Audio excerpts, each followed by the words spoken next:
Like, are you kidding me here? That's Jonathan, man. There was some other stuff going on, but I forgot I was up here.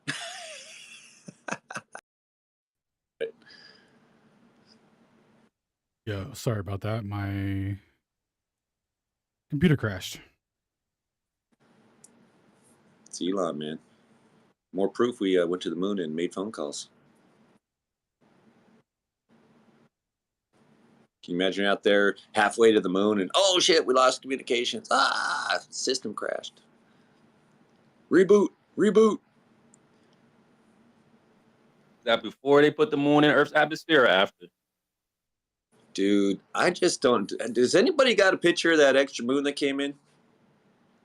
It's here. It's supposed to be here by. Man, they had two moons coming in, didn't they? That's what they kept saying. Yeah, we're supposed to have a moon, or not a moon, but some 33 mini mountain out there, 33 by a couple. That's wild, bro. I don't even know what to say about that. You know, you sit there, you try to explain to these guys too. It's like, but every time you mention the sun, the moon, stars, a shooting star, a meteor, an asteroid, or anything like that, you refer to it moving and we're not moving. Have you ever noticed that? No, no, no. Okay, just check it. Suddenly they know the satellite is orbiting us and we're not orbiting the satellite. It's really weird. Yeah, it's like, oh yeah, we're moving. No, no, you've never said that in your life. I mean, you know how unnatural that is. Hey, man, we're totally moving into that asteroid. No, they all say this asteroid's going to impact us. It's moving.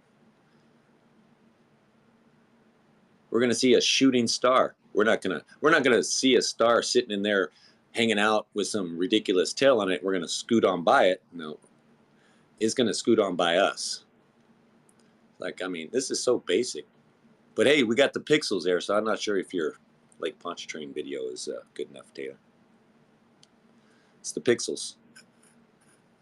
He was trying to say that because that horizon went down, that means we're on a globe. But I explained to him, hypothetically on a flat earth, if we're up there hanging out by the firmament, I guarantee if you look straight out, you're not going to see land.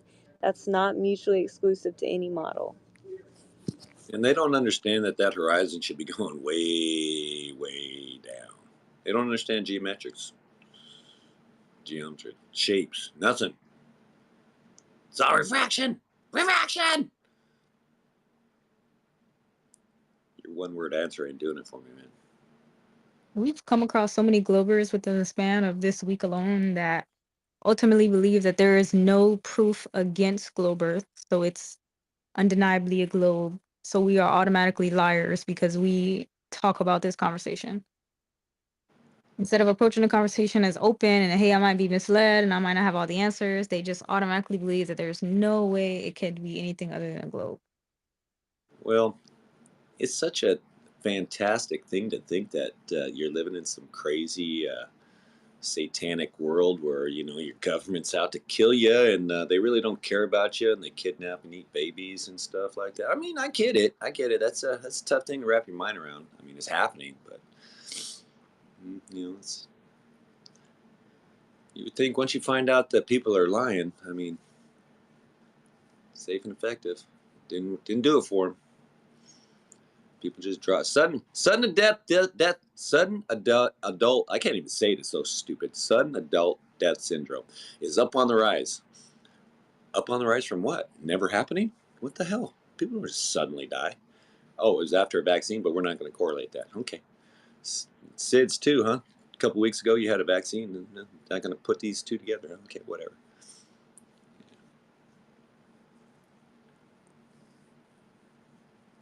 Guys telling you there's no cure. Let's see if Chrissy want to chime in.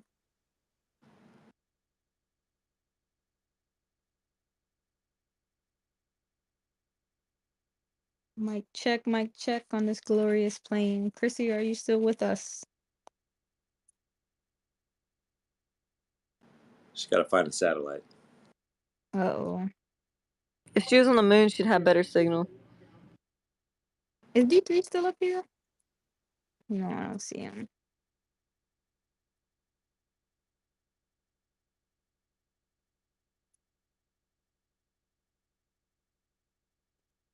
It's okay.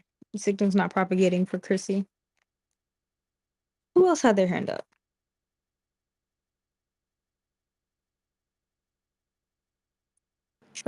Tree, do you want to jump in?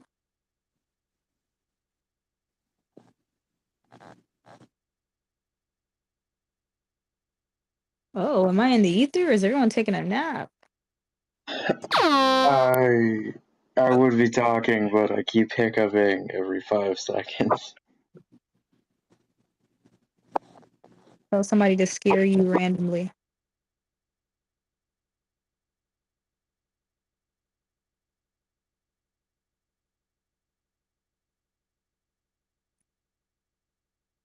Well, if this is your first time tuning in, this is Flat Earth Fridays, Stationary Saturdays, where we discuss the nature of the Earth.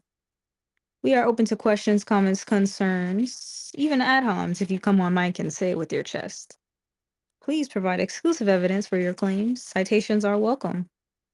Initially, we started this space because there was an anti-flurf who was offering, and I'm using air quotes when I say offering $1,000 for any flat Earth evidence that he could not debunk.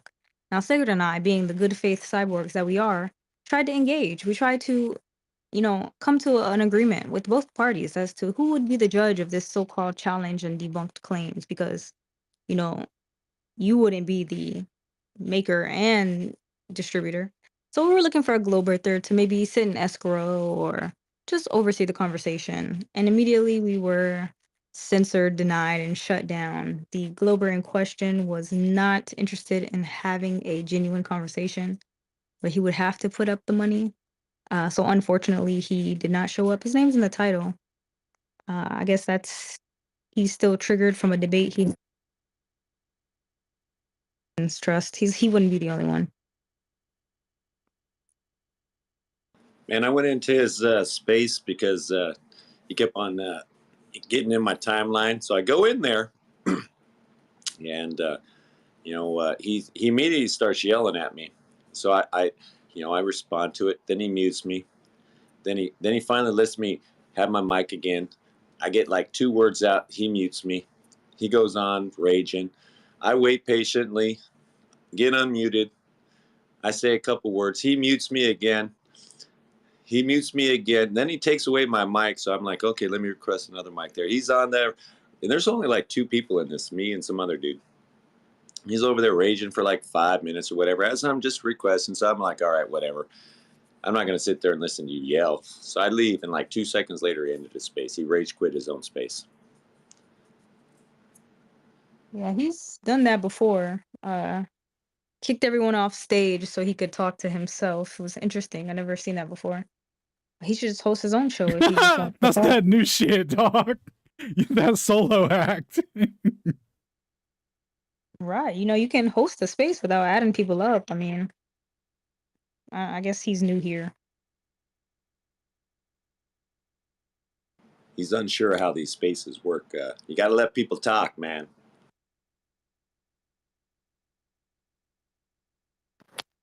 Sacred. Welcome, Right. Purple Man. I've posted a picture of the. Can you hear me okay? Kinematics is Loud and clear.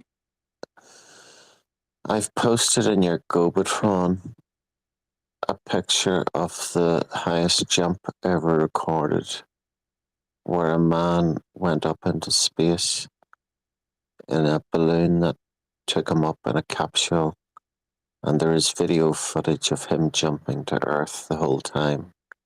He is high enough when he jumps to Earth, you can clearly see it as a globe. Have a look at it.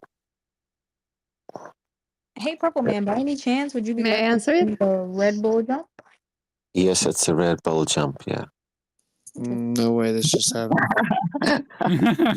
No, Didn't we're just happen, having I this know that. discussion again, but let's break it down. No, Did no, you but did you see the opening of this video before he jumped?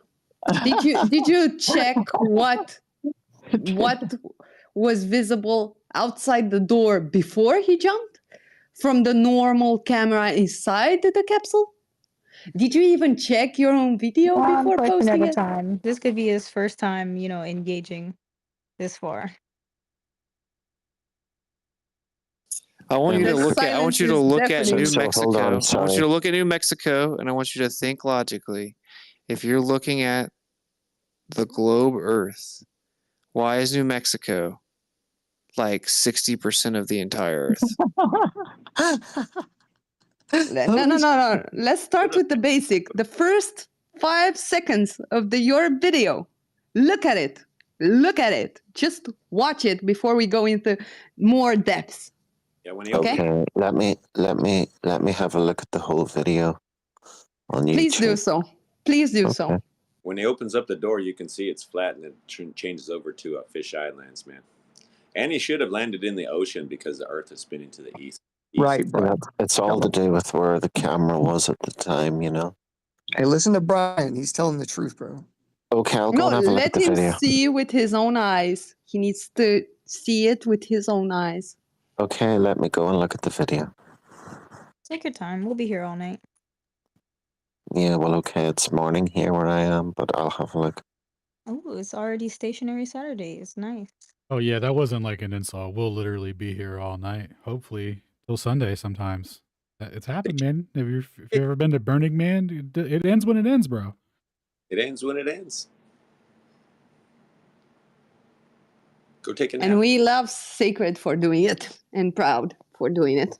You can go take a 5-hour power nap and you'll be good. So wait, is this guy claiming to have been a Red Bull jump person? No. He's No, claiming just that's cited it. proof or something. He He's just saying- values it as evidence. Okay. So I think he's gonna go rewatch the video and check out when they first open up the door and watch that flat Earth there, and then how it pans over to all of a sudden, and now it's a globe. Got out of it, now it's a globe. It's Also on the ground is also a globe. yeah, it's funny how we can go no curve, no curve, no curve, no curve, no curve, no curve, no curve. Oh, we're out in space. Here's a globe. It's like what happened to the curve? Where'd it go? All of a sudden now we're a ball. Like bloop, it's a ball, and it's real tiny. All of a sudden it looks real tiny. Now we got like all of a sudden the perspective is real tiny because we're like, out in space. It's like where the hell did all this perspective go? We're on a giant ball, man. How come this picture? How come we got the Pope? We should be so far away to get a picture of this globe because it's so big when we're up there that high.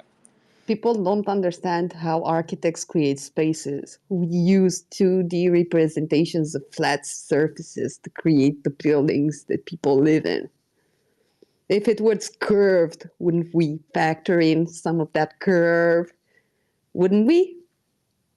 Wouldn't that curve and those winds have an effect on our skyscrapers? I don't know. I'm asking you. Wouldn't those speeds at the top be more than what we actually create the skyscrapers to withstand? And if you look at the math, and I can send you the problems, if you look at the math for skyscrapers, you'll see that we multiply the winds by a factor of 100. But that still is not the speed of the wind on the so-called globe, whatever. Oh, easy there. Easy. Hey, I got a question. Is anyone else seeing the scalar waves shot into the hurricane, like landfall? Like from South Georgia to North Florida? Anybody see that Chrissy, shit? That was crazy. I had a look.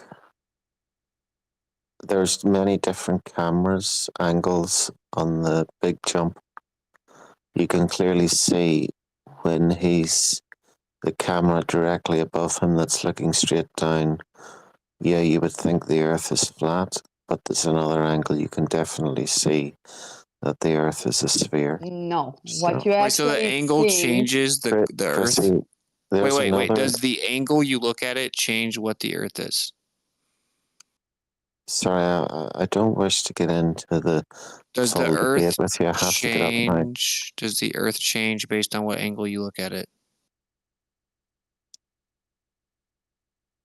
Are you saying that I can look at a sphere at a certain angle, it'll look flat? No, but it's whatever way the cameras were. There's many different cameras taking video footage of that jump. Okay. Can we cut to the chase instead of playing with this guy? Okay, so this guy was at like 100-something thousand feet. It's well known that it was sponsored by GoPro, which is a fisheye lens. You can look at when he takes off, and it's actually a curvature on the ground itself because it's a fisheye lens of a GoPro. You can literally make a freaking flat desk look curved. In fact, you can look at New Mexico, and it takes up the vast majority of the globe. If you think that's the Earth being a globe that you live on, then New Mexico takes up most of the Earth. Okay, you can also, like they said, look at the angle in the capsule. It's completely flat. It was literally sponsored by GoPro. Neil deGrasse Tyson then came out and said, everyone thought that they saw the curvature of the Earth in the Felix Baumgartner jump. No, you didn't. And then he uses a beach ball and said, you want to be 2 millimeters above this beach ball. You never see the curvature at that rate. Based on even the basic geometry of a radius value of 3,959 miles, you would never see the curvature of a globe if the Earth were a globe at that height. It's laughable. It's stupid. It isn't the curvature of the Earth. Thank you. There you go.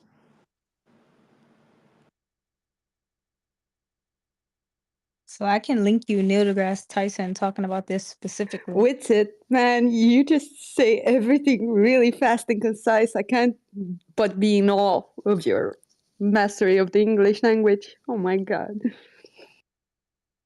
Is that coherent enough, Purple? Does it make sense that there could be fisheye technology in the camera lens, that height is not accurate enough to actually see curvature? Well, there's still video and photographs of the Earth from space, from the space stations. I've posted another one. Have a look at it. It's also a It's about fisheye the lens. hurricane. It's also a fisheye lens. definitely It's looks like a also you see the solar panels in your own image that are curving. Chrissy, Where people have does traveled around the Earth, Who? Wait, starting time at out, one point and Look, going right around. this has got to go. Are you going to concede that your original claim that you can see the curvature of the Earth in the Felix Baumgartner jump is objectively and patently wrong, and you were incorrect, and you're not going to say it ever again? I'd have to read up about it a bit more because you've said some words. You guys always have an answer. It sounds like a no, Witzig. See what I'm saying? So if you can't show intellectual honesty, then any conversation is futile pursuit destined to oblivion. You have to be honest about things. If I was a globe earther, I would never, ever, ever, ever, ever, ever, ever invoke that as evidence the Earth is a globe. It would make my side look ridiculous. You then deflected to a different claim, and then you got called out on that with your own video and how it's imposing curvature on the solar panels. You then deflected a third time to a different claim about how they go around the Earth because you don't understand projections. You don't understand that you can go in a circle on a plane. I can go around my neighborhood. All three of these points are very, very rudimentary. So for you to then stereotypically categorize us as if we're inept and we always have some excuse for everything, when the three claims you've made thus far, all attempts to obfuscate, are fundamental misunderstandings. It's a lack of understanding on your part. Don't you think it would be wise to maybe step back and be a little bit more humble about the position if you're currently ignorant about the details of what you believe? A reasonable man would. Let's see how reasonable he is.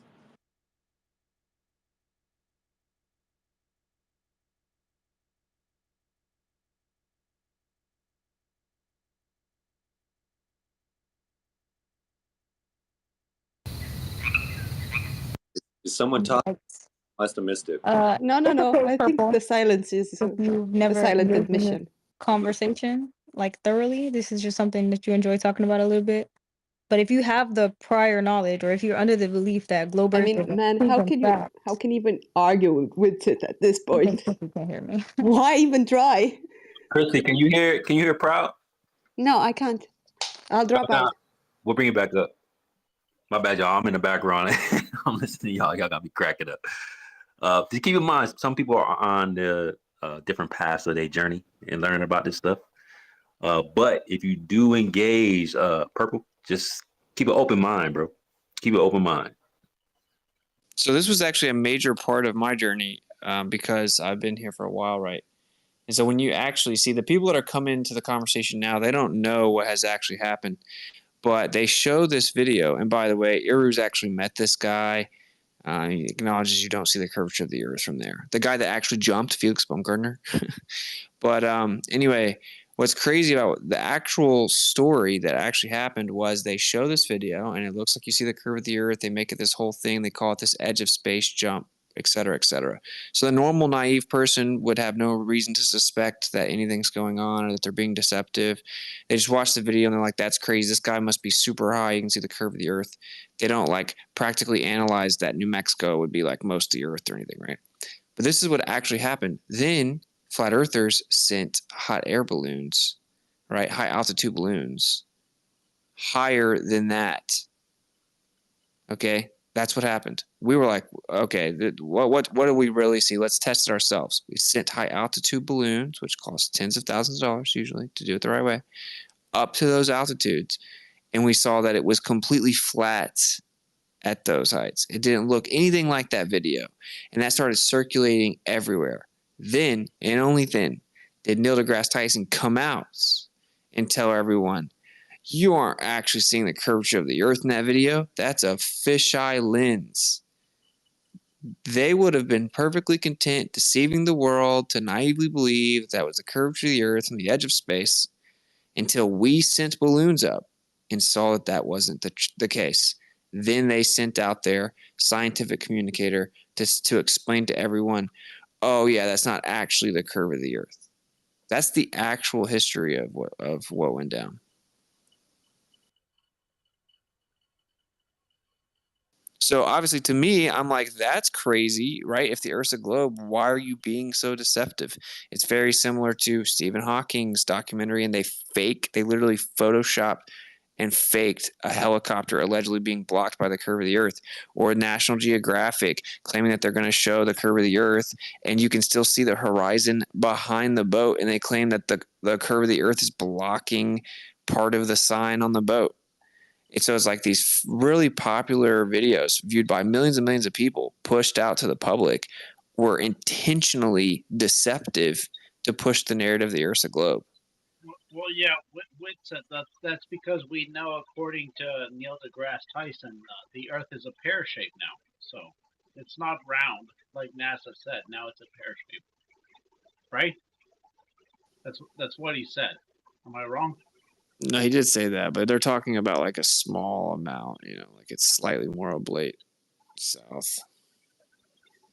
It's like 14 miles the equator bulge zone or something. Right, but that still destroys everything they said about the globe before. There's no bulge anywhere. On the old NASA pictures, the fake NASA pictures, there's no bulge anywhere. They show a perfect blue circle, which are all fake by NASA. Do you agree or disagree? I agree that they're fake, but obviously the stillman is just going to be that the bulge is so small that from that distance you're not going to be able to tell a difference. Another thing that's there that we can't see that is, trust me, bro, it's there.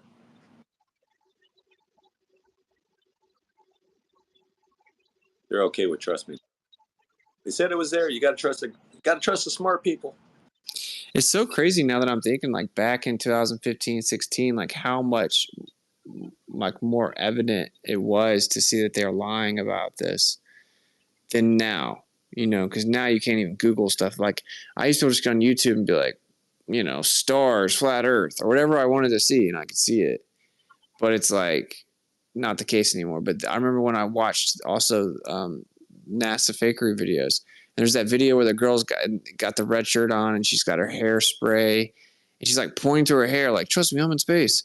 And then the guy literally like grabs the dude's harness and pulls him down. Like he just grabs him and pulls him down.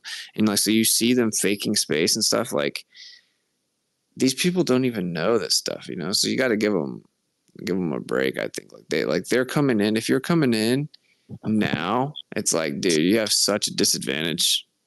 Dude, and even in looking at these, you could tell this is hairspray. Why does the hair always go up? Huckman isn't like kind of just floating around there in just random directions. There's no direction in space, but somehow hair knows it's up. Purple, go ahead and jump in. I do have a question for you, but go ahead Sorry, and jump yeah, no, in. sorry. Well, it's 10:25 now here, so I actually need to get up. I need to go and exercise. But I'm just leaving you now. I posted a video in the, is it Gobotron? What do you call it? What do you call it, please? Jumbotron. Okay, and it was Flat Earthers v. The Earth is Round. And I don't know, maybe some of you guys were at it, but they take the guy that was a big spokesman for the Flat Earth. They do a simple test that Aristotle done. You can watch it. It's towards the end of the video where they go out to the ocean. They're at sea level. They're on the beach. They've got all the cameras. Flat Earthers are there as well. They have a special boat with a big, I don't know, a sign with different color stripes on it. Yeah, and they that's claim it. You have a look at that, and you'll see. I that just the top discussed one it. It's by disappears national. first. It's by National Geographic. Watch the video, and you can Yeah, see. yeah. Listen, bro. I don't think you're interested in truth. You're just looking for a gotcha. Watch the Well, video. you know what? Listen, bro. Watch the video, yeah. and you're gonna see that the horizon is visible behind the boats. Okay, that means it can't be the curve of the Earth blocking the boats, because the horizon is supposedly the curve of the Earth, and it's behind the boats. And even more, they claim, look, there's 2 lines missing from the sign. But if you rewind to the beginning of the video, you will see they actually lied about the amount of stripes there were. That's what I was going to bring up. The whole board they're using isn't even. It's a cheat, man. You got to look at this stuff clearly, man. Also, if you were gonna bring in Aristotle in this discussion, you must know Aristotle was against the heliocentric model, and he proved it in the Agora 2,000 years ago using basic logic. He also didn't even have telescopes, right? Yeah, Like but he admittedly said that to have the model with an infinite void next to the sun and the sun being the center is logically impaired. And he proved it with simple logic in the Agora, in an open debate. So Aristotle never was a heliocentrist. You must be referring to Aristophanes, and he was an astrologist, not an astronomist. And he believed in gods. Okay, thank you. Yeah, well, okay, thanks very much, guys. Next time I come, I'll be better prepared, and I'll certainly write down notes and study stuff for you. You guys are good studiers of stuff. You have a lot of time, and that's good. That's very good. I always think that to recall knowledge and facts in this day and age, when you can get the knowledge and facts at the press of a button, it's how you interpret those. So yes, I will come back and I will speak to you guys again. I have to get up now. Just one other thing I was going to mention before I go. I'm trying to think what it was. Oh yeah. The one night I was in the room and there was a guy who made rockets for some part of the American military, or he helped. And he said that all the technology in the world, including the phones you're using, guys, works on the fact that the Earth is a sphere. Okay. No. So I'll speak to you. No, that's intellectually that's an intellectual fallacies. Nothing. Dude, I've nothing never is heard made that with one, their- bro. I have never heard that the phone I'm using works based on the fact the Earth's a sphere. You can Google it, and you got a phone, man. We're a ball. Yo, let me know. Let me know what about the sphere makes my phone work, man. Why is it that we got to go looking for a satellite? How come we keep losing the phone signals, man? Come on, what's up with your shitty ass satellites, man? Come on. You know what's crazy? You want to know what he's talking about? Is there's an accelerometer in the phone, and they claim that it's evidence of gravity. Like their side isn't even claiming that it's based on a sphere. They're claiming that there's an accelerometer, which shows a fundamental misunderstanding of what an accelerometer is. But look at how different it is when we get the claims of the talking points from people that haven't researched it. It's like your phone uses the fact the Earth's a sphere. Like that's not even the claim. And let me add to this. Why don't I never, no Romanian has ever seen that mythical space station light in the sky ever, never. And we're at the same parallel, so we're supposed to see what you guys see in the US, but we don't see it. It only flies above the US and the European states. It never flies above my country. What? If it's circling around the fucking world, Try why can't Googling. I see it? Have you tried Never. it? You should try Google. Apparently, it's right there at your fingertips. Google. Oh my God, I tried to match anything in the sky that moves with the time frame that they give for that piece of shit, and I never saw it. Never, ever, ever, ever, ever, ever. Did anyone ever see the space station built?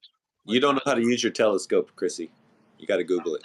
No, Oh my I've never God, seen it's supposed to photos be visible. of Didn't they say attending it's comments. visible? Brian, did you use your telescope when it was being built? No, no one's ever seen it built. You view it. There is a really good video of it being built on YouTube. It is animation. Right. Exactly. Thank you. So I'm asking Brian if he has any, because he's calling out people. So did he ever see it being built? Yes, a See, what telescope. I Yes, it's in the second episode of the third or fourth season of How It's Made on the Discovery Channel. There is an episode where they show you how a telescope is made. No, he's talking about the ISS. But Brian was being sarcastic, bro. He was making fun of the other guy. Yeah. There's absolutely no proof that this ISS was built, tested, launched in space, or assembled in space. All right. Sorry if I misunderstood you. We all agree. Yeah, no I worries. don't know, for a comment, it sounds like it's meant to be like the car speaker or something. Yeah. Hey, think of the implications that would mean, though. Like if the ISS can't be seen from where she lives, think about what that would mean if we saw it and she couldn't see it. Like, just clear your mind for a second, if you don't mind. Like, how would that be possible and still work? I mean, kind of a thought process, but anyway, sorry about that. Yep, that was Well, my there's a point. few ways. It could take a smaller path that just goes over certain areas. No, it's a plane with the light on. Or it's a plane with the light on. There is a Well, plane like I with the figured- light on. Yeah, I'm just Maybe. bummed It that goes this. pretty fast. Yeah, it's the greatest achievement that went out there and put it together in space, and no one brought a camera. Come on, man! You think a bunch of dudes ain't gonna take a picture of that? We take pictures when we build bigger buildings just to prove to ourselves and our colleagues that we were able to do that building, for Christ's sake. I have pictures in my phone with every building I ever made. Like simple pictures, just one or two, but they exist, right? Even for a little house.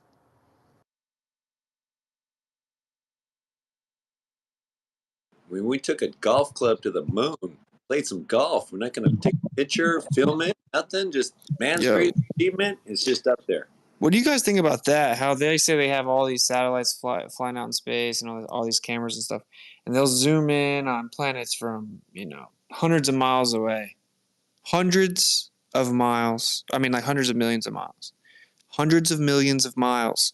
But they tell us they can't zoom in on a flag. On the moon. That's what I'm saying too. Are you kidding me? And every time they do this, nothing is moving, man. That's supposed to be a pinball machine out there. Nothing. They just got direct line of sight to all that. I mean, we took a picture of a black hole 52 million light years, not 52 million miles, 52 million light years away. This thing's past Polaris, man. Give me a picture of the edge of space. What's going on here? You guys suck. Come on, NASA. Yo, is there like any rebuttal? Like they zoom in on stuff from allegedly hundreds of millions of miles away, then you would obviously be able to zoom in on the flag on the moon, though, right?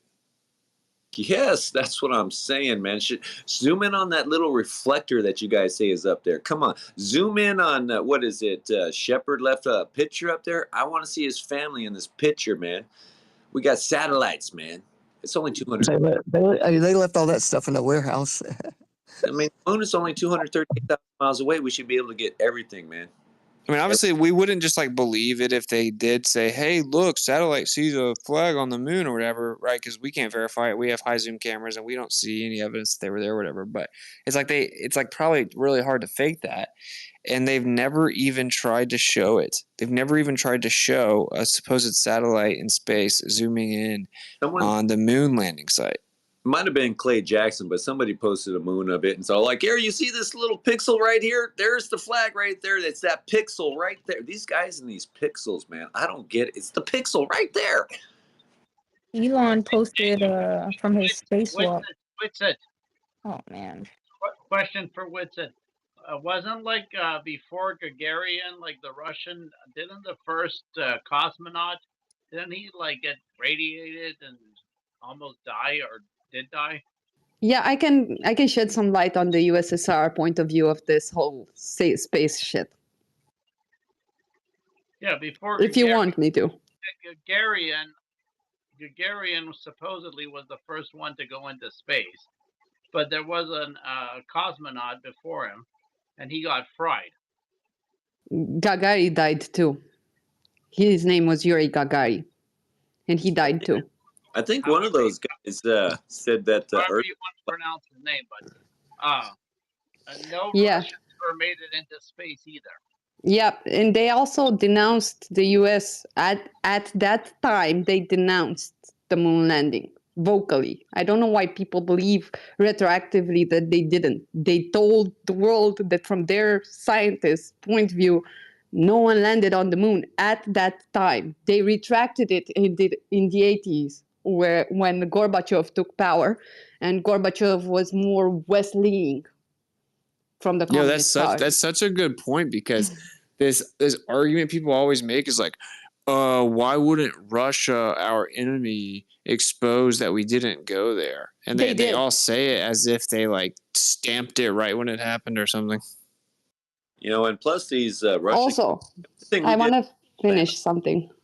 Yeah, the only thing we did first was land on the moon, and there's Russians out there, that these cosmonauts that say the Earth was flat. It looked flat. We can't hear these guys anymore. It looked flat. May I finish too? So the U.S. gave some USSR and communist countries models of the capsule that landed on the moon. And I can tell you this, I was not allowed to photograph it, which is sus in itself. But the thing that I saw in our technology museum with my own eyes didn't look anything like the things that were video clipped, that were filmed in the 1960s, 70s landings. It looked like a huge 2-level big building with struts, and it was made out of steel. It looked very different than what you were shown on TV. And let's just say it, obviously, it was not streamed in the USSR, the landing. No one in the USSR or Soviet states or communist states ever saw the moon landing live. They only saw it retroactively after 1889. But that would be normal. Well, okay, but that can you would try be not normal. to talk at the same time, sir? But what I'm trying to make my point made across. People here believe that they saw it on TV when they actually didn't see it on TV, just because they heard it on the radio.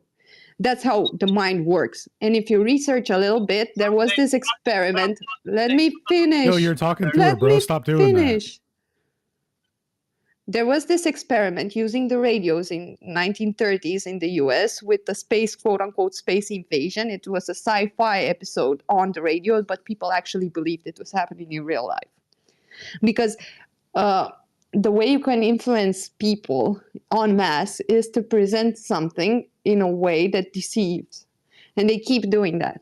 So actually, my parents told me that they saw the moon landing when I can know for a fact that it was illegal to stream it in Romania at the time. That's how mass psychosis works. They believe they saw it because they were told that they saw it. But they didn't, because it was illegal.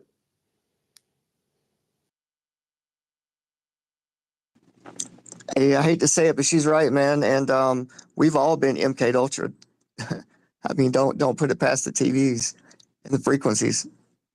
I mean, just saying. Not trying to poop on nobody's party, though, man. My bad. That's a trip. That's a lot like what happened with JFK, right? Where like people swear up and down they watched him get assassinated, and that didn't happen at all. Originally, everyone just heard the story and then heard a news story, and then like years later, they supposedly released the film. It was But a you can Breuder actually film. Exactly. And you can actually pause it and see that it's been edited because the tree's just like floating in air in the background. Yeah, and the man with no legs, have you seen him? There's a man in the background with no legs, like he was floating. His legs were cut at the knees and nothing below the knees, and he was just floating. Yeah, have you guys seen the supposedly original footage? I saw two of them that I suspect are maybe original. One looks like the driver, and the other one looks like actually she did it. Wow. Mrs. Kennedy did it. So I don't know which one is the real one, but either one is a big problem.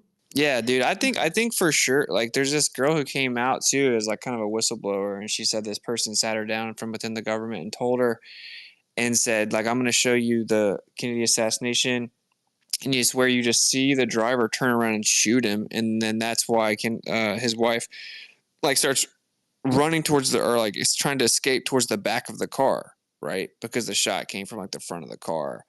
But if you look at her facial expression during the shoot, when he got shot, she isn't surprised and she isn't scared, and she doesn't cover her ears. She was so close to the point of impact and the point of the gun, she should have tremored, but she doesn't. So she either knew it was happening or she did it.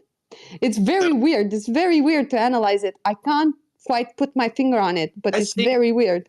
I've seen some that it looked like the driver turned around and shot him with some air gun that they got. And I've seen they got some crazy air guns that shoot stuff other than bullets. But there's also one there that looks like she pulled one up and under his chin and then dropped it behind him. But and that all looks, and that up until the point that she gets up and tries to climb out the back of the car, I was up on that stuff, but he looked like he was freaked out about that.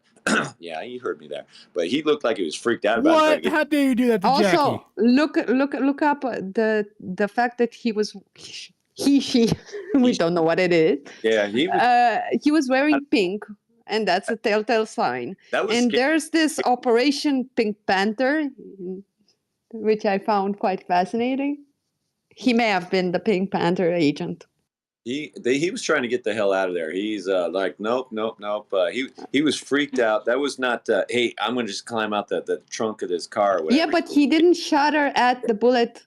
He didn't shudder at the sound. If you've ever heard a gunshot, you'd know that it's deafening. It was loud, Chrissy. It wasn't that. Yeah. They got things that are air guns and whatever. Yeah. The idea is that's a different type of gun, because think about it, if it was just a normal pistol and someone shot it when they were driving, everyone would have heard it. Yeah. Like everyone would have heard where it came from, not just the people in the car. But people said that they heard 3 or 4 shots from different angles. So people heard shots. There were shots, even if they were fired in midair. They did it to cover the shot. I don't think they had special guns back then. I think it's more easy to have several shooters that shoot in midair guns just to make the sound. Car, Chrissy. It happened inside. But there was probably other ones that they had to get somebody out there. They had to have somebody shoot a gun. They had to hear gunfire. And the reason I brought that up is because people will swear up and down that they watched Kennedy get assassinated. It's literally so stupid. Like, you absolutely did not watch Kennedy get assassinated.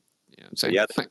I watched not a documentary or whatever, but a clip on there. It was this guy in court, and it was an official for the CIA or one of them 3 later agencies talking about how they got some gun here that when it shoots, you can't even hear it, and it's basically just shooting some air dart or something like that. That it's untraceable, and you can't even hear it.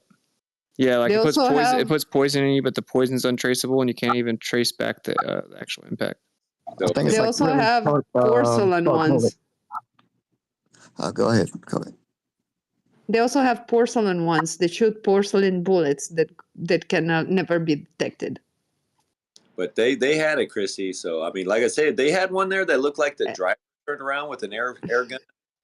And there's one with her, and I can't figure out which one is which. Yeah, and then I seen the one where she's like looking like she put something in it. That's pretty convincing too. And it looks like it kind of drops behind. She takes it out and puts it behind him, like behind the seat. But what kills me on that is the reaction of trying to get out of the vehicle. Yeah, but it's an actor, right? If you're a CIA operative, right? You know how to lie. They admitted it, so it's their job. So she just put up an act from that point on. I need to act like this. I need to act distressed. I need to act sad. I need to. Liars are very good at lying. Good actor then. She did that perfectly to look scared to try to get out of that car, Chrissy. She deserves an Oscar right there, because that look fear. That was not natural. That there was nothing fake about that. That was fear. The part Well, that's maybe it convincing to was, me is too. how yeah, because she just like didn't react very efficiently. Like she was clearly like retarded about it. You know what I'm saying? Like she like wants to grab his head almost, and then she's like hesitant, and then she's just like gonna crawl out of the moving vehicle backwards. Like, so it would have been a phenomenal acting job. Either way, though, the average person doesn't even know there's other videos. I mean, they were trying to pull her back in, like, hey, that whole thing right there, if that was orchestrated, that was the best. Oh, I'm scared. I mean, because even the guy was like, no, get your ass back in here. Where you going? You can't leave. Well, she didn't actually leave. She just leaned on the back of the car and asked for the Secret Service agents to come. That's what she was doing. She made a gesture with her hand for them to come when she leaned. So she wasn't trying to escape the vehicle. She was trying to get them to come and help. But if she did it, she already knew that it's beyond the point of any help. If she really did it.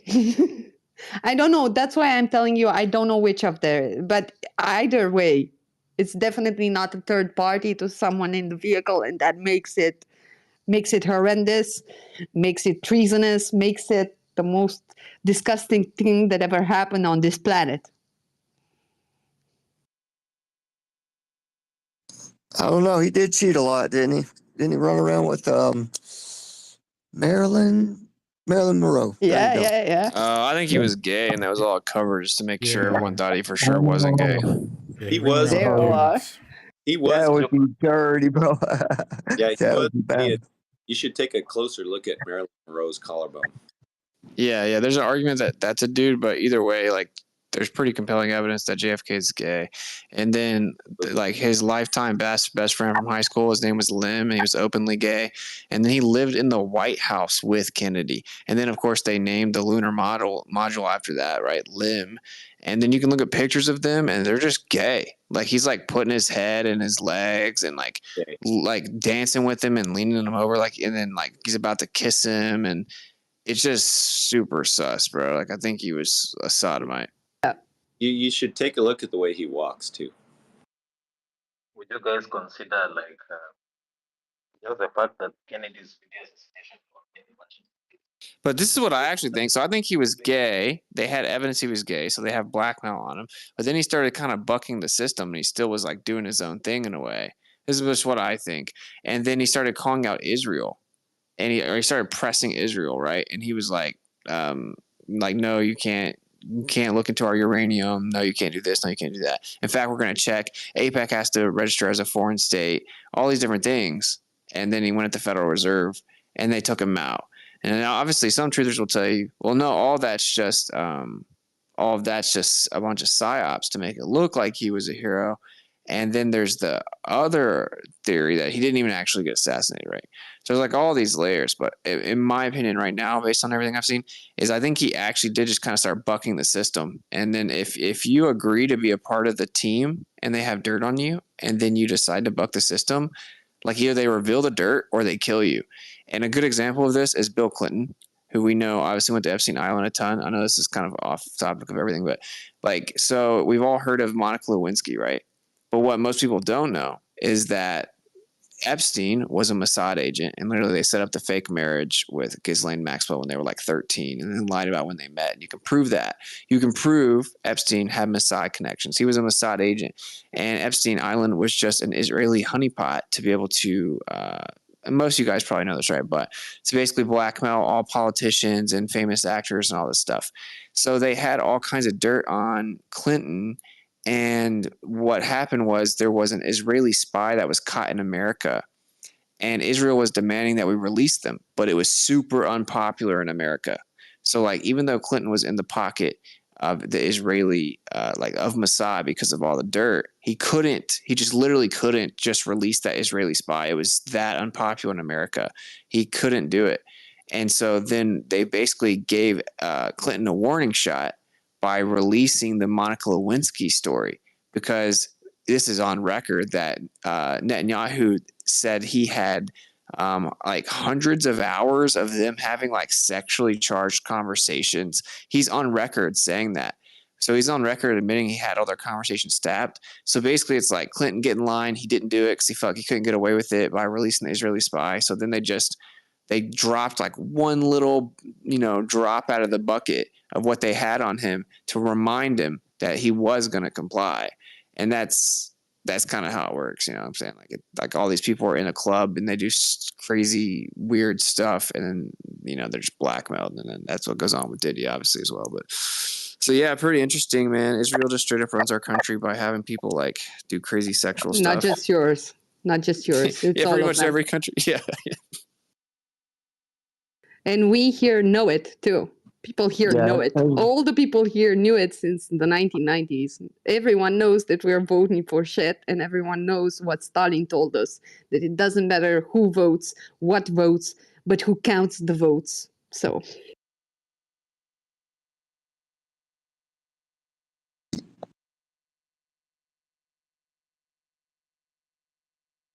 well, that being said, there's still people that believe that conspiracies and these type of things that we're talking about are not true, and everything that the government is telling us is on up and up.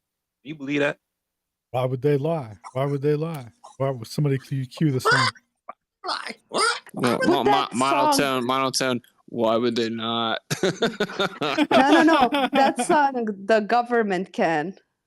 That song, the government can. That's a good one. Give me an ice wall. Give me the ice wall. Where's your map? Where's your map? Oh, are you talking? I thought you were talking about the NASA man can. The NASA man can. No, the government can. Who can take your money? The government. The song now that's stupid. Thanks, Witz, and I got an earworm. Thanks, Witzik. Oh, Chrissy, have you ever heard the NASA man can one though? No. Put it up if you have it. It's so good. It's on Jaren's channel. See if I can find it. In the meantime, I missed the hands. I don't know who was up next. I probably got to count. Common kind of been had his hand up. He been chiming in though. D36 had his hand up. Can Chrissy hear me? I don't know if Brock wanted to chime in before D3. I can jump in if he's not here. Go ahead, Brock. Welcome. Yeah. Happy Stationary Saturday, Flatter Friday, wherever you're at. I had a quick question. If you guys could educate me on kind of how Starlink is supposed to work.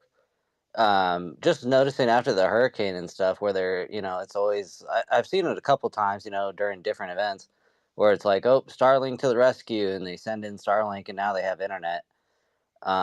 If I'm just kind of curious, is Starlink supposed to be used like it's a satellite based system and that's why it's so fast? Because I looked into it a while ago. And I live in a rural area, so we don't have fiber optics. So I have a line of sight right now, and I only get about 30 megabits per second. And I've seen videos, Starlink working, getting like 100 plus. Why is it that these other cell phone companies aren't doing the same thing? Are they not sending? Is it Satelloons that we're saying that's why his service works good? And the other companies aren't competing against it. You would think these other cell phone companies, I guess if they were only using towers and they get wiped out, then I'm just curious about like what technically a satellite phone is and why it works. May I answer you? I can't answer you exactly because I don't know exactly what it is, but I can tell you this. When they closed the airspace over Ukraine due to the war, Elon Musk couldn't give them Starlink anymore. Do you see the connection?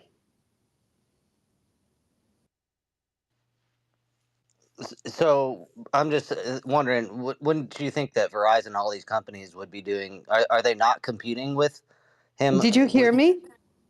Sorry, go ahead. Did you hear what I said?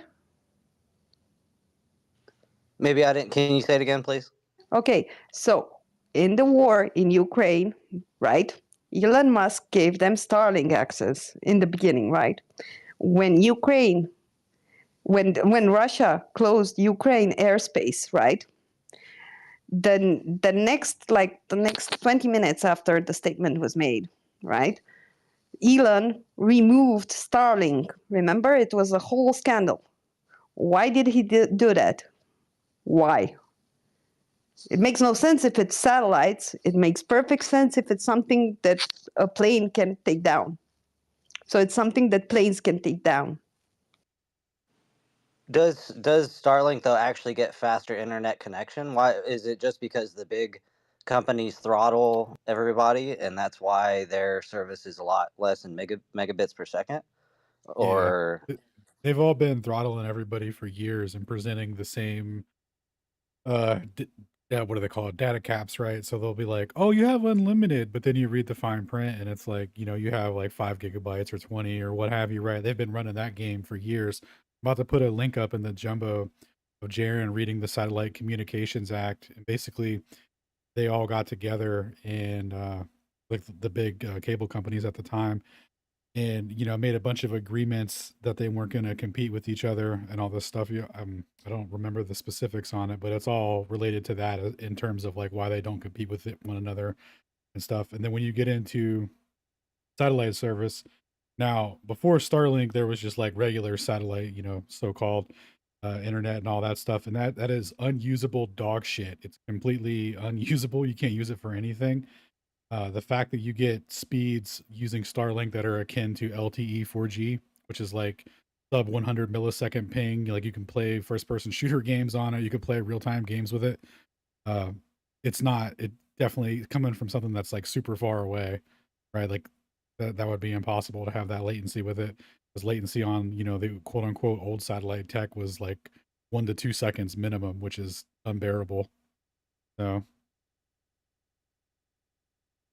Also, the best speed in the world is in my country, the best internet speed, and we all have fiber optic cables. That kind of answers your question. Yeah, but like it or love it, if the system goes down, Starlink may be pretty clutch, unless he shuts it down. But like for example, in North Carolina right now, Starlink is pretty clutch. Like I know people there using it, and yeah, I mean, shout out the good technology too. We need good technology. They have Starlink Mini now, which is like the size of an iPad, and you just throw it in your backpack. You know what I'm saying? So I don't know. I mean, apocalypse. I would be surprised if they leave Starlink up if something really goes down, but I don't know. Worth considering, maybe. so can I ask why is Starlink working but the other cell phone companies aren't? Is that a correct statement, or I'm not exactly sure. I've only seen a little bit on the internet, but Verizon had like an outage for a bit recently. If that's what you're talking about, is that what you're talking about? Or are you talking about just in general? Just in general, what is Starlink the only internet service that's able to be provided, like say in the hardest hit areas from the hurricane? Oh yeah, because all the towers went down, bro. All the towers went down. Like when I was in. Also, not really. There's also military grade stuff that works pretty differently, and those antennas are far more reaching than. Better balloons. He has better balloons. He has. May I finish? Yeah, you can finish. Hey, but I mean, everybody. Can I chime in on this? So I mean, if everybody here is just going to lie, like, yeah, he just has better balloons and he has more access to. yeah, maybe you're right. What's up, Dave? Also, how you doing, bro? I'm doing good, man. Been listening all night. Oh yeah, so. sorry, Chrissy. Go ahead. My bad. I was going to say that the military bases have these special antennas, and you can check one out. It's in the middle of our city. You can Google it. Okay, they're massive, and the range on that bad boy is massive. And if Elon Musk has a partnership with the military, then he can offer internet whatever, and he doesn't need to put anything up anywhere. That's interesting, but you can definitely see Starlinks. Has anyone in here just watched Yeah, Starlinks true, go across your head? Yeah. Over your head, you can see it. Over my head, I can never see it. Also I've never seen it, and I'm so mad about that. And also the space station, I already told you, we never see it. It always happens all over America. UFOs only over America. Everything happens over America, never up over Romania. I'm just gonna let you guys know that the Starlinks aren't balloons. Okay, like I've watched Starlinks go across a vast distance very quickly. It's not a balloon. But it could be It's anything not- else. Right. It could be anything but what they say it is, because they say it's, it's way smaller than the engine on on a jumbo jet, way smaller, and it's 350 miles up. There's zero possibility of even being able to see that. Exactly. Whatever, and a lot of people have reported that they hear a jet fighter like a minute or two in front of the Starlink line and a minute or two behind it. To me, that says whatever it is that's flying there, they've got escorts to stop any guy in a Cessna from going, "Hey, what's that? Let me fly over there," and and interfering with whatever illusion they're doing. About you not seeing the ISS or the Starlink, that's fascinating, because I was communicating with a guy from NASA. I can't hear you. We lost you, Dave. We're losing you. Yo, Dave needs Starlink. Go get that satellite, man. What's wrong with Starlink being drone technology? Like they're No, I think it probably is. right. Like they have fighter jets and they have fast enough aircrafts in the You military. took the words out of my let mouth, alone friend. with Black Ops that they don't I talk was about. thinking like and they have those military grade. UFOs, right? And that they take Can we let people kind of get their stuff off a little flying bit? certain paths, and there's certain times where you can. Yo, is Dave being censored in real time? You're spilling the beans or something? This is crazy. Yeah. They're doing it. This is what you get for trying to overthrow me when I wasn't around. I'll put a hit on you, actually. I'll put a cyber hit on you, buddy. He's getting right to the answer to the question that I asked, though. And now it's cutting out. Which did you just say it's not balloons that are? Nah, I don't think it. Nah, I've watched the Starlinks be launched, but that doesn't necessarily mean anything. But I've watched them go over my head, and they are going way too. I mean, I don't see how they could be balloons. No, it's just a line of them that are completely horizontal, and they just move over top of your head at like a pretty crazy speed. Yeah, I see them come out with these flying crafts that all these solar panels. Who's paying you these days? Who's paying me these days? Are you implying that I lied about seeing Starlinks, bro? Is that really the best you got? I'm just saying you just took like a 90-degree turn. I've been saying I've seen Starlinks for like 4 years, bro. Yeah, okay. No, I've been watching for a long time. I have an entire stream 4 years ago. Oh, wait, time out. I have an entire stream 4 years ago where I talk about Starlinks, and I literally show that they did a thing where they shoot lasers in crossing patterns, and that they use interferometry. Dude, stop interrupting me. It won't make you right. Okay, you're trying to imply I'm lying and that someone's paying me to lie. Okay, so you can let me respond to the ridiculous accusation that you're saying. I have watched Starlink myself multiple times. Okay, they fly across the sky very quickly. That's a fact. If you haven't seen them, download the Starlink app and go look at them yourself. You can also look at other videos that have been taken of them. They do these little procedures where they start shooting lasers back and forth in crossing patterns as if they're practicing to do some type of holography or something crazy in the sky. There are absolutely some things in the sky. They could be drones. They're obviously not what they say they are. They're not the distance they say they are, but it doesn't appear to be balloons. Okay. Right. I agree. Hey, was I cutting out before? Yes, please start again, please. All right, sorry about that. I was on. I had the Wi-Fi's off, so I don't know what you heard, but I'll just talk about my experience with Starlink. I was on a flight from Mexico to JFK the other day, and I had high-speed internet the whole way. And if I put my phone down for a few minutes, I pick it up again. I got a pop-up message that says, "Let your friends know that you're still in communication via satellite." It's got a little picture of a satellite. It's like, enjoy our Starlink service. So they want me to believe that I've got my airplane mode on. I got my Wi-Fi connected to the airplane.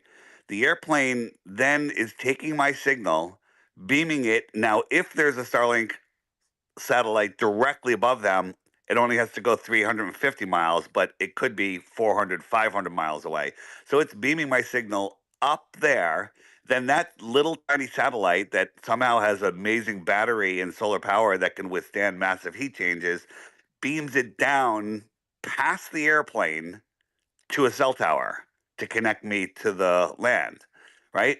Why wouldn't the plane just beam it to the land? Why would it have to go up 350, down 355, and hit a tower? That's the dumbest crap ever. There's no excuse, and there's no explanation.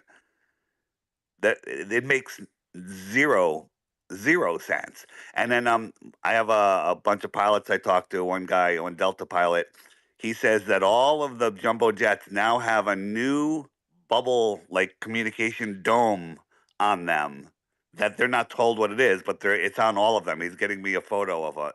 But all of the planes have been outfitted in the last year or two with these some sort of dish in a dome transmitter.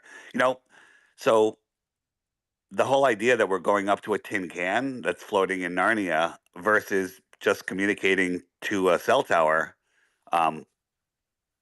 it makes no sense. I mean, I don't think there's no other explanation. If they're not doing satellite communications that way or Starlink using airplanes, they're stupid. Like, why wouldn't you? Why would you need tin cans floating in space when you have airplanes that have power and be able to be serviced and that are everywhere and bigger and have more equipment on them? Why wouldn't you do that? Also, I just posted in the Geometron, because now I learned how to do that, a picture of the antenna I told you that the military have. And on that antenna, there are many other antennas. And the range on that shit is huge because it's proportional with the height, if you understand that. So if he has a contract with the military, then from that point on, he has more receivers than anyone. And he has a contract with every, we know the spraying, the military spraying with shit in our atmosphere. So there are a lot of planes that we don't know what they're doing and where they are. So if he has those two contracts, he doesn't need to send anything into any space because he can cover the same area with what he has. And that explains how in Ukraine, when Russia said that the airspace is closed and will shoot everything down, that's why Elon Musk had to remove Starlink, because everything would have been shut down and the whole illusion would have been dismantled. No fly zone over Ukraine, and that's when Elon said he's shutting Starlink down over Ukraine. So it's pretty much confirmed at this point that that's what they're doing. The higher the cell tower, the bigger the radius that it can transmit. Imagine having a whole bunch of cell towers, like a ton of them, at 5 to 7 miles up. That would be the most amazing network. Yeah, look at the antenna. This CTS, the Special Telecommunication Secret Service of Romania, right? And Romania is not a big state like America, right? So we have shittier technology. But we still have an antenna that's taller than a skyscraper, and it goes down several levels into the ground too.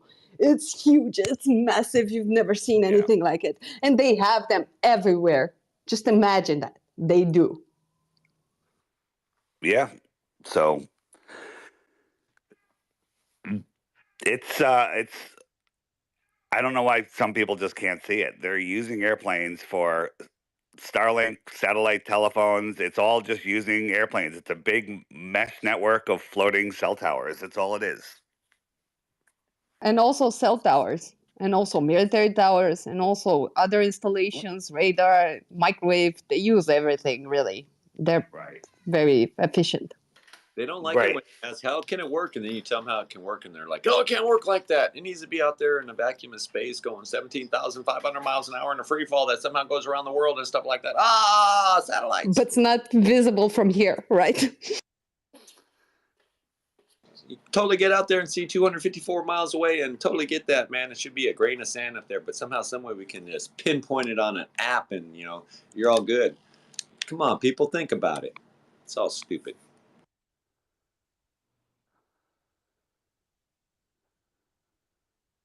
Witsit, if somebody offered you money to shut up, that means you're right, bro. Yeah. Yeah, I would never take any money like that though. So Somebody offered you money? no. This guy asked who was paying me though. Want to know how much the catch is, man? I got a price, man. Let me know. How much is it? 6.6 quadrillion. You know, the Earth weighs 6.6 quadrillion or septillion pounds or something like that. 6.66 or something like that. It's Stupid. 6 million, and you're not allowed Yeah. to question me. It's always 666. Damn it. It's exactly 6 million, no more, no less. No questions asked. It 666. checks out. Who put a scale under the Earth, man? How did we get Yeah, yeah. I made Dude, it's that called same point science. earlier. I made the same point earlier. How the F do you know how massive is Jupiter or how massive? It's so Well, arbitrary. I went You out see there a and I dot grabbed, in the sky. well, you see, Chrissy, I went out there and grabbed a handful of dirt and put it on a scale, and then I timed that by 24,000 by radius, curvature rate, and I came up with 6.66. It's so easy, man. Come on, Chrissy, think about it. Yeah, I'm a moron, right? I think D3 did have his hand up. And then Brock and CLW impatient. Hey, I got a lot of noise in the background and stuff, but I just had one request for people who do like video analysis and stuff like that. If you guys could like put together some, I think Chrissy, you were one of them. You said you could throw it in After Effects, like videos like from space that we claim are fake. Can people do some analysis on these and show exactly why they're fake and stuff like that, so we could all have something to reference? Yes. I don't know After Effects very well because I don't really use it very well. But a friend of mine broke down some of them. Yeah. I don't have the license for After Effects. It's quite expensive, and I'm already paying for 3ds Max and AutoCAD, and it's already more than what I make in a year just to pay for those two. So I don't have the money to do that. Period. I would love to. What I can make for you guys, if you can help me out and pay me because I need to take time off of work, which I'm literally unable to do, even for my PhD studies. Okay, I can make you a globe model in 3D that looks more accurate than they are making it. I can. That's what I can do for you. But I'm not going to do it for any glober. I'm only going to do it for a person who understands on what world they're living, and they understand that this is a lie, and they're paying me for my art because it's art. Hey, I like that, Chrissy. I'm sorry, guys. You need to understand that for me to work on my PhD, I work for work at night and I don't sleep.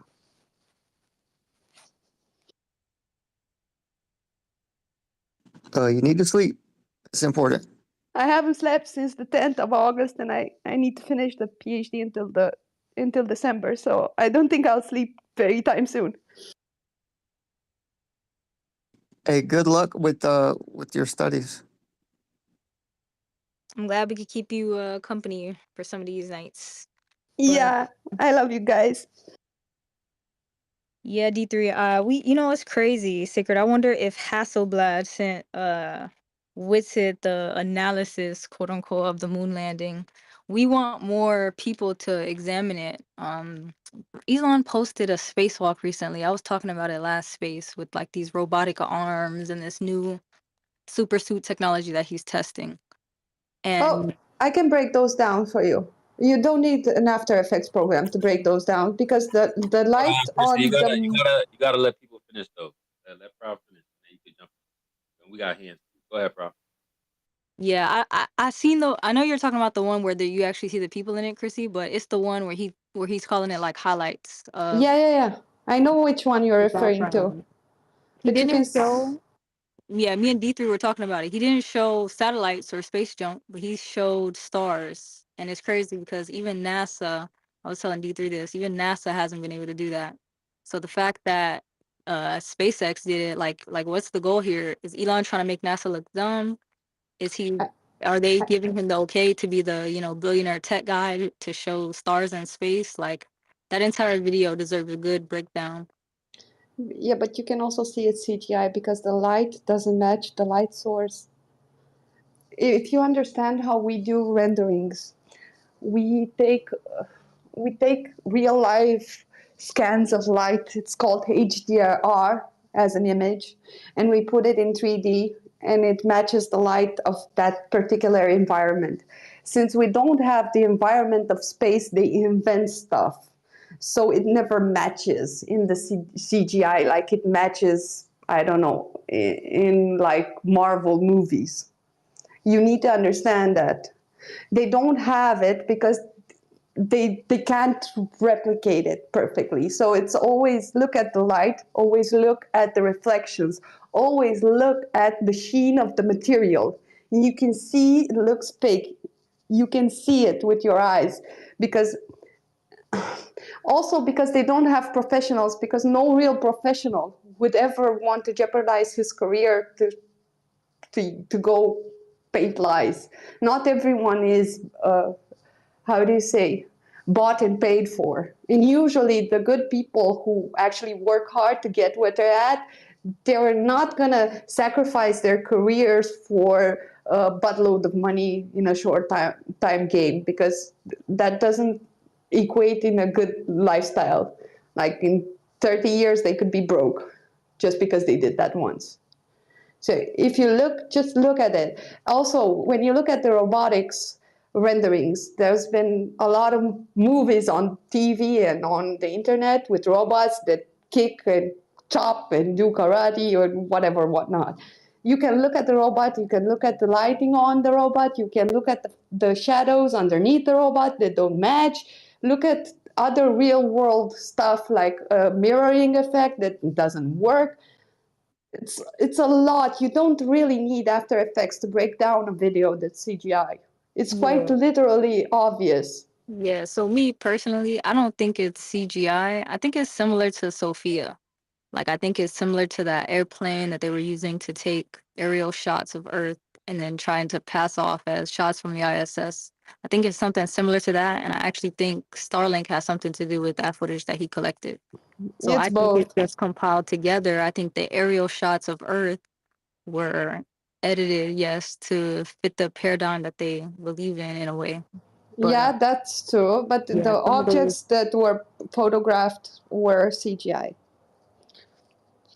We call it in our field of photo analyst, photo art.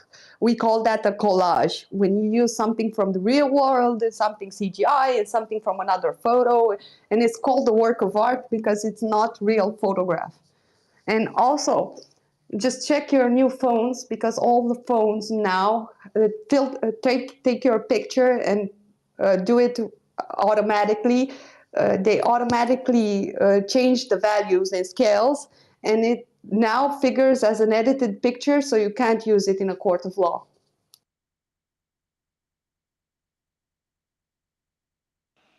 Dang. Hey, real Wait quick a minute. before we Can't you move say- on, is it possible to get new perspective in? He's about to go to bed and he was waiting for a minute to talk. Yeah, I guess so. Yeah. Yeah, I was thinking I'd come on and say to Chrissy, if you do the globe model, one of the things that our friend model builder did was make a software pilot simulation where he was using the actual like 2 scale measurements that they gave us for the globe. And he showed that when you go up in a regular plane, like a regular altitude that a plane flies, you should see lots of curvature. You know, the whole thing about Neil deGrasse Tyson, like, oh, you wouldn't see curvature from where, Baumgartner was and all that. That's ridiculous. Like the size that they give us, according to what Model Builder was saying, is you would see the leading edge of a sphere right out in front of you. It would never splay out the way it is. And it would definitely curve to the sides noticeably, not just like in the distance, kind of like, oh, maybe there's some kind of curve there a little bit, but no, it's the measurements they give us show that it would definitely be very ball-like at that altitude. So maybe if you want to play with that idea. Yeah, please DM me a link to that. I heard about it. I saw it on something, but I was too focused with my PhD, so I would really love a link to that. Sure, I'll send it to you for sure. What was it? That's why I was listening back. I was behind listening on Alan's channel. Then you said something about Dave wanting to overthrow. Was that Dave, Flat Earth Dave you were talking about? Or was that a reference Yeah. to me? I just wanted to check. No, that was Flat Earth Dave was. Dave. Yeah. Okay, good. Yeah. Okay. When you say Dave, it's not me usually. Yeah, it's Flat Earth Dave. Were you just joking about that, or what was the whole? That was just a joke, obviously. No, he tried to subvert Yeah. the movement and overthrow Witsit one day, but I just promoted Witsit to a different title and stopped it. Yeah. So Oh, try yeah. again. You're serious. We're an inclusive bunch. Everyone chips in. What did I do? I tried to overthrow the movement, Ellen.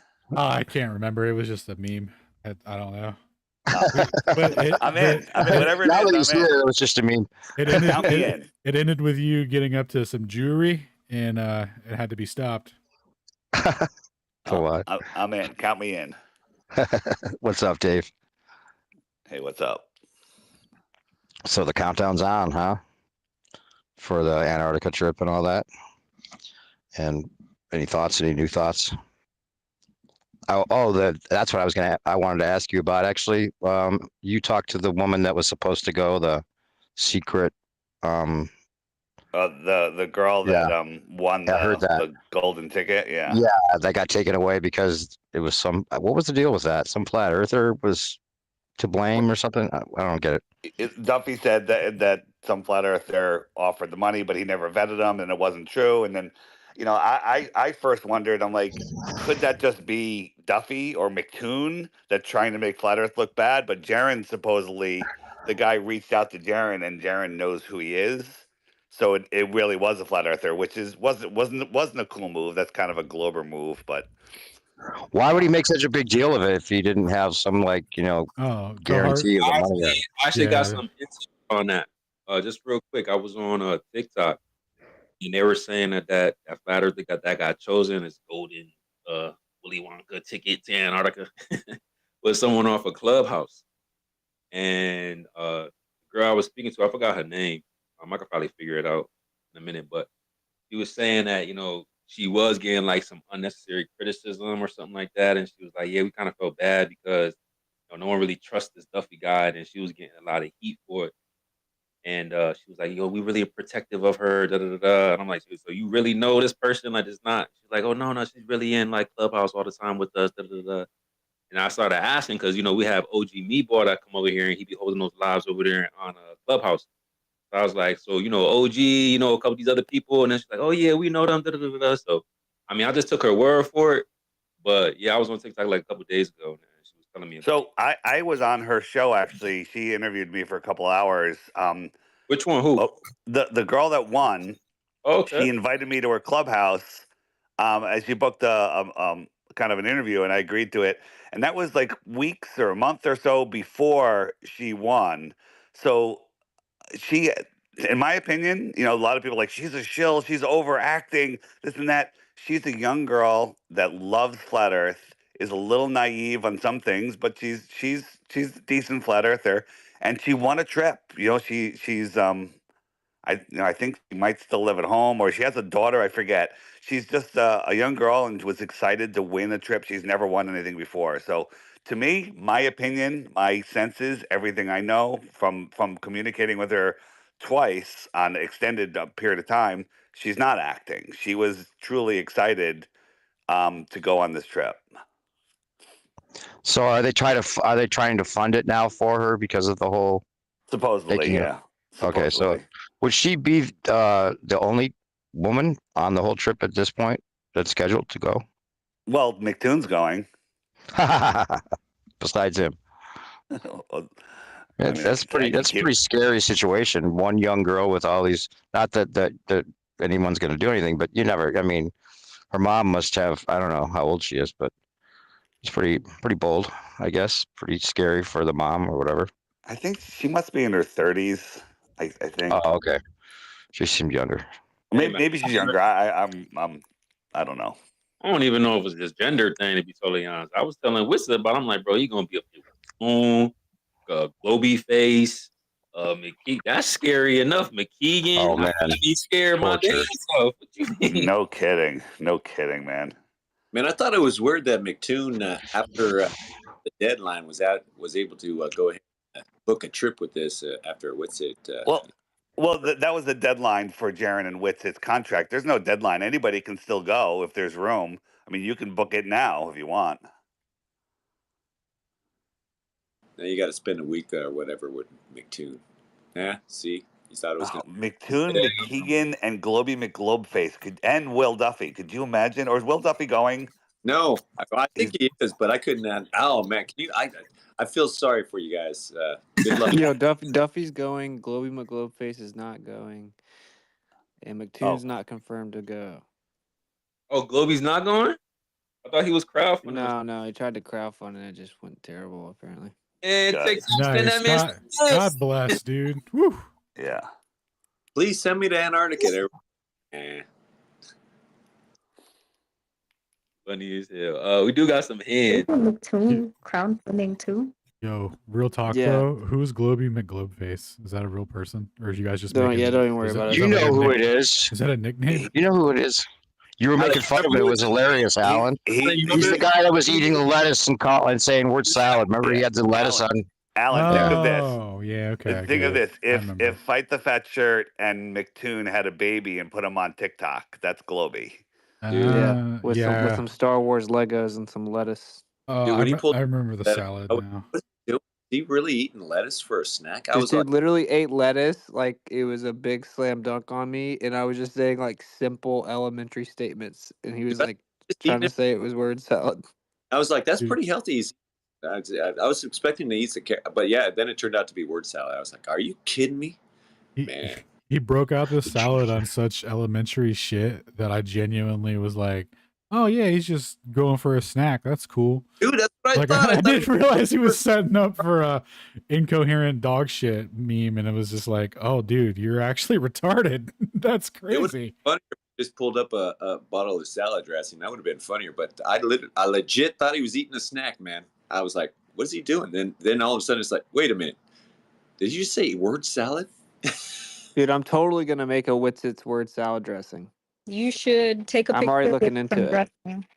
How can you not, bro? How can you not? You got to capitalize on that, man. Multiple flavors, all organic. And you know the Globies will buy it. They got it. They got to have your picture on it, dude. And on the back of the label, you should have like a big fat paragraph, really small type of just complete and total nonsense. Yeah, for real, the description of the dressing should just be actually incoherent. It's incoherent word salad about the dressing. That's basically what they're saying. It's like a list of ingredients, like that, no connection between the words, and they just don't understand you. It's so perfect that they think it's funny when it's actually hilarious that they don't understand the thing you're saying. And it's we need our own flavor, bro. We need that Batter Fridays creamy French or something. And it's got to be balls.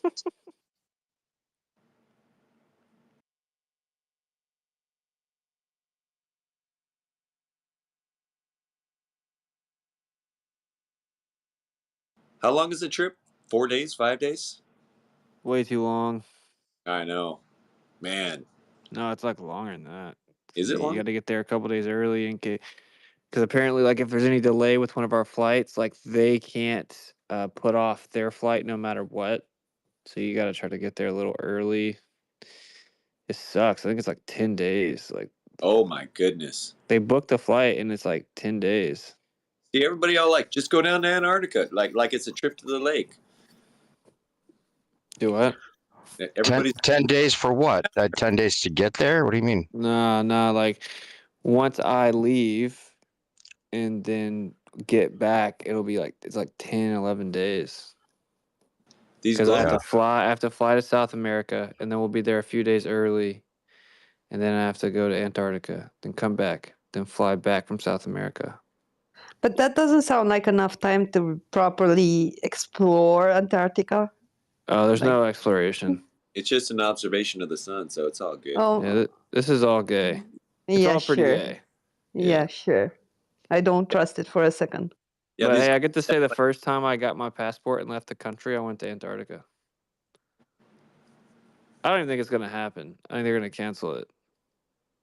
these Yep. folks act like it's just But you'll lose your money if you pay something.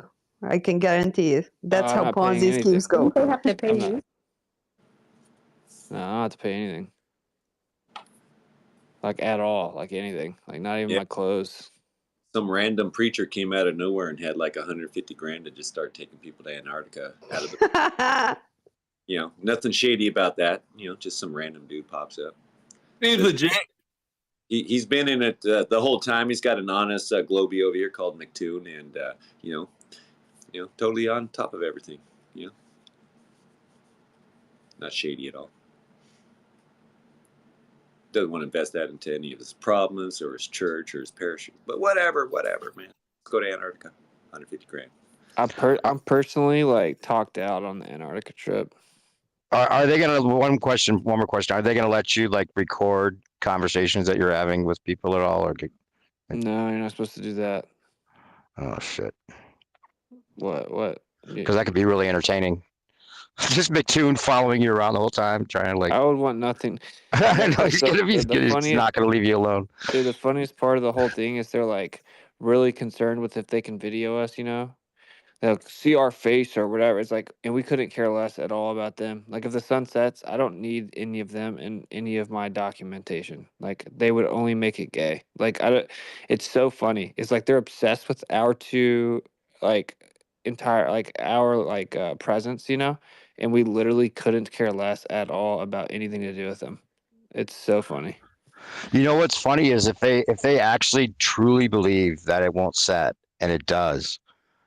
It would just be hilarious if they start like bawling. It would be funny, but like it would be funny, right? But like I don't care. You see what I'm saying? Like I wouldn't put them in anything I put out. It would just make it gay. Like it would just be for other people. Why would I breathe life into these weirdos? You know what I'm saying? But for them, it's like all they have. They're like, oh, we need the stars of the show, and we're like forced to be around them and couldn't care less. And if the sun sets, we would take a victory lap without them involved at all whatsoever. And that's it too. They need us. We don't need them. Literally, and I don't really see them letting us see the sunset. And I don't see this whole thing happening at all. I kind of agree with that. So, but whatever, I call their bluff. And if I go, I go. I think it's close to the firmament. I want to go. Like the creator is in control. Creator won't let me go if something's gonna happen. If something happens, something's supposed to happen. Whatever. Like I'm not. That's just how I am. I'm not tripping. I think it'd be cool if I'm supposed to go. I get to go and I get to fly in. If you guys watch the video of them flying in, it looks super dope. It's like this crazy wide expanse of snowy mountains. It's like surreal.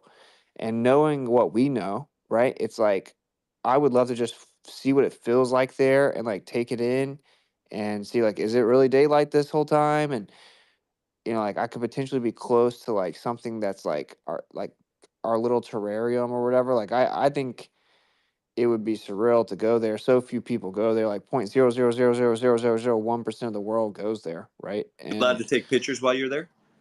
Yeah, of course, yeah. Well, you never know.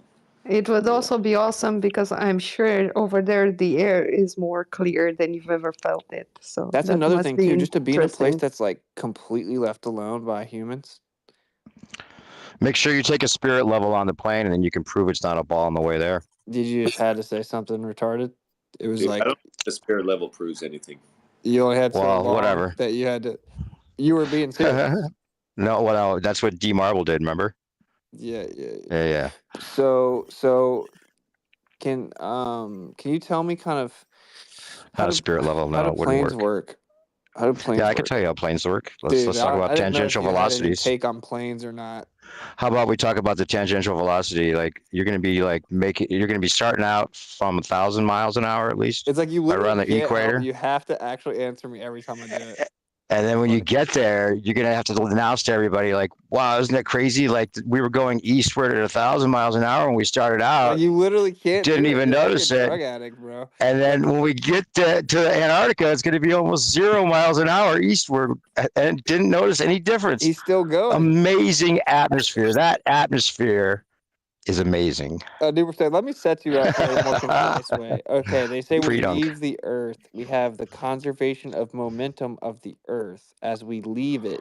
From in the being plane. on the Earth, yes, that's where Yes, it comes and- from. Yeah. And then make the very succinct follow up to that. And then we Yeah. leave. Yeah, well, if you're taking off with 500 miles per hour, conserve momentum from being on the Earth, right? And you go straight up in the air.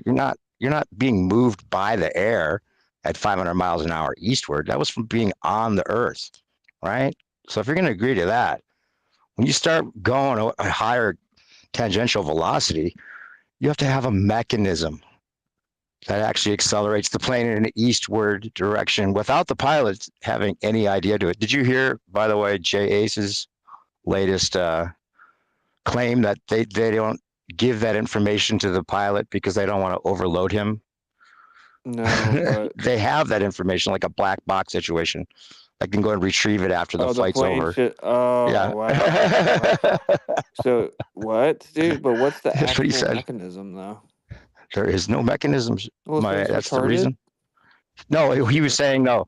He was conflating it, of course, with the gyro that they calibrate when they get in the air for the the ether wind effect that really only goes east to west. It isn't affected at all Anyway, north to bro, south, right? Piece of advice, right? Succinctly say it. So it's like we are in a plane. We're leaving the Earth. There's no We're supposed- way that a Go ahead. pilot could treat the Earth as stationary if it's a spinning ball. Well, that's not It's actually that making simple. that. Yeah, but that's not actually making your argument. So Yeah, my argument is that it would have to accelerate the plane to the new tangential velocity, either slow it down or speed it up to whatever matches the ground speed that Yeah, the but now pilot's you going to left out the land most on, important as part. if it's stationary. Now you left out the most. Yeah. You have to say.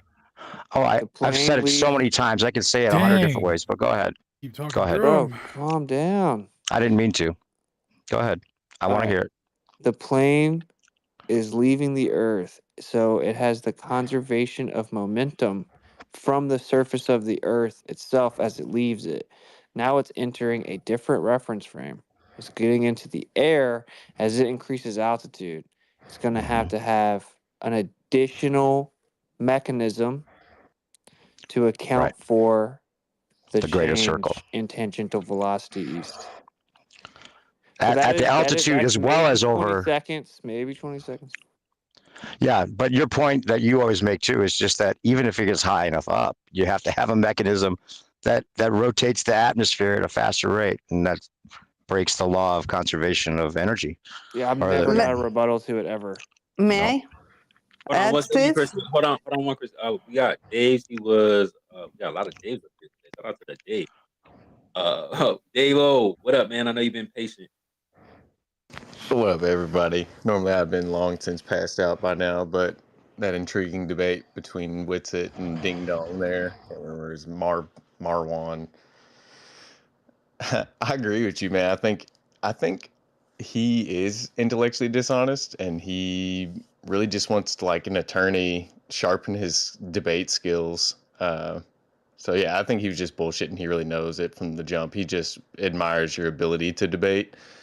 I was gonna say, oh, if the summer gates open, bro, make a run for it, man. Just get out, go get help. No, I got two girls, bro. I got two babies. Oh, I'm just playing with you. I was gonna say, go get some Iron Republic army and come back and just totally overtake whatever the hell is controlling us. Now about Starlink, I've seen it several times. It seems like I've seen satellites, like normal satellites with the naked eye, and they look at a super high altitude, obviously. But when you look at Starlink, it appeared to me as if it was lower, and it is going at quite a fast velocity. That there's no way it's balloons. I do think it's some type of drone No. technology, and possibly that that they're splitting up the the weight between multiple chains of it, right? Maybe that's something behind it. I don't know, just theory of mine, but yeah, it's going way too fast for balloons. That's pretty much it. That's all I really had. Just want to comment on the Yeah. Starlink. I posted something up in the Jumbo if anyone will take a look at it. Has It went anyone too in here fast for me to seen hit the me. video of the lasers? No, I didn't even know what you're talking about. What's it Bro, YouTube behind it again? Starlink laser tests. It's crazy, bro. Like they literally they all like separate and they start shooting lasers in these crossing patterns, which is exactly how you could do holography in the sky. Like literally, it's how you could make fake images. It's like they're training to do that or something. But yeah, look up the video, man. Starlink laser test. It's wild, bro. It's obviously not balloons doing that. You know, what I mean, it looks like drones. It could just be solar powered drones. There are commercially available solar powered drones that never have to come down. Commercially available at this point. I think Boeing makes it actually. Some of So them are I see no huge reason why they too. couldn't just use drones. Yeah, I could see that. That's kind of what I was thinking too. Like the recharge. Isn't there a plane that they announced on the news anyway that was making full circuit on solely solar? It probably was Boeing. I don't know, but that Airbus is huge. Holds 82,000 gallons of fuel with 22,000 gallons inside of the tail. Ridiculous. Alan and Pizio and I were doing a deep dive on that last night, actually. The Schwaberger combustion and turbine, the way So that am I the only works. one that thinks it's super lame that on X, if say I told you about the Starlink thing, I want to drop the link, I have to like actually make a post on X, like even if it's in the purple pill, it's like a post I'm making or like a reply I'm making, So it's like, can you not just offer like a chat function for the space, bro? Like, what is it? Not 2024. I don't like. Maybe I have OCD or whatever. I don't want someone to go to my profile and be like 400,000 posts. I don't want to have to make a post and reply every time I want to share something. Put a chat box in the freaking space, bro. Get a grip. It's so insane to me that they don't have like Discord functionality in the spaces. X could literally take over the internet, but they just like refuse to do so. All right, totally random. I don't even know how to use this shit hardly. But Austin, can you hear me, man? I can hear you. Hey, I just wanted to ask one thing, man. If you remember, they have these little Theodolite apps on your phone. They don't take up much space, but really, I just upload them when I need. But if you remember, on the right down there, if you can remember, because you've seen Toon's little Theodolite app shit and his videos talking about the horizon drop. Well, on the No, way of down there, course when I the air haven't starts seen it. when the air starts clearing up, what I've noticed is you see further. The horizon gets higher. It's less drop because it's further away because you're seeing further. And I wanted to get some evidence on that. So I know if you can remember, the air should be clear, and that should easily prove that it's a function of vision. I mean, it's just more evidence. Obviously, we already know that, but it's more evidence supporting that. So if you can remember, get a Sure, couple I'll try to screenshots. remember. So right now, I'm supposed to be holding 3 different types of compasses, spinning up a mechanical gyro, filming, just generally filming out the window, and then I'll have to pull up my theodolite, and I need to have my GoPro. Yikes. But yeah, I'll see. Yeah, I can imagine. No, I'm down. I'm down to do whatever, man. I mean, that's the point of going. I'll try to. I mean, might as well. It'll be after Well, at least it 22. won't be a boring ass flight, bro. It could be worse, bro. Well, I have to fly 22 hours to freaking get there, so that to South America, so it's gonna suck. But anyway, I think it I goes want to say without this one saying, point. I want to say this one point when I was thinking about. So someone brought up the whole like seeing things disappear bottom up, right? And everyone's seen the video where you just take the quarter, you move it back, you see it disappear bottom up, and then everyone I'm sure has heard the global responses like, "Oh, the lens is below the table," da da da da, right? Okay. But the horizon's an apparent location that the ground and the sky appear to meet in the distance, right? The ground rises up. And if you notice very often, um, we can't really tell where the the actual convergence point is. Like we'd be like, oh, there's the horizon, but really, where the sky and ground are converging is much higher than that usually. Like that's why you'll see things look like they're floating in nowhere and stuff, right? Like in the middle of the air. Okay, but either way, so the ground rises up. So it is exactly analogous to the quarter on the table because wherever you're standing and you're looking out with your camera, the horizon, which is the parent location where the ground again is rising up to converge optically with the sky, is going to be higher than your lens, whatever you're viewing with. So you are going to see bottom up, just like the quarter moving away from you on the table when the camera is slightly below uh, the table. Does that make sense? Austin, let me correct you. Yes. Wow, I'm correcting Austin. I'm not correcting you. It's just a slight modification in the words. The ground doesn't ramp up, but of course it appears to ramp up because you just can't tell the distance. That if you're standing at the water's edge, that 6 feet in the distance, you can't tell. But the atmosphere, let's say the thick part of the atmosphere is 10,000, 20,000 feet, whatever it is. In the distance, all of that compresses into the horizon and becomes opaque. So that horizon isn't just above your eye level, it's thousands and thousands of feet above your eye level. Yeah, And then it's the not sun does exactly what the quarter does on the table. Exactly. it's not just the objects; it's the space itself. Yeah, that's a good point. That's what I'm saying. So what I've seen happen for years is someone shows that video, then someone says the lens is below the table, and then the flat earther denies that it is. It's like, no. Sure. And that therefore perfectly matches what we see in reality because of what the horizon actually is. Right. There's also another one where the quarter's laying down on the table, and when you zoom in and out, you can't see it. Then you can see it. That's another effect. That's just a miraging effect. But yes, the our horizon is always with any distant horizon is always high above your eye level. When viewing celestial objects, when zooming in below the atmosphere, trying to open that up, it's just there. Maybe there's some waves in between. But when you're looking at a celestial object, you have thousands and thousands of feet of atmosphere that compress into that apparent eye level. Yeah, bro, and like even in a plane, right? Seemingly, right? Because like yeah, you're high up in a plane, but if you've ever been in a plane, like you see this like huge gradient where it's just all merging together. Um so yeah, I don't know. I heard someone bring up the bottom up, and I think that we haven't really made that point well enough, and that's a big hiccup for people. Because Right. there's a lot of variables. There's obviously like reception and propagation angles relative to angular resolution, and like that's So, where they the start pictures to. from the airplane where people are seeing the sun setting into the earth? Yeah.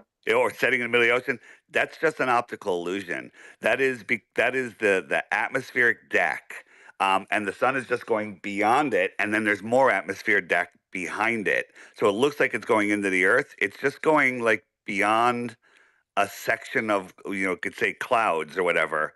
It's just like the sun would disappear from the bottom up as it moves beyond some clouds high up in the sky. But then in that distance, just everything appears to be, you know, eye level or the ground when in reality it's not. Man, so you're saying Ronnie and Jason are wrong, dude? Please don't Yeah, say so those like names. are you kind of referencing that video I posted on here? Yeah, please don't Yeah. say those two names in a row. People lose brain cells when they hear I that. know, man. Never Plain heard of Reality's them. doing some good work on this subject, man. I got a 4-part series on flat Earth tests about the horizon, man, with actual optical equipment and shit. So, anybody So wants Dave, are to you kind of referencing the video I posted on here? Do you know what I'm talking What video? I don't know what you're talking about. There's like a video. This girl is filming the sun, and they're like, "It's setting in the ocean." Yeah, that's exactly what it is. I actually saw that on my flight the other day, and you can see that it's just the cloud deck. It's the atmospheric deck, and there's certain parts where the sun will go behind it or beyond it because it's still over your eye level. But then you can see farther into the distance. It's a cool optical illusion, but that's what it is. If the sun's a focal point, it's going to appear wherever, pretty much. There are going to be a lot of optical illusions, I would think. Yeah, because like I put proof the horizon is just an apparent location, and that the sun isn't setting behind a physical curve. welcome to Flat Earth. Yeah. And obviously people spiraled about it. How do I share this to this space? Oh yeah, right here. Okay, I just put it in the Jumbotron. But have you seen this video? It's pretty crazy. How do I see it? Do I Yeah, how do we purple get to the pill? Jumbotron, man? It just scroll up to the top. Takes a minute or so to get up there. So when you're on this plane with all these guys, you got to ask them if they can feel like they're moving. Ah. I, Yeah, I sorry it had took me a posted while to that get the post. I same. had to sift through a bunch of Hitler posts. I That's had so posted funny. I that same forgot I had video that with on. it. I got a bunch of Globers in my comment section claiming that the horizon was the sharp line and the clouds was where the sun was. Yeah, I know. Yeah, I saw that too after I posted it. And I saw a decent screenshot kind of supporting the idea, but my point remains the same. And I phrased my caption very specific for a reason, which is just that the horizon is an apparent location, right? So like when you look there, it just looks like the horizon, and that's not a physical curve. It's just an apparent location. And it does just like kind of all blend together. Yeah, But that's exactly what I'm talking about. That when you see the sun going into that, it's just going beyond those clouds, and there's more, opaque atmosphere beyond it. But in the globe Earth model, isn't the sun already below the curve of the Earth when it's sunset? Yes, but we don't live on a globe. I just don't see how they could align with this being anything physical. I don't. It just. Maybe in the globe model, maybe it takes a shortcut every now and then. I think the video is awesome regardless. It's just very cool and like totally flat Earth adjacent at the least. Yo, Dave, they want me to ask you when we allegedly see a 24-hour sun, how are you going to send the Bitcoin? Well,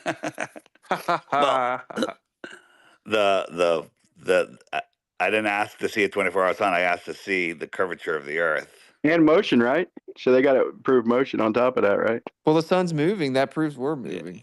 Well, here's the issue I have. I mean, if you want to take a couple steps back in the heliocentric model, the sun is helium and hydrogen that have decided to collapse upon itself and create gravity that can hold on to Pluto and ignore all the planets, moons, and everything else in a space vacuum.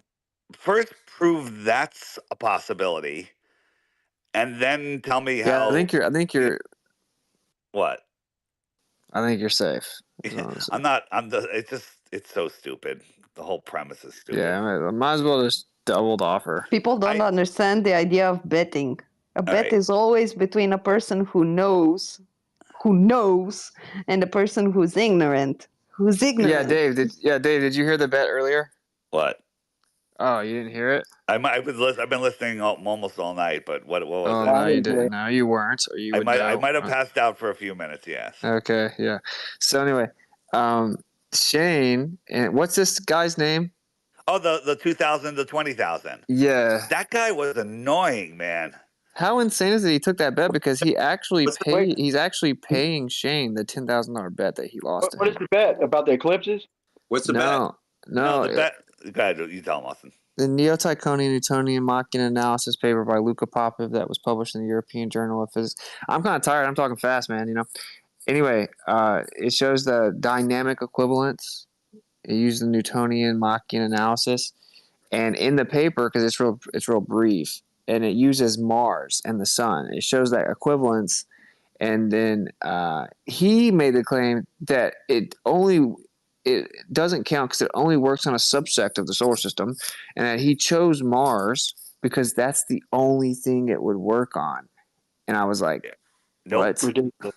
Yeah, dude, I got an animation of it, man. So if the math don't work, how the hell are they able to make a computer animation of it? They just No, ain't wait, thinking. I don't think you're getting. The point is, he's saying that the geocentric dynamic equivalence wasn't valid because in the paper that shows one of the like the math behind why it would be dynamically equivalent, he only uses Mars, and I'm like, bro, you're retarded. In the paper he literally says it, like he says obviously this would work for everything else, and that's why we're just doing Mars, but that's not why I bet him. It's because it's just, does he not even understand the concept? It's like if say gravity's real and it's based on mass, and Mars is going around the sun, then you would have to say that the mass equation doesn't work except for Mars, right? Either it works or it doesn't work.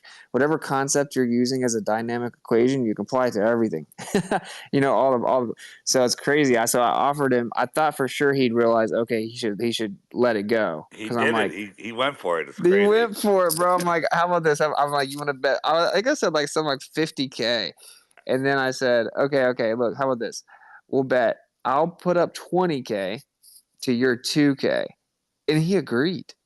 Yeah, and then Right. you offered him an early buyout, which was nice. But then you said you can't charge him interest. If you're going to offer him an early buyout and he doesn't take it, then you need to charge him interest. I think. Yeah, but I think allow it. I'm not supposed to like charge people interest, but like, so I You're not offered supposed him. to gamble either. That's well, I don't know. Can you show me where it says that? It doesn't say All that. right, you're right. Not a gamble though. It's not That's a Muslim. gamble. That's an Islam thing. Hey, but look, what I'm saying though, I'm like, okay. Look, I'll take payments or I'll get 1777 lump sum. But this is the crazy part. I later, like, I heard in his voice he was defeated because that 10K got to him. You know what I'm saying? Back in the day with Shane. And although he's like mind-blowingly annoying, I heard it in his voice, and like I'm like an empath, and I could tell he like knew he messed up. I could like feel it. So I'm like, all right, bro, like if you'll just chill, even if it's like too hard for you to do it right now, give it a few minutes, just come back, say, I think I was wrong. I misunderstood, I was wrong, whatever. Just concede. You don't have to pay me. And he said, I'd rather pay you the 2,000. That Wow. go, That man. was telling. Funny. That was the most telling thing of that whole interaction, because that shows his true like purpose. Like he's like trying to like lead with ego and dominate, not in search for the truth. So when he said, "Yeah, I'd rather just pay you than to say I was wrong." That is so egotistical, man. And like, That is- bro, I'm broke. I could use the 2K, man. I was trying to be nice. Take his money. Take his money. No, at this point, I'm taking his money because I gave him like repetitive abilities to get out of it, like opportunities. You got to take his money after that. I'd I rather. think so. Yeah. They can't have anything like that be impossible, right? They can't have it. The crazy thing it wasn't like he was mistaken. Like he actually thought that. He was just like making shit up and then doubling down. on it. That's what's so crazy is he knew he didn't know even when he first made the claim. So it's like he just wanted his opportunity to have a bet showdown with me or something, Yeah. What does anyone know? It's What this guy pretty gay. does? What does he do? I mean, he is He pretty. does pretty. It's a coordinating like computer. I don't want to get it wrong, but it's something to do with like some kind of like computer administration type Yikes, work. that was awful. Alan, do you know? He's a type burglar. Yeah, he does data science or whatever. He just like does statistical analysis on stuff. From what I'm aware of. If he does statistics, he should have known what a bet is. He should have understood ran some statistical what the fuck he was doing. Yeah, the chances of winning a bet when your side is just something you made up out of thin air. That's a really Especially good bet. when like I think I'm undefeated with the flat earth bets, and I've been offering them left and right for like 3 years. Yeah, I mean, the fact that you offered to bet that showed your level of confidence, and then he has to know his level Xanaco's of- on. Right, Sorry, he Jeff. has to know that he doesn't know. I mean, that's just. I It's don't like know what mental that is. illness or something, right? Yeah. So at that point, what can he do? I'm like trying to be nice, like, okay, 20K to 2K, whatever this dude's talking about, he knows, but whatever. I think it's funny. The paper literally talks about it. The paper literally talks about it in the conclusion. It's only 2 pages long. You know what I'm saying? Like he could just go read it before. Danik has to owe Austin a zigadillion dollars, dude. He owes me about 20 grand, but he owes Austin a fortune, man. Oh, that's right. Zanuck does always claim he takes the bets and then just never pays them. Most of them just refuse to take the bets, and then it just helps expedite the conversation. And then Kosho owes me like 25K because the moon landing's not. Well, I let it. I told him he doesn't. We'll work something out or whatever. But yeah, that's what I said, man. Just draft his services, man. He's pretty good with stuff like that. yeah, I'm gonna enlist Globers to go undercover undercover in NASA and be my Veritas. Hey, Oh, you that's got some money over on TikTok still. They Parker. still owe you money over there. For real though. Oh yeah, Parker owes me what was it, like $20, $100. Yeah, he ain't want to go too high because he already knew what was up. But anyway, let me just say this, that just in case y'all not really seeing through the facade, like it's 113 weeks of Flat Earth Friday. There's a lot of anti-flat earthers that came in here and got cooked up. They raising Morwan to like this, you're the guy. And they're all watching. Don't think because y'all don't see them in here that they're not Anon or in Alan or Shane's live. Just watching every move of Flat Earth Fridays. As a matter of fact, the guy right here in my in the title, he told me 2 days ago, a day ago, something like that, that he was in here 7-8 times. I'm like, I ain't never see you in here. So bro, like they watching. So they looking for someone to take out Flat Earth Fridays, take out the level heads, take out the legends. So they can't take no L's. They just too much ego invested in this. So that's what's really happening, y'all. Just in case y'all didn't really know what's going on. Trying to orchestrate and it's not really working. But hey, that's just me. But anyway, let's slide over to CLW and then I think we got a few other hands up. You have made a platform, bro, with a lot of high-ranking flat earthers, man, in one place, man. I give you that. Hats off. We had some legendary moments in here, and it's all for y'all, all because of y'all. So I appreciate you, bro. CL Dub, you still up? Not to be confused with Rio, Dub. I don't even see it. Not really. Connect to that satellite, brother. Well, that's the link. The connection is good there. I wanted to comment on It just sounds like you're far away. all the time.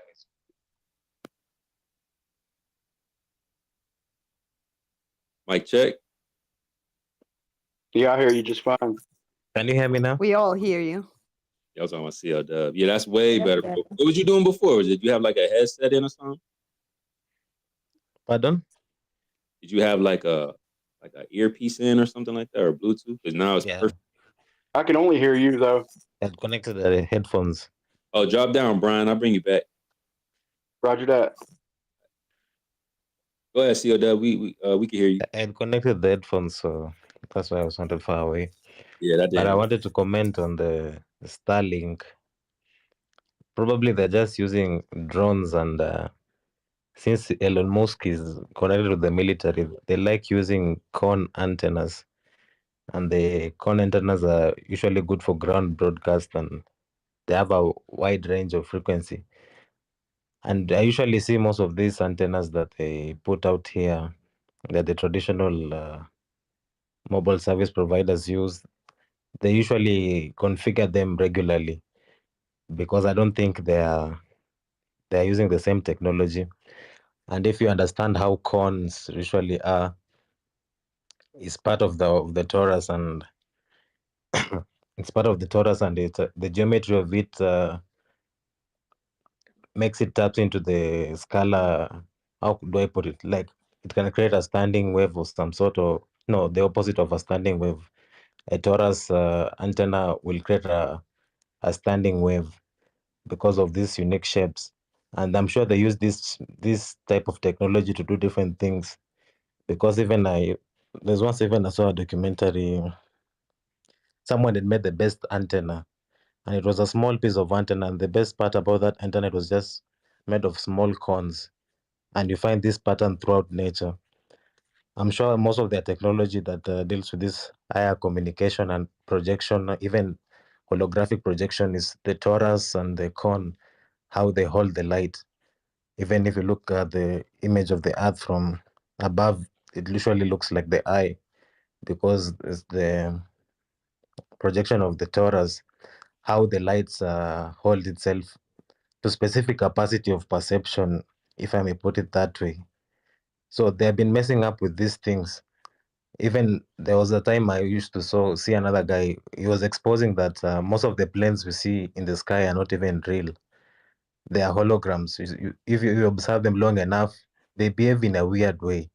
Their size is not even is not relatable with how they are supposed to look, most of them. I'm sure they've been messing some things up in our sky, trying to project this and that. And Elon Musk, even, as you know, they can also use the radio frequencies to project other things to people. And is planning to come up with this Neuralink thing. So he's setting up the network for the control of the mechanism that is going to implement, you know. So he's probably using top grade military type of information to make his.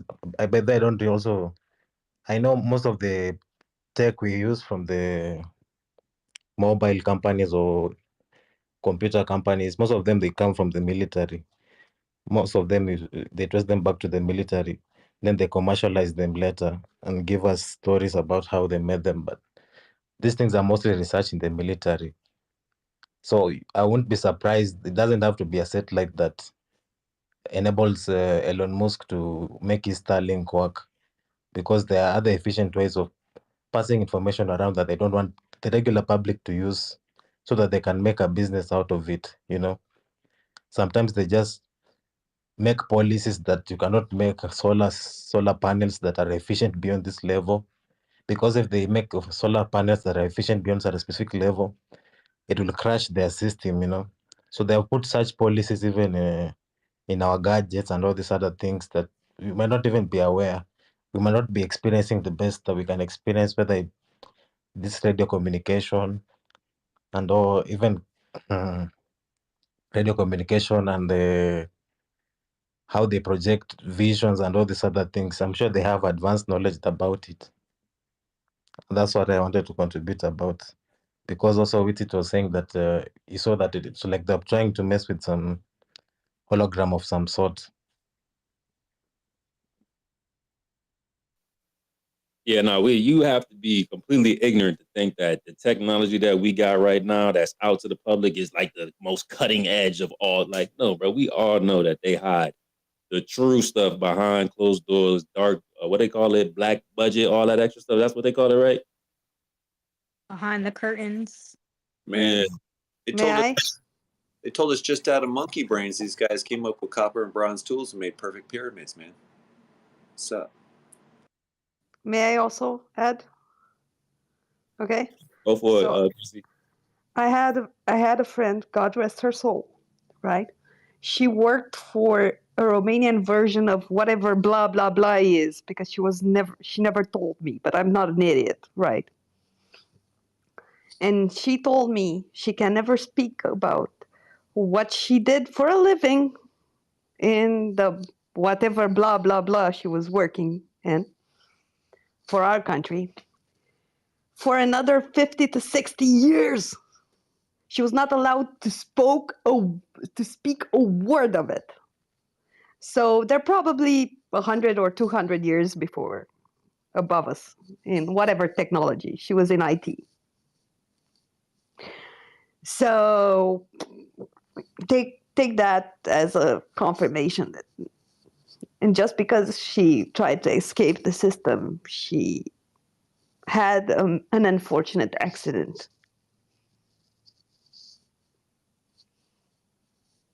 So that's it. And I was gonna say something about the planes, because the discussion went back to the beds and stuff like that.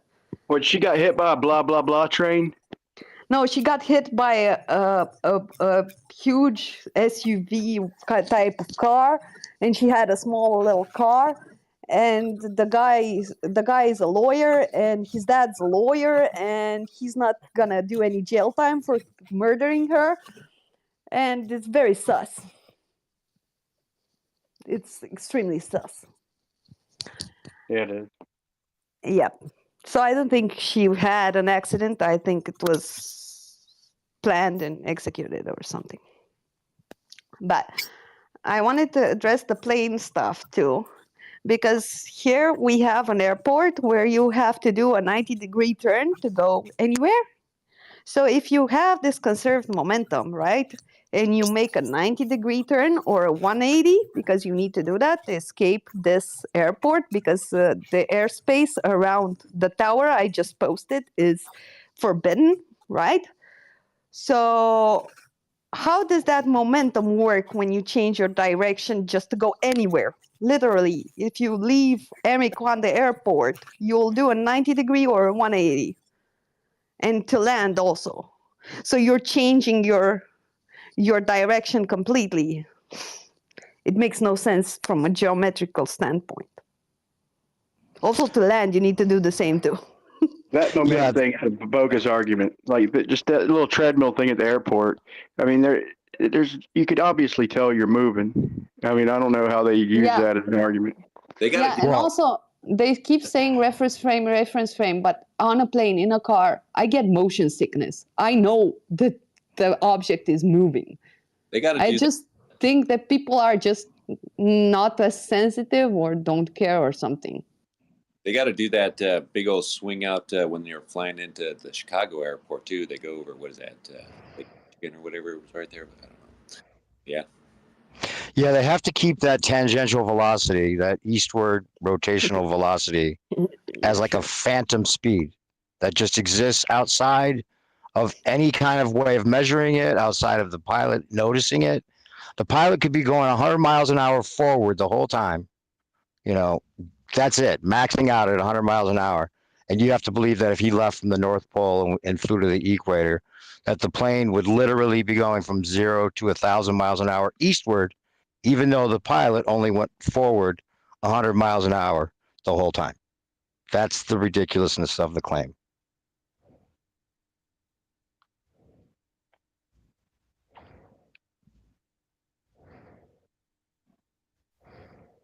Yeah, that's some wild stuff. I think it's Brian Soul and FL. Chrissy had their hand up, but they just spoke, so I don't know if Pryor can hear me. Pryor, you can hear me? yeah, I can hear you.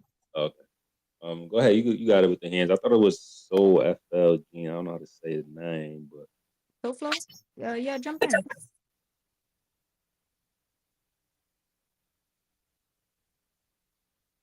how you say that, bro? Is it? I can't hear him. I can't hear you either. Mic check. I can hear you guys. I can't hear whoever you're talking to. Gene, I see you. You came off mic, but we can't hear you, bro. You're talking.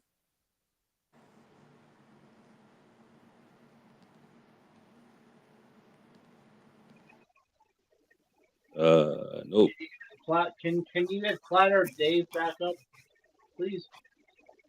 Yo, bro, do you have like a earpiece in or something on your device? Common. Tell me we make phone calls. I'm asking for Clatter Dave to be brought back up. I understand that. What I'm asking you is, do you have anything connected to your device that you're speaking into? No, Bluetooth. That's all. Yeah, so that's the device. If you have Bluetooth, please disconnect. We cannot hear you. All right. Can I drop down and you'll bring me back up? No, you have to disconnect from your Bluetooth and speak directly into your device. We cannot hear you. Okay. Dave, if you feel like coming up, feel free. I actually did want to run this situation by you. This destroy something or other. It doesn't destroy anything, but such a funny situation, man. I can't believe it. How you rescind this whole channel? We didn't even really get to the story either. Anyway, while Common gets right. You want to try again? Go ahead, bro. Yeah, he came back up. I was trying to see if he was wanted to try again. Is that me? Yeah. There you Coming go. through now? Sweet. Yeah, way better, way better. All right. I've got a, man, I might be in the wrong place. Kind of a rookie question, I'm thinking, but I was hoping since Witsit and Dave were both here, maybe I could offer a question, a sincere question, no gotcha kind of stuff. I'm just really curious. I grew up, I'm about 50 years old now. I grew up in the Space Coast, south of the launch center. You know, I've been here since '75. So as it turns out, over the years, I kind of gotten to know a couple people through my dad. Long story short, first time I ever went up in an airplane was with an astronaut, worked for NASA. And my question was having to do with whether or not, is there a clear answer as to whether or not these guys who supposedly go up in the shuttle back in the 80s and 90s, were they legit able to go up and circumnavigate something? Because my question was like one of the most memorable experiences of my life was the first time I got to solo pilot his airplane, and this was an astronaut friend of my dad's. And so he was friendly with my dad, and I just couldn't believe that this guy would have maintained a relationship with my father for several years and kept him thinking it was all for real if it wasn't. And so I was just wondering if there was some way I could rectify that in my mind, because I don't have any good arguments against flat Earth, but at the same time, it's hard to discount the personal relationship, especially one when you have it's a big part of my childhood kind of thing. So can you talk about that for just a second, maybe? I'd say there's area up there we can explore around to a certain extent. Are you speaking like specifically about circumnavigation? If I'm being completely honest, I was a 15-year-old kid. I was more tied up in flying an airplane, but I just knew that he was an astronaut and he was a friend of my dad's, and he was on the shuttle mission supposedly. And so my understanding was that they went up in the shuttle. Oh, on the okay. And so my understanding was the shuttle, circumnavigated the globe. Now, obviously, if it's a flat Earth, then he wasn't circumnavigating. But I thought I had heard Whitsitt before speak about the idea of there being a parabolic type flight path, which is possible using some sort of sync method where I can't remember the terminology used, but I didn't quite understand the nature of the flight path the way it was explained. But you see where I'm coming from. I'm just kind of torn between this personal real life experience and wrapping my head around what I seem to be able to believe based upon the arguments I've heard for flat Earth. That's kind of where I'm coming from. May I? If this personal friend of yours was part of the astronaut program, right? He was a part of NASA, right? And they have non-disclosure agreements, right? So he's not allowed to speak for the rest of his life what he did there. So he only tells what they tell him to tell. He's never gonna step one foot out of it because it can land him killed. It can land his family dead or any other stuff. You have no idea what goes on behind an NDA. And you're not even allowed to know that they have an NDA, but they do. So I go with the idea of provable, repeatable experiments above the idea of trusting a person that says that something happened just because he saw it, especially if it's a person that was paid extremely well and was afforded every opportunity to rise on the social scale. And an astronaut is kind of up there. And yeah, so it's very normal for a 15-year-old to be in awe of an astronaut, especially since they push this astronauts and astrophysics as the pearl of academia and exploration and blah, blah, yada, yada. Oh, I was totally into it. I get that. During my college years, I lived in Orlando, and during attendance at UCF, every 4 to 6 months, I would hear the twin booms of the shuttle coming into it, wake me up in the middle of the night. The twin sonic booms as the shuttle would come over and land at Cape Canaveral. Is that how do they pull that off? I guess with the I'm pretty close there. I'm in Jacksonville, Florida. I'm not far from you, man. They they definitely sent some stuff up, man. But I mean, how high do you remember seeing that thing? Because to me, every time I've seen it, man, it looks like it might go, I don't know, 25 miles if I'm being generous. How high you think was you able to see it? You know? What do you If think? I'm being 100% honest, bro, I didn't see a thing. It would wake me up in the middle of the night. Honestly, it'd be like a 4:30 in the morning type thing, and the walls would shake, boom, boom. And so I never saw it. I just heard it. I did go to Do you some know? launches, obviously, and I watched launches with my telescope, and that was cool and all. But I didn't see him coming back in for a landing with the naked eye. I just heard the booms wake me up in the middle of the What would night. you say is the highest you've seen them go though? Like estimate. I'm not holding you. You being cordial. I'm not trying to hold your feet to the fire. But like, if you had to guess, like when you see them launch, like what would, like before they went out of sight, what would you say is about the highest estimated height that you was able to see them go? I'm being generous by saying about 25 miles, but maybe you might have a different opinion. I'd say that sounds real. 25. That's like 100,000 feet thereabouts, right? So that sounds about right. I had a pretty good ability to be able to use a telescope. I could see the shuttle on the launch pad, and I could see it launch before anybody from 5 miles away across the river could see it launch because I was right up on it with my telescope. But watching it, trying to track it was hard because this was back in the 80s. It wasn't great technology, but It's pretty if I'm neat, though. I'll guessing, give you that, man. It's pretty neat watching them things launch. SpaceX, I'll even give them that. Like they appear to me, just from what I'm seeing, like I'd watch them go parallel or perpendicular to my front doorstep, and they seem to be going like about 5 or 10 miles higher, man. But even then, they seem to just plane out. yeah, I've been in They're going Florida up all there. my They're doing life, something so up there, right?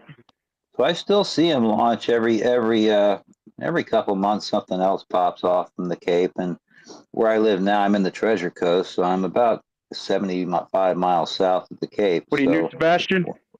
I'm actually in the Treasure Coast area. So once they get up off the ground and a couple miles up, you can see them from even 100 miles away. And before it starts heading parallel on its mission, it does seem to achieve pretty considerable altitude. Again, I couldn't even guess how high, but I can still see the launches from here. But the big thing was really the sonic booms and the personal relationship with the pilot / friend of my dad's who was an astronaut. But you guys kind of satisfactorily answered that. I kind of get where both of you are coming from there. About the sonic booms, just type into Google. I hope it's still up. There's this French movement that was used as a pretext for canceling the Concorde flights. And you'll hear the Concorde doing the same sound you just said, boom, boom. Yeah, I know they had to cancel the flights because they were disrupting the city. Go and listen how it sounded like, because I'm betting you'll hear exactly what you would have heard in the night. It sounds like boom, boom. Oh, no doubt. It's definitely the same thing. Once it's doing twice the sound barrier, If you it's get at 2 night booms. and you can't see it because you're never told exactly when it launches and goes down or whatever, you never get exactly, you only get it on TV, right? It could have been anything else, right? It could have been a military plane or a Concorde or whatever, and they just say it was a space shuttle. It came in last night. Ooh. Did you see the thing about the Challenger launch? Like it was in the main news. Like they wouldn't let them open the capsule. Like the family was pissed. Like they kept it closed off. This was the conspiracy theory, whatever you want to call it.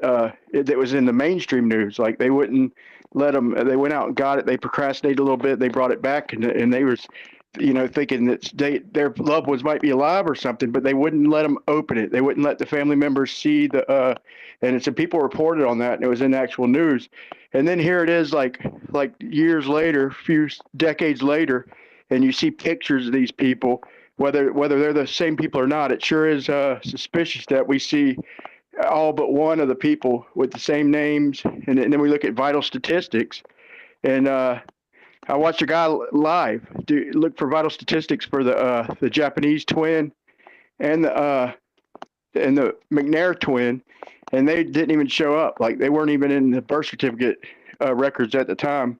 I don't know if they are now, but they weren't live when I watched it. And that's pretty much that to me is a given. Like there was an actual thing going on where they wouldn't let them open the capsule where the people were supposedly dead. They wouldn't let the family loved ones get them out and bury them and stuff.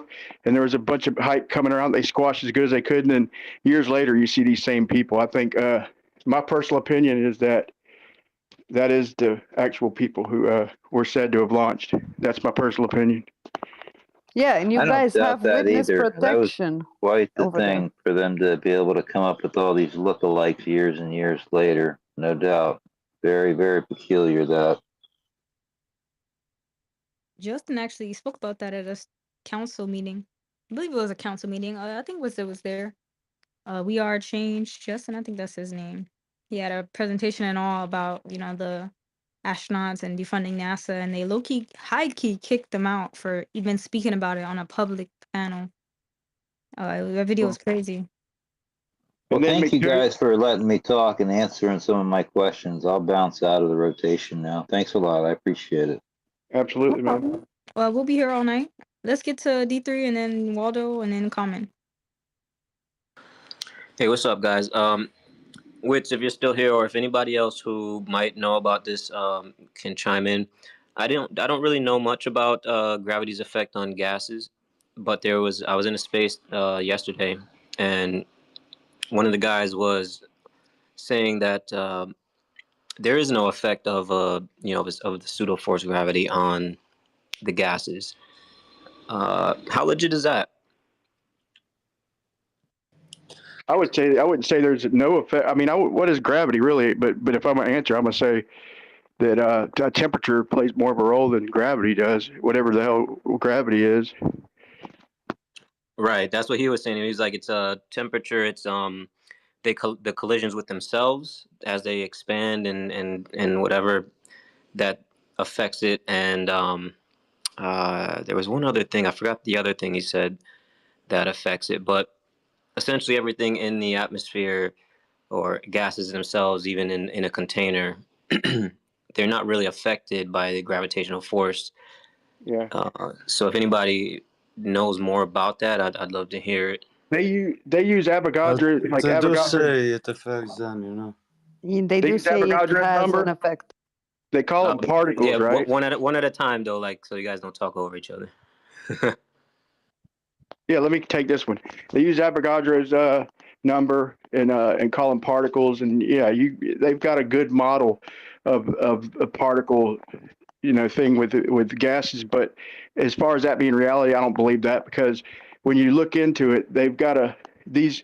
If you're expanding like a very elastic balloon or something, and you cool the gas down, that they literally have to, like a balloon going up in the atmosphere. It's got to expand as it gets colder and colder up there, but still be losing energy. So it can't be moving. If they're particles, they can't be moving a farther distance to keep the balloon expanded and losing energy at the same time. It's just it's a good model, but it's not reality. To me, gas is expandable, compressible. It's not actual particles, man. It's just kind of like etherical. To me, it's one step closer to the ether. That's just my opinion. I can add to the fact that the way we calculate the resistance of materials, okay, there's actual physics that goes behind our tensile calculating tensile strength and the way materials work when acted upon by forces, okay? So the applied part of this kind of physics doesn't go with their assumptions. And they do say that gravity has an effect on gas. They say that gravity makes it collapse. And that in itself is a fallacy. We certainly see But electrostatics have an effect, though. yeah, more like Is there that. a particular rule that that the gases are violating in accordance with gravity that we could point to for everybody in the space? Like, Yeah, they so when say Globers are like, what's Second holding the law. gases yeah, down? yeah. It's gravity. Second law of thermodynamics. Exactly. But let's just take their scientific view with quotes. You can see the sarcasm. Stephen Hawking's, right? Their daddy, their Jesus, said that at a specific, in his papers, I'm not good with numbers, but I'm good with words. And I read the words, right? And I understand the words. He said that at a specific amount of mass, the gases stop working as gases and collapse upon themselves, like the molecules become super heavy, and the warping of space-time makes them collapse at one particular mass. And he hypothesizes in one of his papers, I don't remember which one. I read them all. I loved it. I loved the whole space shit. He said that if Jupiter was like, I believe 10% bigger, which is not a big difference, it would have been a star, a red dwarf or something like that, which makes zero sense, but people love It that is a shit. star. Well, it is a star. It's a wandering star. They're all stars and they're not gods. But just for the argument's sake, is it a planet or a star? Just decide on it. Yeah, they think they should say, to be more accurate, that it could have been a sun. They think that stars are suns, but I mean, just look up there, you know. No, it's just philosophical, you know, because when they delivered the globe, nobody was actually thinking like it spins. Literally, they just want to give like life into Earth, you know, to make it like infinite. God and everything just to gain like power during the church big when the Protestants were huge, you know, they just wanted new ideas to convince many more people, you Right. know. And their whole model started with making Earth the size, or let's say making these stars, quote unquote, the same size as the realm we live in, and then also making the sun a star, and then they did it mathematically from there, and you know, and then Huygens' lucky guess that Venus just happened to be the same size as Earth. What a lucky, great guess! And then you know, just mathematically sorted it out from there with Kepler and Kepler's laws. No, it was Giordano Bruno who was actually the philosophist, and he didn't even know shit about maths, you know, he just liked the idea of the Earth spinning, even though nobody really believed it, like even the church, like they burned him and stuff, but like before I go out, I just want to tell you, you know, every time they say they have pictures from space, it's just fake. They don't even have a single camera out there. They just have like data and sensors, and even that's why it's always different color, you know, because they don't really put a satellite and put any camera up there, you know. Even the blue marble photos, they're just like some sensors they have, because when I studied physics, like I asked them for the real photos for the cameras, and they just said it's just a bunch of sensors, you know. They don't really have the photos from space, you know. We have more photos from space than they do. Yeah, Because these are not really photos, you know. They just have some data, they get some sensors, you know, they maybe get temperature, and that's why it's like different color, different everything, different. Yeah, they got a you know. simulation, man. They got a simulation, and there's a fine line between when it's real images from up high, you know, 100 to a couple 100,000 feet, and where it turns into the simulation. That's my theory. But It's a our collage. challenge withstood the test of time. Like it's the fourth wall. We've challenged them from the beginning to do a 360 pan from up there, and it's still not been done. But they don't even It's a have pictures from collage. space, you know. Everything they say they have is just not real. It's just some composites of data, you know. Yeah. Every time they expose this like stuff, you know, they don't have any pictures. We have to call the bullshit out, you know. Yeah, it's a collage. It's literally a collage, and it's mapped on a ball, a 3D ball in 3D Max or whatever, Maya Blender. I don't give a shit. And then Photoshop to make it look more realistic. Because it has to be. Yeah, it has to be. Hey, Brian. Yeah, I but just, even they admit they use fisheye, because I was talking to a few scientists and he was like, we use fisheye so we can catch it the whole Earth like in one shot, you know. But then That's I said, like, BS. you know, it's flat. If you can't catch it in one shot, you know, it's flat, you know. You can use a wide angle lens and you can do a panoramic view, but that would just show the flatness. So that's why they don't want to do it. No, but when you tell them like any camera, the Hasselblad 250, you know, anyone can check for themselves. The NASA gallery still has pictures up, and That's where it gets funny, you know, because every picture that shows the ball is actually a lens camera. They never like tell you which camera they use, but in the NASA gallery you can like really check every camera by themselves, and you will see that basically they do get high as the ICS goes, like 300 kilometers, but that's probably the maximum, you know, because it's still flat from that height. And you can't have like 300 kilometers pictures proving it's flat, and you know it's flat if it's like from any height you visit. Hey, real quick, guys. Proud of me. I'm gonna need your help. I think we got a few requests, so we're gonna start rotating some people in and out after you speak. And if you need to come back up, just request, and then we'll bring you back up. So if we drop you, just request back up if you want to come back up here. Yeah, Who's that? before we get to Waldo, I just wanted to ask Brian specifically, how does gravity violate the second law of thermodynamics? I think that was the gap. No, I wouldn't say it's gravity. I would say it's just the way that they explain gravity relative to gas. Because like I just did a video on and showing a balloon submerged in water in a vacuum chamber, and the balloon still puffs out. So if you just think of the container of water as the Earth with the balloon submerged in it, and then you think of the vacuum chamber as the entire universe, which is not even close to actual comparison. The universe would be way, way, way bigger than the vacuum chamber, but even still, the water just starts boiling.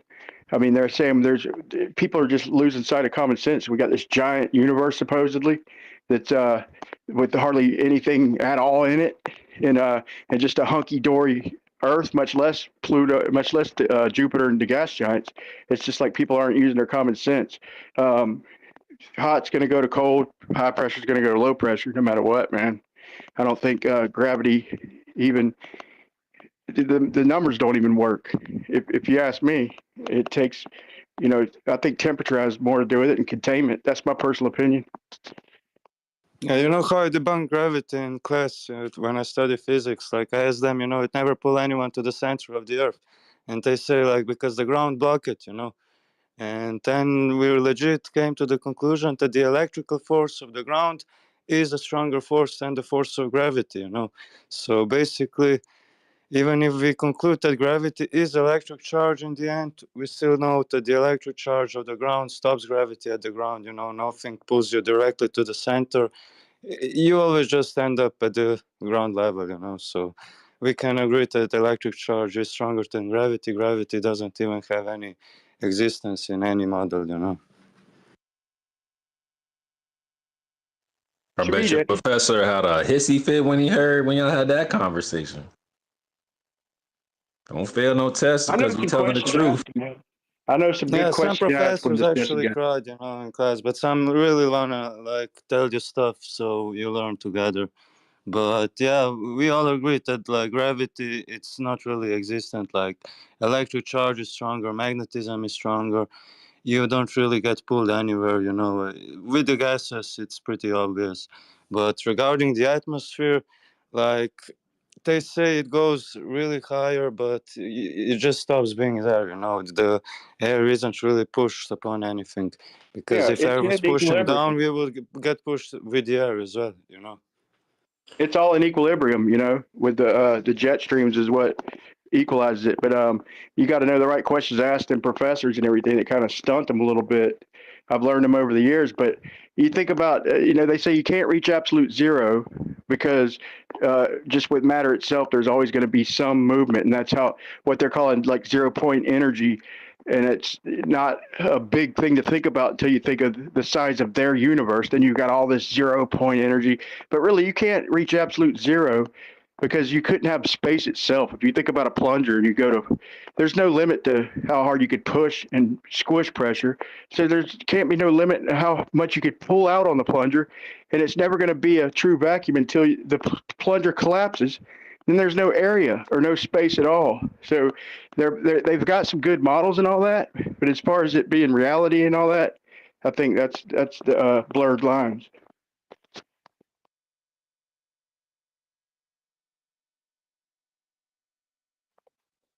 If there's nothing there can't even be space. Is what I'm saying. If there can't a perfect vacuum couldn't exist.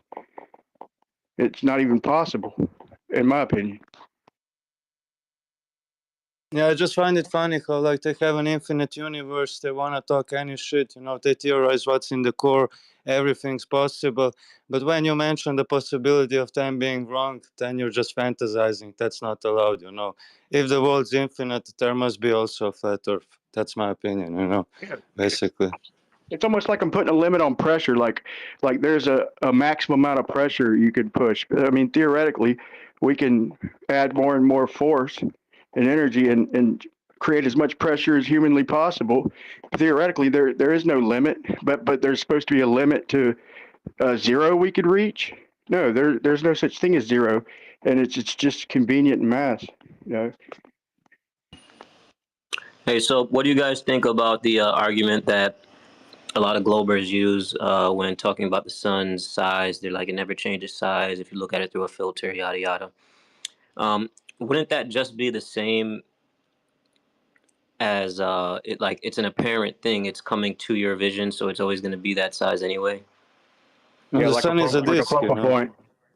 Even in NASA documents, they say sun is a disk, you know, because when you have a disk moving away, it will appear as its bottom edge, you know, like going down, you know, but it's always a disk because when you use the correct solar lens, a filter, you know, it's not really the size we see it. Its apparent size is totally smaller, and the light that shines actually gives it the bow shape, you know, but in reality, it's just a disk. You can find pictures of the sun when it should be below horizon. NASA could catch it, you know, so they film the sun, but it should be like 20 degrees below the horizon, so you know it's not real. The horizon never drops, you know. You can catch Yeah, the sun even if it's not. I apologize, but that's got nothing to do with what I was saying. I was talking about angular size of the sun. If it's physical, then they've got a really, really good argument. The only sense I've been able to make of it, as far as physicality, is a focal point, and we'd all see it in a certain place, and it would never change size. You know, that to me almost dictates that it is a focal point. I can't think of any other possibility. I think the old sources all agreed that the sun is not like inside the firmament, but it's like between the firmament, you know. So if it's always like the same distance, why would it change its angular size anywhere, you know?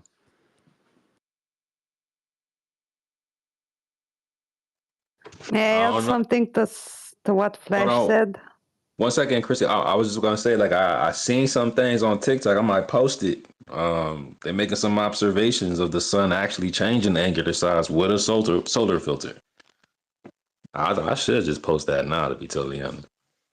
Yeah, I think it does. It does change a little bit, right? I never said that. That's what they say. Yeah, that's a good point. And what about a like a sundog? Like if we're looking at that through a solar filter, what do we see? Like a medium-sized sun and three little suns around it. Like, I mean, that's a good point. And then Dave's videos where in the dry air up a little higher where you can see a long distance where it just fades out. What would we see then through a solar filter? So yeah, these are some good questions, man. Head scratchers. For sure. May I add the idea? Because I may forget it. Flash said that it's a disk, right? I told you we create things in CGI using real life stuff, right? So in our 3D models, the Earth is infinitely flat. There's a dome. It's called a dome in any CGI program you ever use for the sky. And the sun is always a disk. Always a disk. It's never a ball light shape. It's a disk like shape. I got to correct myself. There is another possibility, and I've seen it, and I've actually shown it over and over, and I almost forgot. If it was physical, the way the atmosphere magnifies things, and which is plausible, is it wouldn't change angular size because it never gets real close to us anyway. So if it's 3 to 4,000 miles, whatever distance away. It's never much further than that away from us. It's never closer. So we wouldn't expect it to change angular size much. But if I'm arguing with a glober, they're going to point out the precise measurements we can make. And I'm going to say that the magnification does the rest. And also, to back that up, if you look at some long distance, when they try to show things beyond a curve, and on the days where that happens, everything seems to be magnified in the distance when we get days like that, which here in Florida, we do get a lot of days like that. But we get days that it's not doing that also, which to me shows that it's not physical, it's apparent. But yeah, they're accompanied with magnification, days that do show obstruction. So What's a good experiment on this topic? Like why don't we use curved solar panels? Why they're always flat? Because a curved solar panel will get the same amount of daylight, the sun power, throughout the whole day, because the sun is like at the same angle. Doesn't matter which angle, it gets the same power. So that's how you prove it's a flat Earth, because our Earth is a flat plane. If it was like a ball, the whole day would be the same. You wouldn't have like different sun in the morning, different sun in the noon, different sun in the evening. It would be the same all day. So that's like how it's like a local sun on a flat plane. If it was a curved ball, with a distant sun, the daylight would just be the same, no matter what the time. Absolutely, man. That angle thing is just BS. As far as if you live in Florida, you know that the angle explanation for the seasons is a joke at best. Yes, Even but you at can the actually just 45 check it with degrees. like Yes. this experiment. You don't need like any theorizing. You just take a curved panel, you put a distant light source. It doesn't matter what angle it's gonna be, the power is gonna be the same. If you take a flat panel and you take a local light source, you will see it acts just like the way the sun acts with us.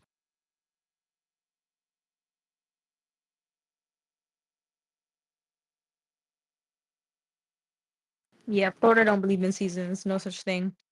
I think Waldo is next, and then maybe Common wanted to jump in.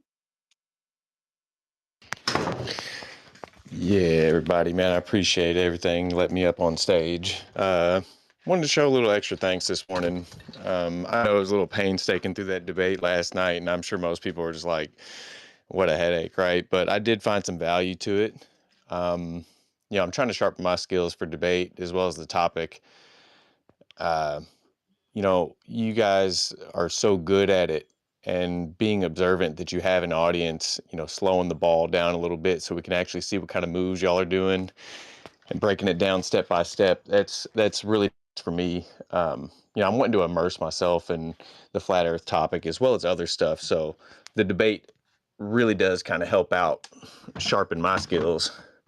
This is probably the last thing I'm gonna say is I just want to do a little plug. I'm Brian Leakey, Flat Earth Test, and I've got a debate with a mystery glober tonight on Sean G YouTube channel. There's no way for me to link that, but tonight at 9 o'clock Eastern on Sean G, I've got a debate with a mystery glober. And I'm Brian Flat Earth Test for anybody who wants to look me up. I'm gonna go ahead and drop and leave some room for some other people. Thank y'all for having me. Always a pleasure. Appreciate you, Brian. What was the name of the channel? Sean G, just SEAN, Sean, and little G. We call him Sean Little G. No, that's what's up. What time do you think it is? 9 o'clock Eastern. 9 o'clock. All right, look out for it, man. All right, man. Looking forward to it. Appreciate you, brother. Yeah, Brian, I'll check that out myself. Just one more little plug. Alan, appreciate it, man. You broke it down towards the end. Yeah, the gears really started turning with dynamics and kinematics and stuff. That's something I really didn't comprehend at the beginning. Like I said, it was kind of trailing. You guys are pros, man. I'm just trying to keep up with y'all. Y'all's pace is great. So yeah, man, you just really ended up slowing it down for me, especially. I don't even know if Alan's awake, but props, kudos, brother. Thanks again. No Sacred, worries, you always lad. doing that for me.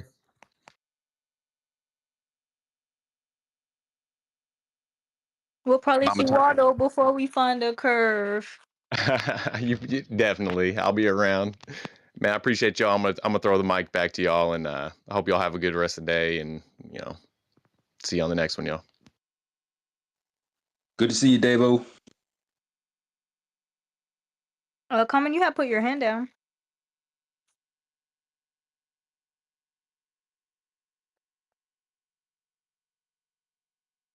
Maybe so.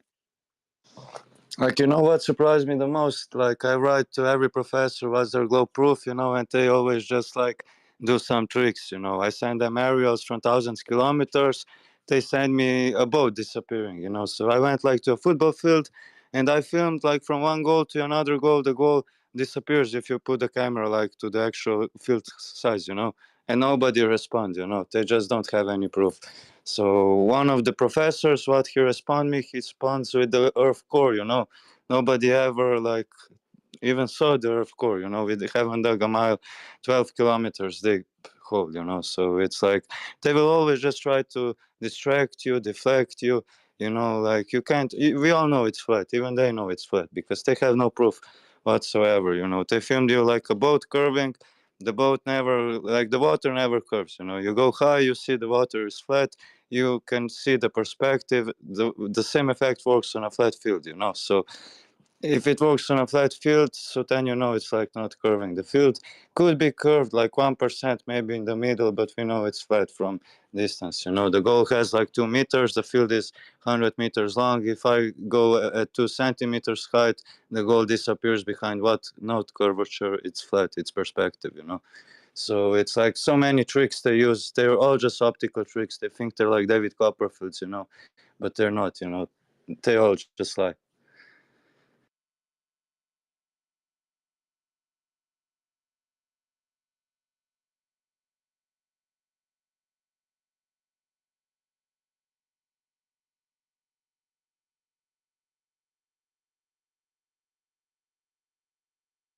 Let's hear from Brock, and then I want to hear from Ken. We hear from him.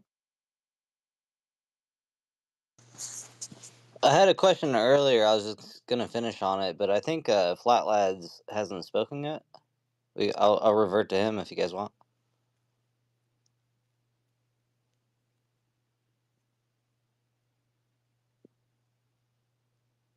Yeah, totally up to you.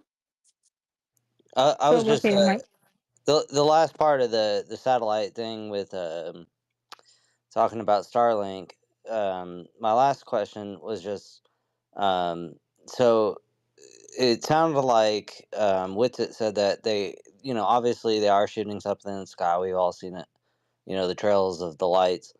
And then I've also heard, I want to say on here that the planes have the Wi-Fi antennas on the bottom of the plane.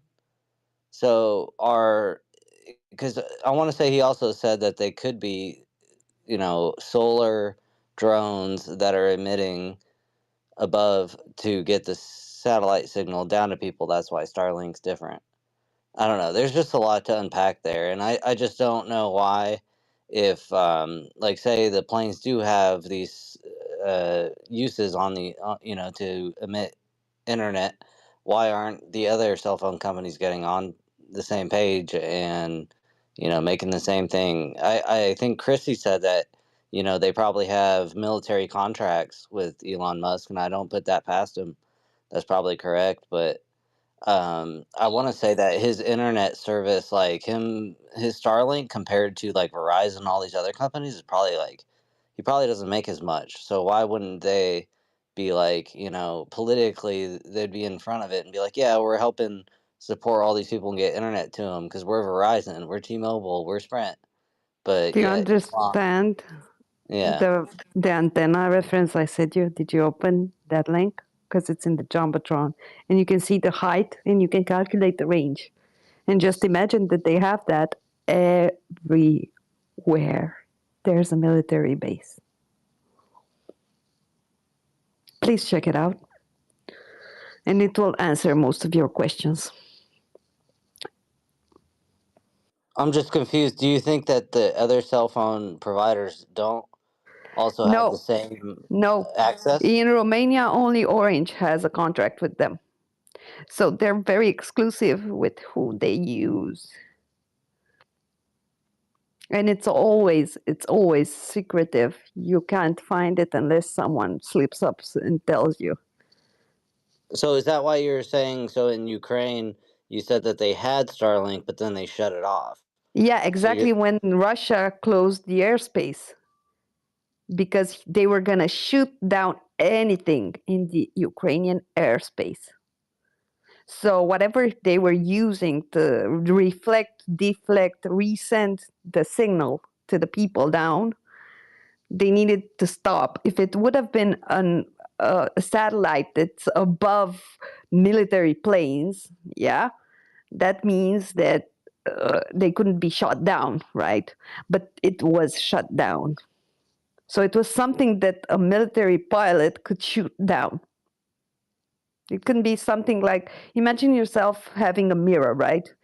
You have a mirror on a plane, just to make an analogy, right? That plane object or whatever, it can be a balloon, it can be what Proud said, drones, I don't care. It's something that the plane can shoot down. It's something that a Russian plane can shoot down. If it wouldn't be that case, that Elon Musk wouldn't have canceled Starlink for the Ukrainian people, since he said he's doing it for the people. Do you understand the idea? That's the main idea. It had to be something else. If he's using it, to get people in North Carolina service, Yeah, but North Carolina is has he? an open airspace right now. So No one's is there attacking drones? planes in North So does Carolina. he? Sorry, does he put drones up right now? So there's drones up in the air It for could him be to have Starlink? drones, it could be planes, it could be a mixture of drones and planes. It can be a mixture of 5 different other things like military antennas. He can use military antennas through his company and send you the internet signal. And you'll never know. You'll never see those contracts because those are with NORAD and you'll never find them. They're ultra classified. So Yeah, he thank could you. Yeah, use that's 5 exactly or what I'm 6 asking. shit. He can use 5 or 6 things and then send you something into the sky that looks like lights and you lap it up. People lap it up. Oh, look, I saw the lights in the sky. It must be something in the sky, but it can be also on the ground.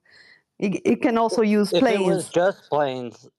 just planes, though, they fly over. They only have a certain range, right? Yeah, but So if you have you would have to a have constant contract with plane. Boeing, Yeah. right? Since with Boeing and Airbus, because there's only two major players. Well, 3 with the DC, right? There are 3 major players that make all aircraft, right? If you have 3 contracts with these 3 entities, right? And you can use their planes no matter where they are to boost your signal, right? Because you have a contract. Whichever plane flies above, if it's American Airlines, Romanian Tarom, whatever, it will ping back your signal. Do you understand the concept? Also, you can use the towers from the military bases as relay towers. You understand? So yes. So why doesn't the other providers use the same thing and have That's what competition? I'm trying to Yeah. explain to you, because this is a military type of deal. It's a military level. You can't have a space exploration platform without signing military grade contracts. So only the people that do that have that. And you can never find it. Maybe our great grandchildren will see the contracts that Elon Musk has now. You'll never see them in your lifetime. So it can be many things. He can use many different technologies to achieve his effect at once. And I you appreciate would it. have no idea how it works because you think it's just one. You believe that, right? But it could be 5 other things that work in tandem to achieve that effect, and you would have no idea. Do you see my point? Yeah, that's exactly what I'm trying to find out. I really appreciate you.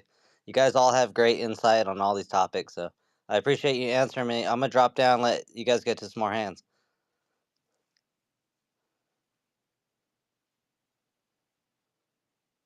Thanks for joining. Love you. Flat Lads, were you there? Yeah, I'm here. You could jump in. Yeah, you could jump in. happy stationary Saturdays to the fellow flat lads and flat ladies. This is just speculation, but it feels like back in the space shuttle days, they did a little better, like the zero gravity stuff. So I think there might be something, sheer speculation, but when they quantum lock those superconductors, they're always black. I don't know exactly what it is, but also the bottom of the space shuttle was black. So maybe they had superconductors on the bottom of that thing and quantum locked it up there to pull off the 0G. That's my theory. That there's some type of, like, you can make a self-propellant superconductor, basically. Yeah, and those superconductors, they'll go around that magnetic field as long as they stay cold enough. Once it warms up, it falls off. So maybe it's cold enough up there, closer to sky ice or something, and they can just orbit for a certain amount of time. And that would be conservation of momentum if they're up there. Like, it seems like they could pull off the 0G in that scenario.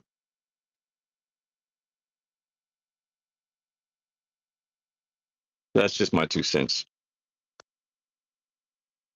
Yeah, I think quantum locking is highly more accepted than balloons. But yeah, definitely. I think drones for me is second best. Yeah, as far as like the Starlink, I've seen the Starlink. I've seen the ISS light fly over. It's definitely not as high as they say it is. That the ISS, I believe, is probably just the U-2 spy plane, and the Starlink, I feel like they're just trailing it on a cable behind a U-2 spy plane or something. And only over America, let's remember. Only over the US of A. I'd like to chime in on, I claim, my belief from all my research is that no person is ever on any rocket. The space shuttle was a blimp, was literally a bouncy house, and never are any people up there. Now, could they quantum lock something up there? Sure. But I don't believe that any human has ever been launched higher than, thousands of feet. They tried, the Soviets tried and killed 2 people. Right. And they if you killed look at dogs and everything else. To believe that there was people on the space shuttle, you have to kind of believe that there was people in that last mission that they shot up, where you got the 5 people in there. This thing's launching off, accelerating 200 to 300 miles an hour every 5 seconds, and they're not bouncing around at all. They're experiencing 4Gs and they're waving like they're at a theme park, right? Also, I told you about the resistance of the materials, right? Yep. Aluminum has the least resistance of any material, right? And if we think of the vacuum, right? It's a vacuum. It's the vacuum of space, right? Even if it's not, if it's still in like sort of like almost Earth's whatever field or whatever, it's still a vacuum, right? And if we compare the opposite effect with submarines, what are submarines made out of? And they still implode. The same math applies with a vacuum, but they explode. But we're supposed to believe that a literal suit with a zipper for men to pee standing up can keep that shit inside.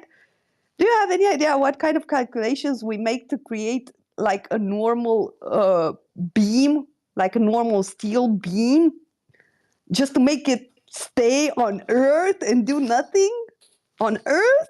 I know, it's crazy. That's a joke. It's crazy. When they had the astronauts climbing out of the the last mission, they never showed them climbing out. They showed them in the vessel and then outside, because when they climb out through that little hole, they have to crouch over and bend over, and their snowboarding suits have big gaps in them, and they can't show those big gaps because it's supposed to be an airtight thing. So yeah, but how does textile that has 0 tensile strength keep out and keep in the air why at don't a they pressure? explode? Right? Why don't they explode? Right? They should be exploding in themselves because there's no there's no material fiber. There's no fiber you can weave without having air pockets in it. For Because Christ's sake. it's only one atmosphere, and of course, 'tis globe. Yeah, in the last space flight, they were like changing the clothes, you know, they were like without the space suit when they were up there, and they just like quickly put it on, you know. I know it's anybody that gives it critical thought and is unable to see is unable to critically think.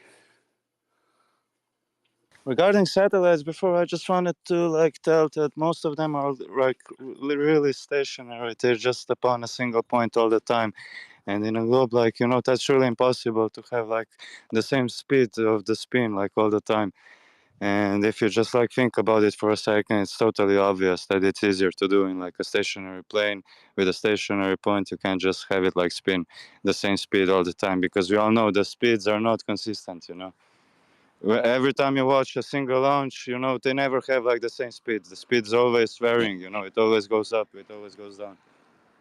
Right. Whoever was mentioning a moment ago that they used to do a better job with the 0G floating around, they did, but when we figured out how they're doing it, so I think they're doing less of it because they don't want to expose themselves. But the big one that goes around is that Medusa-looking woman that did the tour of the space station, where she's going all around and they're following her. Well, besides there being multiple cuts in there, she's not moving anywhere. She's hanging from a gimbaled harness. And as she pulls herself through, she's not pulling herself through. She's moving the space station through her. The space station is all just green screen, and she's pulling it through her. And so she's not moving at all, but it appears like it's moving. I did it. I made a video touring my house with the camera, and then I knew how the camera would move, and I was pretending I was floating, flying through my house on a live stream, zero budget. It was pretty funny. It worked pretty well. Just imagine what they can do, with the proper equipment. So that's how that was done. Yeah, just Yeah, even imagine those Aquaman. satellites. Yeah, even Or those do you satellites believe they that were move, underwater? they have just airplane speeds, you know. And lots of times you hear the sounds of engines, equipment, and some of that is when you're doing it on 0G, but they do it in 0G planes. They do all sorts of stuff. They do CGI, they do green screen, they do 0G, and they mix it all together. So it makes it more difficult to say this was it, because they do all different techniques. And sometimes they're just hanging from wires, dropping them down a long pit. But then they film it sideways and it looks like they're going sideways. They're just dropping down a long pit. Also, they have these moving sets. Have you seen Lois and Clark, the show? They first used it in that show to make Clark Kent walk on walls.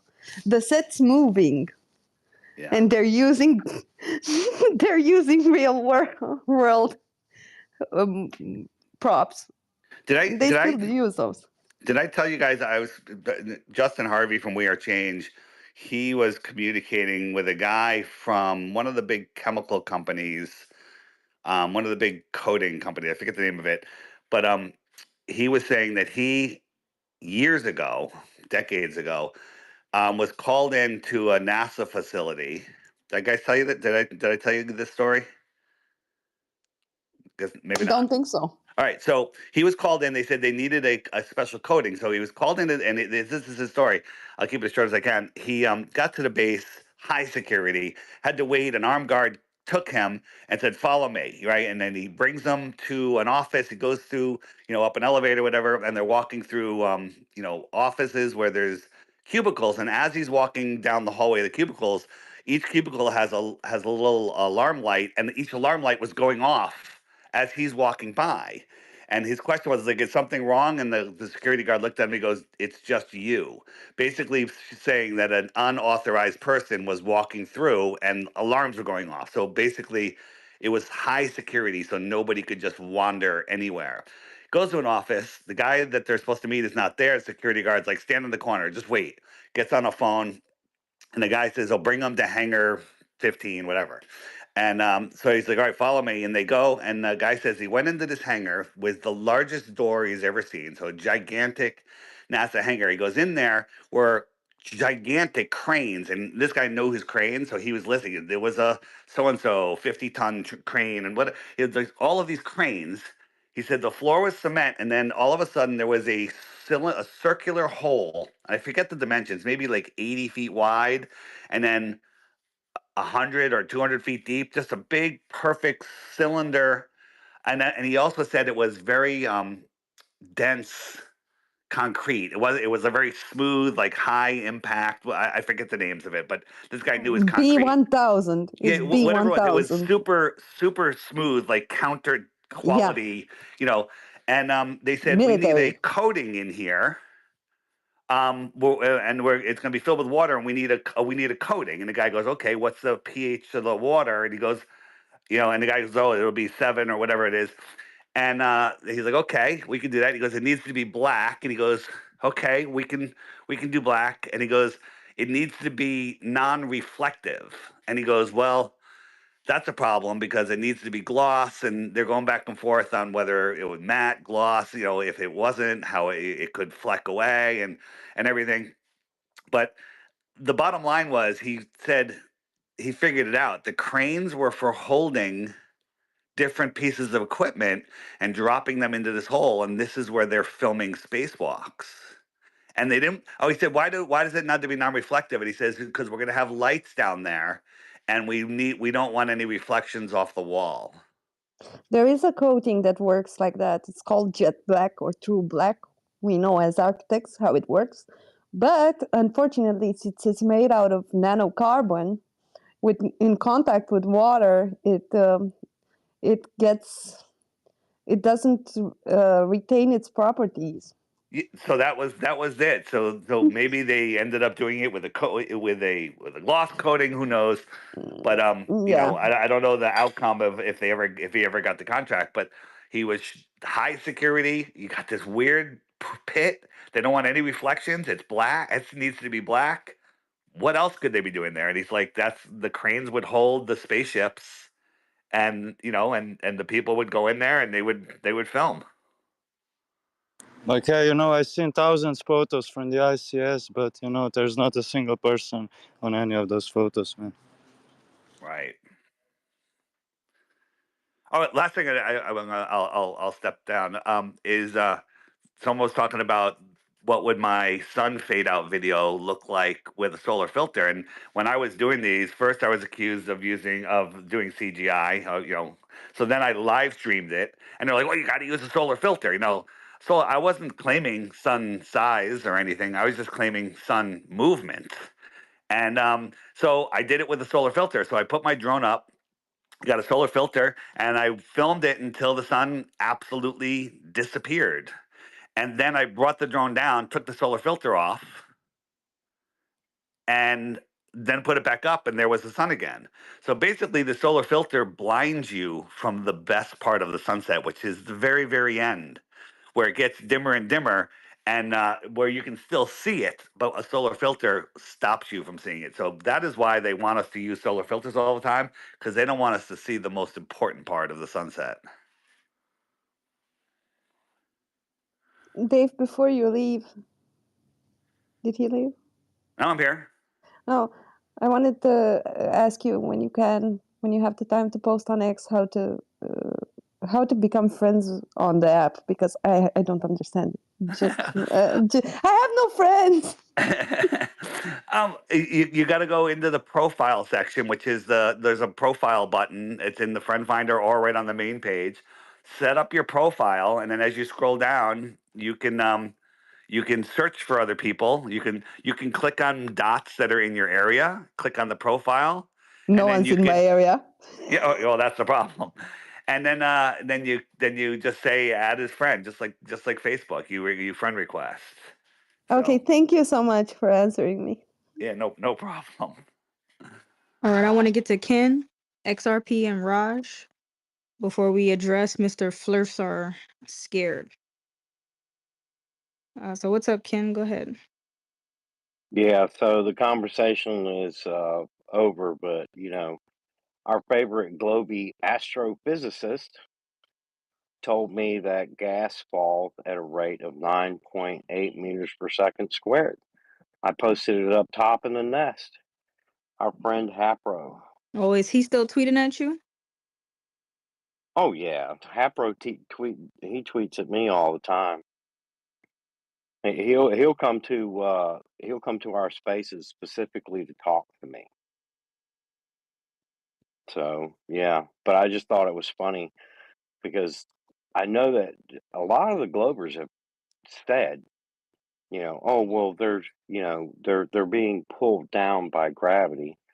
That's the first time I ever heard that gas particles fall at a rate of downward vector of 9.8 meters per second squared. What So I about just thought that was helium? really interesting. Well, Or I don't know. that's I not guess, gas anymore? yeah, I don't know. I mean, because I've talked about the heterosphere, where they separate. And so I don't know. I don't know how he explains that. I just thought it was hilarious that, I mean, he's an astrophysicist, right? So he's supposed to know a little something. And to claim that it's gas is falling at 9.8 meters per second squared is, I mean, that's like saying you're dropping a ball, I mean, same rate. The air is coming down at the same rate. I don't see how that works. Why don't we calculate that in buildings as a load? We only calculate stuff like matter, never gas. And I invited him here on PhD night, and he sat in the listeners in the comment section claiming that his mic wasn't working. Oh, you So had a I tweet at PhD him and tell night. him, hold on, Chrissy. I tweet at him and tell him to try that again because he totally ignored PhD night when Bennett was up here claiming he had mic issues that whole time, but was tweeting at you. Oh yeah. Well, I don't know. I think he might be scared to step up and talk to somebody, uh, better educated. I guess he feels safer talking to me. I don't know. I have no idea. Um, I mean, he's nice enough when he comes in and talks. He can be rather annoying in the timeline, but God Almighty, he's all right to talk to. He's hard headed. He couldn't grasp the idea that the telescope was moving, and that's why starlight was supposed to deviate from center, and you were supposed to you were supposed to tilt it more. And he insists that it was a test for the ether. And I was like, it's not even mentioned in the paper. Ether is never even brought up. It's like saying that the head of the Royal Astronomical Society was incompetent to, perform a test.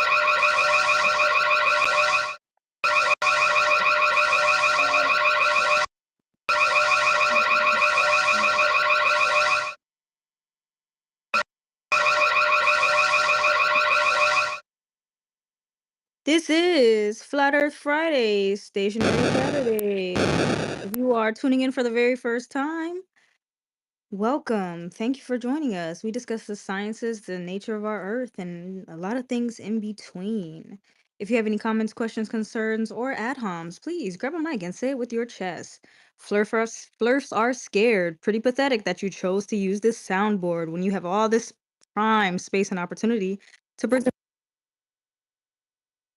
Sad and pathetic. Sidebar, John Mela, shout out to you and your profile picture. Is that Krillin?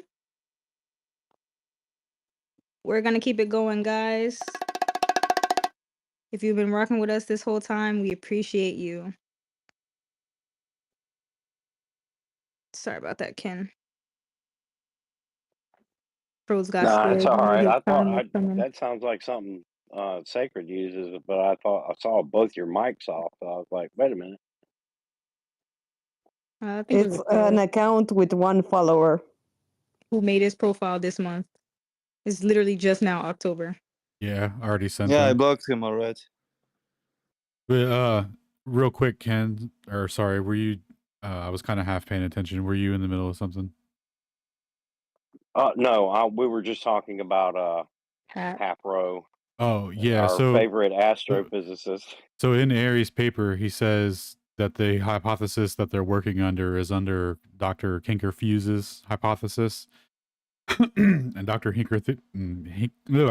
Dr. Kinker-Fuse's hypothesis was that there was a stationary ether and the Earth was moving through it, and you would have to correct 1 arc second per kilometer per second of velocity of Earth velocity. So totaling for 30 arc seconds, and then based on being aphelion and perihelion, you would have to tilt the telescope forward by 15 arc seconds over 6 months, and then the next 6 months you'd have to tilt it back. So, like, even though they don't mention the ether in that paper, what they're working under is they're not measuring the ether, like that's retarded. They're measuring a velocity of Earth with respect to the ether, and they don't get the velocity that they need out of it. Like this whole fucking but where's the ether in the like just it's where's the Earth's velocity, bro? That's the real question. But anyway, I just wanted to clear that up because they don't say that in the paper, but that's what they're referring to. That's what the hypothesis was from Klinker-Fuse. They're looking for Earth velocity, not to be confused with looking for the ether with a fucking water filled with telescope. That's insane, right? And then the conclusion to that was that maybe the ether, the static ether, was bouncing around in the telescope. So it's like they just came up with some ad hoc explanation for it until Lorentz and relativity came around, and they were like, oh, well, if we take the reference frame of the water in the telescope, that water wouldn't have a velocity potential in it because it's with respect to itself. So therefore, it predicts a null. It's like, okay, cool, man. That's great. But that doesn't help you at all because you still have to tilt the telescope by 8 arc sec or 0.08 arc seconds. So anyway, that's the TLDR on Aries. Like while we're talking relativity, I want to mention Ernst Mach from Mach principle. He legit proved flat Earth because he said either the Earth moves or the stars move, So he actually did like the Mach principle upon the belief that both cannot be moving, So you have like either the stars moving or the Earth is moving. So it's easy to see like that it's the stars that are moving. But Ernst Mach, he's legit physicist, he was Einstein's professor. And the science of today just completely ignores him because he was like a flat earther, I think. But anyway, I appreciate you guys doing this at an earlier hour so the whole world can tune in. I know it's like early morning in America. Good morning, everybody. This is a great day, and thank you all for doing this. Grand Rising, and welcome.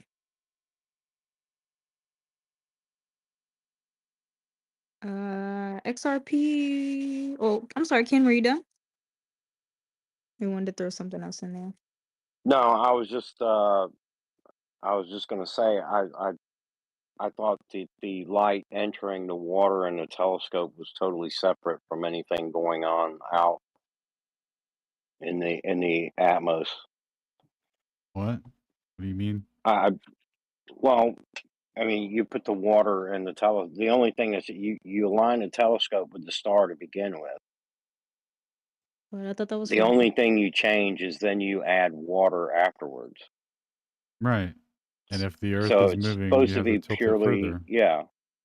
Right. Right. So okay. Well, that was my understanding. I thought you were saying that the ether still had to affect it. No, that was And their explanation that they gave to explain why they didn't have to make a correction. Because if they don't all right. have to make a correction, then the implication is that the starlight already comes in at that angle and the Earth is stationary. So that's when they started coming up with crazy shit like, oh, maybe ether's bouncing around in the telescope and it's carrying it in the opposite direction. Like, that's retarded. But it's just like ad hoc stuff that they had to come up with because without saying those words, the implication is that it already comes in at that angle and the Earth is stationary. Yeah, even Newton believed in ether, that's shit's funny, legit. But yeah, as long as Hap can just keep repeating that on the timeline and like not purposely not understanding it, he can just like, remain in a state of perpetual confusion and hold on to like whatever he's holding on to. Well, I was familiar with the undulatory theory of light, and I told him, I know people at that time believed in the ether. I think even the people that might have been a proponent of the corpuscular theory accepted the ether. I didn't think it was like uh, limited to just the undulatory theory, although I guess it would have more effect, right? Well, they still believed in it either way. The corpuscle people just had a different conceptualization of electromagnetic propagation. So like didn't they all were using Maxwell's equations and everything, which were all based off of a static ether, which provided the mechanism for the lines of force for everything. So it's not like not that they did or didn't believe in an ether or whatever. It's like they had a different conceptualization of light propagation, and then that was settled with Arago's experiment where he used a sphere to diffract a beam of light. And then the hypothesis was that if light was a wave, that it would diffract around the sphere and recombine to make a tiny little dot right behind the sphere. Whereas if it was a particle, it would be completely blocked by the sphere. And when they did the experiment, there was a little dot behind the sphere, so it confirmed that light was a wave. That was pretty meaningful in terms of that back then. Damn, I'm gonna have to look that one up. I've heard you use the name before, but I never quite understood exactly what they did. But I Yeah. am correct that the effect that, because he points it out, and he says particular attention is being paid to the angular displacement of of the light through the translation of motion of the Earth, which is called the aberration of light. So the effect was totally because of the water in the telescope, which is supposed to be moving with the Earth, right? I mean, I'm not getting that wrong, No, am that I? was the hypothesis. So it started with aberration, right? So when you take the whole angle over the year, it comes out to 20 arc seconds. Actually comes out to a little more or a little less, but they round it to 20 to get that nice clean 30 kilometers a second when they ratio it against speed of light. So they was like, whatever, go ahead and give it to them. And then they, um, Airy did the follow up test because that measurement without manipulating any independent variables in it doesn't tell you if the earth is moving or if the sky is moving, and it already comes in at that angle. So that's when they added the water to it to see if there was any change. The change would mean earth motion, and no change would mean earth stationary and sky move. So was that the answer to your question? Yes, Cool. that's exactly the answer.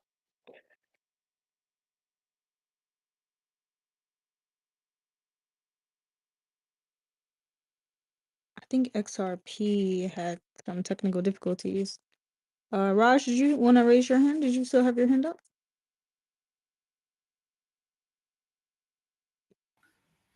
Hey, I can you hear me? Yeah, I can hear you. I had a weird thing going on like about 10 minutes before. I could hear Flat Earth Dave speaking and the Flash, and it sounded like Flat Earth Dave was having a conversation with someone else. I think this thing happens sometimes. Like it sounded like I couldn't hear whoever he was talking to.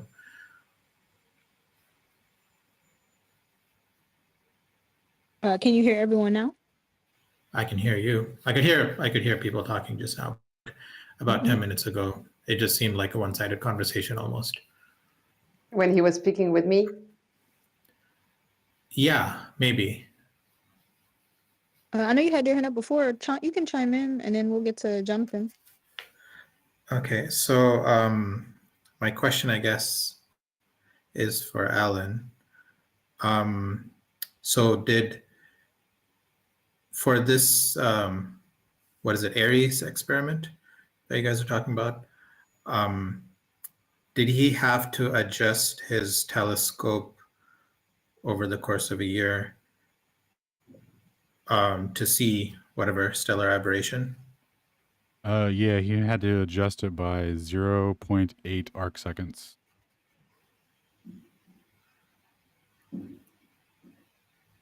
Arc seconds per? No, in total. So there was just a slight drift when you do the when you take the difference in what he corrected for, it comes out to 0.8. So a fraction of a arc second, not even an actual arc second.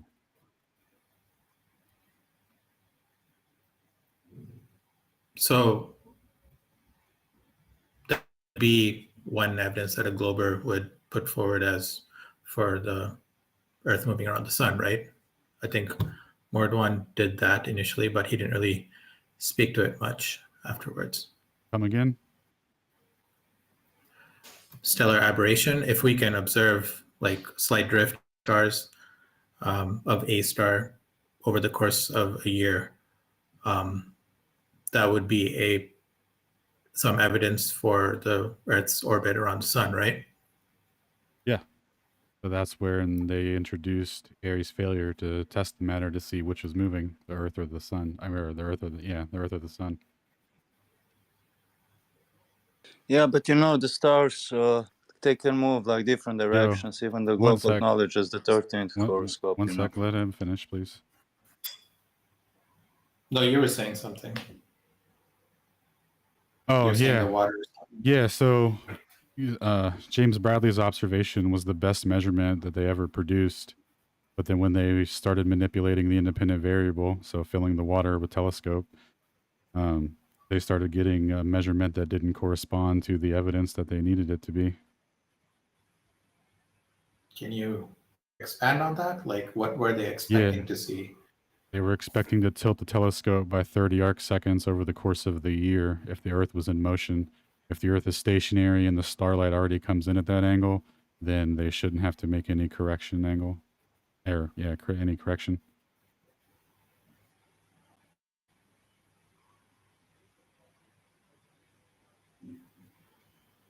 Okay, James Bradley saw some drift of the stars, and then comes Airy, and he does something.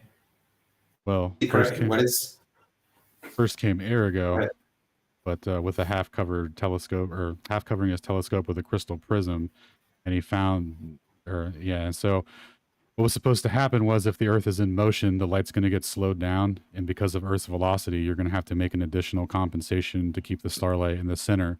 So what he had originally was a half-covered telescope with a crystal prism, and he found that when the starlight intersected the center of the telescope in that center of the or the half of the prism, he didn't have to make any further correction angle to keep it in the center, meaning that the Earth is stationary and the starlight already comes in at that angle. And then that wasn't conclusive enough, so Airy came along like a year later or a couple years later and was like, okay, so if we fill the telescope with water and it comes in, then we'll go for, and if we have to adjust for it, then that's confirmation of Earth's orbital velocity, showing that James Bradley's measurements confirmed Earth's orbital velocity, but they didn't.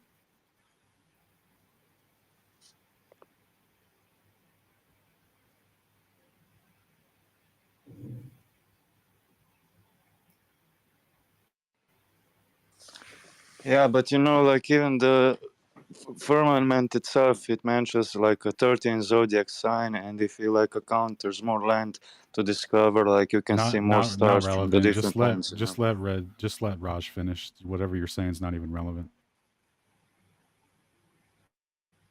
Yeah, but the results weren't even consistent, from these experiments they were doing. I don't know. Please let Raj finish.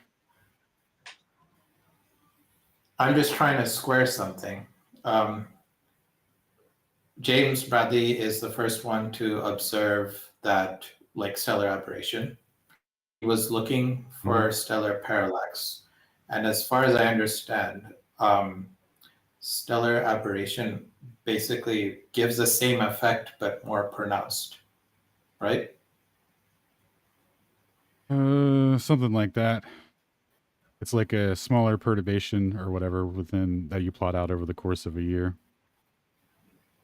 Smaller or bigger? Smaller. I have to check on that. What I'm trying to understand is, okay, so you put water in a telescope. Are you not seeing the same like drift of the stars? Like my understanding is the result of that test is that you don't see a change between just having air in the telescope.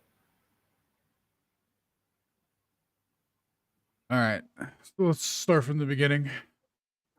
James Bradley observes a star at his 90 degrees above him, right at his zenith. And he was like, "Oh, that's weird. I have to tilt my telescope slightly to keep the starlight in the center."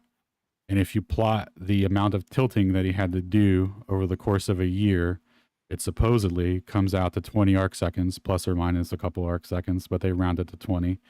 And when you ratio that against the speed of light, you get 30 kilometers a second. So they were like, okay, that could mean one of two things: that the Earth is in motion at 30 kilometers a second, or the starlight is already coming in at that angle. How can we tell the difference? Well, if we introduce a medium in the telescope, the starlight will slow down. And if the Earth is in motion by 30 kilometers a second, we'll have to make a correction angle. We'll have to tilt it a little further. And if it's not, and if the Earth is stationary and the starlight already comes in at an angle, then we won't be required to change it. So they did their measurements over the course of a year with the water-filled telescope, and they found that they only had to tilt it by 0.8 arc seconds instead of the predicted 30 arc seconds. 15 arc seconds for the first 6 months of the year, and then tilting it back for the latter part of the year for another 15 arc seconds, for a total of 30 arc seconds. 1 kilometer a second is supposed to correspond to 1 arc second, totaling up to 30 kilometers.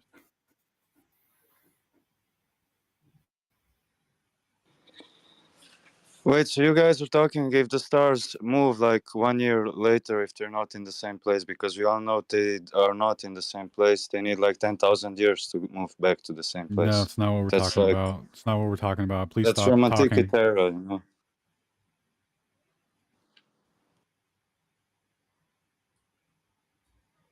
But it's logical, you know, they're not gonna be in the same Oh, place. you're just even, gonna like, keep 1 going? year That's later. tight, dude. Why don't you just settle down, man? I'm too It's tired fine. Right. to just let Raj get his full thought out so he can understand this. We got hands. Raise your hands when you want to chime in.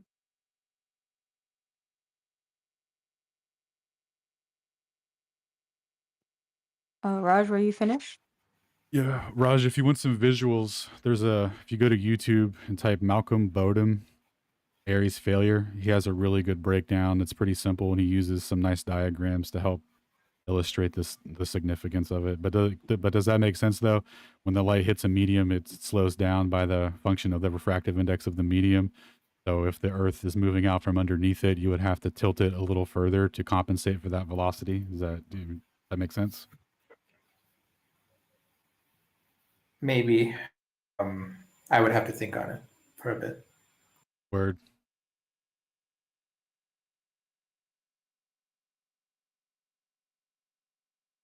Sorry, whoever was talking earlier, I didn't mean to cut you off and be rude and shit. I'm super tired, and I just wanted to get through that.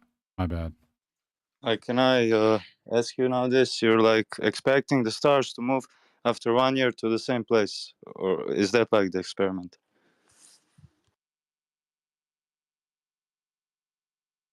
I don't understand your question. The experiment proposes that after 1 year of motion of the stars, they will move back to the same place. Or did I understand correctly? Oh, yes.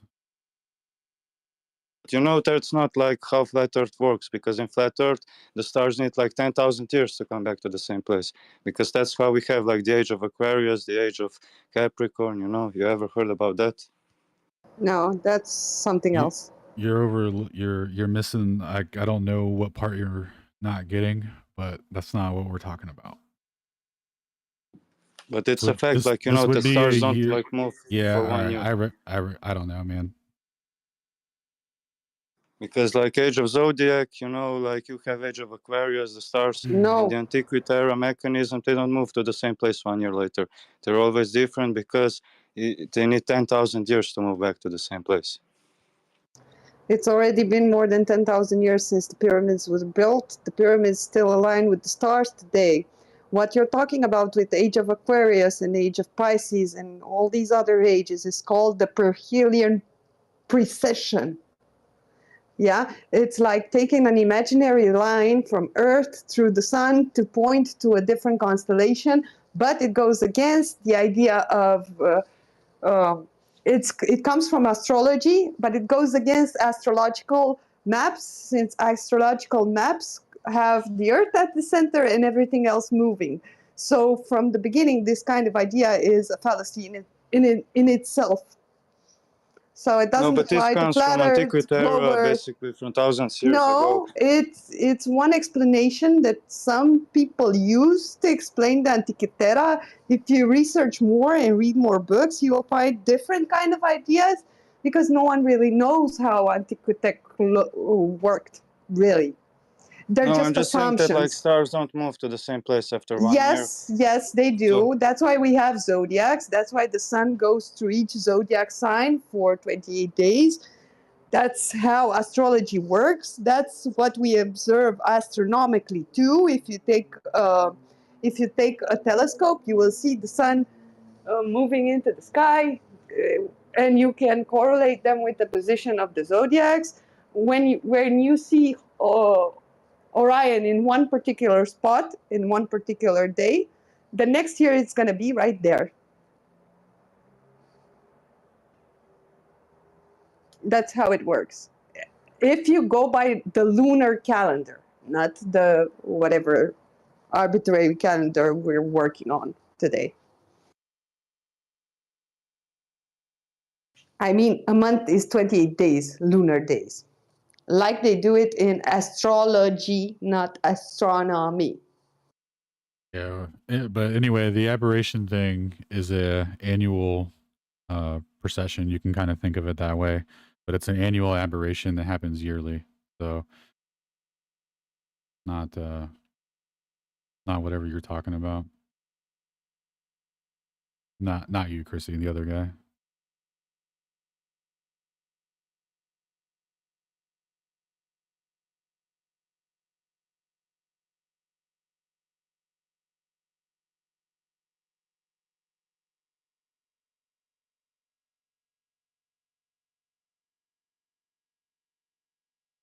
So we can let Jonathan jump in and then Chrissy. And then welcome to the stage, isn't that?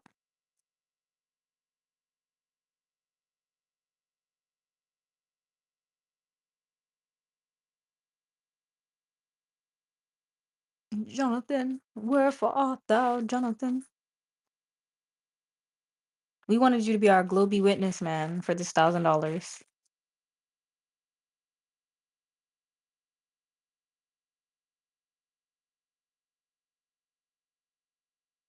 We might have put him to sleep.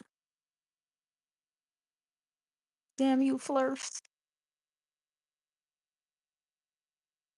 Why do I feel like our whole stage is asleep?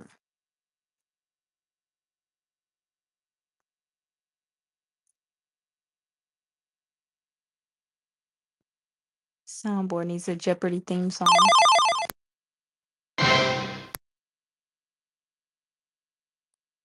Well, his profile picture shows him asleep. Maybe he is asleep. Jonathan been in that same position. Dude, his profile picture creeps me out, man. Like a dude with no eyes with a hat that he's like leaning back where you should definitely see his eyes. But they're not there, bro. Where's your eyes at? Show me those oculars. Confirm you're a Been in that human. same position since we met.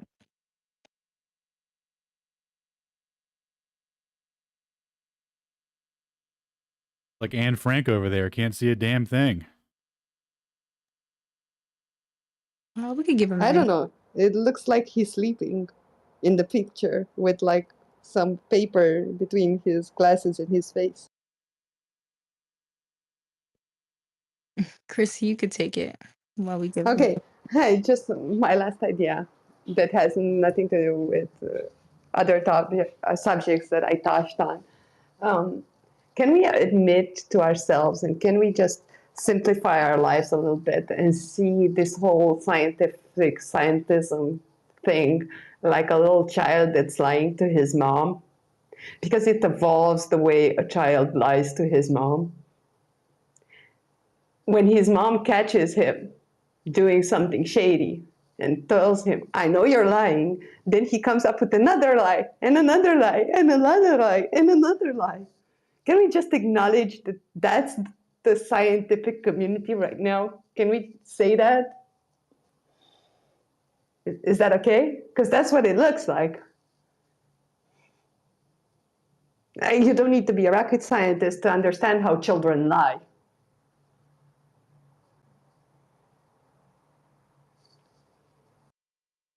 Yeah. I don't know. Maybe I'm reaching.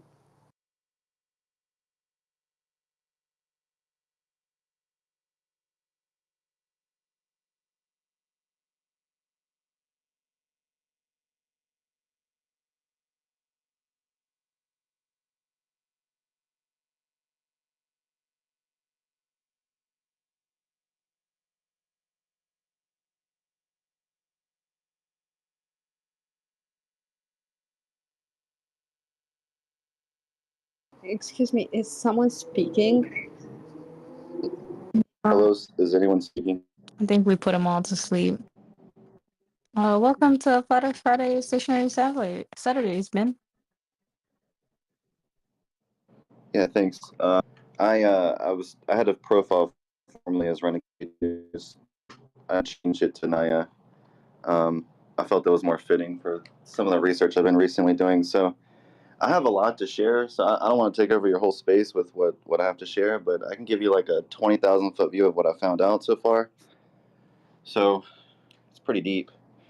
It's actually really, really deep. Kind of goes with Flat Earth, but it's about the Bible.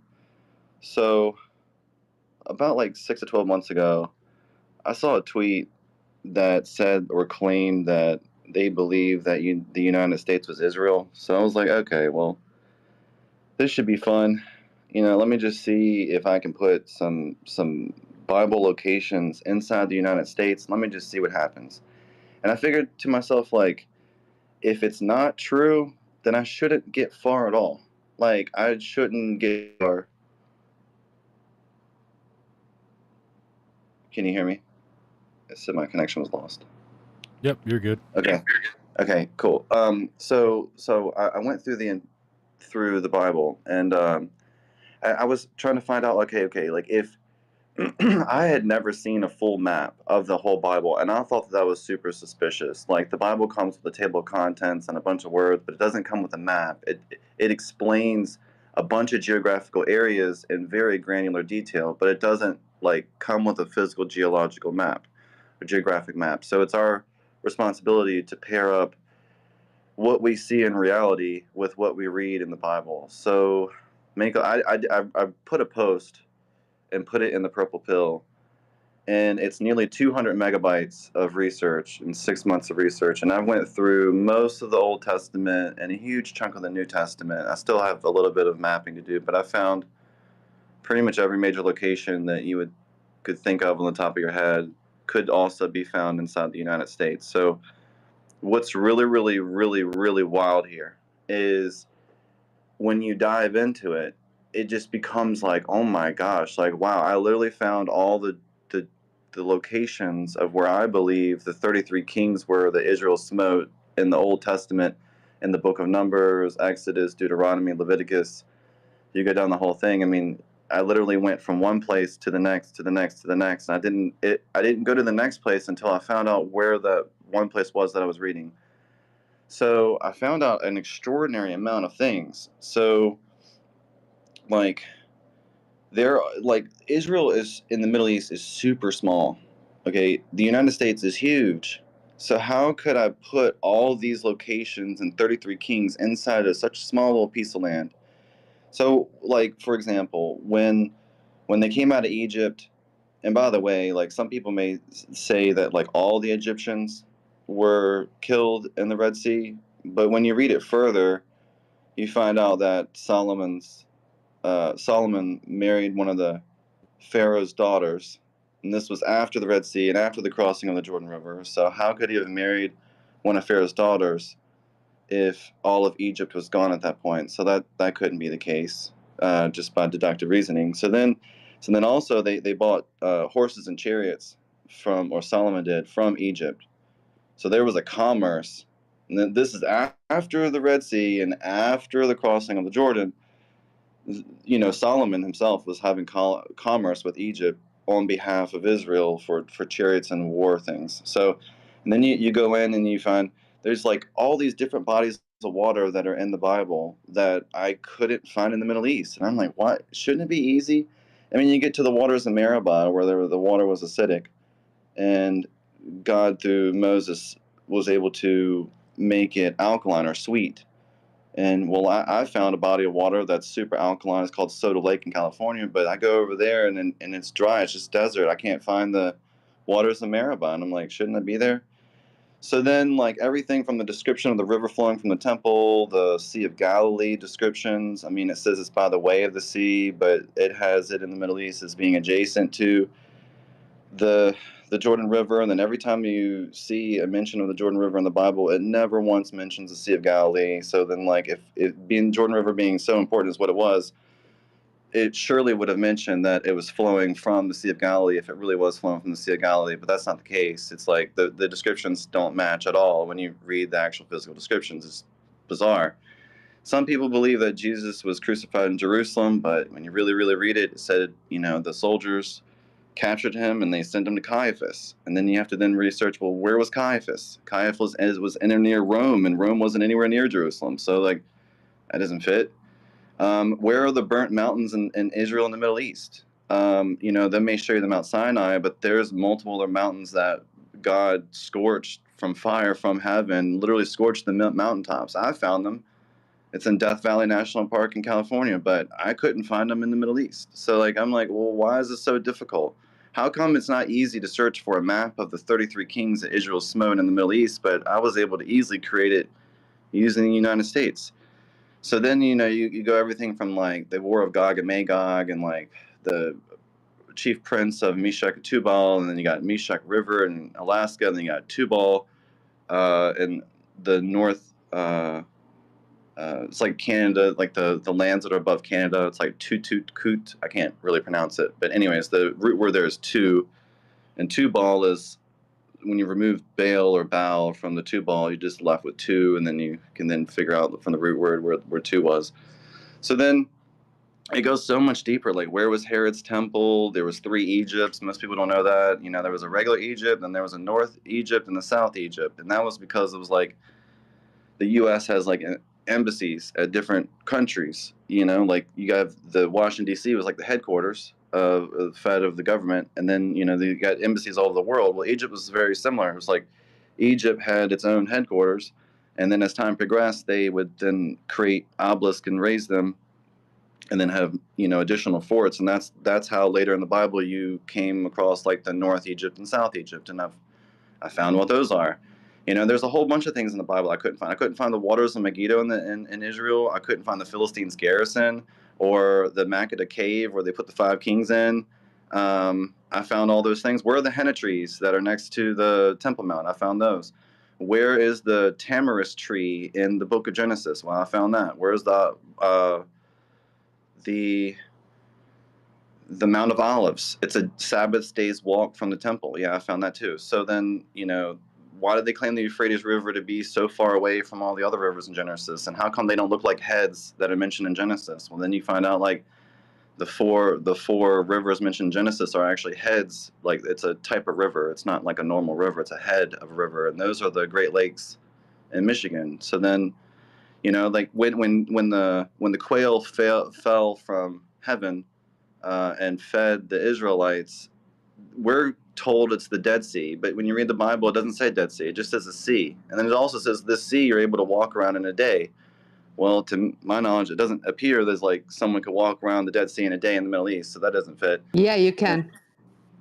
Okay, well, it just said I didn't appear that way. So it becomes this thing where, like, if you look at all the evidence side by side, and you're looking at all of the evidence that I found, and then all of the evidence that are over there, it just becomes one of these things where I should have never have gotten this far. I just did it out of curiosity. But a lot of the names, I didn't have to change any letter or anything. It was literally like the same name that's in the Bible letter for letter. It's mentioned here, letter for letter. And it's just like none of the locations that we've ever been told, I don't believe, it appears as if, could be true, that none of them are correct. And if none of them correct, well, I have an answer for where all the right ones could be. So, like I started the research. I'm going to keep doing it just because I find it to be like ultra fascinating. I found all the altar locations.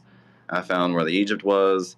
I found the sea for the quails, and if it wasn't the Dead Sea, then what sea was it? There's not enough bodies of water in Israel to accommodate all the different geographical things that are mentioned here. It's like, dude, I got a list of hundreds.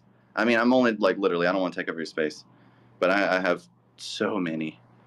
May I address some of your statements? Sure, yeah. I mean, Yeah, let's address the first 20,000 statement. view. I just posted in the Jumbotron pictures from the Bible with ancient maps. There are in our Bibles, that are in the Bibles from Greece, that are the oldest Bibles in the world. So the Bible does have maps. Your Bible doesn't have maps. The Bible does have maps. Particular I've done an maps. extraordinary amount of research on this, so like You haven't researched correctly if you didn't figure out that the manuscripts are in Thessaloniki. They are only accessible if you come to Thessaloniki, if you go to the churches, and they will let you see the manuscripts, and they have maps. What's more plausible? The fact that the historical accounts that all the other civilizations around confirm, or the fact that when they created this new state called America, right, the United States, they used biblical.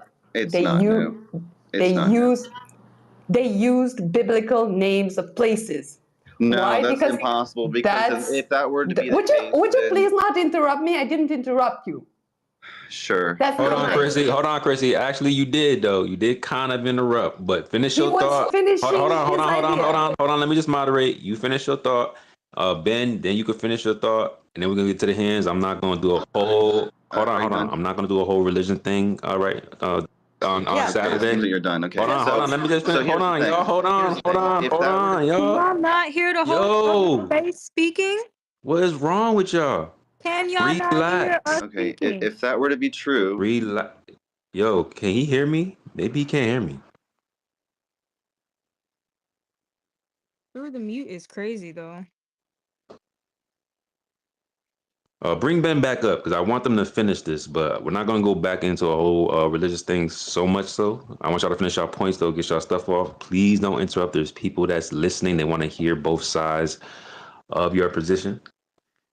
Keep it cordial, keep it civil.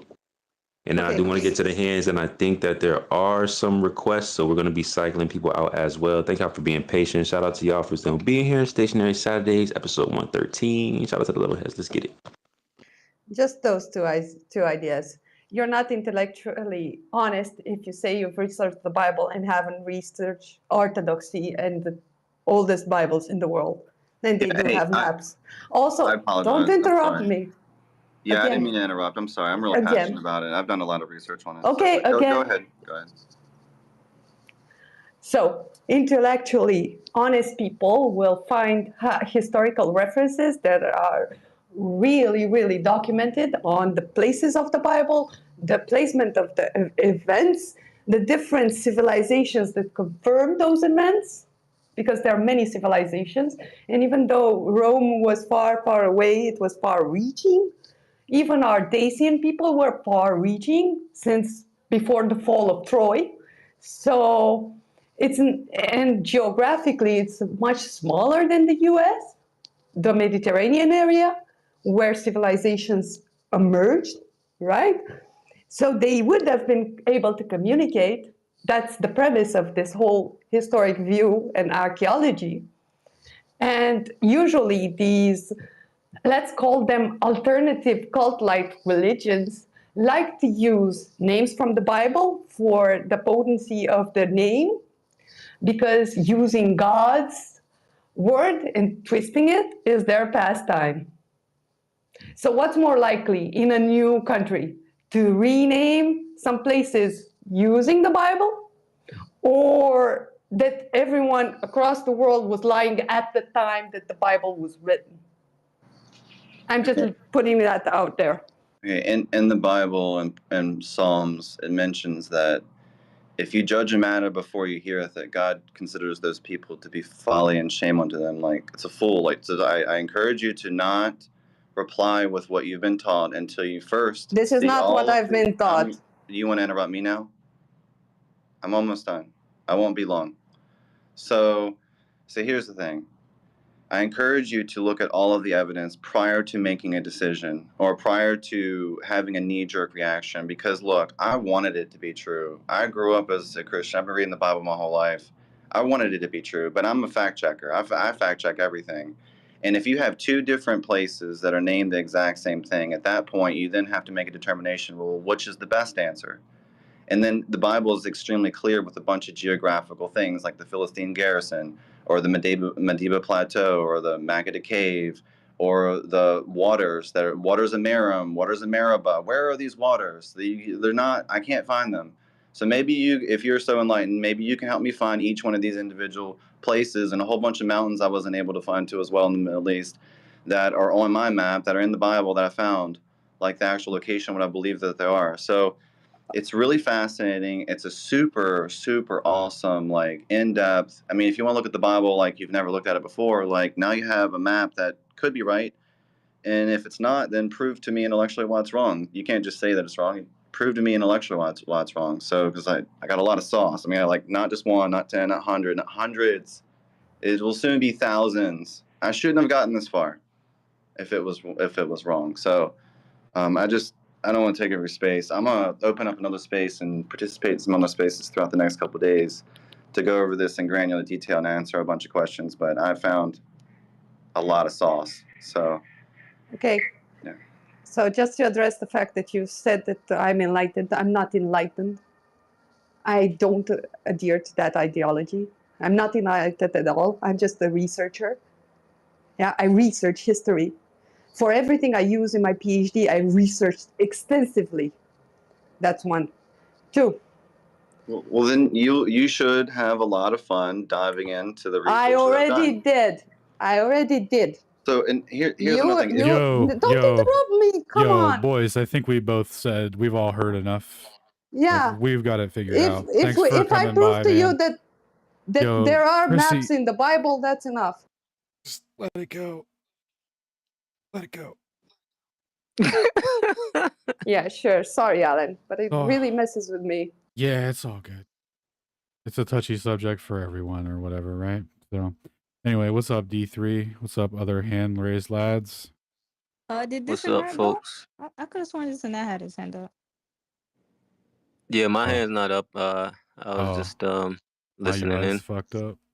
Oh, I did. I just got back from grocery shopping, so just give me a little bit, and I'll hop back in. I'm going to stay up here, but I'll have to switch over to my actual microphone. I'm in the kitchen right now. I appreciate it, though, Proud. No problem. XRP, are you good? Did you finally get situated with your NASA satellite? Yeah, I'm here. Good morning. Welcome. Grand Rising. How are you guys? Can you hear me? Yeah, loud and clear. Okay. Yes, thank you. Good morning. That gentleman was talking about the United States being the old land and this and that. We all heard of Antarctica and it being the Garden of Eden. We've seen maps of that. I think everybody on here have seen maps of Antarctica before the ice. The mountain, the magnetic mountain, Black Mountain. That's not Antarctica. That's the North Oh, Pole. we heard enough of you, man. Hold on a minute. Hey, real quick, Sacred, can you take my co-host? I'm gonna refresh my browser. And no disrespect, no disrespect. I was gonna say how they lied to us through our lifetime with the snow globe for one. That's a mockery right there. We all know that, the snow globe. We all know where we live. You know, we're not traveled through space 666,000 miles an hour. Come on.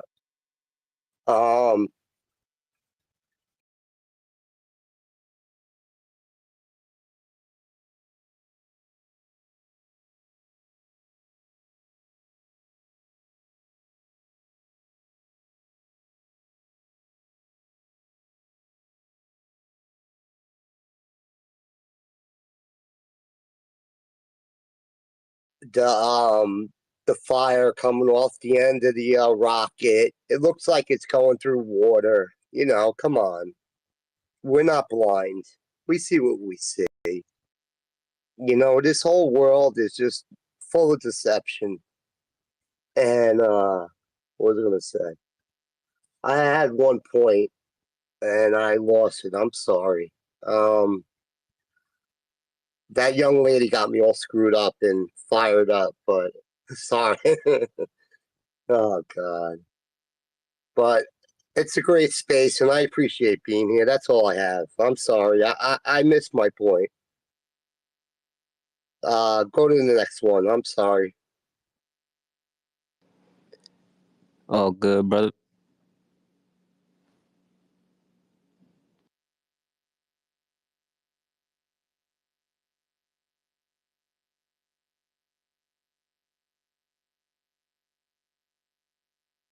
I'm done.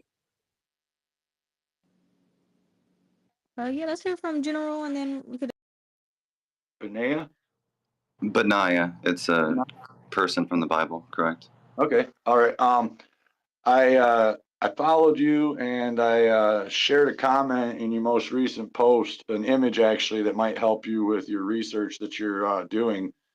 I'm very interested. So if you wanted to follow me back, we could be able to communicate through DMs rather than me making comments on your posts. Be a lot easier and give me a lot more space to be able to share with what I know.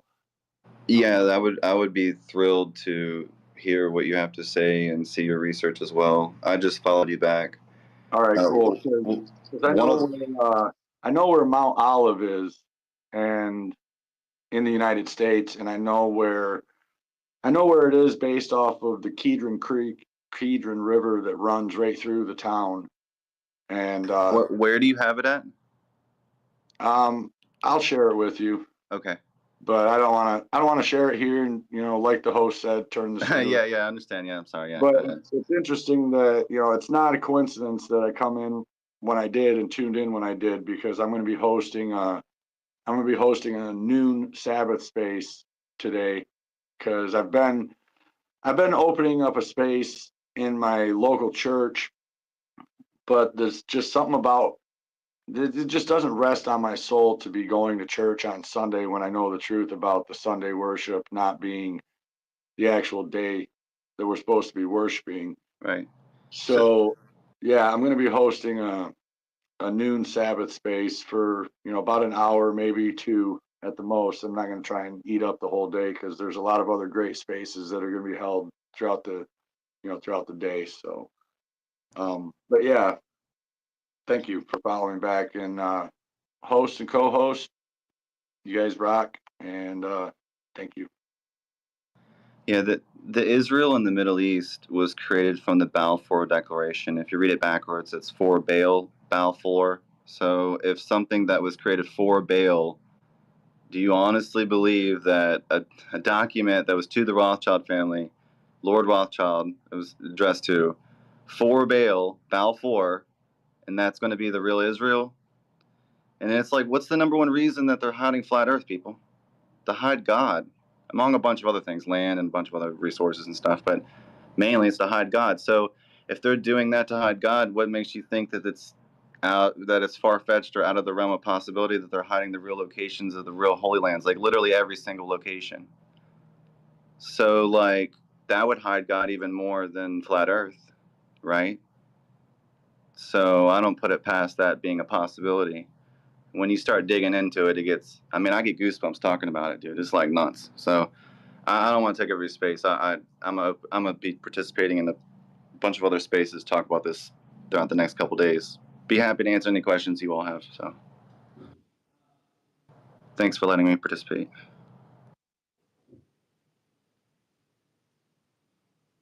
May I add a small idea to this? If the world clock is based on the lunar month, we don't even know when the Sabbath really is. You have to keep your own clock. So how are you celebrating the true Sabbath? Because sometimes it can be on Monday, sometimes it can be on a Saturday, sometimes it can be on a Sunday. I'm just putting it out there for you.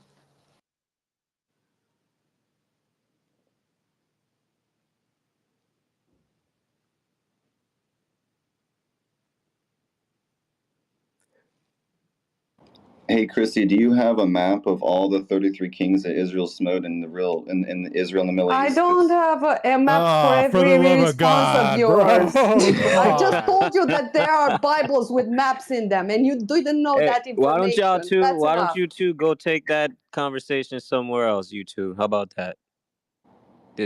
Y'all got something to say about Earth, like flat Earth, round Earth?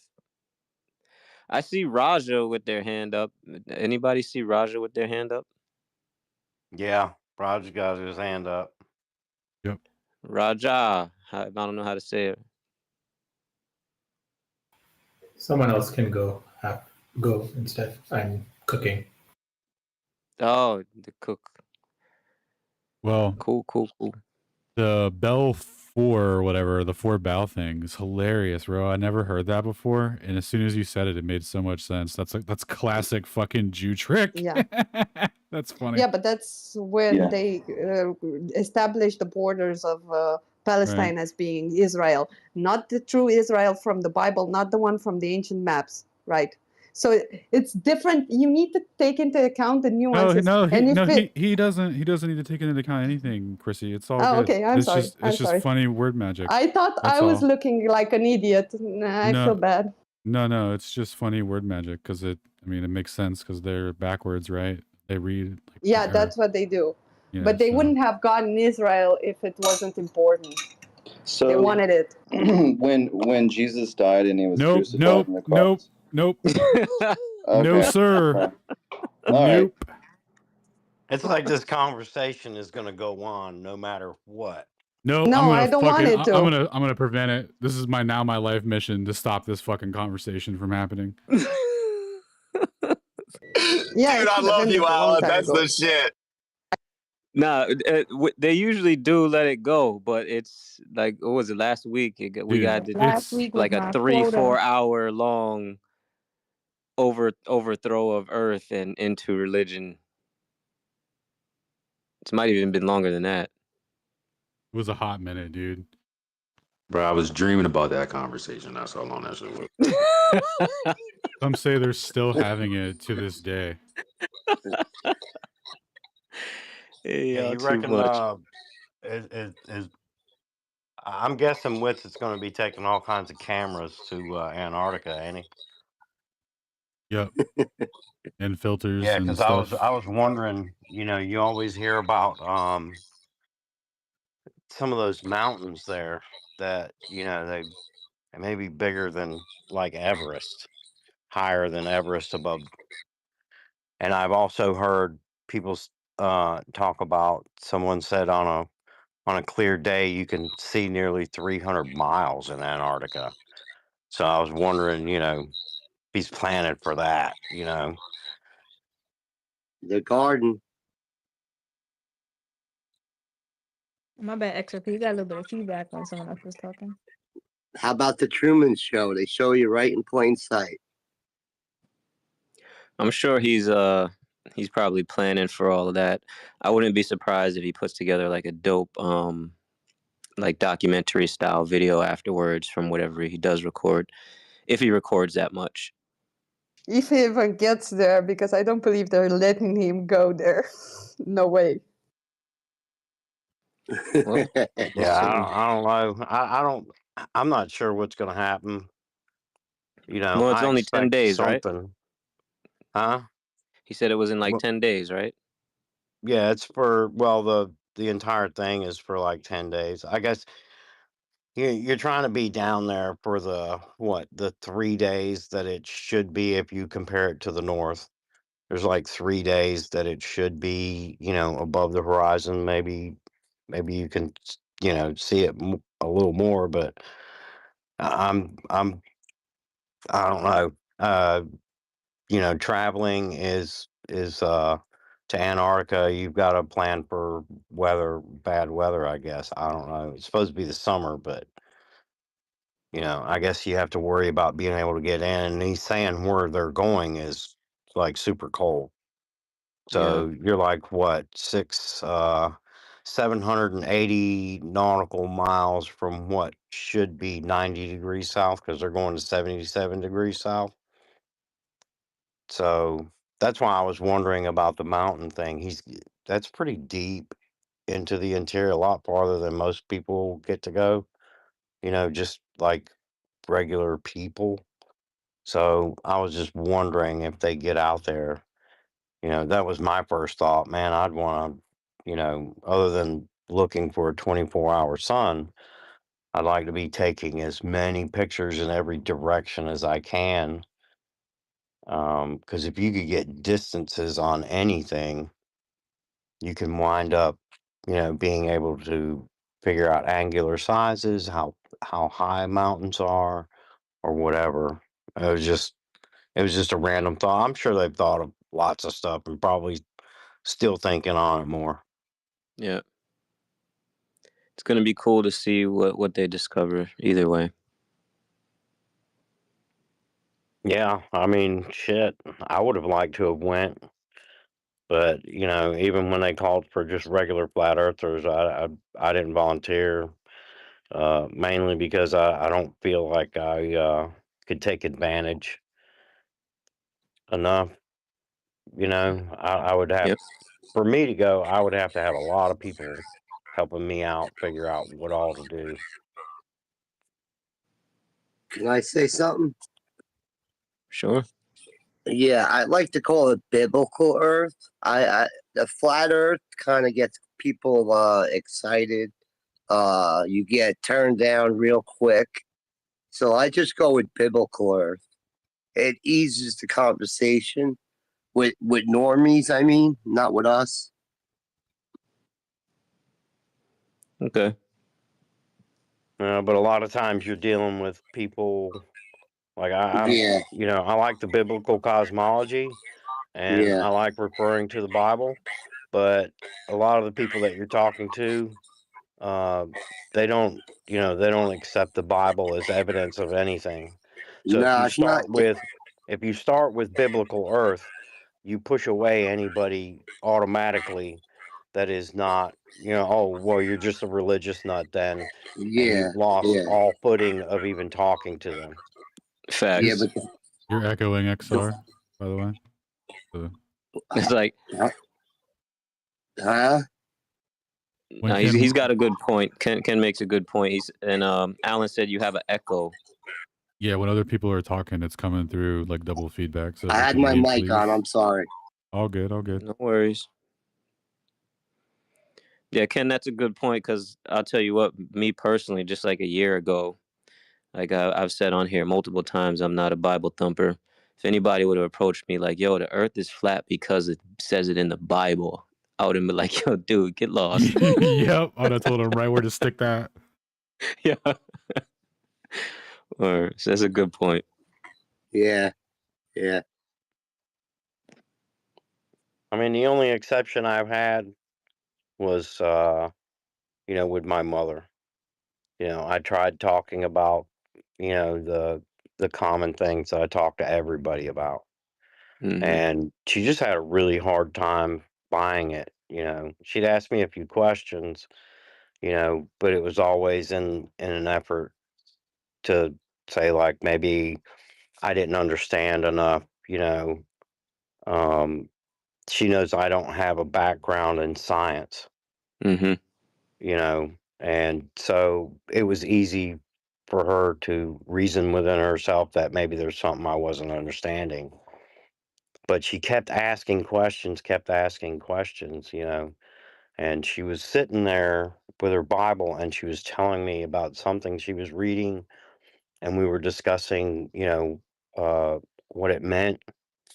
And I just said, hey, why don't you just open the first chapter of Genesis and and forget everything you've been taught, forget anything I've said, and let God build it for you. And that actually worked with her, but she's predisposed to scripture.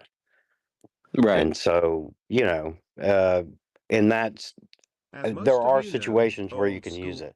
If people are predisposed to scripture, then you can use it. But otherwise, I find the best method is to just stick with the science. You stick with the science, you don't push anybody away. Yeah, and also you can go the other way around, creation proves God, right? If this is what we observe, this is what we feel, and that's what God says, maybe he's right. Yeah, I just follow the philosophy that God doesn't lead to flat earth. Flat earth leads to God. Exactly. So, yeah, that's why I never lead with religion. I don't use the Bible as my source of information, because honestly, I didn't come to flat Earth through Scripture. I came to flat Earth mainly because I listened to Flat Earth Dave enough.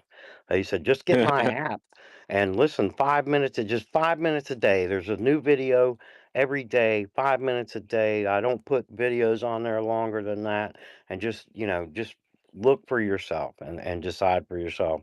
And yeah, Yeah, so man. that's the way I came to it.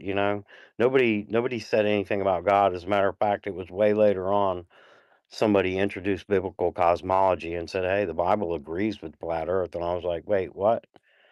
You know. So I didn't come to flat Earth through religion. I came to it through science. You Yeah. know, and I Dave I use had a huge impact on a lot of people.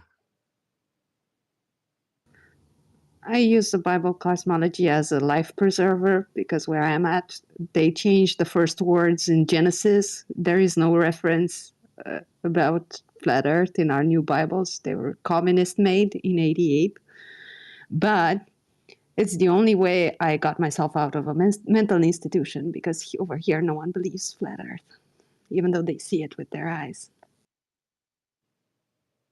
If there's anybody, any Globers down listening who can discuss with me how the Earth is measured and how we do triangulation, if they know of any plane surveys that have done a triangulation on maybe a smaller scale, um, anything like that, that would be cool. You can place a bet like with it because you're gonna win it. There is no such thing.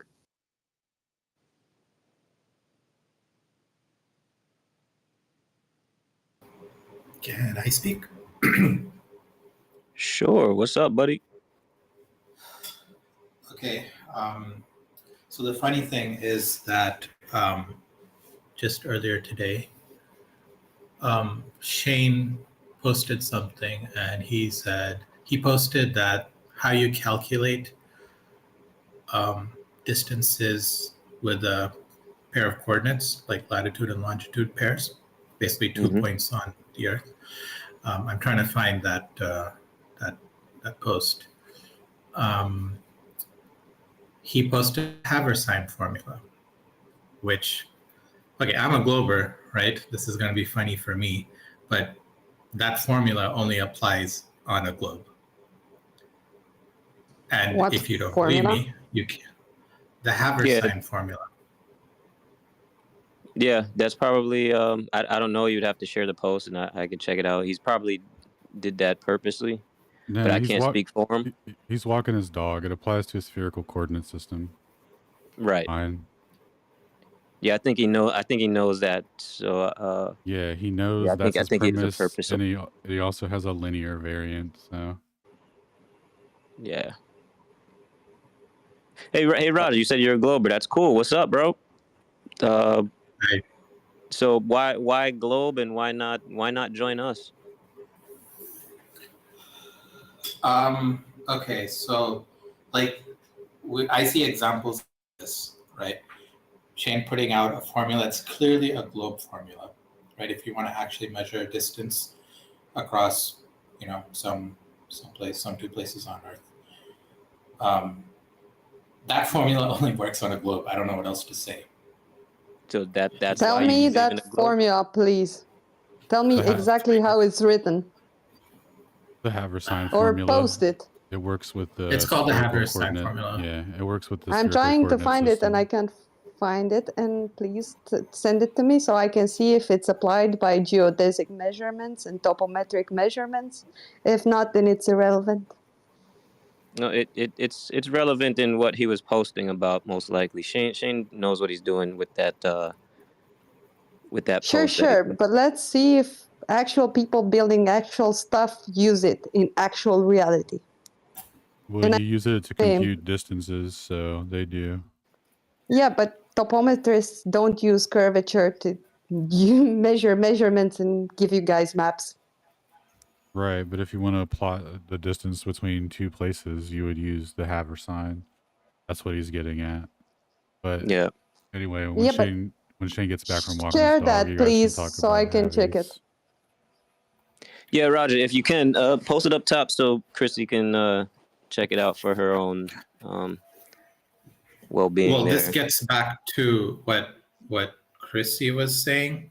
She was saying before you guys were talking about Bible stuff, how the scientism or science people are just lying. That gets to me a little bit because I accept. I would like to think I accept. Actually, I leave a lot of scientific things to the experts. Send the jumbo, Chrissy. Yeah, so Roger, I can't speak for everyone, and I don't think anyone in here speaks for everyone. So yeah, some of us aren't so anti, and we don't think that everyone in science is lying and things like that. I know that's something that's said a lot, but yeah, not That's everybody. not what I meant. I'm sorry. That's not what I meant. I know they're not doing it on purpose. You have to understand that they're not doing it on purpose. And actually, it's quite smart of the powers that be that did this with the most smartest people. They use the smartest people and put them in like a rat cage, and they don't even know they're in a rat cage. It's quite fascinating to study it. I didn't mean that they were lying. They're not doing it on purpose. Don't assume that. That's not what I meant. But the phenomenon you see from the outside, it looks like a child lying. Yes, it does. You want to respond to that, Roger, or no? Okay. Let me put it this way. I came across a puzzle in a Reader's Digest, and it goes like this. I think you may have heard this puzzle before. It's a logic puzzle. It goes like this. You're in like some game show, and there are two doors. One leads to the prize, one leads to nothing, or maybe your death, who knows. And in that room with you, there are two people. One is always honest, will always tell you the truth about whatever you ask. The other one is always lying. So your goal, you only get one question. You can ask one person, and you have to find out, well, you want the prize. That's your goal. You want to win the prize. If you go through the logic, like you ask questions to someone, you don't know who's who, by the way. You don't know which one's true. the honest one, you don't know which one's the liar. If you were to ask questions to someone, you get a certain symmetry where like you don't know who's honest, but essentially like the answers are going to be symmetric, if I can use that word. Like, let's take an example. If you approach someone and they happen to be the honest one, and you ask them which door is the one that leads to the prize, the honest one will point to some door, and then that will be the prize. If you were to go to the liar, he will point to the other door. Mm-hmm. If you were to ask them, are you the honest person? Right? He will say yes. If you were asked the liar if he's the honest person, he will also say yes. Mm-hmm. Right? Anyways, the point is, like, we can talk about like who's lying, who's telling the truth, but I feel like it's very much a situation like this. It's almost like a he says, she says situation where you have the flat earthers who, you know, they're probably going to stay flat earthers because, you know, they believe everything someone says and they believe nothing another opposing position says. And I'm a glober because I'll get to that if you want. Yeah. For me, like, the position is pretty clearly a globe, right? And that's actually what you were asking. Why? Yeah. Prove So the curvature if it's a globe. Prove it. hold on. So yeah. What do you mean when you say it's clearly a globe? You know, how do you determine that? Okay, can I use an analogy first before because I just want to frame the conversation a little. Sure. Go ahead. Okay, if I'm playing basketball with you and I say I'm really good at shooting, right? What would it take you to be convinced that I'm good at shooting? You know, a good number of shots that, you know. Gotta shoot better than me. You gotta shoot better than me, gang. I thought you was gonna chime in on that one, Sacred. Yeah, a few good shots, bro. That's your, you know. A few good shots. Like, yeah, how a few much good is shots. that? Can you quantify that? I would say probably at least like 10 in a game. Like maybe some contested, some open, just different ranges. But I'm no pro basketball player, you know what I mean? It's okay. But yeah, for me about 10. Okay. To me, right, if I can make like LeBron levels of shots, or who's good at shooting? I don't know. I don't really follow basketball. Steph Curry. If I can do Curry with the shot, what? Right? You would obviously be convinced that he's good, he's skillful, he's talented, and you know, he's precise, everything. That's what I see of globe evidences, right? All of it seems to conform to one model. And, you know, I can talk about, the thing is, you like, okay, Steve can shoot 3-pointers really well. He can shoot all these layups and all these things. He's really good, right? No matter what, like, he's able to get the ball in the hoop. Right. That's how I would present globe evidence, because it's not just that, you know, there's an explanation for a phenomena. You start out with some very simple premises, if you will, and build off of that. What should be true if this is true, right? We can start with Okay, hold on. Earth is a ball shape. All right, hold on. You're going off too long. I got your point. Great. I'm with you on that. And you know what? I think everyone in here, especially the hosts and even people like Flat Earth Dave, we're 100% with you on that, because we all thought that it all lined up and it was all hunky-dory until we dug into it. And we actually researched what these things are that are the premises for that assumption or that that belief system, let's say, you know, believing it's a globe. So, for example, as Chrissy was asking before, demonstrate the curvature. If you try to go and demonstrate anywhere on Earth where there's an actual measurement of the ground curving, You can't do it. I mean, if you can, I would love to see it because I've been asking people for 3 months for this evidence, and I haven't gotten any. So the only rebuttal is, oh, well, we use geodetic surveying and we do triangulation over large distances and we have spherical excess in those triangulations. No, they actually don't. Wait, right. The problem with that is assuming a sphere already because it's based on a model called an ellipsoid. So that's one thing right there that you can take. Did he drop out? I'm here. Oh, no, I see you down there. I see you down there. So yeah, there's a number of things just like that where people in here have done a lot of studying and a lot of research into the points that you were saying. So we're looking at the shots, right?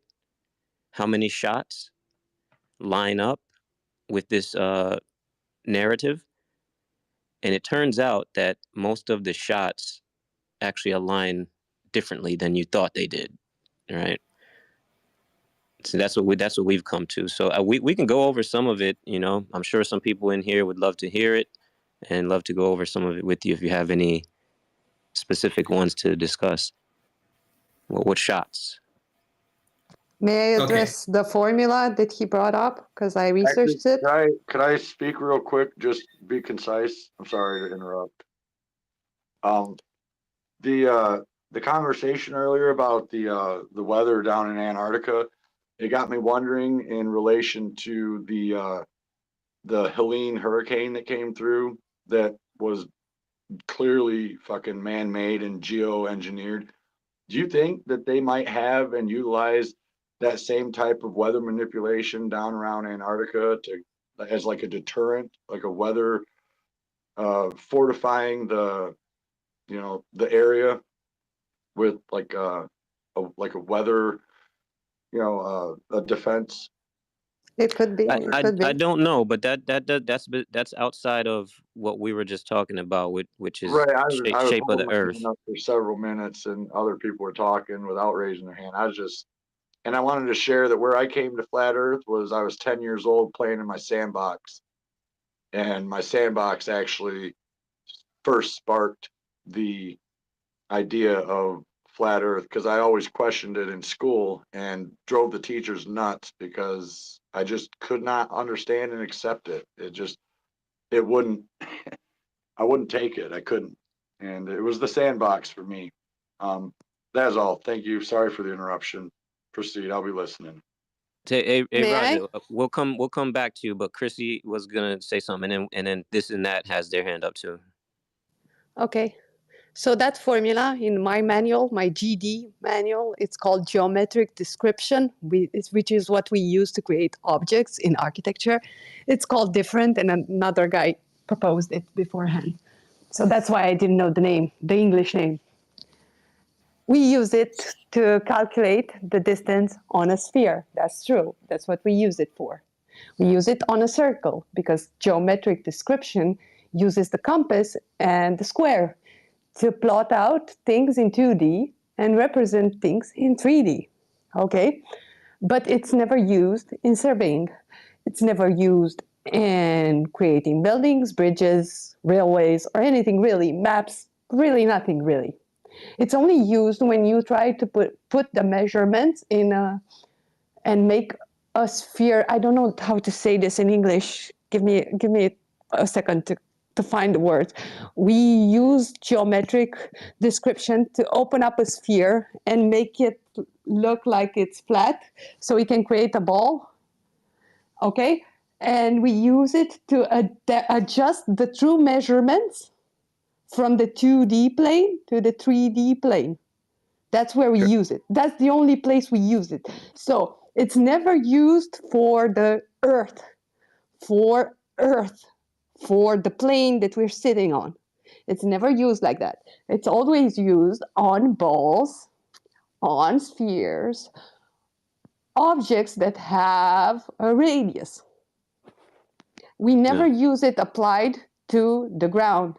Topometrists measure the Earth flat, and then they curve it on maps such as the Mercator projection. That's why it's called a projection, because we change using this kind of formula the ratios to make it fit on a ball so we can make a 3D model of a ball or a 3D representation of a ball. So it's quite the other way around. Yeah, that's it. Yeah, that's kind of what I was getting at. This and that. What's going on, bro? What's going on? Can everybody hear me? Yes, sir.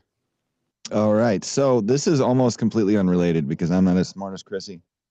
Okay. So props to you, Chrissy. Like, it's just like trying to have a conversation with Ashton Forbes. You know, I understand it about 60%. All right. Just like most of the things that you guys have been talking about. I've been in here for a while. But those of you who know me have heard me bring up Walter Russell before, right? Like, okay, so my next question would have to be, because if not, I think I need to drop out. Yeah, we got this and that is speaking. Okay, I'll drop out then. but has anybody read Walter Russell's book, The Universal One? Anyone that's on the speaker panel? I've only read He bits and definitely pieces. tapped in. He definitely tapped in with the ether. I got a PDF. Well, what I'm going to say is I have like just some descriptions that are just pretty much like what he was trying to get at. And you're going to have to work with me because I'm no PhD in physics. For some reason, I thought that shit was boring in high school and never took it. I kind of wish I did. But anyway, so Walter Russell, okay, was ahead of his time. Okay, that book that I just described was being read by Nikola Tesla, Albert Einstein, Thomas Edison, and so many others during that time. And this was like the early 1900s, all the way up until like the 1925, which is when the book was actually published. Okay. Now, in this book, he describes light waves. He describes the ether and how it may be used. And this is a person who had a periodic table of 144 elements, and he explained every single one. Okay. Now, first, I want to get into the ether. Okay. Now, Walter Russell, he posited that the ether is the fundamental medium that permeates the universe. Okay. So unlike the physical conception of space, Russell's ether was an omnipresent substance that acted as the foundation for all manifestations of matter and energy. Okay.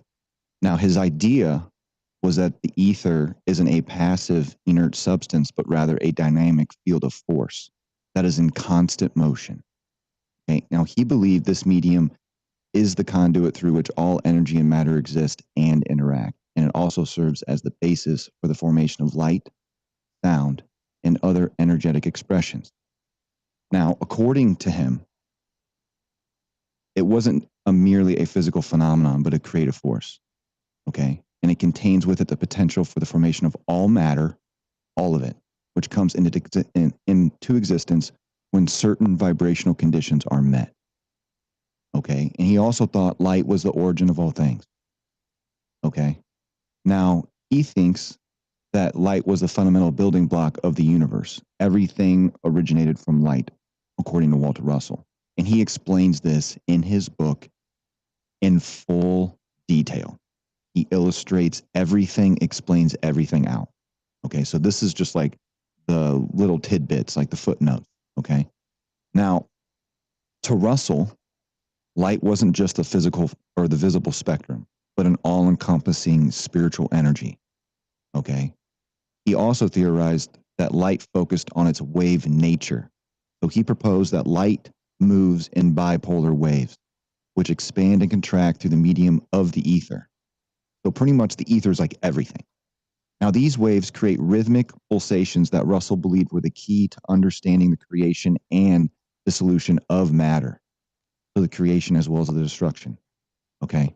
Now, he also proposed that matter is also an illusion created by compressing light waves through vortices in the ether. And this idea parallels quantum notions that focus on the observer's role is in defining physical reality. So in essence, what we perceive as solid objects are actually complex interactions of light waves that appear material to our own senses, which I think are very archaic. They're very ancient. Okay. They need a little bit of an upgrade.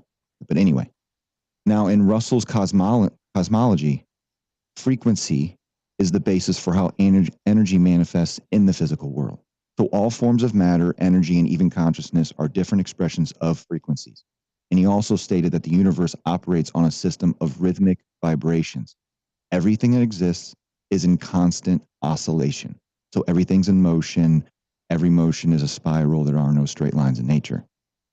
So Russell often used musical analogies to explain his theories on frequencies, suggesting that every element in the universe is like a note within a grand cosmic symphony. Just as each note has a distinct frequency and vibration, so does every element, atom, and molecule. He also considered harmony as the underlying force of the universe. Dissonance and imbalances lead to the decay of matter, while harmony promotes growth and life. Now, this is where it gets interesting because this is where we get into octaves. And I'm almost done, so just bear with me. Now, Russell introduced the concept of octaves to explain the stages of creation, particularly when it comes to light and matter. Now, in his theory, light and matter evolve through a series of 8 stages, similar to the musical scale's octaves. Now, each octave represents a different level of vibrational frequency and the transformation of light into increasingly complex forms of matter. Okay, so Russell imagined the periodic table of elements as a spiral progression, where each element represents a note in a cosmic octave. He also argued that elements are formed by the differing compression of light waves, which follows the rhythmic progression of the octave. Okay? And like I said, he explains everything in full detail. This guy was a genius. Okay? So Russell emphasized that the spiral vortex, okay, is the fundamental shape of creation. He also believed that energy moves through these vortices, forming galaxies, solar systems, atoms, and even life forms. These spirals are created by the interplay of centripetal, compressive, and centrifugal, which is expansive forces. Now, the torus shape that he envisioned, the universe as operating through, everything he thinks operates through torus-like structures, where energy circulates in and out of the core, maintaining balance. And this idea is similar to modern understandings of toroidal fields. We've touched on this. I know I've talked about it maybe a few months ago, but I definitely know you guys have.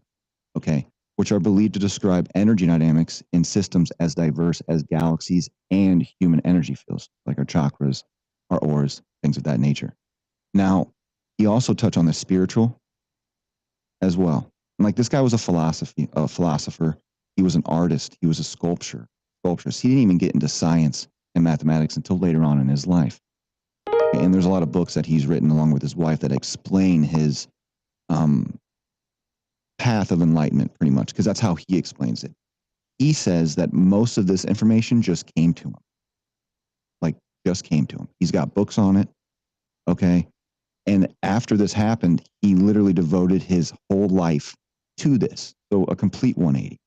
Like his professions became just his hobbies, and he moved straight into this. Now, for Russell, the divine mind is the ultimate source of all creation. The ether, the light, the frequencies are tools used by this mind to express creativity and consciousness. He also viewed the universe as a manifestation of an underlying consciousness where energy is guided and directed by thought. Now, his work wasn't just theoretical. Okay, it just wasn't. I told you there have been a lot of people that have read this book. Okay. It carried a message of what you would consider to be like human empowerment. He believed that humans could align themselves with these universal principles to unlock unlimited creative potential. Okay, so by understanding and resonating with the cosmic frequencies, we could reach a state of greater harmony and even transcend our perceived limitations. Now, everything in this book went against and challenged Newtonian and Einsteinian physics. Everything. And I brought this up because obviously Walter Russell wasn't a flat earther. And the reason why I'm also bringing it up is because there's a lot of things in this book that everybody in this room, including myself, would agree on, like the ether. Okay. And like I said, this guy was way ahead of his time. Okay. In the early 1900s, this guy had already had 144 elements. And those elements are being discovered now. They're even saying that by using AI, they could quite possibly discover up to 139 elements. And that's just 5 shy of what Walter Russell explained just by using light and oxygen. Now, I'm going to land my plane right here because I have a parachute, so I'm just going to jump right out of that bitch. But there's a lot of interesting things in this book. And this guy even explains the creation of planets. Now, the reason why I'm saying this is because this guy wasn't an idiot. Okay. And I know there's also a lot of globers that aren't idiots either. Okay. Just like flat earthers. But I think some of what he says needs to be taken into consideration to kind of get a bigger picture. Because when I read this book a couple years ago, it blew my fucking mind. Okay. Because it's not just about the planets. It's about everything, all of creation. But I'll land there. Thank you, Proud and Sacred, for giving me a chance to speak. It's a fascinating book. Yeah. No, it really is. And y'all should really read it because, you know, a lot of that stuff that this and that is saying about Walter Russell book is super, super interesting and way ahead of his time.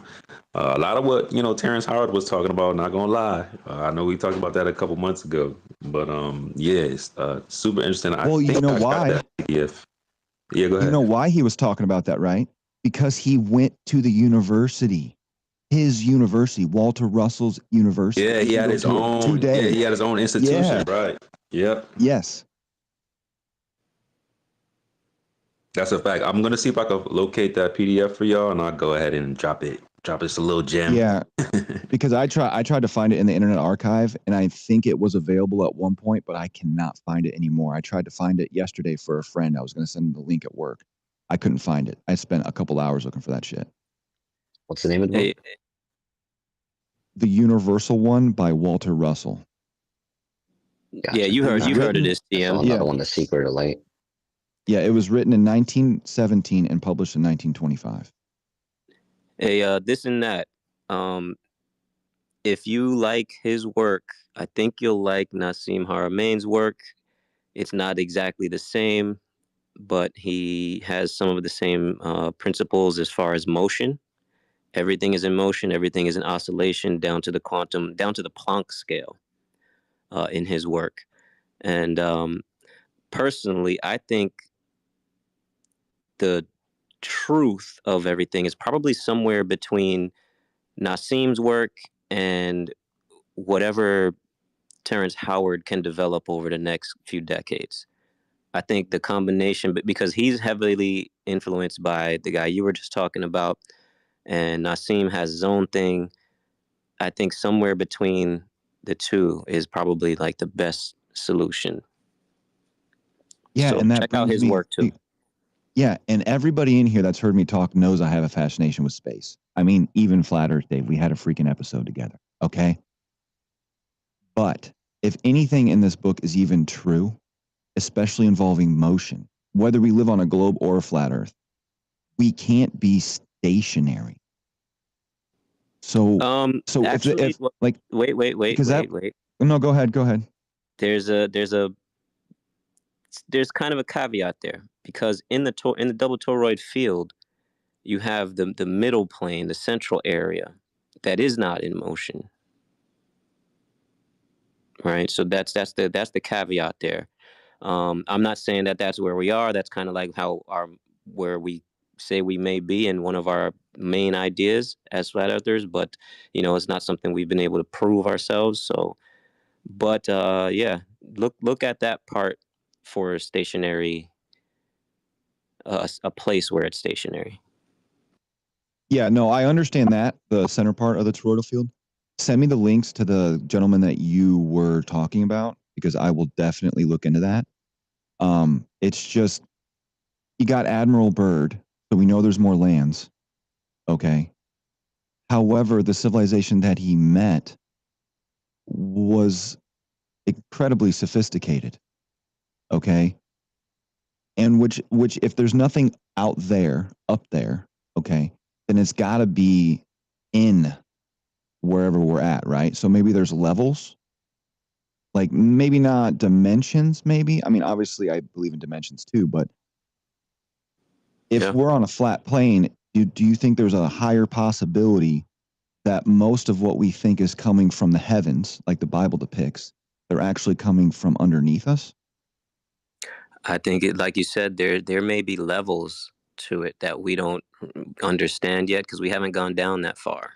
It seems to be impossible for whatever reason. But if we could ever go farther, it was going to be great to see whatever we can find. You know.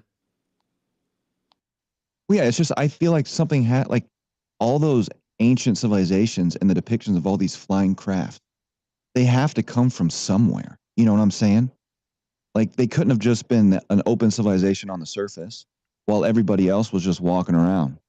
You know what I'm saying? So Well, it they, just they could seems. have been. You know what's funny about the whole alien thing that I think about is like what because obviously according to all the myths they somehow mixed with the folks who were here, right? So some part of it either they did that in genetic manipulation or they did that with actual physicality, right? The physical act. If it's a physical act, then there's some type of link between us and them genetically, right? So imagine this. Imagine we're about to have a world disaster and scientific community, the higher ups in the scientific community and the governments, they know about it. And the military, you know, higher ups, they know about it. So they're prepared. They've got shuttles and ships that are going to go up when this is about to pop off. And they can survive up there for, 100 years or so somehow. And then, everybody else is pretty much left to die. And, civilization restarts. And then they decide to start coming back down. What are the people who are here who never saw them, never grew up with technology and all of that? They never understood anything. What are they going to think those people are, right? They're going to think they're aliens. They're going to think they're gods. They're going to think And they're God, gods. yeah, alien gods.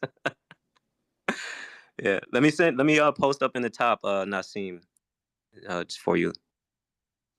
Yeah, it's just all this stuff fascinates. Even flat Earth fascinates the shit out of me because there's still a possibility it could still be in a toroidal field, even though it's not spherical. I mean, that's just obvious. So. There's a concerted effort to pretend the aether doesn't exist. That's why Globers come off so disingenuously when they try to talk about gravity. They know what it is, but there's a concerted effort to hide the aether because of the implications and Well, that's why I think I was given a chance when I first came into this room, because Sacred, when I brought up the ether, and I also brought up that I was a glober, Sacred even said that I was one of the few globers that he knew that even I didn't know before you just said it. Yeah, I know the ether exists. It's been proven not just recently, but in the distant past and the recent past by so many said people. It existed, and then Einstein threw it out, which is a cardinal sin if you're a scientist. Most of the ancient Yeah, cultures you have even like if I was a scientist, I would want to know everything and then make up my own conclusion than just being stuck in like an echo chamber or an echo chamber. You know what I'm saying? They always try to call this an echo chamber. I'd be like, man, if y'all don't chill out. Hey, this and that. Let me read something to you that Whitson posted. We actually posted something similar, but I like the way that he describes it here. Did I throw it up top? Because you mentioned that toroidal field. Whitsit's another one. Whitsit's another smart one that I've been following for a while as well. Yeah, he knows his shit, man.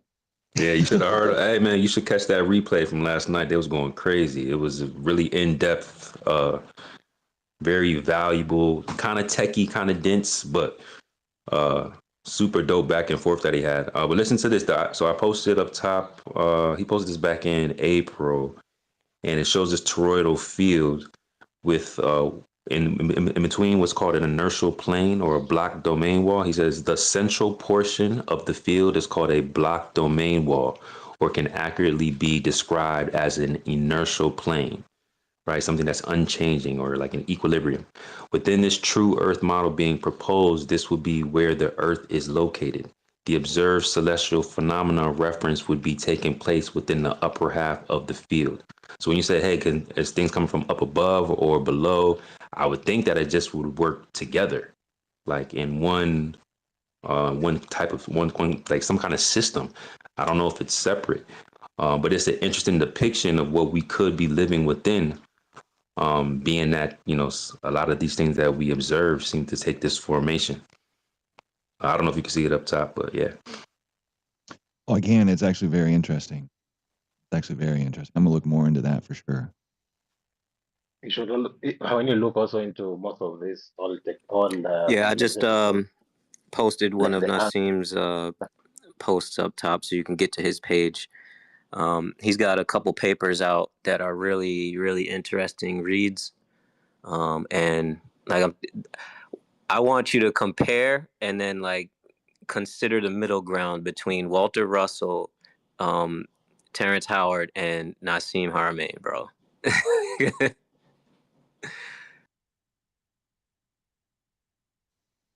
Yeah, that's Can you one hear thing me? that makes me a good conversationalist is I'm not really attached to any of my ideas.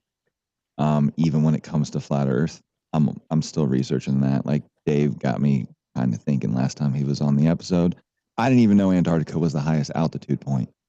Like seriously, never looked into that shit. Devil's in the details, man. Devil's in the details. I know. And then I started looking up footage of Antarctica and the so-called ice wall and how it just goes on and on and on and on and on. And I'm just like scratching my head, and I'm just like, but aliens, man. That's why I'm thinking like they got to come from somewhere, right? Like I don't even want to call them aliens. I just want to call them like advanced civilizations, because that makes a little bit more sense. Because I don't know where they came. Like if they don't come from above us, there's only one other place they could have came from, unless they just materialize. Yeah, and where did they go? Yeah. And then, but then again, everybody here knows about the deep underground military bases. Those only go 2 miles below the surface.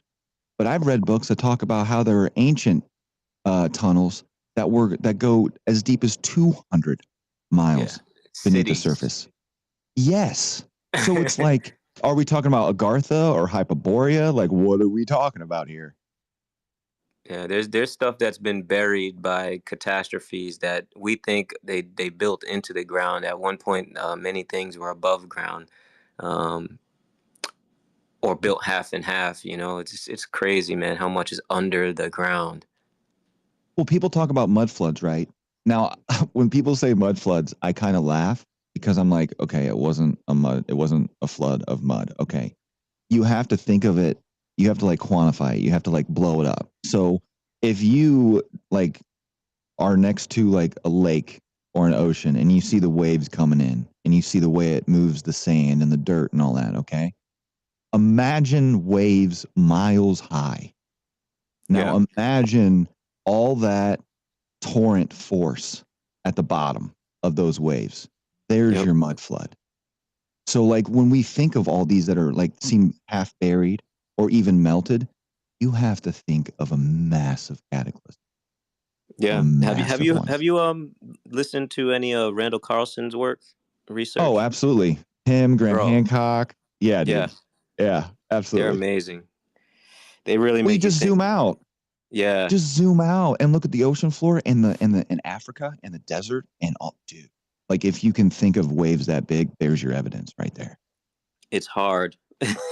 It's scary. It's biblical. It's biblical. It's hard to wrap your head. Sound. Most of the ancient people were using sound technology. CLW. Hold on. CLW. Huh? I don't know. Can you hear me? All right, never mind. Go ahead, bro. No, I was just saying most of the ancient people were using the sound technology to dig these tunnels that you're saying, building these structures to irrigate their land. Some of them abused this technology. They ended up causing deserts, causing some land to sink. So it has to do with sound. All of these things you're talking about, it goes back to sound. In the modern technology, do you get that from? Yeah. Where do you get that from? Not saying you're wrong. Just where do you get that from? Basically, when I've been researching these things, when you look at things like the Ankh, people they don't realize these were tools, but these were tools that were functioning with the ether, and it depended with the mind of the person.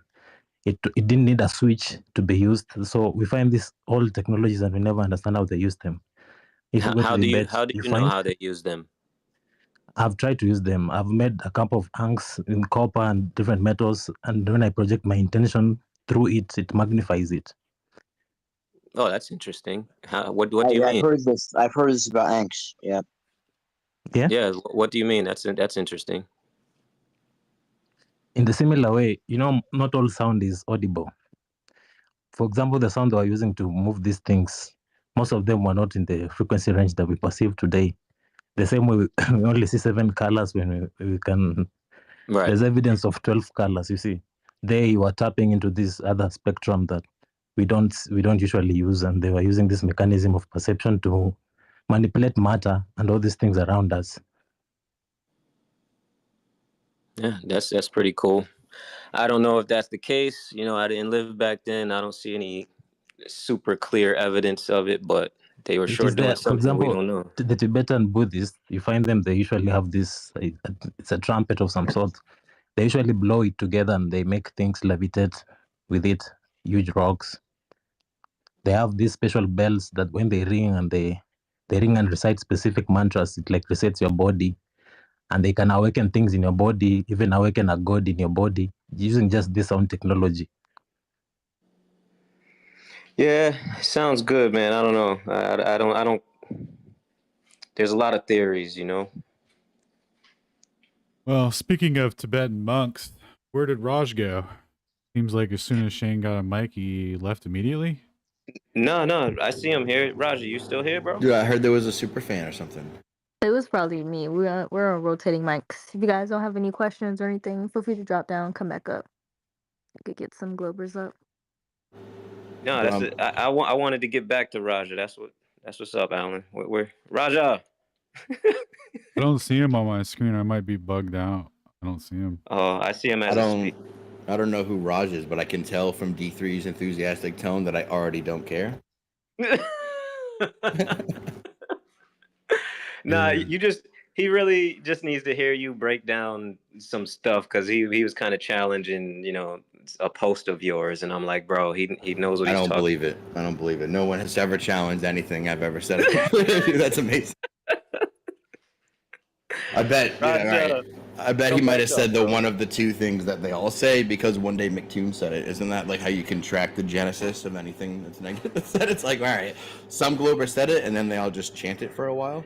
I think Witsit called that out a while ago as like their general motif for the week, right? They can't actually combat Witsit, so they'll just get together and repeat the same fallacy for that week, but it's convincing because they all say the same one, right? And that's like the plan, and you're like, oh, I get it. That's the only effective way to combat it.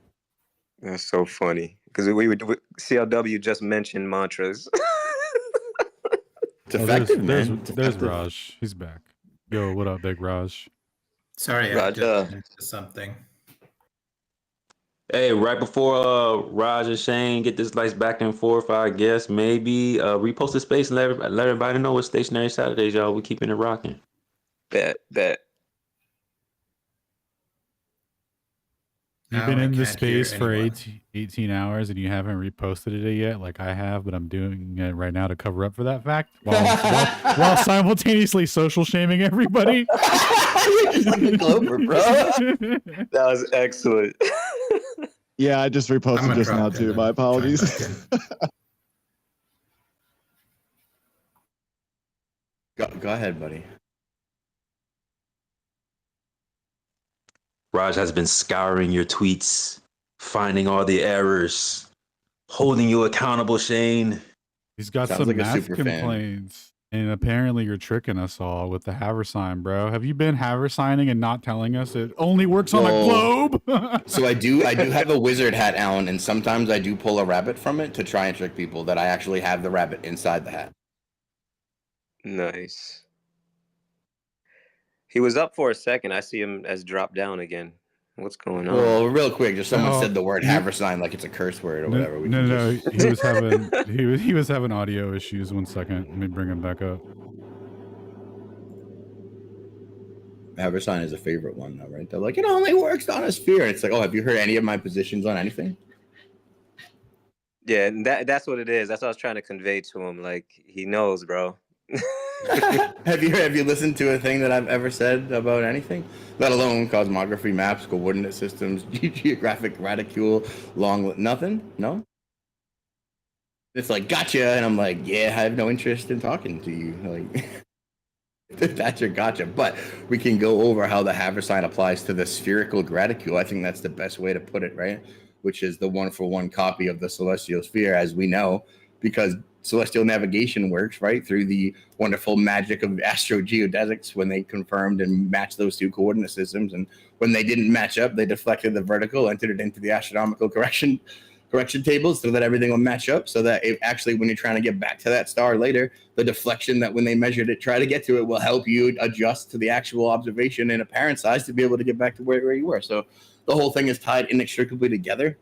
And then they're like, oh, well, the globe, which isn't a real thing, it's a model, it's a 1-for-1 replication of the celestial sphere. That's why it's the same shape, right? So it's like the model, oh, look, it's because it's a sphere. And it's like, no, false, dude. Have you never seen an astrolabe? If you listen to what I said about like coordinate systems and like horizontal alt-as is like your local coordinate. If you just take an observation off the horizon, then you have like the celestial, when you have to have the celestial equator as a unifying like sort of measuring, so that you can all make measurements together. So you have an actual meridian that you can make measurements off of. So that coordinate transfer right there is what the astrolabe does, interestingly enough.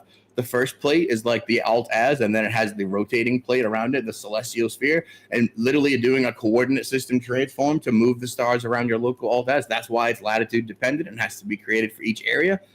Anyway, so that's where the spherical nature comes from. And when you have the different, say abstractions, nope.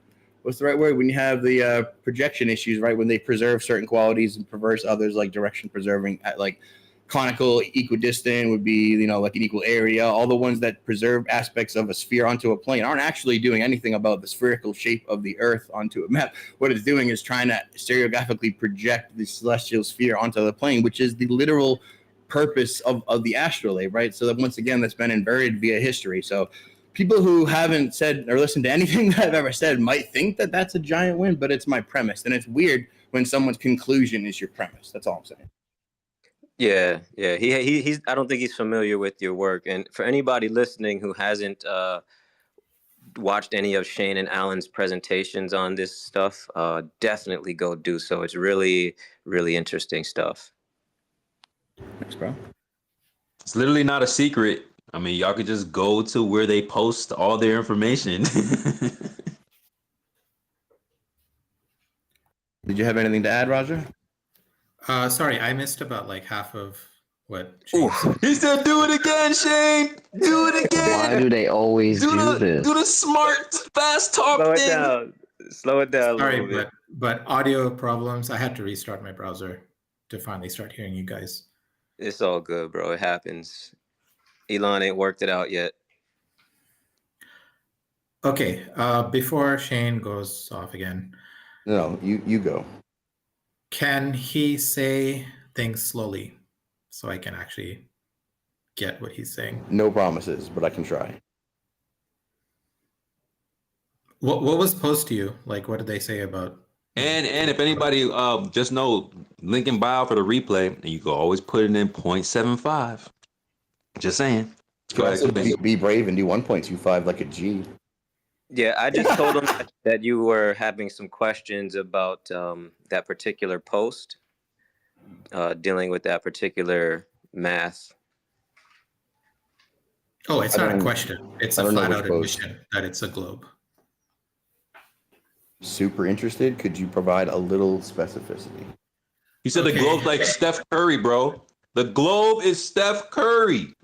That's what he said. Yeah. You missed it. That was his proof. I posted your tweet and the Jumbotron.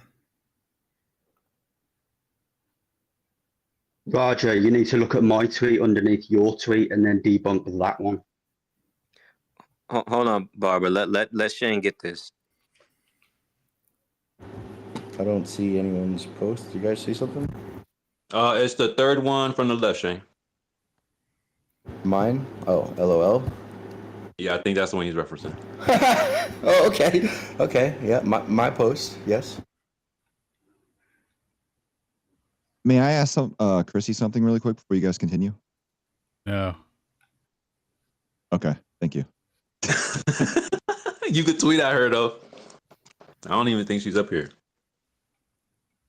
I'm glitching. I'm glitching.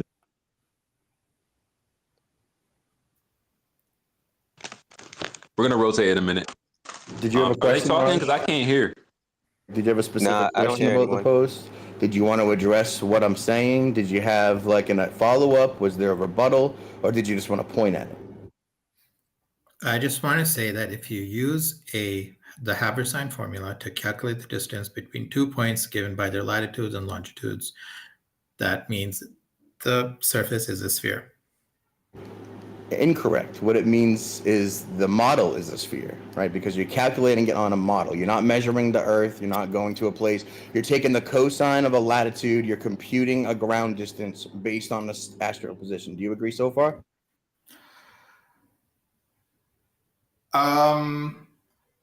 I feel that we could actually measure No distances. feels. Yeah, no feels, No, man. I feel like we could measure, like, for example, flights, ship routes, undersea cables, bunch of other things. We can measure actual distances on the surface of the Earth. And if we focus on Australia, which is what I tried to do last time I was here a couple of weeks ago, we would see that Australia is not as big as it looks on AE projection. But then you guys already started making points that the AE projection is just a projection, which confuses me because what is the actual size? What is the actual size and shape? If you agree that the AE projection or AE map is a projection. Okay. So first of all, let's see, what was the first thing you said? Trying to compute distances on a sphere is exactly what a geodesic is, right? Which is when you have a distance from one point on a sphere to another, which is what Habersign would be computing, right, over long and vast distances. There are other ways to do it. But when my argument, right, is that the whole model is a sphere from default, and not because the Earth is measured a sphere, but because it's based on a one-for-one correlative relationship to the sky, right? You would agree that longitude, latitude has a direct equivalence in right ascension declination, but I'm hesitant to ask you that because your last answer to my direct yes or no question was a complete non sequitur to another distance-defining metric when I had asked you, do you think that, oh man, you know what? Well, okay, let me put it this way. Shane, you got it. Forget about looking at the stars. You can use the stars to guide you, but you don't have to use them to calculate. I asked you that when you're taking the cosine of a celestial object to compute like a ground distance, which is what you're doing in the bulk of the Habersign, do you agree that's a calculation and not a measurement of Earth shape? I have derived the Habersign. Yes formula. or no? Come on. No, It it's only a yes works or no on a question, sphere. brother. It's a yes or no question, brother. I do not agree with what you're saying. So your answer is you meekly you just retreat. So how about this? You're How about hiding you show- behind some calculations. I would love for you to show the geometry of that cosine that you're using. I would love for you to show it. To I have be gone honest, through your website. I've gone through your website. You have no explanation for why you're doing things. Well, and if you listen to what I includes said, taking a cosine. I did hear what you said, and I've also been to your website. You have not explained why you're doing certain things. Okay, well, you also addressed the size of Australia, right? But as we went over coordinate systems, we have projected coordinate systems. All maps are projecting coordinate systems. They aren't actually direct representations of the physical shape of the Earth. What they are projections of the geographic longitude and latitude system called the spherical graticule, right? That's what they're all projecting. So when you have different projections, when I talked about before of the different abstractions from putting a sphere into a plane, parts of the actual aspects of an azimuthu equidistant north polar projection display, which is actually a direction preserving azimuthu equidistant direction preserving map, right? An aspect of that is that the outward projecting longitude lines get bigger as they emanate from the center. Now, the actual model that is projecting is a sphere, as you should be pointing out, right? That is my position. It's a sphere, meaning that on the model, the tropics are exactly the same size, right? So when they display that in a outward expanding concentric circles, one of the display factors is that it skews the southern continent sizes by making the longitude gaps between longitudes bigger at the outer circle than they are at the inner circle. It's a basic principle of like circles, right, and like geometry. So that's an aspect of the projection. To say then that now our flat Earth model is this celestial sphere flattened out projection map, and that therefore it distorting the size of the southern continents in your description, which is again just a projection of the sphere in the first place, is now your argument against flat Earth is a really weak position. Do you see that? Well, what confuses me about this is you agree that all the maps are projections of, all the flat maps are projections of the globe, right? That much at least? No. They're all projecting a coordinate system known as the geographic reticule, right? That's what I say all the time with specificity. From that, how did you get they all project the globe? As a matter of fact, if you want, there's an open debate challenge where you can adopt that exact position and debate me 1-for-1 on debatism or anywhere, and we can have a nice conversation where you can learn a whole bunch about why that's a dumb position to take. I may debate you, who knows? But like, there are a lot of reasons why I wouldn't want to. It's not because I'm afraid of you. I will just say that you say a lot of bullshit. So is that intimidating if I just say a lot of things that you don't understand? I said this. I do not want to say word salad because actually I want to say this to Whitson, because I would have said something he said in his debate with Professor Dave, that something he said would be word salad, but I actually think he believes what he says. So maybe that's not word salad. It's bullshit, but it's maybe not word salad to him. What's the phrase? I want to know, because every time we ask people for the phrase, they just say everything. Now you have something specific, so I want to know what the phrase is. Okay, it's not a phrase. When he was asked to explain the rotation of the stars in the southern hemisphere, he brought up crepuscular rays, which is just bullshit. He tried to make some analogy to crepuscular rays, which is hard for me to say that. It's just complete bullshit. I don't know what else to say. I'd like to hear how. Hold on. Yeah. You get to that point. You said it's word salad. So I didn't say it's word salad. I would have said it was word salad about him. But I think he actually believes it. So maybe I can't. It's like, oh, I definitely do. You should feel that from how I speak. Wait, I'm confused. You said you didn't say it's word salad, but you would have said it was word salad? I would have said if it was word salad, if he didn't believe it. But I think he believes what he's saying is true. But I don't think it's like true. how? Let's say it was the latter or the opposite. Like, how would it be word salad? I'm trying to figure that out. Because he's just saying his saying random things to explain a phenomenon. That's what word salad is. That's what Professor Dave himself said. You know, he's saying it's not that the things he's saying aren't like actual phenomena, right? To somehow explain, in this case, the southern star rotations with the way that it's not crepuscular rays, it was anti-crepuscular rays. How there's a phenomenon happening on one side with the sun, and then you can follow the beams of the sun, look the other way, and then anti-crepuscular rays. That is has nothing to do with how the southern star rotations work. It's a non sequitur. But that now you could make your claim about the non sequitur. We can get to that in a second. But you know that crepuscular rays is an actual thing, right? I did say those were actual things. Crepuscular rays are actual things. No, I didn't say that. I didn't say that you said that. I'm telling you, crepuscular rays are literally an actual definable phenomenon. You do understand that, right? I agree with you. I think so. So hold on, y'all. Just please don't cut me off real quick. I need to hear this explanation because I'm tired of this shit, bro. If you agree that it's an actual definable phenomena, how is it a jumble of words that doesn't make sense? If you agree that this is something that we can look up and define. It's because he's using that to explain the rotation of the stars in the southern hemisphere. Like he's just bringing up random things like crepuscular rays and anti-crepuscular rays So to explain phenomena. Go ahead, my bad. Go ahead. I thought you was done. Go ahead. Yeah, and that's precisely how Professor Dave explained his word salad, right? You have your croutons here, you have your lettuce here. Those are actual things, but they do not explain how like the actual phenomenon we're talking about, which is the southern star rotations, work. There was no explanation for that. You know what's so funny about this whole situation? It's so coincidental, man. I just can't believe that this is life.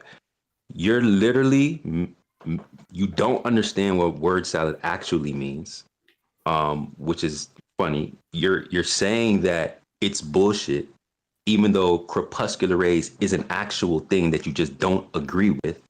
While calling that bullshit, you're referring to a guy named Professor Dave, who is not a professor, which is actual bullshit. So you don't understand what word salad is. You're appealing to a man who's deceiving you and making money off of that deception while calling Witsit bullshit, and he's referencing the actual information. And you're appealing to someone who's literally not a professor, which is the actual bullshit. This to me is like the most craziest thing that y'all keep on doing. Bro, you don't even sound like someone who's like uneducated or who's not articulate, who, you know, you have an understanding of some of the mainstream sciences. So I don't even expect this from someone like you, even though you don't even have a real PFP. And usually that's the sign of people who do weird stuff like this. But this literally makes no sense. Yo, word salad literally is like, it's a term used to describe like a jumble of words and phrases that doesn't make sense. But you said crepuscular rays is an actual term that makes sense. So it's not word salad at all by no stretch of the means, like by no definition, by like I don't even know why you even say that. Do you understand like that just was blatantly wrong? Can I respond? Yes or no? Then you can respond. Okay. If he's explaining, if yes he's or trying yes to or no, explain, yes or no, then you can respond. Sorry, Do you understand that you calling it word salad when it's a definable term that we can look up that is actually not word salad? Do you understand that that is wrong? Yes or no? I think it's word salad, so I'm going to say I don't yes. care what you think. I just defined what word salad was. You agreed with me that it's a real thing and it's not a jumble of incoherent words. So now that you agree with me, can you please concede that what you calling word salad was blatantly wrong? Please just show some intellectual honesty in front of everybody on this recorded space, Roger. I will not concede, but you have to let me respond. Go ahead. Let me hear you say. let me hear you explain why you agree with me, but still won't concede. Because you have this, like, it's like you have a monopoly on what word salad means, right? We say word salad, but like, it's not just literal words, it's the actual thoughts that he's bringing up, right? And we're talking about science. He's bringing up multiple different scientific phenomena that are not related to the actual topic on hand to explain that topic on hand, right? Okay, so do this, Raj. Go get me a definition that aligns with what you think word salad is and post it. And I'm gonna go get a definition of what I find, and let's see whose definition aligns with what. You go get your definition of word salad and explain to but we ain't gonna do nothing else until you do this. I promise you that. We're not gonna do nothing else. Because you're not just gonna sit up here and just make up definitions and then apply it just to ad hom people. If you have an actual definition that is applicable, whether you think it's a non sequitur, we can go into that. I'll be open to go into that. But when you're starting to just apply things from someone who is not a professor, calling Witsit shit bullshit, but that guy is not a professor, which is actual bullshit, you gonna have to just concede that you was just saying random shit that don't make sense. You're the one that don't make sense right now. So before you do anything else, go to Google, go get your definition of word salad, and I want you to apply it to how you're using it with Witsit and the debate with not a Professor Dave. That's all I want you to do right now, and then we could continue. Can you do that for I me? have one right in front of me. Okay, post it and let's take a look at it. This is excellent. We need a word for this, like a definition off. What do we call this? For real. What do we call this? The word off. The word off. A word off. Okay, I like it. Tossing salads. Pause. No Diddy. A confused or unintelligible mixture of seemingly random words and phrases, specifically in psychiatry as a form of speech indicative of advanced schizophrenia. I'm not going to say that he has schizophrenia, but confused, not unintelligible, but definitely confused. That's fair. Confused Seemingly what? random. Confused I don't know what? how else to. I don't know how else to say this, Nope. but you Keep cannot going. explain. You cannot explain Southern star rotations with crepuscular, anti-crepuscular rays. That's what's It's confused. confused random words. That's what you said, right?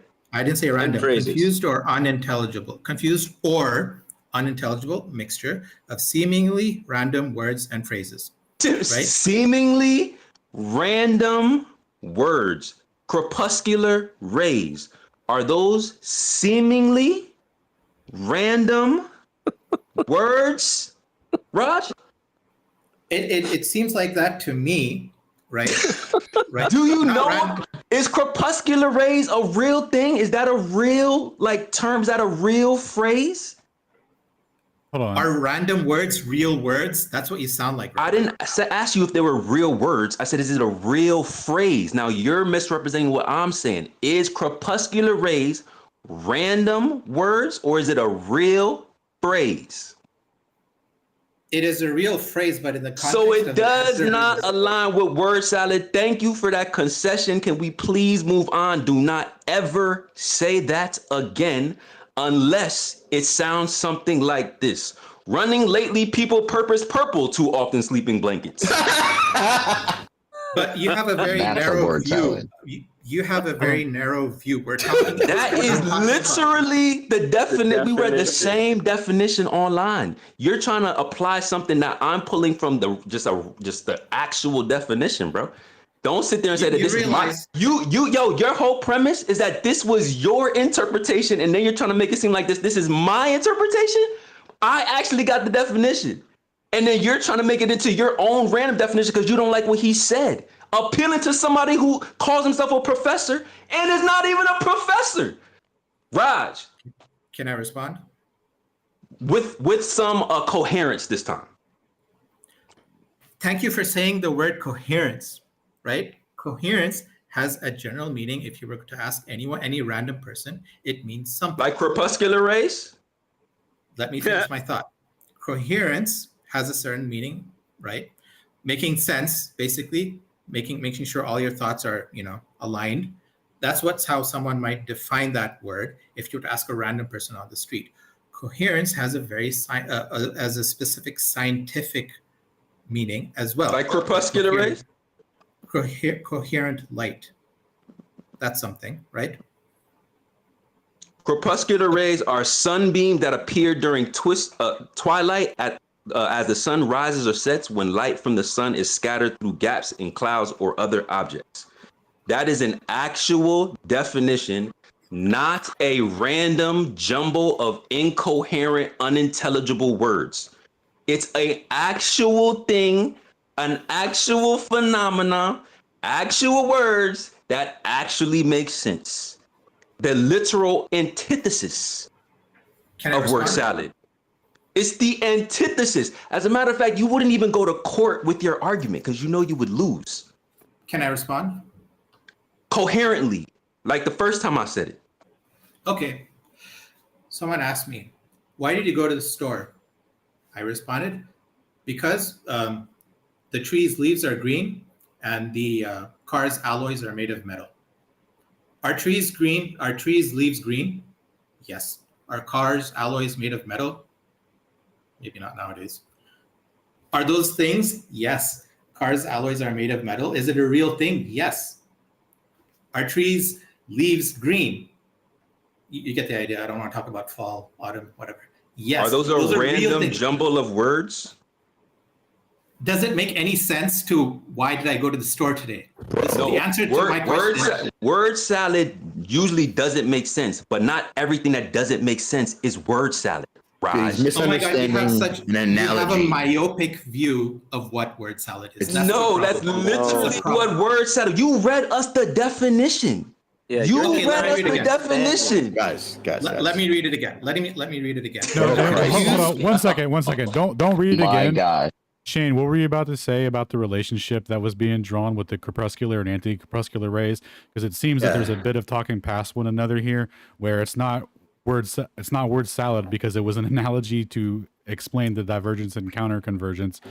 So you can disagree with the premise, right? But to say that it's incoherent word salad is retarded because it's literally related to exactly what he's talking about as a function of perspective. So let's let Shane. Completely. Well, that's fine. That's I'm clapping. That's great. That's great, man. That's great. But it's not words. That doesn't make it word salad. That's what we're establishing here. But we're gonna move on just a tad, just a smidge, just a little bit. Shane, what was the relationship to really bring this home here? Because there seems to be some confusion here. Thank you, dude. It's just a misunderstanding of an application of an analogy. I'd ask him what an analogy is, but I'm just going to define it, right? It's a comparison between two unlike things that share common characteristics or relationships, right? So when I say I'm going to use an analogy to explain a complicated concept of a southern star rotation by comparing two apparently dissimilar phenomenon to a comparison point that is similar, right? So the point that you're comparing is the common characteristics of crepuscular and anti-crepuscular rays is an optical convergence from apparently something linear. And then the same thing is what I'm saying is happening in the southern sky. I mean, in the southern nighttime sky, right? So I'm saying that the same thing that happens during the day has an aspect that happens at night. That's an analogy part of it, right? I'm comparing two dissimilar things that have the same thing. So to misunderstand an application of an analogy as word salad is astounding. But the second part is the reason that I brought up two dissimilar things, literally to use like and as, right? That's how you know it is. Anyway. It wasn't you who was debating, it was Witsit. But I hear you guys all share your arguments. That's sharing arguments. It's just understanding like the actual phenomenon. And just so everyone's clear, just piggyback off of what Shane said. They have different star rotations in quote unquote different hemispheres, right? This would be an inner rotation and an outer rotation on a flat plane. And we have the same type of phenomena with the sun rays. It's called crepuscular rays and anti-crepuscular rays. Is what word salad. That word salad. I know. I just word salad my way in a Flatter Friday stationary Saturday. Is that really like? Come on, y'all! Like you just gotta stop, Raj. No, I do actually. I actually kind of agree with you. Before you say something else, though, real quick, it's super crazy that none of you guys can answer a yes or no question. It's like life or death, man. Like first, the Haversine was the ultimate glow proof. Then it was like you disagree with what it's calculating as a base function of what it calculates, which is fucking outstanding. And and then it's like, well, if you disagree with that, then like, what the fuck are you even talking about? And then you're like, you want to move on to a word salad situation that's not word salad. And here we are. And you're like, can I just explain this other thing? It's like, for the love of God, just, maybe don't. Dude, you weren't debating which has been on mute for like 3 hours. No. He was talking about it was in reference to the debate with Professor Dave or whatever. But again, it was like not like never mind. Hard to follow. Go ahead, Raj. Send it, brother. Okay. When I started this thing about Witsit, right? I said I would have called that whatever he said in that debate word salad, but I think he might believe what he's saying, right? And that might include some analogy that he was making. I will say, and you guys will accept that we can agree to disagree, that it's a complete non sequitur, right? Whatever you just said, Shane, about how the analogy, it's not an analogy is what I'm saying, right? That convergence, optical convergence, it's not an analogy. I could go into that if you want, right? I can go into that video you just made recently, 62 things you guys can't explain, because you fail on the very first one. Oh, you don't want to do that, bro. What? Buddy, you just disagreed hold on. You just disagreed with how a Haversine functions. You're literally like, bro, just relax with your fucking assertions. Yo, Rod, the You reason couldn't, why you this couldn't is even this is so assert the haversign function when it came down to it, right? 2 weeks ago when you came Trouble in, immediately. it was oh, Shane's retarded. When I misapply the math to his optic calculator, it doesn't fucking work. You come in here tonight, like, oh, That's the valid, haversign, though. he's tricking you. Yeah, dude, you want to bet? You want to? Do you really want to go down that road, dog? I would love to go down that road. And then tonight you're like, okay, we'll go down it right after this. And then you're like, okay, well, the haversign, he's tricking you all. Haha, it's a globe. I told you it's a fucking related to the coordinate system, the graticule that it's describing. You ignore that and then assert globe again. Shane comes on, you start to make your argument about the haversign again, and then immediately withdraw it, and you disagree with the fucking primary function of the haversign, bro. Like you what are you here for? Is this to make yourself feel better? Like, do you watch us and you're like, you know what? I could show these dumb fucks. And then you come up here and just shit the fucking bed everywhere. What is your purpose here? Shall we do Rod, that? let me just cap this off and I'm gonna let you go. The reason why this is so frustrating, because I think we have higher expectations for you. I don't know why, because I don't know you. Maybe because it seems like you kind of have somewhat of an understanding of some of these quote unquote higher levels discussions. But for you to come in with these low IQ arguments, bro, and these weird ad homs, I know you say you would have called it, but he actually believes it. Well, belief is not a premise of word salad. So that, again, incoherence. Bro, just raise the level of your argument. Actually refute the thing with specificity. Acknowledge the points or something, bro. But these random just anti-flirt tactics is just unbecoming. Like it's annoying. Like we deal with this stuff from low-level anti-flat earthers, and if you want to be that, we'll treat you like that. But we rather not. We rather hold you in a higher regard and have a higher conversation so we can extract the most value of it, especially if you have valid points. But if you don't, if you're just dismissing it because you don't like it and then applying these random words, accusing people of just doing weird stuff, it's like a waste of time, and then we don't want to interact anymore. You get what I'm saying, bro? We don't want to be frustrated with you, but you're frustrating us because this is a waste of time at this point. I didn't really want to talk about the word salad bit. I did say at the beginning you brought it up. Go ahead. I did bring it, but I did say that I wouldn't want to call it word salad for Witsit. I did say that. It was you guys who decided to, Well, you said it was based on you made the premise that he believed it, so it's not word salad. And it's like, that's not even a premise of word salad. So dude, as if that changes the definition of word salad, bro. It's like, you can't steal my passion when I say the things. You know I believe it at the very least. Come on. Can I make a point? All right, but then we're gonna move to the hands, man, after this, because I think we wasted too much. So I've heard on the internet, like, pirating isn't stealing, right? You're not really taking something away from whatever. You just create a copy, so they still have their own copy, whatever. To me, that's a very weak argument because words can kind of change or mean new things. It's not really a completely new thing in the sense like man is now woman and all that stuff. I'm not going to get into the trans thing, but like we borrow words to describe new things that didn't exist before. Pirating in the sense of like digital things, right?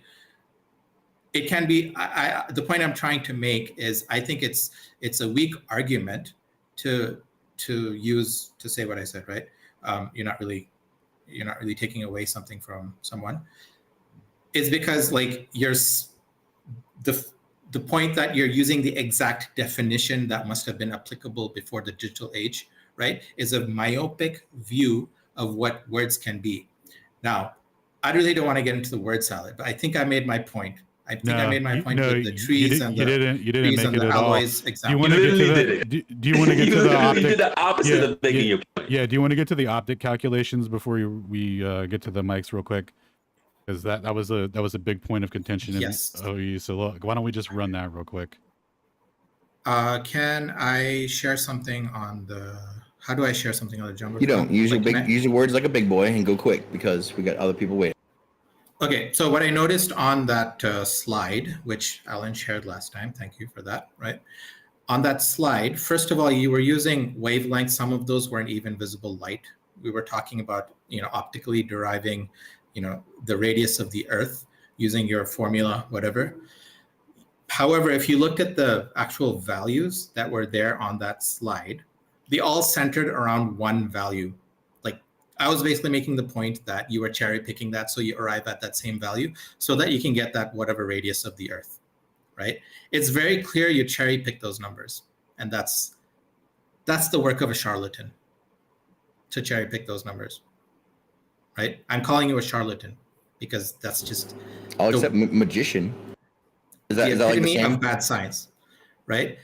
And the worst part is, like, some of those didn't even calculate to the numbers. Like, you had some numbers up top and then some numbers that were supposed to be calculated below the degrees and whatever.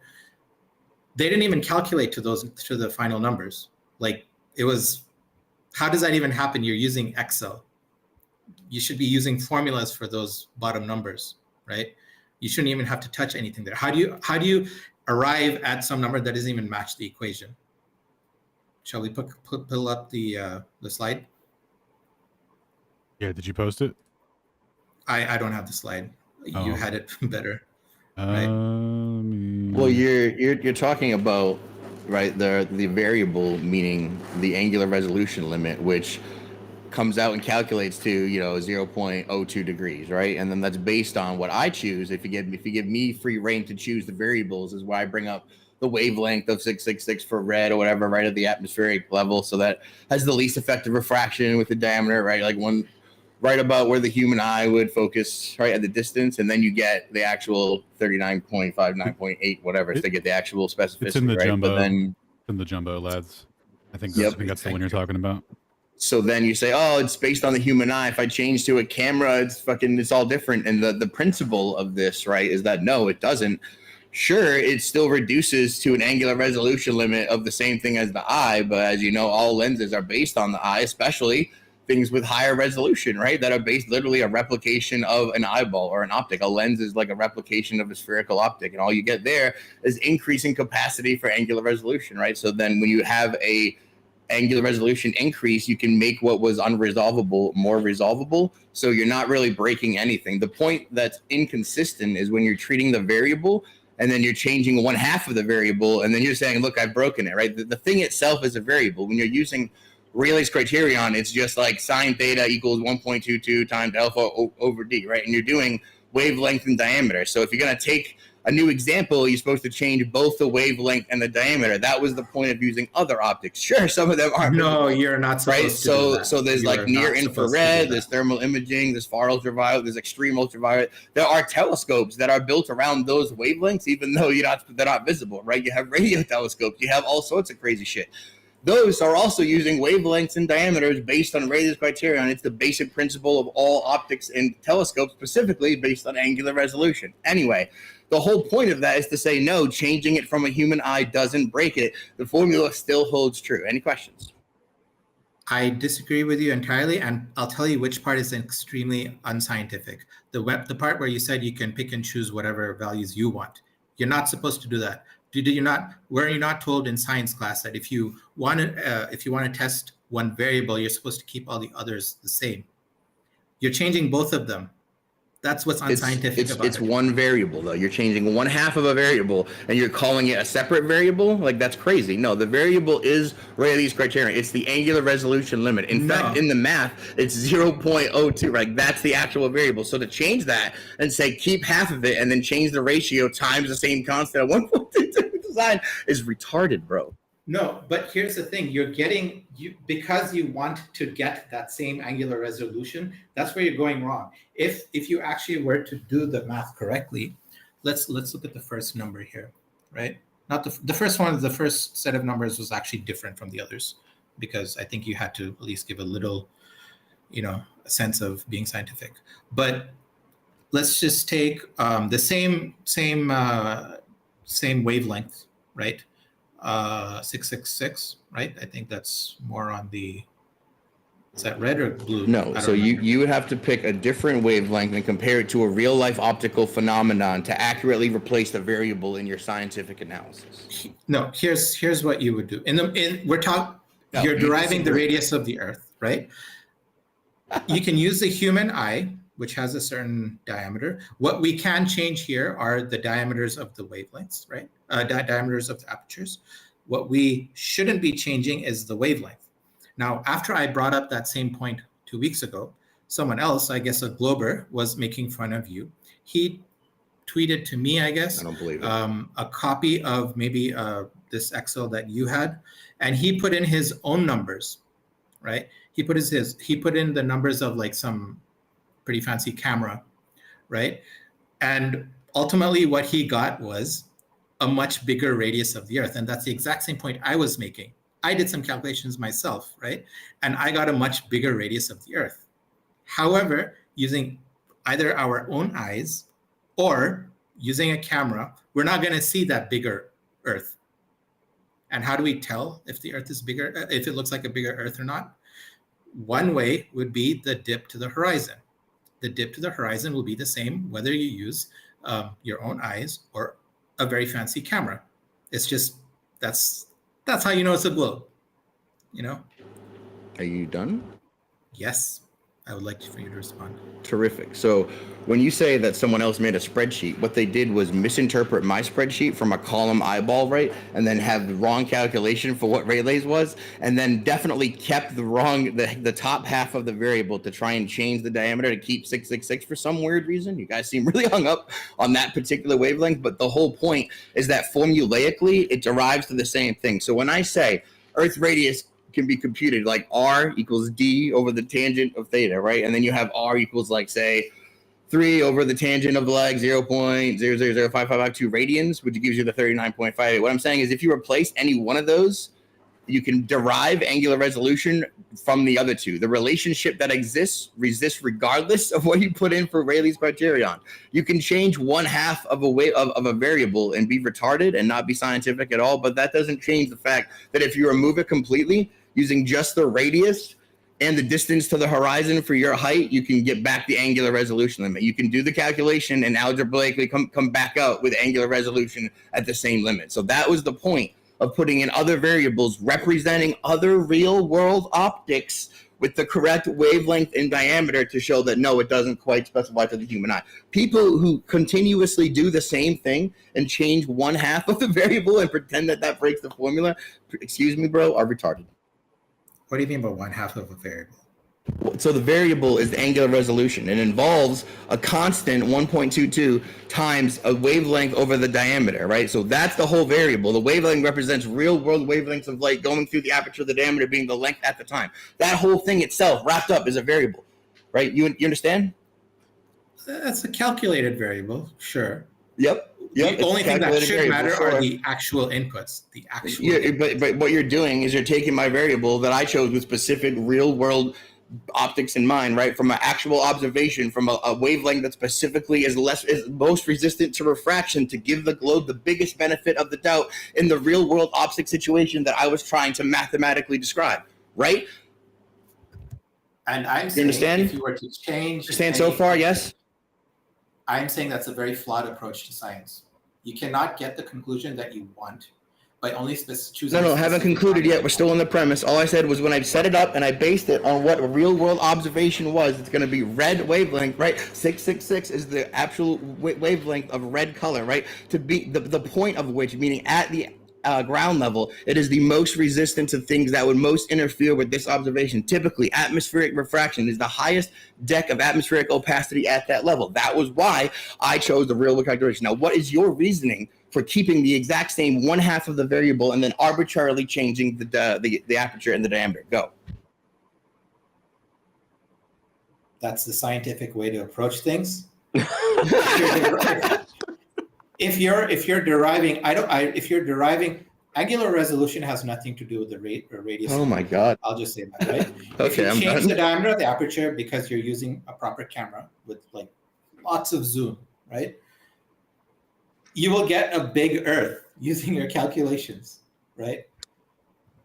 A very big Earth in the hundreds of thousands of miles, right? I don't know how else to say this, that it's entirely unscientific, the things that you're doing on this slide, right?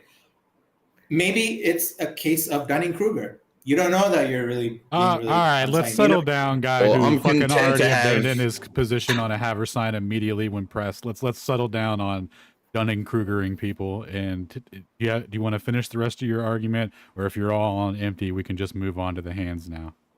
I'm content to let you have that opinion, Roger. Someone's What do you ego. say Yeah, like- about haver-sign that I said?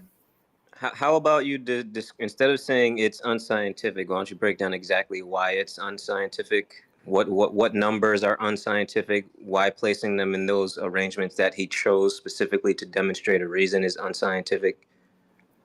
Okay, I'm going to basically ignore the wavelengths that we can't see, wavelengths corresponding to non-visible light. Because the idea here is you go up to an ocean shore, right? You look straight to the horizon. He's using 666. Is that red? I don't know. I have seen red skies before.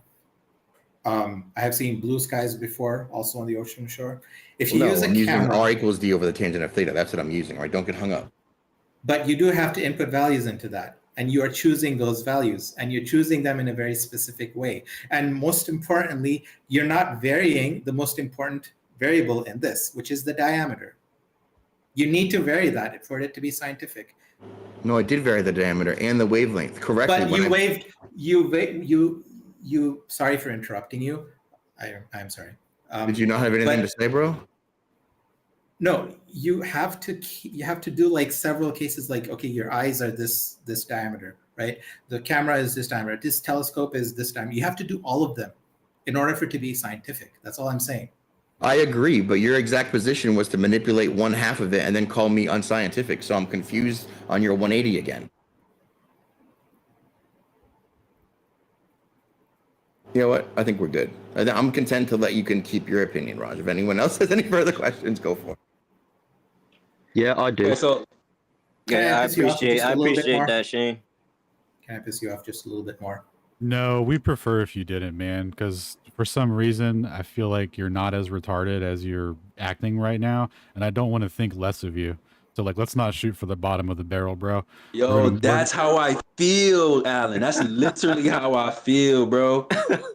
Believe me, I was gonna unload on No. you guys, but I didn't get a chance to the mic. Like, Yeah. Oh, you were saving it until right now. Is that what you're saying? And this was the thing? You were saving the good argument, bro. Oh, I'll sit the fuck down, That's bro. even, I think less of you. Thanks for playing, Raj. Anyway, let's go to Ken, 'cause I think Ken been waiting, and then we'll go to Barbara Dan, and then we'll rotate some mics, because I think I got a few requests, although I can't see. Yeah, let's do that. Ken, you still there? Yeah, so I took my hand down. I guess it's still showing or something. I don't know. I just remember it being up. It's whatever. Yeah, whatever it was, I was gonna say it's long past with this conversation, so I'm not even sure what it is. Well, Barbara Dan? Sorry about that. Raj, is mass attracts mass fundamental to your idea of gravity? Yes or no? Yep. Okay then, what is the heaviest naturally occurring element? Uranium. Uranium. Is uranium radioactive? I think so. I was not very good at chemistry. So, in terms of an idiot flat earther, is it fair to say, with the responses that you've said, that the strong nuclear forces is fundamental to your idea of what gravity is? Come again? With the responses that you just answered my questions to, is it not reasonable to say that the strong nuclear forces is the fundamental source of what your idea of gravity is? No, they're different forces. How? You've just said that mass attracts mass is fundamental to your idea of gravity. The heaviest naturally occurring element is uranium. Uranium is radioactive. So how can you separate and say that the nuclear forces do not play a role? Well, we can drop something, like let's say we have one big ball of uranium and one big ball of something that's not radioactive. Maybe we need to resize it so that it's the same. Or we can have different masses for them, right? You know where this is going. If I drop them, they're going to drop at the same rate, right? That's gravity, right? Sorry, I zoned No out. Did one's, somebody just say no one's gravity? denying the downward force. Sorry? No one's denying the downward force, but what you're saying is gravity. There is different mechanisms to it. Okay then, right. So what is the Latin phrase for nuclear? For nuclear, what is the Latin term? No idea. It means nut, and it means the core of something. So Oh, right. I should nuclear know that means one. the core of something. So why is the nuclear forces not the core of your idea of gravity? They're a different force. Like they behave differently. They're different Gravity is a characteristics. byproduct. You brought up a. Hold on. Stop talking. You've been speaking for 50 minutes. Gravity is a byproduct of the nuclear forces. I just gave an example where if you take two things, like take one thing that's nuclear, very nuclear, like uranium, and another thing that's not nuclear, right? Or at least not to the extent that uranium is, and you drop them, they're going to behave the same way. They're going to fall down at the same rate. So, that's my scientific. Because there's a gravitational constant. Now have the gravitational constant and remove all of the nuclear forces out of the equation. Then give me the answer.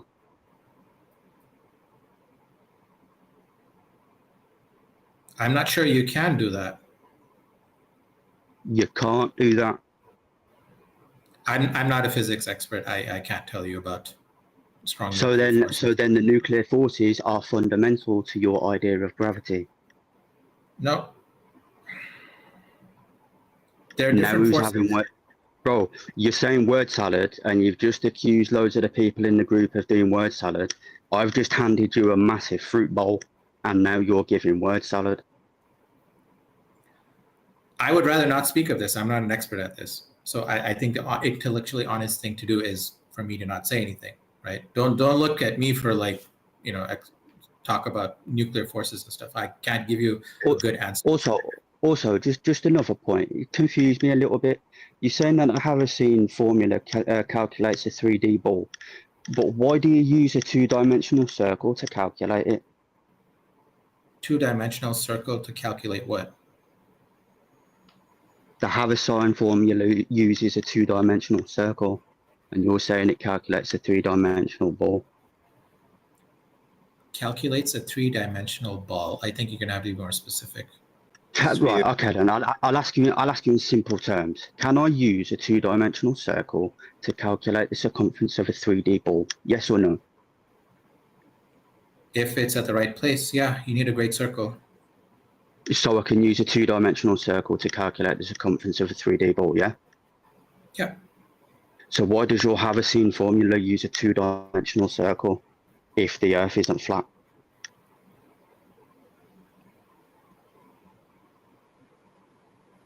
Because I just said you use a great circle that goes through the 2 points. Harrison formula is very specific. It's when the inputs are the latitude and longitude How do we get back pairs. here?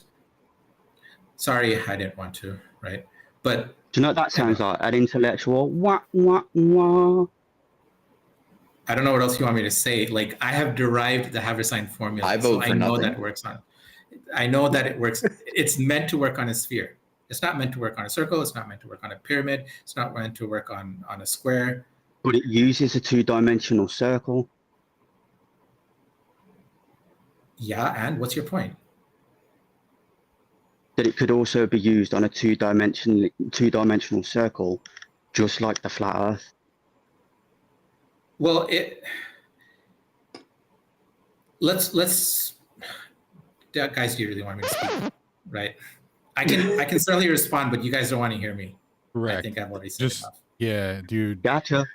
Do us a solid and just concede or whatever, so we can get to the new hands. We got. Concede. Yeah. You don't have to concede. Like we'll back you up. You totally won that exchange, or whatever. No, it didn't go anywhere, right? But maybe you guys can enlighten him why we use a great circle to use a Oh, buddy, capture the distance between two points. we're gonna get I tagged it in your post. I tagged it in your post that you tried to bash Shane with.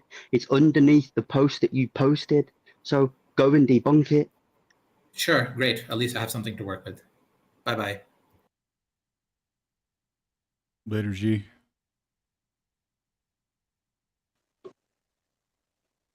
So we got Amish, and I think Bill made it up. Maybe can't tell. Yo, do Amish. Amish is up here. What's up, Amish? Hey, what's up, Shane? So, going back to the spreadsheet, the spreadsheet addresses the fact that we can interpret an observation within our normal everyday experience that could lead one to think that there's globe curvature because the diffraction limit of vision falls within what the constrained distance to the geometric horizon should be. And that's the point of choosing those variables within there. We know the horizon is an optical phenomenon and subject to variability, first of weather, but also of the optic itself. So as your pupils relax and colors change around you, the diffraction limit of what we can see also changes if you hold the weather consistent. So the horizon can appear in closer or further away depending on just your own optic and the variability of that. That's what the spreadsheet addresses. So when this guy Raja said, hey, can't the Earth be bigger if we adjust the variables here? Well, yeah, I guess so if you want to call it that, because that's what the black swan image shows, right? We've got a horizon way past 9 miles. Oh, such a good point. You're right. Right? So, or what about infrared? You lengthen the wavelength. And the funny thing about infrared is it may refract less, but it diffracts more. And anyway, that's also why we chose like an orange 666 nanometer wavelength, because it's on the orange side. But if you go with infrared, you can see further. The horizon extends way out beyond what the claimed globe constraints are, showing that there's a wavelength component to the distance of the horizon. As you descend down the EM spectrum, like to microwave, the horizon goes even further. And as you get down into like ELF waves, the horizon goes way even further. So there's a wavelength component to this, which is exactly what the spreadsheet addresses, as well as an aperture component. Anyway, just wanted to put that out there. Shout out to you, Shane. Thanks. Hell no. Shout out to Amish, dude. He's an absolute G in the background, providing me with all sorts of resources and help. That dude is an absolute legend.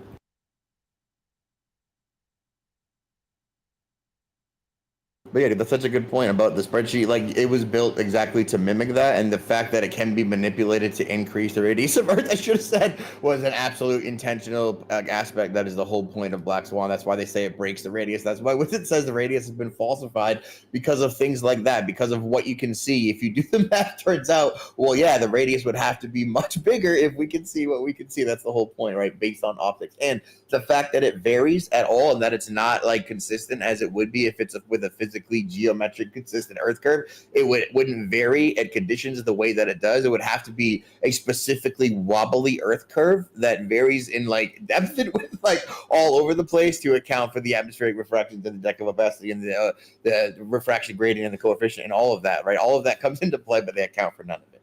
Anyway, excellent points, dude.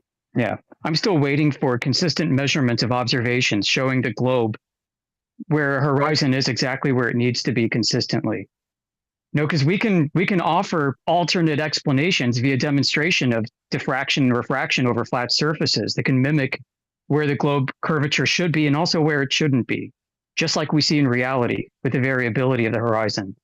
So, one of the problems these globies have is they don't have any consistent optical phenomena or measurements that they can show of this consistent geometric horizon to the globe.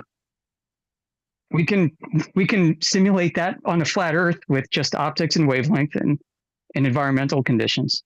So anyway, man, the other step out. No, the other huge component, I know you're familiar with that angular resolution in our world guy. I think it's Life is Short and the analysis put forth therein. I think one of the biggest points that I took away, and I think we should drill home that is definitely related, is how bottom-up obstruction gets related to compression of unequal angles, right? Because only equal angles can, disappear equally, meaning you wouldn't have any bottom-up obstruction. It would just disappear into opaqueness, right? That only happens because we have unequal angles, meaning that your eye level is so much closer to the bottom horizon than it is the top, that the unequal compression of those angles mean as the bottom one compresses, the other one has to go the other way to keep the ratio equal. So that literally bottom-up obstruction is dictated by your physical eye level and just the basics of optics, because it ties in so beautifully. And what that guy put forth was that if you stand next to a building that's like 100-story building, and if you get right underneath it, and if you look directly up, you have the exact same effect present in the inverse, meaning you have top-up obstruction because you've reversed the effect of the top angles now being unequal to the bottom, and then the compression looks it's unequal that way as it goes to compress and as it disappears, or as you look up, so that you have top angle obstruction that way, which means that it absolutely is an optical effect because you have both sides of it now being reflected and observed in real-world situations. And I think the images that dude put forth made it hit hard so home for me. I was like, oh my God, that's such a good example and an explanation.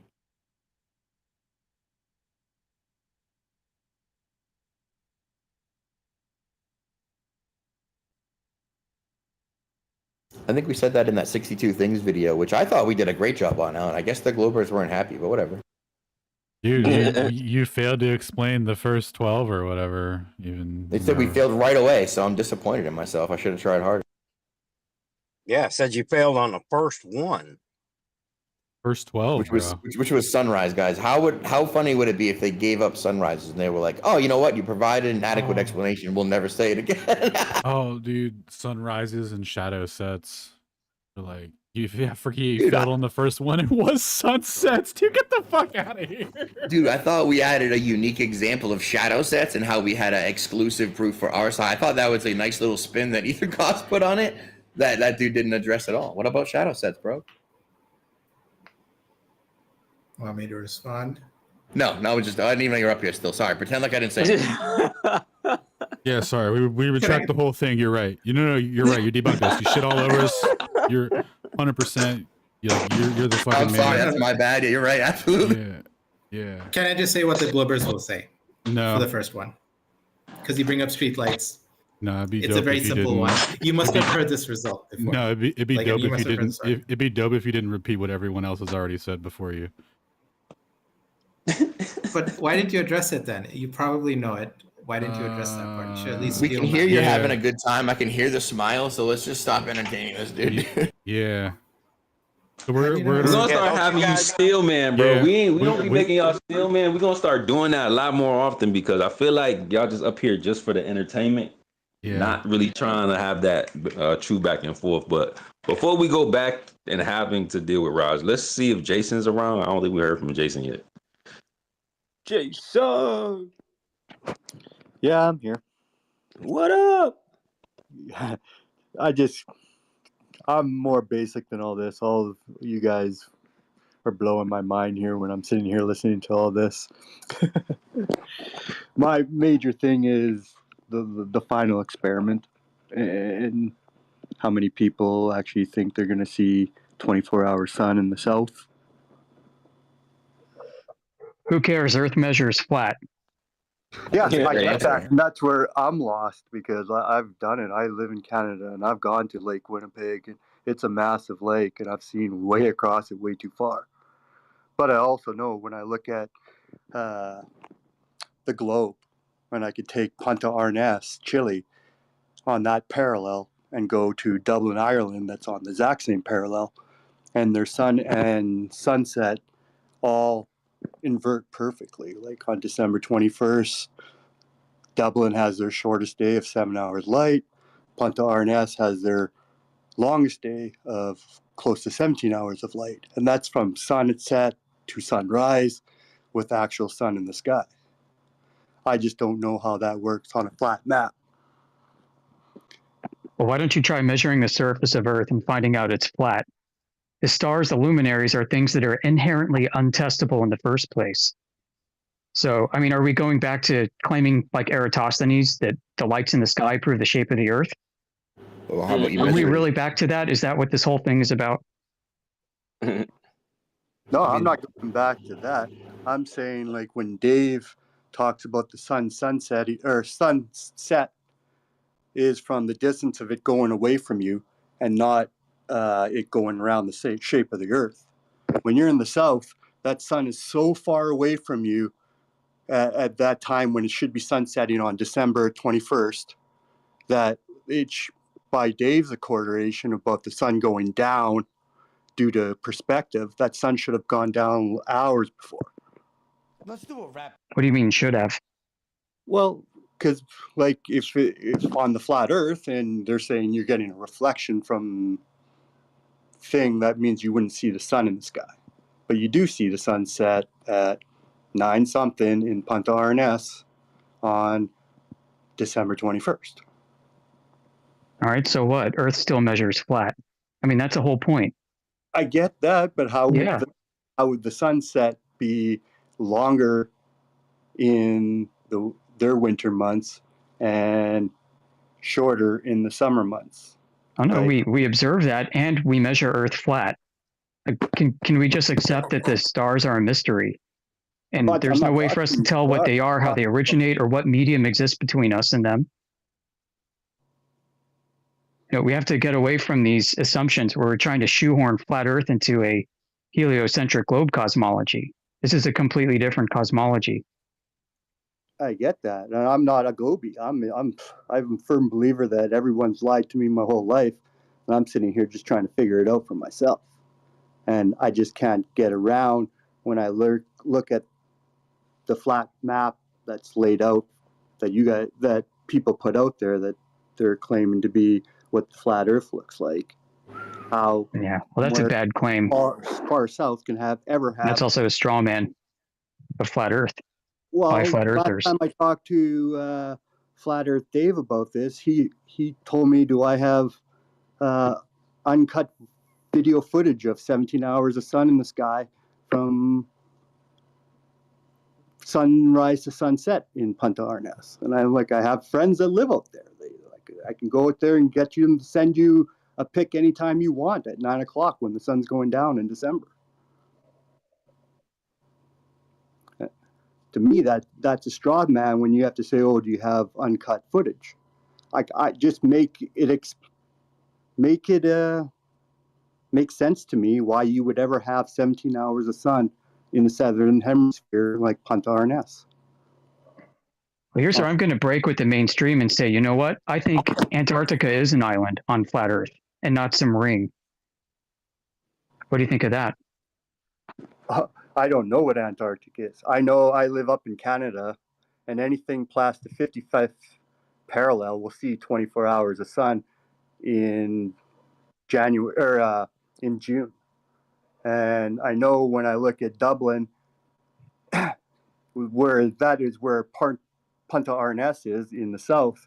When you look at Dublin or northern Canada, northern Russia, Europe, all those places, there is so much green past that parallel that like half of Antarctica, what they show us should still be green. Like if you look at the temperatures in Punta Arenas, in their coldest time in their winter in June, they don't get below -0 or 32 Celsius or 32 Fahrenheit. Yeah. Like the temperatures aren't that cold like they make it seem. Like there shouldn't be that much ice. And I think the whole thing is more or less them hiding a psyop to hide Antarctica and probably space travel with this. Yeah, and what you're noticing is what brought many of us to flat Earth is that the globe cosmology is claimed has many inconsistencies. In fact, wild ass contradictions up and down, left and right, all over the place.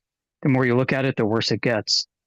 So hence the desire and potential need for us to build up a new cosmology from the ground up. Yeah, I hear you.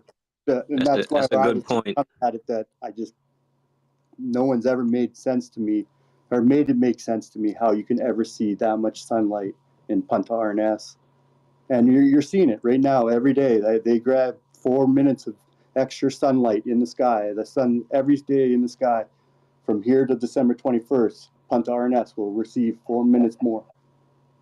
And yeah, I don't think you're grasping what Amish is saying though. He's basically saying like, bro, stuff that's going on up there we ain't got it figured out. Yeah. So trying to rely on that to determine what's going on with the surface ain't the best way to go about it. I have a friend who's in southern Tasmania, flat earther, and he was telling me that he was looking south in the direction of Antarctica at night and saw a constellation which should have been over the Sandwich Islands, which is in a completely different direction. Yeah, you know, bro, there's something going on, man, with how we see things and what's going on up there that's just odd. Right, but it's consistent, which allows us to use it for navigation and surveying. It's odd, but consistently odd. Yeah, exactly. And we're fine with that. We're honest about what we know and what we can and can't prove. The globe people aren't. Yeah, one side is definitely honest. I agree. Yeah, like I was saying, you can go to any parallel from northern to southern, and if you find two cities on those same parallels, their sunset and sunrise will invert perfectly 12 months apart. And that's kind of hard to do on a flat Earth map. And no one's ever shown me how that would actually possibly work on a flat Earth map. Yeah, that's a good point though. Does anybody want to combat that? Just for the sport of it? I wasn't listening at all. I'm sorry. What's going on? He was saying something about the inversion, the equal inversion of what'd you say, sunsets at Sunrise, different sunsets. Okay. Well, there you go. So it's not equal inversion. There's timeanddate.com data that's called the horizon problem. They do a twilight analysis of all cities along the same longitudinal axis. They compare sunset and sunrise and twilight based on the seasons. They wait 6 months. They take the corresponding measurements from a southward city, and they're actually not equidistant. They're not perfectly symmetrical. What happens is there's a lack of southern data past a certain parallel, and then people have to do the inversion of the northern data to mix it out, to fill it out, to just fill out the data set because of the sparse population past there, right? So the inversion is just an aspect of I think symmetrical data, right? So when they only have northern data, of course they'll just convert it for the south. Anyway.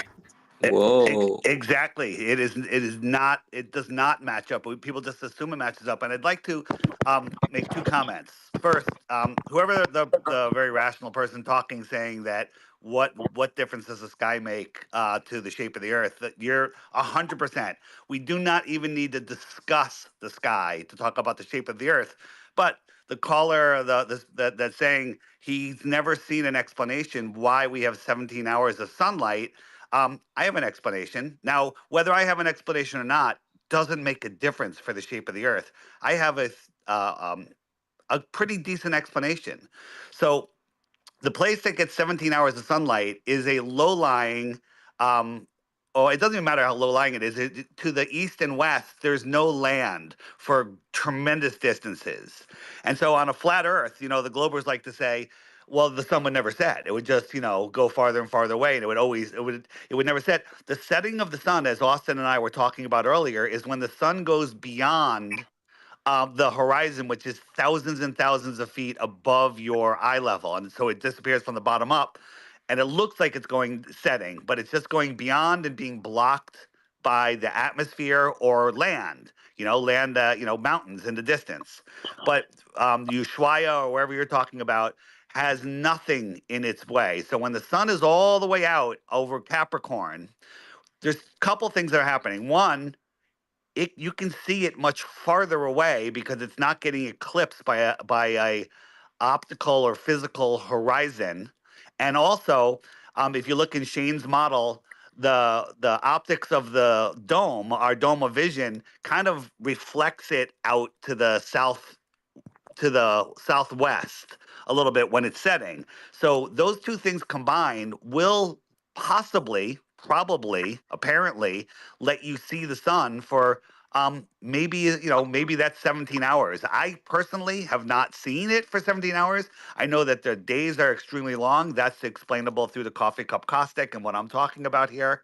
But that makes perfect sense on a flat Earth. And then just reiterating the last thing that you said is equal latitudes north and south, 6 months apart, have equal sunsets. Absolutely wrong. They should, but they absolutely don't.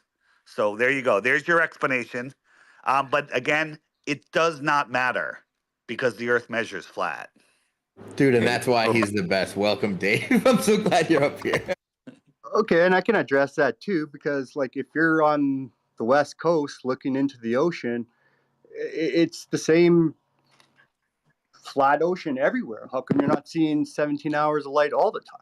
Like because again, when you say on the West Coast, like California, that is in the that is not near the Tropic of Capricorn. And again, the Tropic of Capricorn is way different than the Tropic of Cancer, because if we do live in an enclosed system, then the optics of the sky are completely different than in the south than they are in the north. And as you said earlier, that in the north, all these different places that you can see the 24-hour sun in June. Yeah, you can, and it's a big deal. Well, it's not a big deal in the south because no one ever sees it. You can't get a vacation place to tell you that you can see it. You know, no one's ever filmed it. The ones that they have filmed have been provenly fake. There's so much nonsense. All of the video cams cut out 10 hours a day.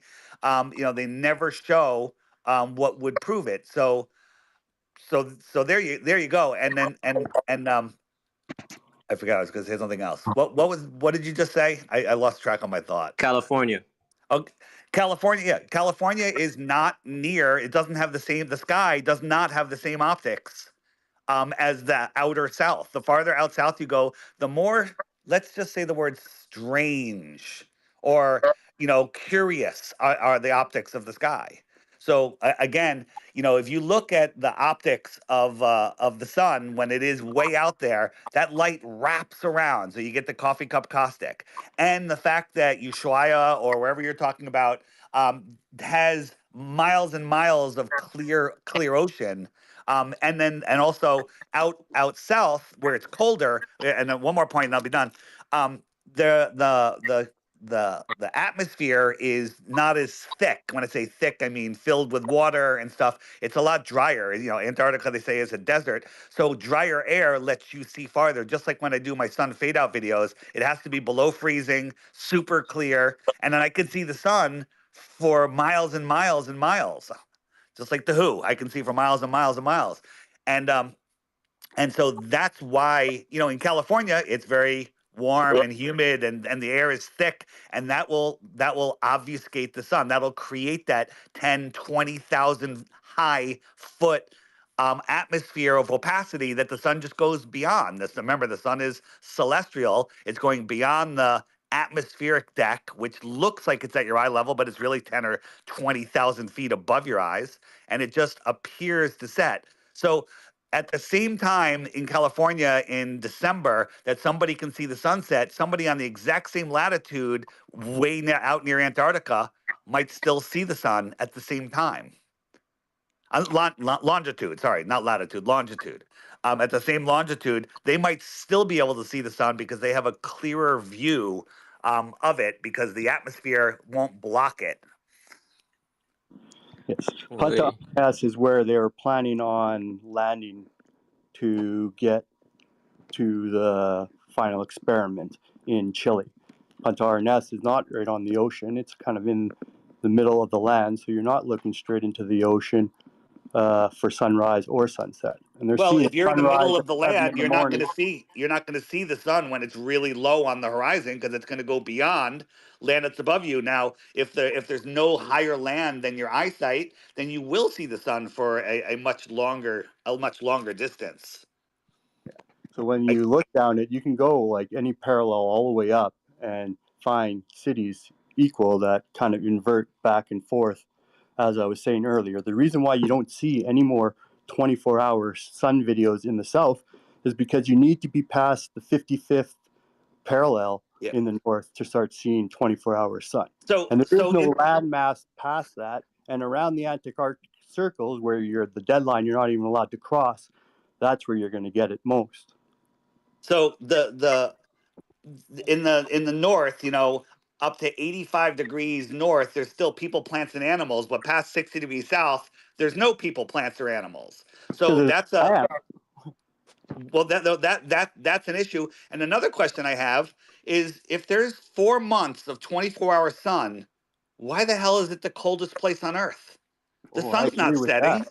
I believe they're hiding something there, and that's why. Look at how much green is still above Dublin and all these, like in northern Canada, northern Russia, northern Europe. That's all above Punta Arnes, Chile. Like there should be tons of green. The whole edge of Antarctica should be green. It makes no sense. The temperature is not that cold in Punta Arnes, and that's the tip of Chile. It Yeah, but gets they the tell same us Antarctica temperature as is Dublin. super cold, and you know when you have a 24-hour sun, find me a place where people live at that same latitude in the north with a 24-hour sun where it's nearly as cold as Antarctica. I don't think that exists. Yeah, those are We two don't know because completely different climates. Yeah. we don't really know what the temperature of Antarctica is because we have to believe whatever they're telling us. Correct. So I agree with everything's a lie. I just can't figure out, to me, the 17 hours of sun. Like I just explained it to you. you explain it to me that the sun goes down due to It, perspective it, of it distance. goes away. It goes away. So And like because on the flatter map, the sun's almost wrapped around the whole edge of the earth. So this is Jason, right? Yes. Go to the top. I put a tweet all the way to the left. It's actually me replying to Taylor. I don't know if you ever seen this little demonstration before. Let me see. You see that GIF? It's from September 14th. Where do I go to find this? I'm very new to this. There's a nest up top where we post all of the tweets that we shared during a specific discussion. And it's the first tweet on the left. Oh, with Taylor and Whitsett? Yeah, so you see that tweet up there? Yeah. Can you see the demonstration of how the light wraps around the flat plane? I get that, and that would be making the reflection. But how would you see the sun at that point? You don't need to see the sun in But order to I'm have telling daylight. yeah, you, I but know he's saying you do see the sun, and I agree that you can see the sun in a area where the air is not as thick as a humid, tropical inner area, and where there's no mountains in the distance. Now, when you say, "Well, I'm looking out over the ocean," there's no mountains in the distance. Sure, there are. When I look out, over the ocean, there's literally Europe and Africa are mountains. I can't see them, but the sun comes from beyond them, and that's if the atmosphere would let me even see that far, which it wouldn't. But in the south, that atmosphere lets you see farther and farther and farther because it's less thick than it is here in the closer you get to the middle and the tropics, the thicker the atmosphere is. So in the south, you have a thinner, clearer atmosphere. Which I've proven with my sun fade out videos. Even though I'm not south, it's during the winter, super cold, super clear. I'm up, nice and high, which is similar to the atmosphere that you would have out near Antarctica. And I could see the sun for a long time after the people at the beach right near me have seen it set. They saw it set from the bottom up. I still see it. Yes, I have a friend who did a motorcycle trip where she started in Montreal, went all the way up to Alaska, saw the glaciers there, spun and headed south, went all the way south into the Argentina tip, and ended there in February to see the glaciers there. And I watched her showing sunsets at 10 o'clock or 9 o'clock at night, like late sunsets, just like it is in Canada. That's and crazy. It's sun and sunrise, man. The sun's coming up at 7 in the morning. You can see that sun in the sky over north, right above you at noon, and dropping down in the ocean at 9 o'clock. And on that video that you showed me, you shouldn't see the sun at noon right above you. It's already gone past that in there, and you should only be seeing reflection. Yo, one second. Where do you see the sun directly above you? 1 second before you guys continue. Yo, Sacred, I'm about to head to bed. So if you want to rotate me out, promote someone, or do you need any other? You need anything else? Oh yeah. I gotta take your calls. Appreciate you, Alan. Shout out to the YouTube chat over there in YouTube land. Let everybody know what you got going on this week. This week we got You're doing a presentation on electricity. Oh shit! I'm supposed to be working on that now. Thanks for the reminder. So definitely make sure you check that out. That'll be on Tuesday, 8 p.m. Eastern, and then Thursday will be a reading night again. There might be a surprise community space or whatever during this week. We might pop into some that are locally hosted. Like Sacred said, every day of the week is locked down by the Twitter lads. Ken, Conspiracy Theory, TM, Sheepdog, everyone else hosting spaces. Our boy Brian Sweet. So yeah, we'll probably do something on Wednesday or whatever, maybe. And then Thursday will be research and reading night, and then another Flat Earth Friday on Friday, episode 114. Spoiler alert. The Globers who show up on episode 114. Now, I'm not a clairvoyant or anything. I predict if we ask a direct yes or no question, you will not get a yes or no. Like I'm just very scary to put feeling yourself it. out there by answering one of those. You know what I mean? Like, Very scary. like I'm not a betting man or whatever, but you know I got 5 on it. You know. But anyway, Well, in order to stay awake this week, I'm gonna need to be peak caffeinated. Anyone need their organs replaced or whatever? and I blow rose or something. Hey, sound like a plan, man. Shout out to the Level Lad. Shout out to Alan. Big squad. Y'all go over there, sub over there to YouTube. Interesting week up ahead. And that's my dog. Appreciate you, brother. no worries, man. And speaking of subbing to people on YouTube, Shane's almost at the big 1,000 subscribers, dude. Not that anyone, you know, really cares because, you know, it's YouTube. Let's or go. whatever. But if you're not subscribed to Shane, you're missing out on all the daily uploads he makes where he breaks down. They get tons of clips of things and, you know, stuff from the presentations that he does, like nice little 2 to 5 minute videos, you know, honing in on the key points. So if you're not subbed to him, I mean, you're probably not as efficient at being a human being as you could be, and that's suboptimal. And there's no reason to live your life like that. If you're not subbed to him, you're a big loser. Is that what you're saying? I didn't want to say it quite like that, Dave, but you really hammered the nail on the head there. Okay, I can read between the lines. Nah, he's saying they're retarded. And while you're subbing to him, if you're not subbed to me, the FE podcast, feel free. I heard that there was another site, the Flat Earth Jew, that was equally good. I'm not sure if that's... FlatEarthJew.com, absolutely. That is out there. No way, that's a website. The Flat Yes, it is. Earth Check it out. Check it out before you go. That's We're one of my having favorites. trouble connecting. What did I spell Jew wrong? Dude, back in the day, I went through his archive for weeks and weeks and watched all of them. So it's an awesome archive. Said it was .org or .com? No, .com. FlatEarthJew.com. I love it. I love how he leans into it super hard. Jew.com. Oh yeah, what a there we go. It's loading. Nice, dude. Respect. I did that for Owen Benjamin because I went on his show. He could never pronounce my app correct, so I made a fake meme behind me of my app, and I called it the Flat Earth Sun Zodiac Moon Star and Galaxy Clock. Right, and so I was talking to Owen. I go, Owen, you don't even know the name of my app. He goes, yes, I do, and he read the thing behind me. Right, so I nailed him on that, and he's like, all right, where can people find you? And I'm like, FlatEarthJew.com. And he's like, what? But that's where you can find me, FlatEarthJew.com. That was the best $12 I've ever spent.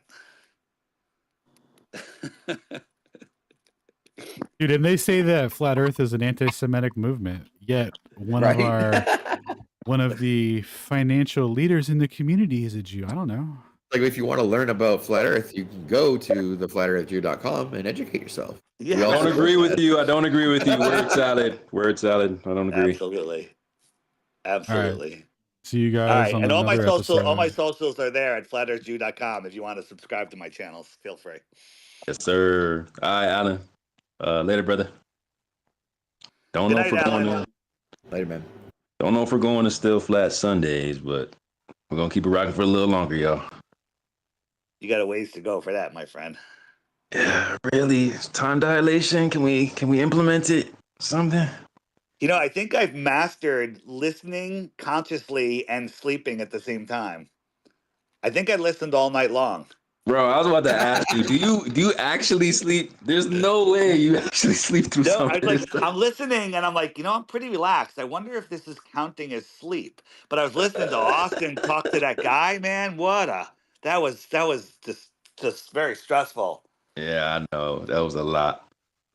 Well, I like to get with it to because he's starting to implement some of these new techniques. If you heard him, he said he's no longer like going to follow the anti-flat earth tactic and say, okay, I see you diverted over here, I'm gonna body over here. I see you diverting over here, I'm gonna body over here. I see you diverting over here, I'm gonna body over here. Like, no, I'm not gonna do that. I'm just gonna get right to you. So I feel like this is a nice little sparring from the test of some of his techniques to kind of stay on topic and hold these guys accountable. But you kind of see how it goes, man. Sometimes it just be dragging. But I mean, if a guy tell you, I'm willing to pay you $2,000 instead of admitting I'm being wrong, what would he do if he don't got to pay 2,000? Of course, he just gonna keep on pushing this thing. That guy has memorized a ton of stuff. Like he's really good at memorizing stuff. And if there's not someone to check him, he sounds really convincing. Like I'm hearing this stuff. I'm like, I can't verify any of this. And then I'm like, that sounds good. And then Austin just shuts him down. He's like, that's not true. And he quotes all the stuff. So without somebody like Austin putting that guy in check, he can sway a lot of people. That's why Austin's the best, right? Yeah, I had to make that comment the other day. Whenever you see it in action, you're just like, damn. And I thought I was good. Like, damn.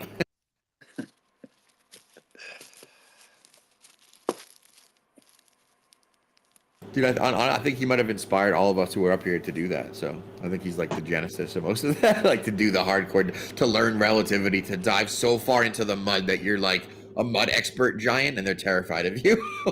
Actually, when somebody gets me in a situation where they're talking about all that stuff, and I was like, I just say, yeah, I'm not the expert. Go talk to Austin. So he inspired me to send people his way.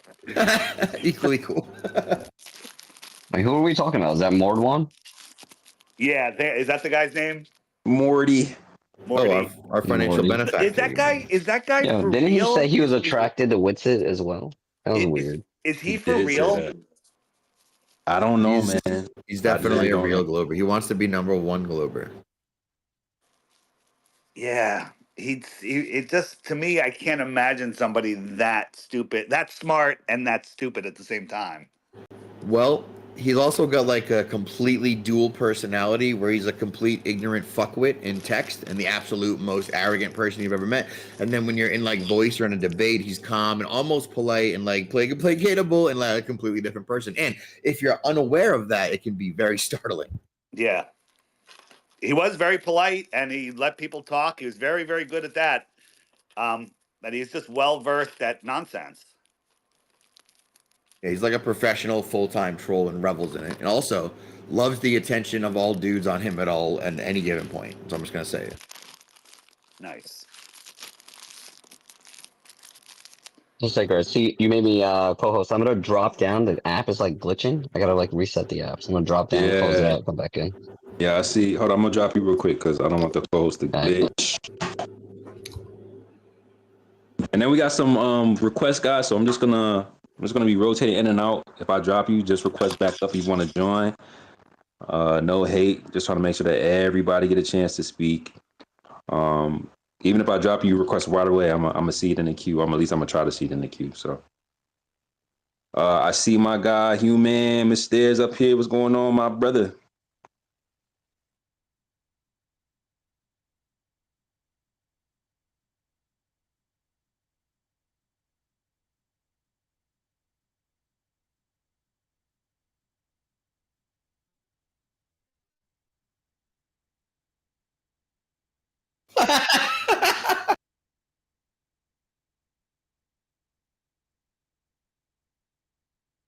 What up? What up, G?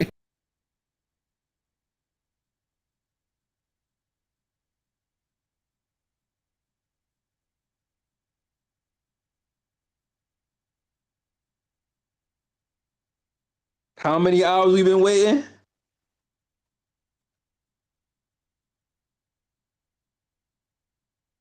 Bro, I even sacrificed a whole speaker because I could only have a certain amount of speakers and 2 co-hosts. So I literally went like hours before I even co-hosted a third person, just waiting for him. Crazy.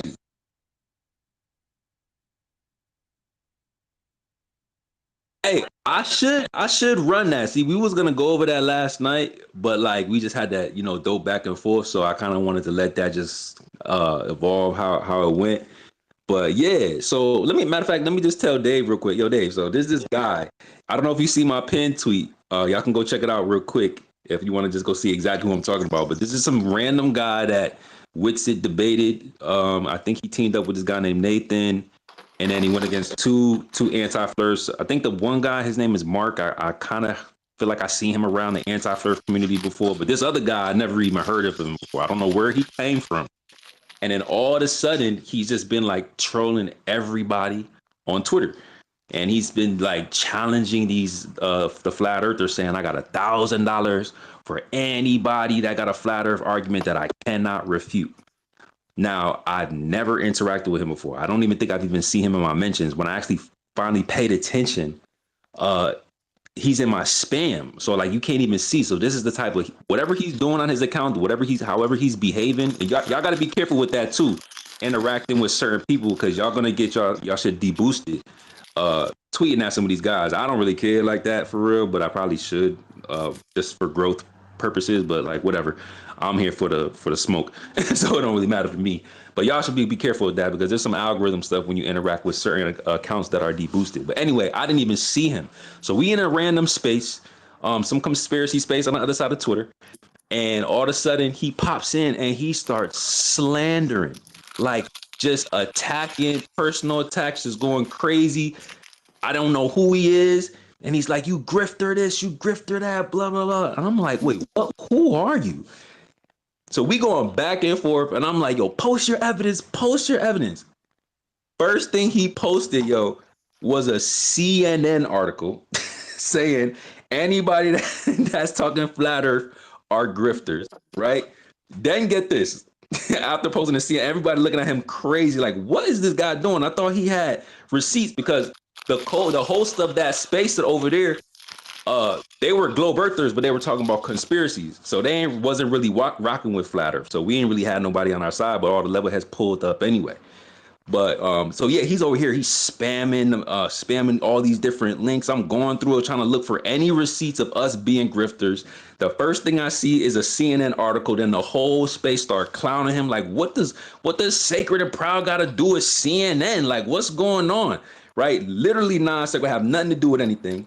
The next thing he posts, and I kid you not, bro, the next thing he posts was Flat Earth Dave. Right? My CNN interview? No, it was just a random CNN article just talking about flat Earth is grifting. That like it was just a random. I'm gonna see if I can find this so I can post it up there for y'all. It was just literally a random post. But the other thing he did, he grabbed a tweet of yours, Flat Earth Dave, and he put it in the comments in a different space. Out of all the tweets, guess what tweet he chose? God, hit me. The tweet that said you were gifting 1 billion coins of the crypto.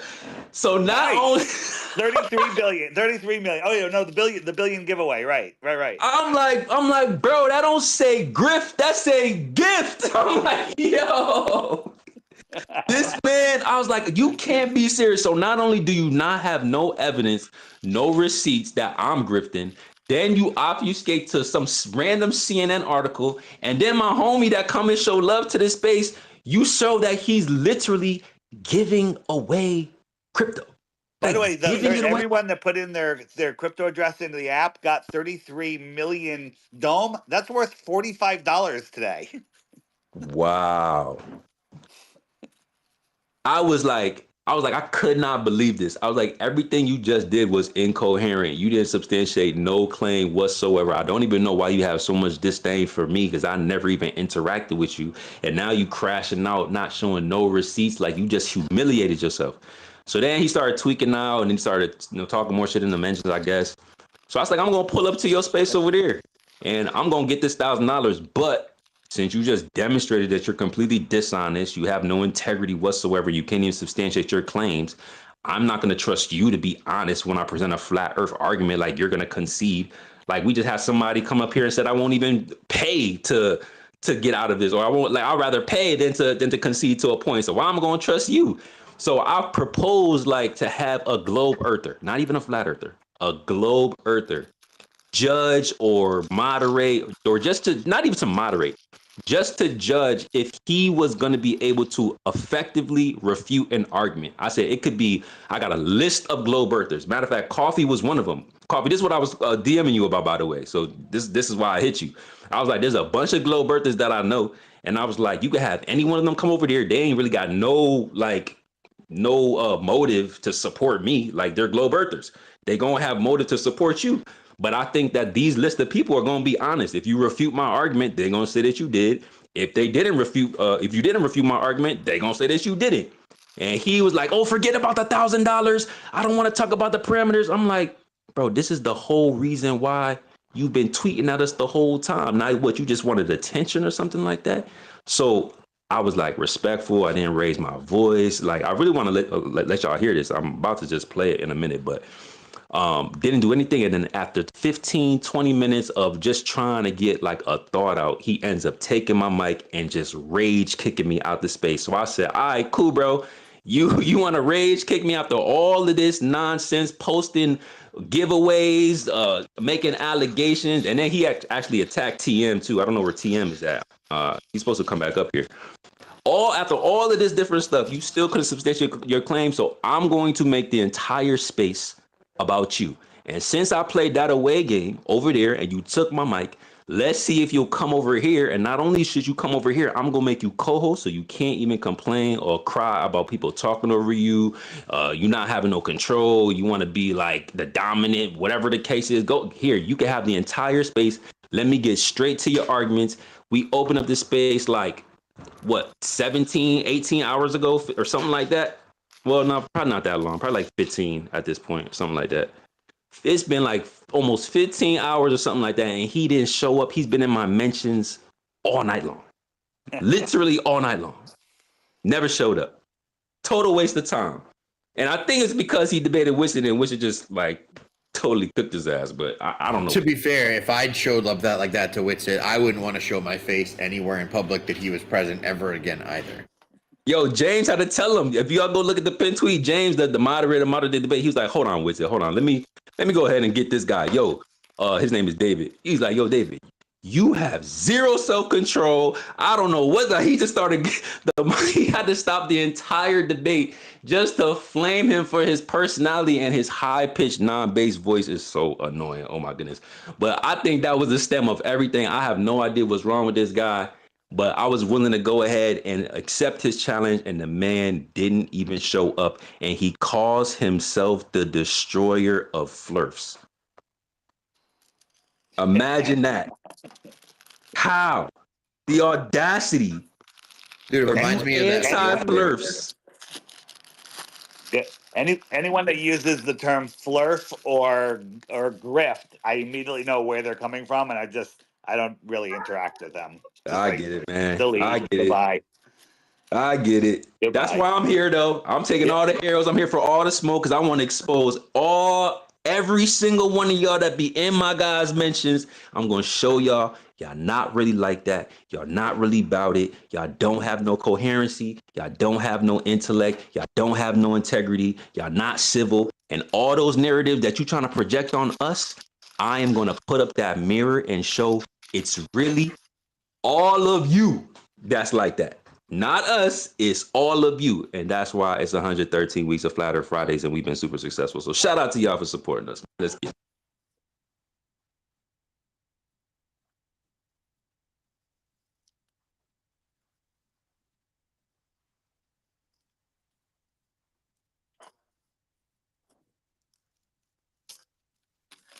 Yo, is somebody taking a bath?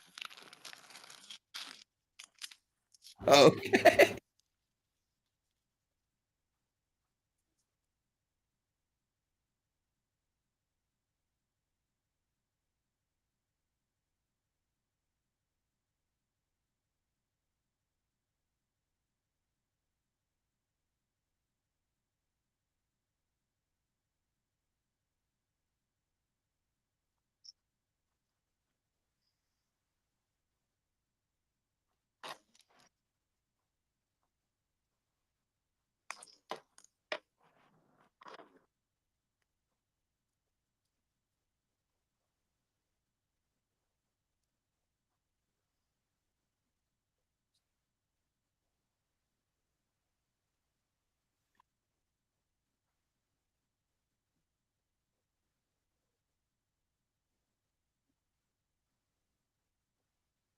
Yeah, that space was a little crazy, man. I don't know what was going on. It wasn't really like that in the beginning, but it got a little crazy. But when this guy turned up over there, that was the first space that we was. That was my literal first interaction with him. But that was aside from the space that I went into to challenge him and to set the parameters for this $1,000 challenge. Because I'm like, man, I'm about to get this bag and I'm gonna turn the level heads up. I'm gonna do some giveaways. We're gonna do something. We're not gonna grift. We're gonna take the anti-flat earthers money and we're gonna give it to the community. That was the plan, and I think he knew that, and that's why he ain't show up, because he's not really like that. Funny as hell. Did you?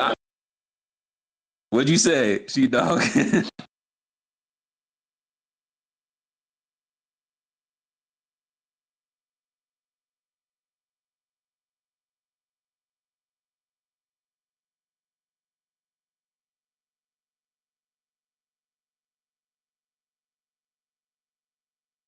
See, that's what I was trying to figure out.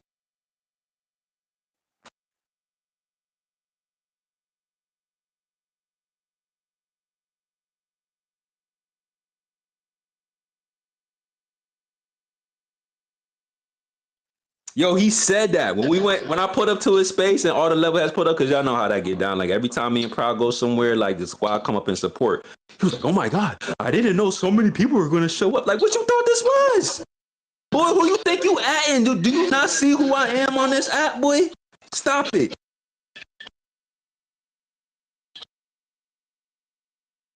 Like, oh my goodness. And then he starts removing everybody. Like, well, I'll just sit here and I'll just talk if you guys, and I'll just wait here until all of you leave. I'm like, oh, so you just want an audience?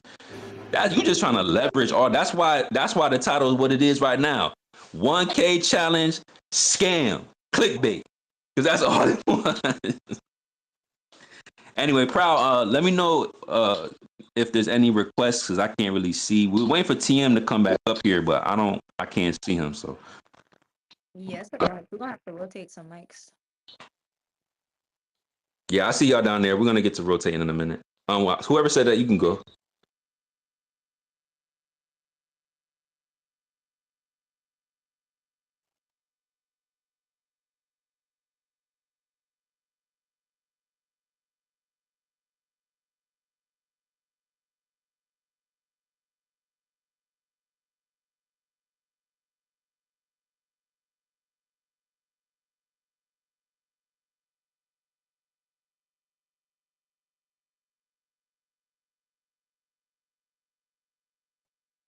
The three axioms.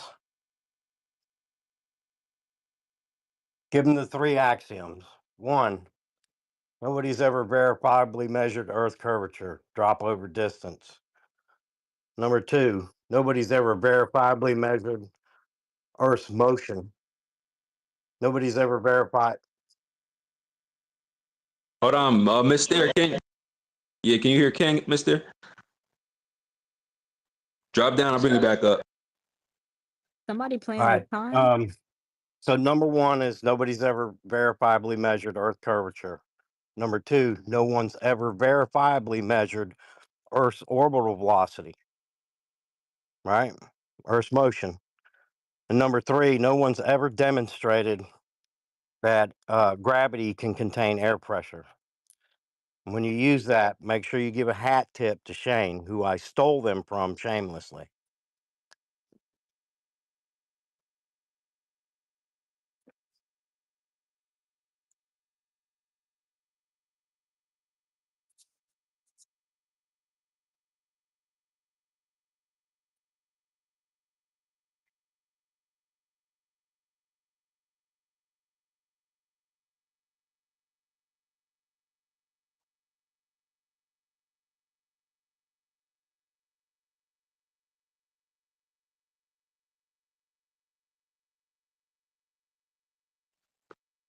Hey man, appreciate you too. This your first time? Flat Earth Fridays? Hey, welcome, bro. We usually go every Friday evening. Varies at time. We try to make it a little bit earlier, but it varies. But that's why we kind of carry it into the next day, which is stationary Saturday. So I'm glad that you was able to catch it. So whether you're available on Friday nights or sometime during Saturday, pop in. let people know. If you got, like you said, you wanted to talk to some Globers, you can invite them to the space, and you're always welcome to come speak, man. Appreciate you. Likewise, my man. Oh snap, Hanson. Yo, ain't you a troll?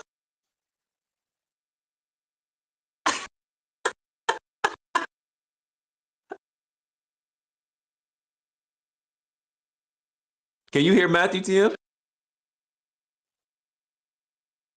No, Wait, no, that's no, no. That's Greg? not how this is going to go. You're not going to dictate. Oh Mm-mm. hell You're no, not going to dictate a bro. goddamn thing. I'm borderline tired of your incoherent ass. You need to watch yourself, sir. You got a few loose screws. You need to watch yourself. You done made multiple threats against my team, and we try to bear with you because we don't think you're fully cognitively there.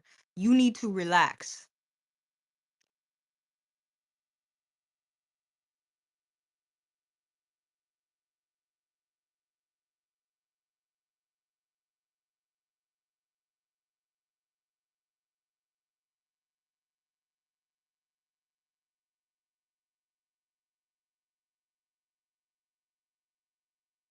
Oh nah, we might have to get him out of here.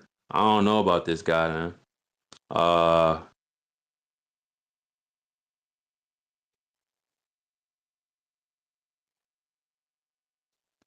yeah, so it's how about this? It is 2 minutes to the hour.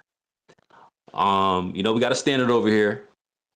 I am going to let him get his time until the clock strikes of the hour, and then he's out of here.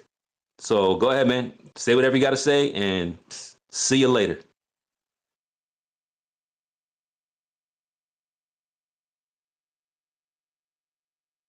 TikTok. Yes, go ahead.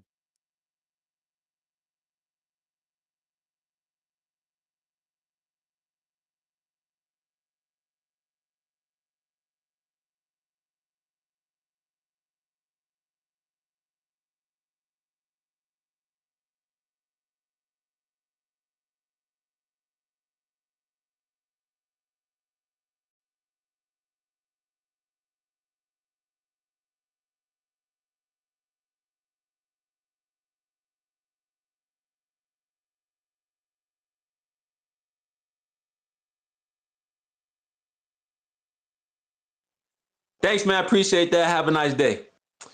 This and that. What's up, man? Wait, well, hold on a second. He said borax is poison. Borax, yeah. Well, I'm just telling the audience there. Look into borax. That stuff is the shit. Okay, I take it often, and it's amazing.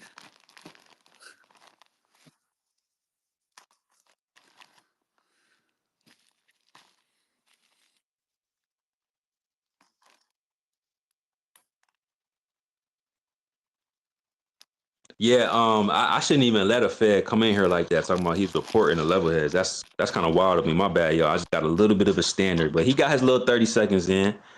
I always try to give everybody a little bit of time to speak. Wait, ain't this the guy with the dirty nails? Yo, wait, if this is the guy with the dirty nails, no way. Hold on, let me show y'all who we dealing with here. Talking about he reporting Brian Sweet for all this stuff. Why is that? Ain't no way. You just what? I just saw a gust. Okay.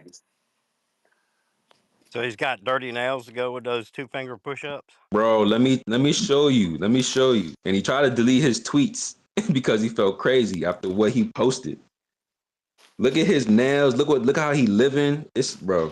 Anyway, I posted it up top. Y'all can go check it out. This is who we dealing with. Somebody that's reporting us to the FBI. Ain't no way. Life is crazy when you get this pressed over flat Earth. Anyway.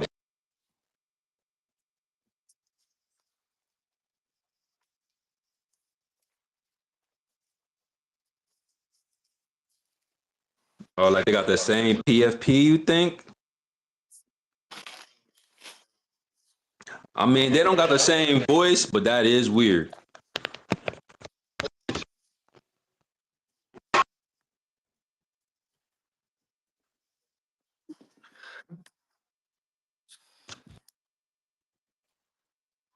Yeah.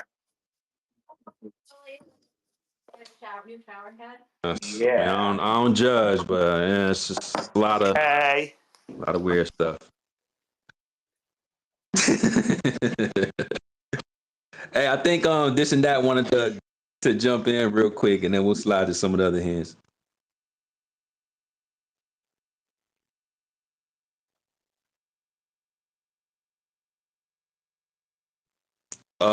FBI informant.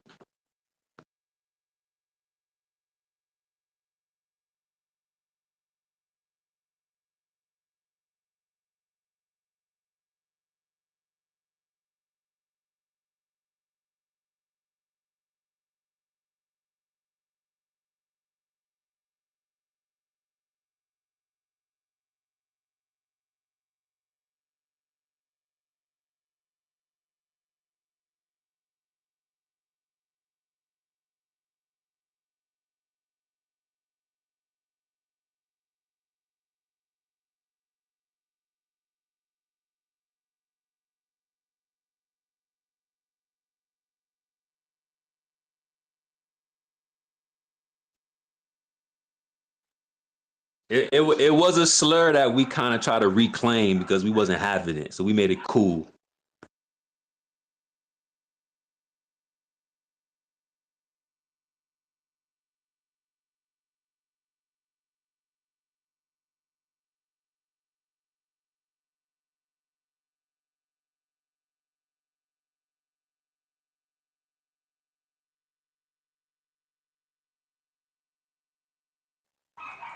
Ooh.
Hold on, was this and that done though?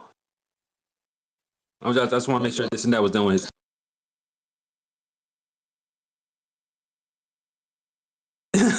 All right.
Yo, Prop, are you leaning more towards flat, more towards globe? Like, what do you feel so far?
That's awesome, bro. Anybody interested in this, look into, or you can literally Google 12 bloodlines and you'll be surprised what website pops up first. Worse, in my opinion.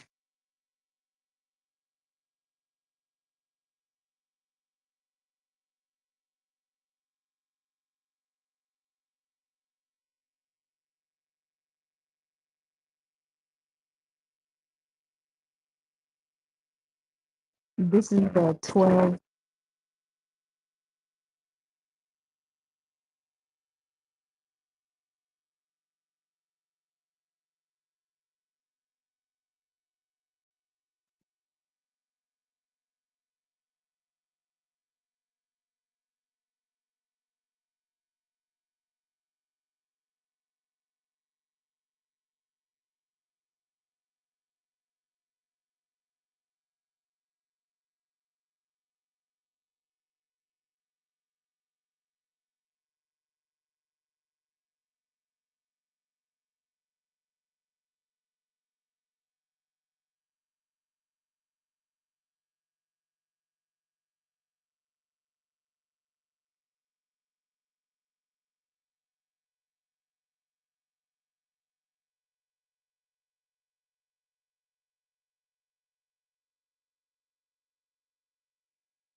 But why would they lie about the shape of the Earth? Why? I don't see why. Why would they lie? That was a great explanation. That is the number one reason. That is why they lie. Thank you.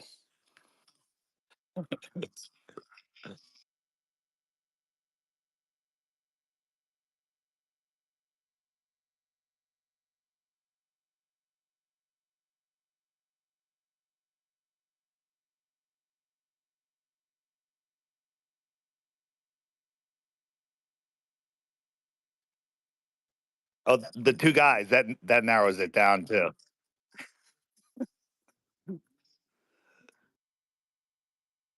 You-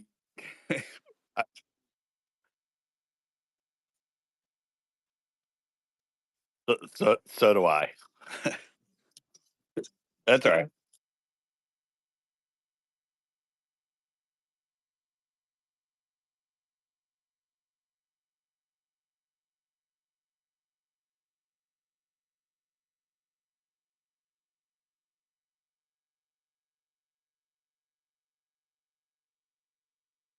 It,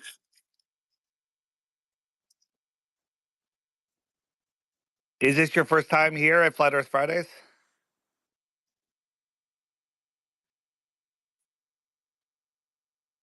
But because you follow me and I was here, that's why you came over.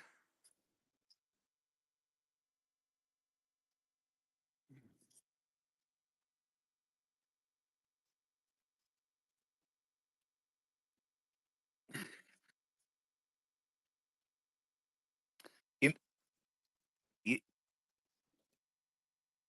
whether or not Elon is a good guy or a bad guy or a pawn, he certainly is helping us out get together and spread the word. So,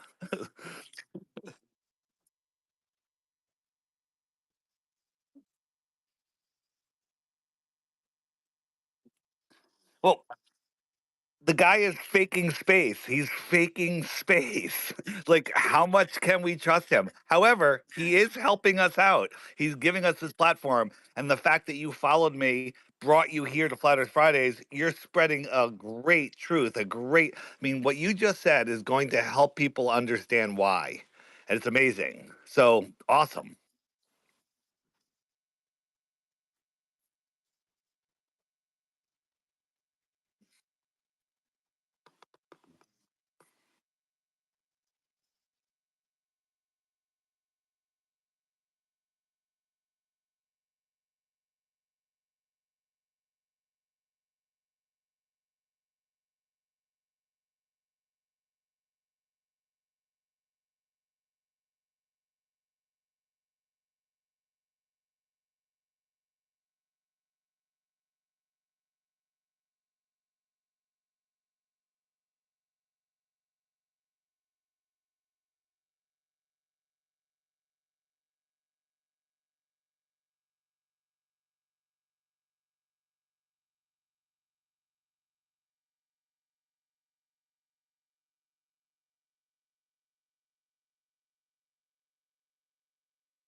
I put my trust level of Elon um, at 0. Okay, but with that Dave, don't said, crash us. Dave, don't crash us. no. But without that, I have to thank him for a lot of things. He's really helping expose maybe his landings of vertical rockets out in the ocean, and the drone ships. He's doing it so bad to expose NASA. Maybe he is on our side. I don't trust him at all. But the stuff that he's doing, purposely or not, is exposing the lie and waking up the world and giving us this platform and being able to, Twitter's, or X, whatever you want to call it, is giving us a platform to get uncensored messages out. Is that to make us trust him? I don't trust him, but I have to thank him.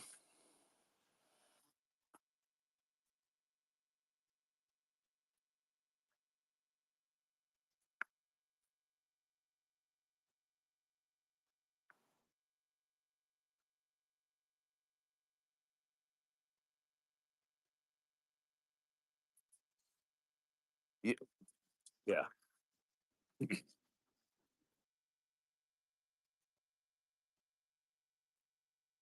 Y- y-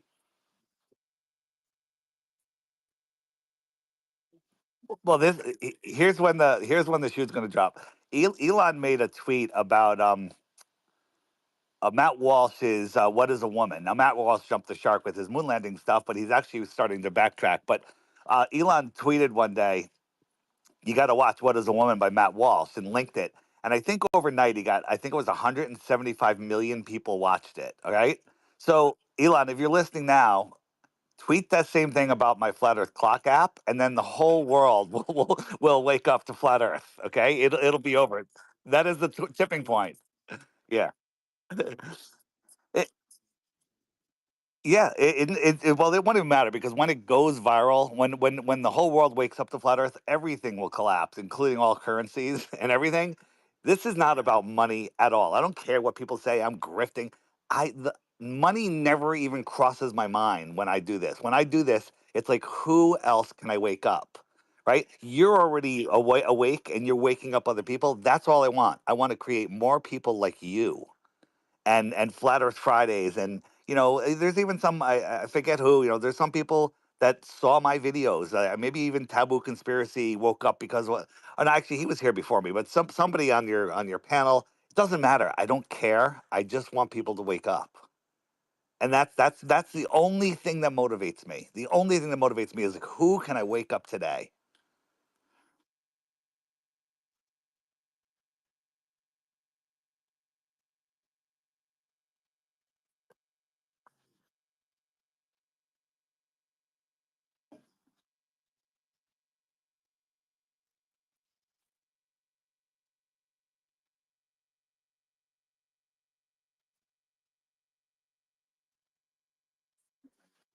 Do you talk about flat Earth on your show?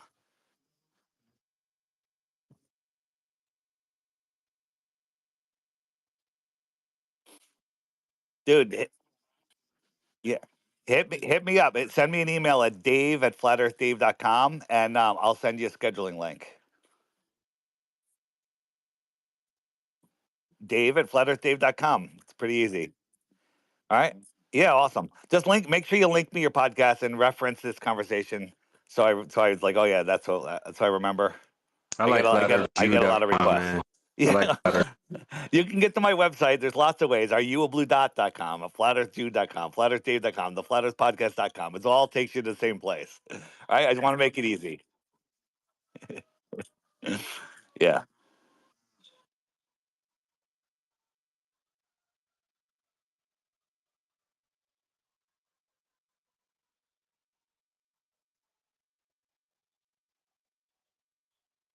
I I have to tell you, some of the small podcasts I've done are some of the best. Listen, I'll be quite honest with you. You're a flat earther. I'm semi excited about doing your show. Okay, but when somebody's not a flat earther and they're like, "Let's have this guy on and see how ridiculous it is," that's when I'm excited. All right, but your audience isn't all flat, so I'm thrilled. I'm thrilled.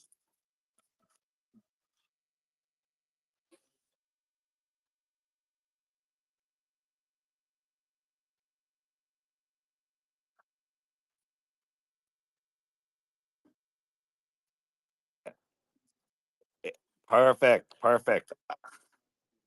Right. And on your show, I'm going to expose you as a flat earther, just so you know. Okay. No, you can't. No, you can't. No, you can't. It doesn't matter. It doesn't matter. It doesn't matter. And the other thing is, it's a weird thing, and I'm not saying it's because I'm good. It's because Flat Earth is good. Almost every show I go on ends up being their highest viewed show ever.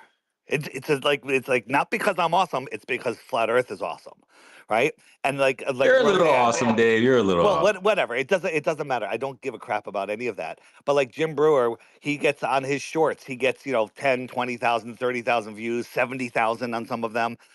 Over a million views I got. I got 100,000 on his YouTube channel, and and Dana Carvey got 27,000. Right? So it's it's advantageous to me because I'm reaching new people. It's advantageous to you because you're getting a whole new audience. And let me tell you something, flat earthers are loyal people. When we find a show that's flat awake, flat aware, flat friendly, we subscribe. We want to, hey, we want to surround ourselves with people that are awake and aware. We want to talk to people that are awake and aware. And that's what we love. So so bring it. Let's go. Let's do a show. Yeah. Let's talk about Rob Skiba on the show.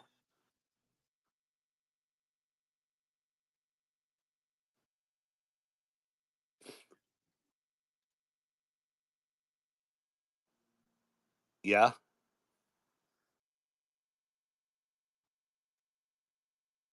Jim. That propaganda in the background, or is that Sesame? I can't tell. I think that's Air. Okay. Yeah. Jim, I'm actually anybody in the New York, Long Island area on the 9th or 10th of November, we're having a meetup before the Jim Brewer show at the Paramount. No, it's in at the Paramount in Long Island, Huntington, Long Island. So yeah, so anybody that's listening that's in that area, get your tickets and then come. We're gonna have a meetup at like 5 o'clock at the restaurant directly across the street. Hang out and then go see the show. And the show is awesome. He is so friggin' funny. He's so funny. Well, the it the next time you find yourself laughing hysterically at something, ask yourself why are you laughing, and the answer is because it's true. Jim talks truth. All right. I think it's the 9th or 10th of November. And Sean Hibbler is joining me too. He's going to be staying with me and going to the show. So it's going to be me, Sean, and whoever shows up, and then everyone gets their tickets for the show. It's going to be awesome. Shout out to Hib. I think Hibbler popped over here a couple times. Yeah, I think if you just go to jimbrewer.com, click tour, it's whatever is the 9th or the 10th. I think it might be a Sunday night, but it might be a Saturday night. Oh, I'll tell you right now. I'll tell you. I actually have an iPhone in my hand, and I can tell you what my calendar is. I was once in the. I was once in Go ahead. Sorry.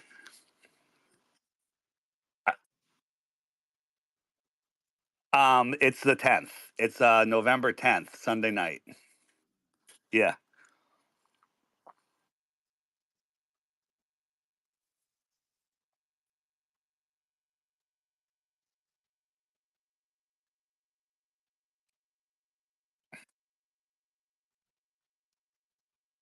What's the name of your podcast? Oh yeah, that's right.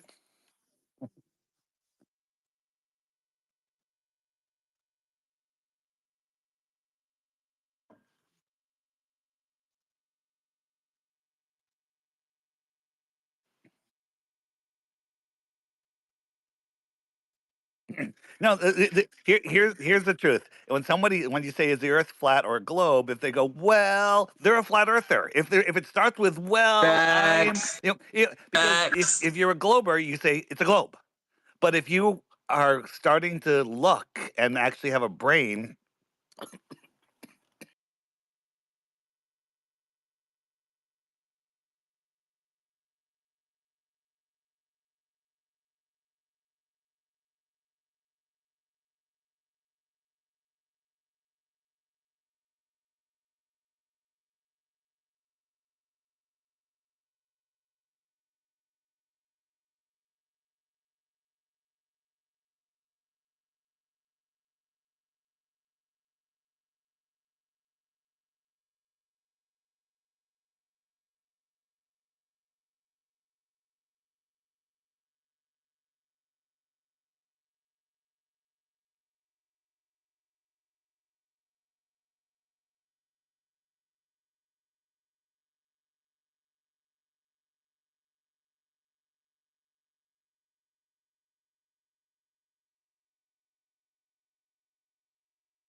That's a fact.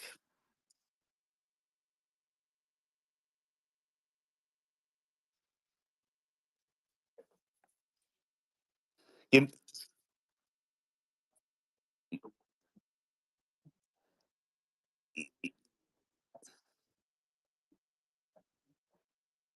Sacred says we're taking back FLERF, and FLERF stands for Flat Level Earth Research Foundation. So that's ours. And then TFE stands for the Flat Earth, just in case anybody was curious. And I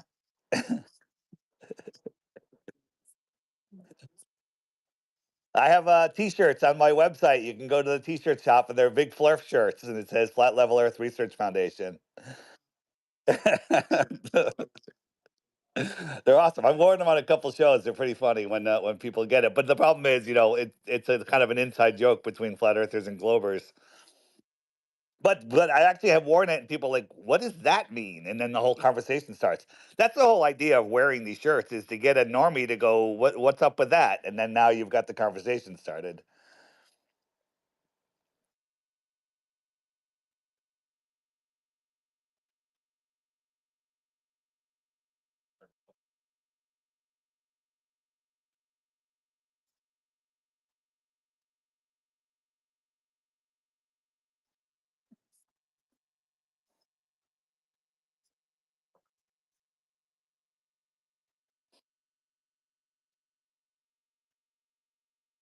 Well,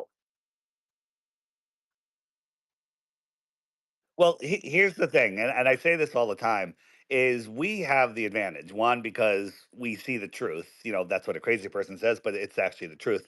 And the other thing is, when you become a flat earther, you don't not become a flat earther, right? You figure out more and more stuff. You never go back to the globe. So the people that don't get it, one day they will get it, or they may get it. There's few that won't ever get it, but it's always in our favor. We're never have to worry about going back. And people will come around. It's just like more and more people, faster and faster, are coming over, and the the satanic globe lovers, the people out there, I say paid or possessed, same thing. It doesn't matter, right? They're paid and possessed. Yeah.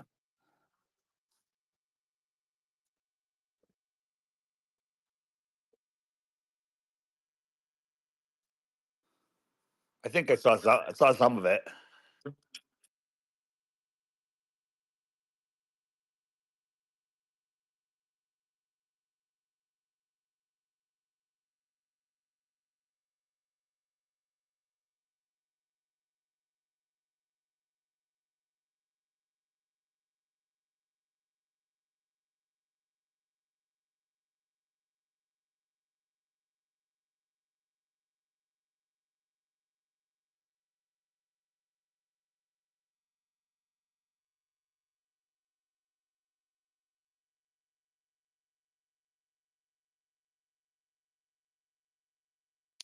Yeah, I saw there's so much truth in the movies and lies in the news.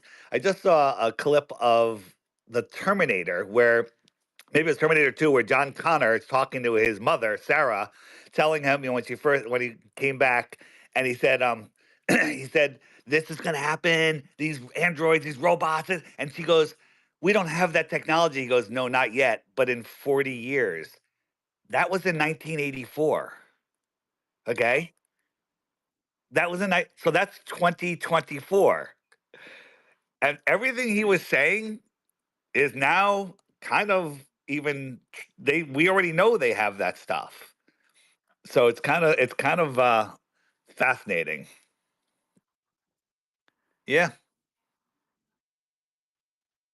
Yeah, then we gonna get to some of them.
Yeah.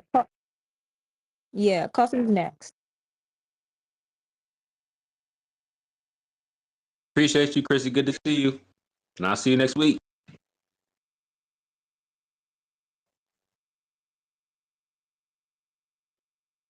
Who is this? Because we do got a couple hands. We want to make sure that everyone get a chance to speak. Who's that? That's flat.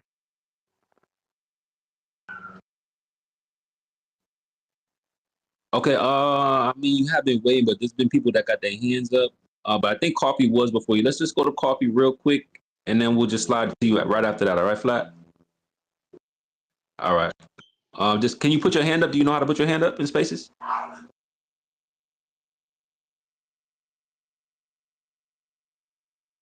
Oh, okay. No problem. You see that little the heart at the bottom?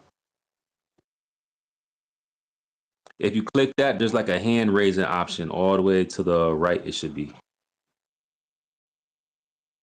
and then it'll keep us notified. Yep, there you go, my man. You must be a flat earther. You got that kind of quick.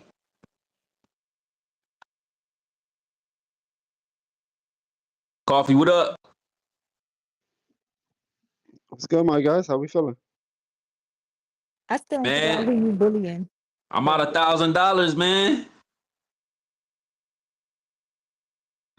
I love it. I love it. Yeah, that shit sounded interesting. I gotta well, if it does go down, you know, hit me up. I got you. I'll be there. You feel me? But yeah, I gotta listen to that past back and forth y'all had to at least hear what the hell he talking about. It sounds interesting. Sounds super interesting. I may play it before we end it. I was supposed to play it last night. But what you think? You think like as a globe earther? Because I don't really. I mean, for some reason you call yourself a flat earth bully. I don't know why you playing with us like that over here on Twitter. Anyway, but as a globe earther, how you feel about an anti-flat earther naming themselves that and then not pulling up to the flat earth space? Probably the most lit flat earth space on Twitter. Like how does that come across to a globe earther like yourself? Yeah, nah, he bullshit. I mean, he probably has his personal reasons, but I mean, in favor of the conversation, pull up. You feel me? I mean, it's just sharing information at the end of the day. Like, you feel me? We're not in a boxing match. You know, you're not gonna come out with a black eye. Like, it's okay. Just pull up. If you lose the conversation, you lose the conversation. It's not that bad, you know? See, and y'all see why I hit Coffee, because I'm like, yo, Coffee would say if he refuted the argument, or he would say like, nah, cuz that ain't good enough. Probably because he probably would have a better argument. That's why I was like, yo, I'll give you the best globe earthers. I ain't running from no smoke. I'm dead serious. That's why I hate Coffee, bro. This is exactly what I'm talking about. Go ahead, bro. But yeah, and the name, the Flat Earth Bully name, when I first came into spaces, everybody had this cool globe destroying name. So I felt like in order to be included, I had to, you know, I had to make some headways and drop a cool name.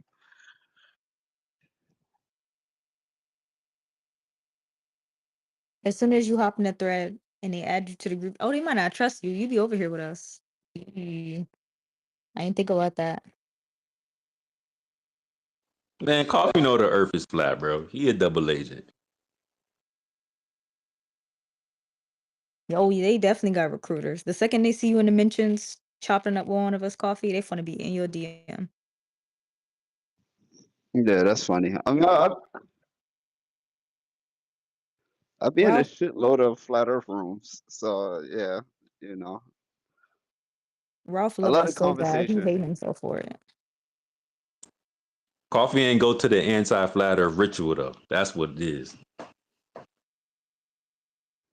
Ralph It's just a, love us so much. there's a ritual. Is it like a hate It ritual? gotta be. It gotta be. Some type of initiation. That's funny. That's fucking funny. I feel like anybody that's back in the globe has their own personal agenda behind it.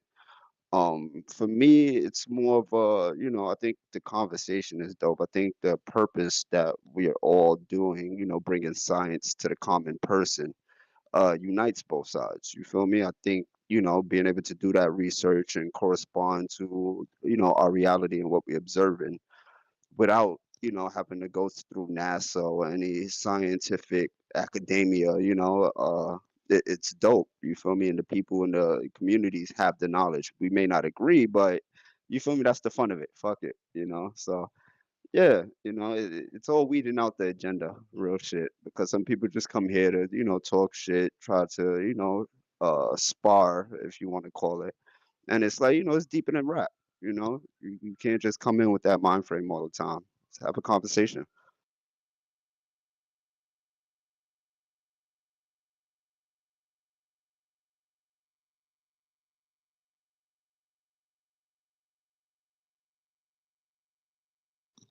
Damn, what was the topic?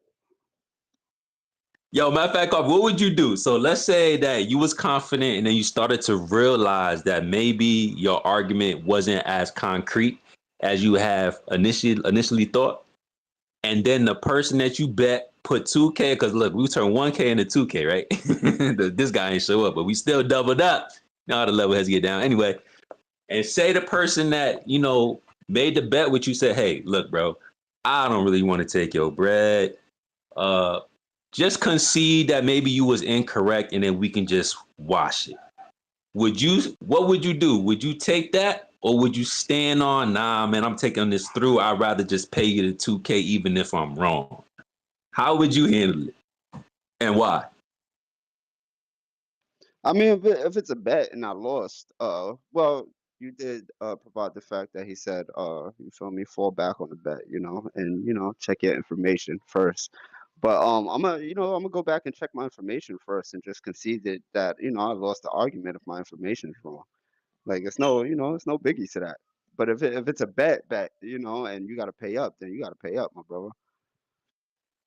Hey, man, it's an honest Globey. Honest Globey.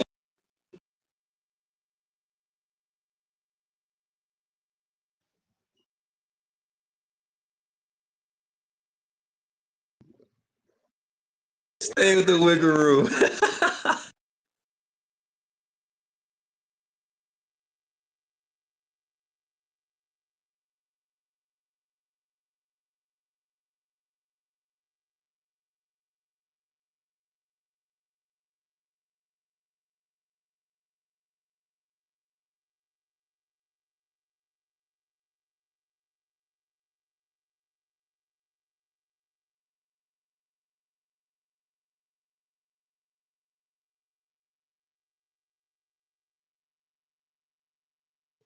And and then you know what I think a lot of the Globers get caught up? The fact that they have this idea that the individual components are of the information that they're spewing is wrong based on the fact of the conclusion of your belief. You feel me?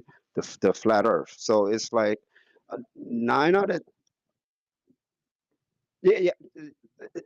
Yeah, you feel like it's a fact. I feel like it's a belief. Hey, fuck it. Let's, you know, agree to disagree. But what I'm trying to say is that, you know, I think, you know, a lot of the 9 out of 10 times the individual and components of the information are correct. The point of contention usually lies how the data usually leads to the conclusion. And that's where the argument lies. So if you're a Glober, I would suggest that you try to stick to how the data relates to the conclusion and not try to battle individual components of information without doing detailed research because you know the guys on it in here be on their shit. You feel me?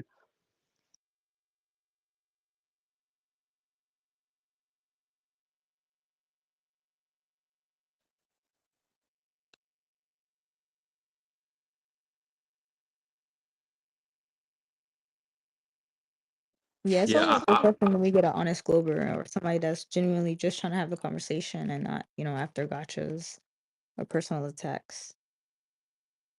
We but don't need get it more of that. twisted though, y'all. Like, I mean, you know, Coffee gonna push back. Like, he do believe it's a globe. Like, he not over here just, you know, conceding all different type of shit. Like, don't get it twisted. So, yeah, that's actually what I prefer. I prefer someone who's civil and will still, you know, be firm in their position without having to wild out.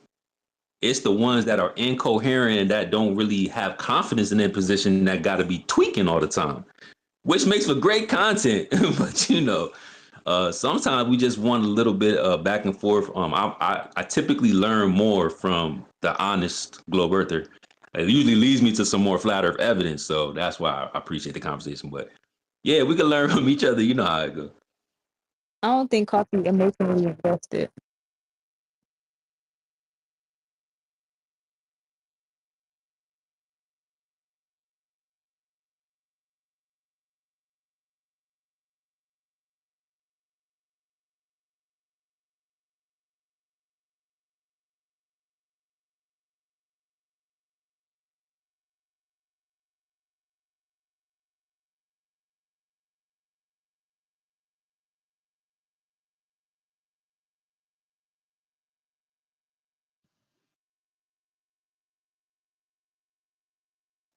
Fact. What up, Indio? I didn't even see you over there. Indio, another legend. My guy.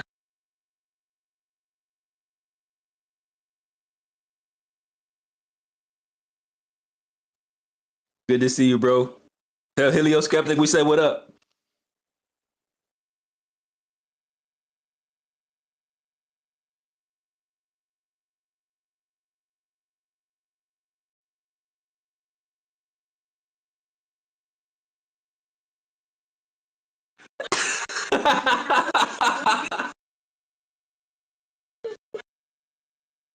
Taylor, what did I tell you? Taylor, what did I tell you? I said when you start posting, do not go to your comments. Don't go there. That's a no view zone. When you start posting this type of stuff, I told you just stay away from over there. Just stay away because this was going to happen every single time. But send that ass over here. When you see them in your comments going crazy, tweaking like this, copy this link and don't even say nothing but post right under each and every one of them and just put hashtag levelheads pull up.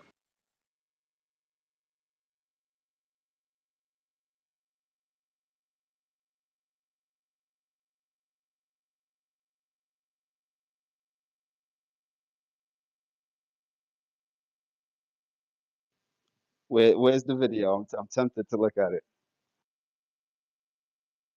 Oh God, his inner anti-flavor is coming. Where is it? Where is it? My hand is shaking over here.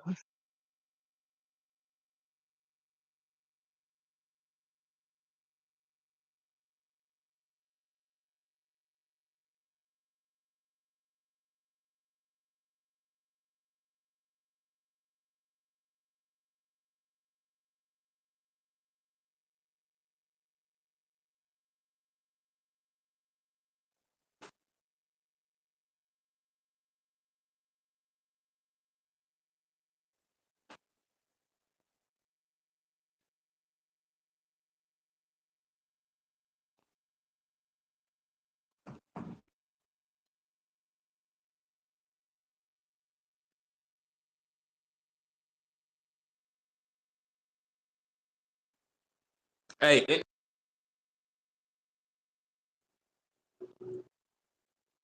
facts. Hey, Indio, didn't you say you caught somebody using ChatGPT for their responses?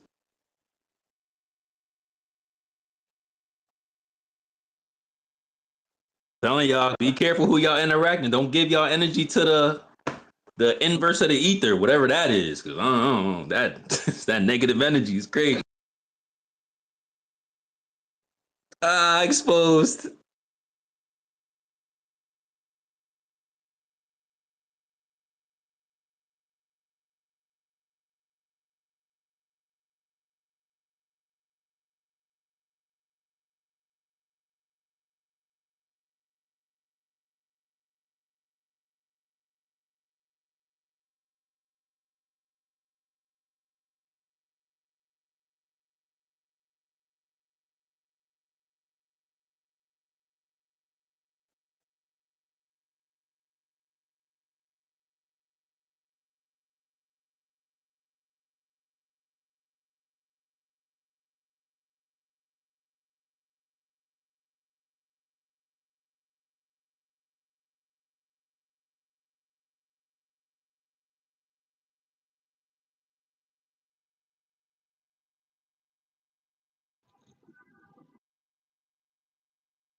Hold on, let's not forget about flat Eratosthenes.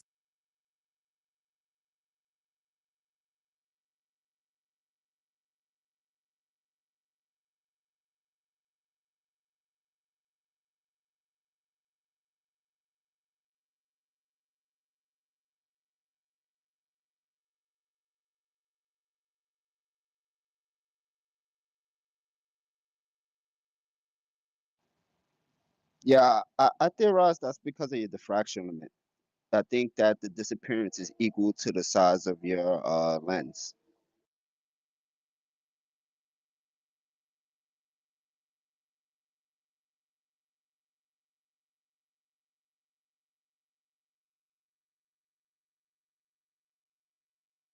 Yeah, flat Eratosthenes. You could jump in.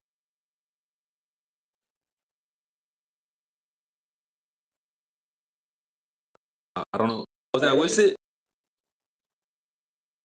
Wissit's back. What up, man?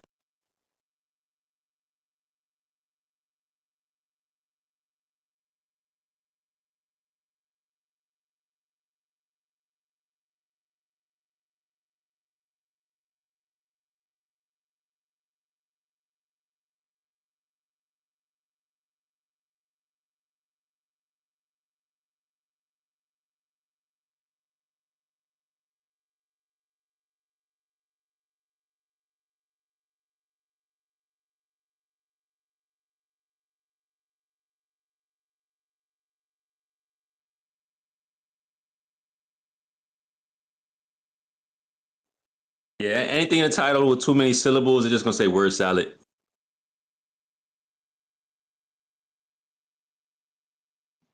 And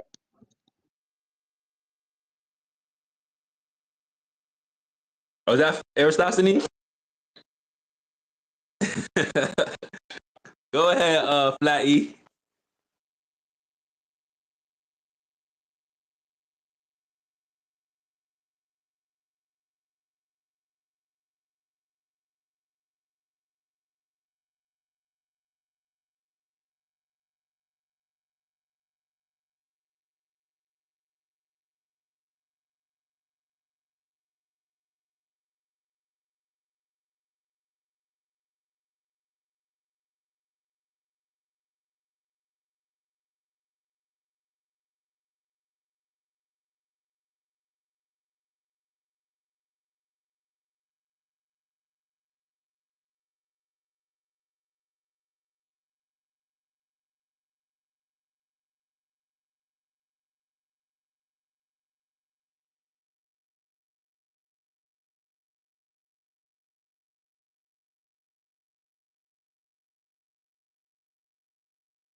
Hold on, Coffee. Do you agree with that assertion?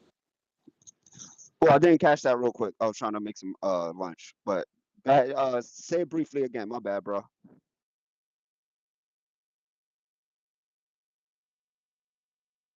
I was asking Coffee because he's a globe earther. I was asking if he agreed with you, but he didn't hear because he was doing something.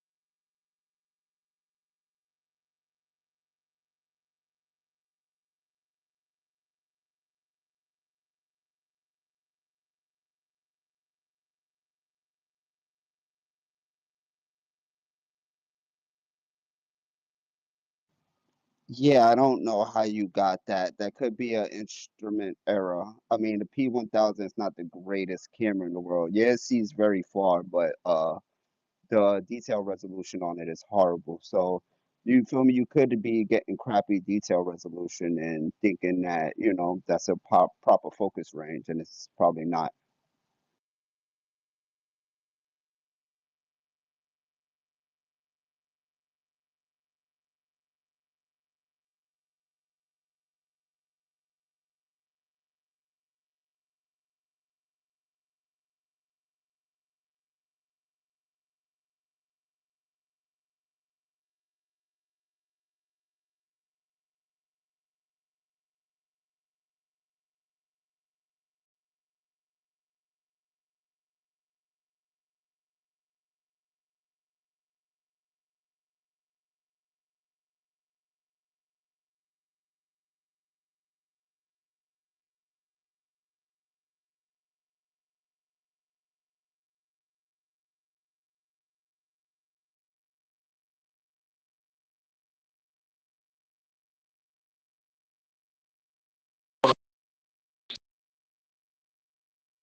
Oh, Taylor, can you hear unboxing?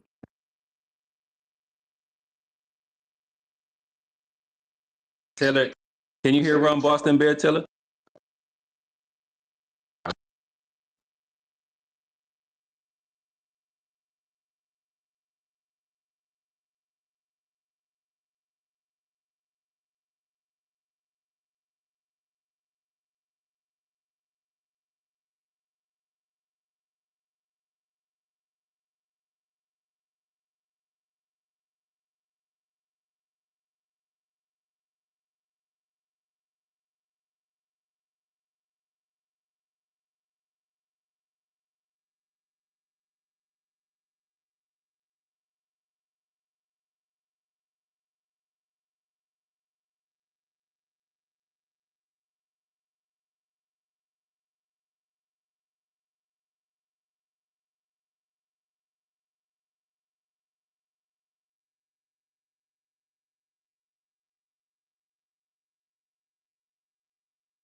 Flat over here living a double life, putting people on a flat earth. Like, I can't tell my daughter, yeah, come on, y'all, let's do something, put something together. I see you, Flat. Keep working, brother.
Stop selling out, witches. Stop selling out. We ain't even get to Antarctica yet.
Go ahead, Ambassadress.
Ooh, ooh, ooh, ooh.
Yo, we're on the same exact page.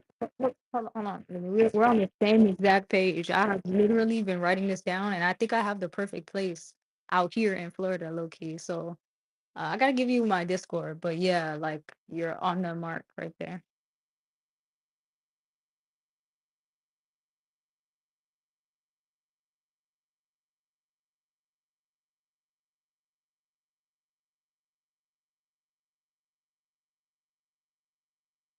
Yeah.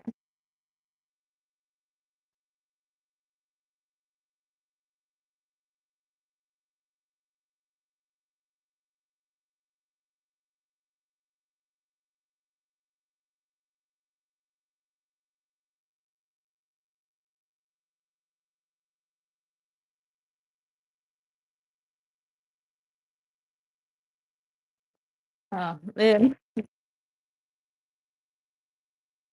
I was telling you, yeah, you're like right on the head. I have the same exact idea, Heike.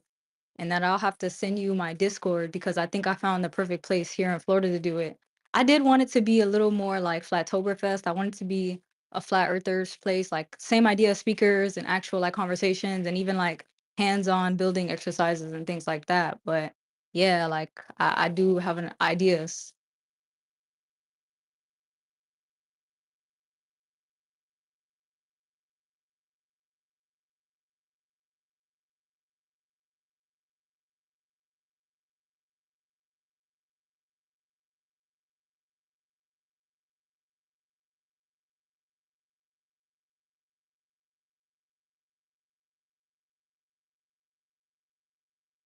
So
Key to the Matrix.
Yeah, tell her, let Dave know. Tell him about light attenuation. Let him know.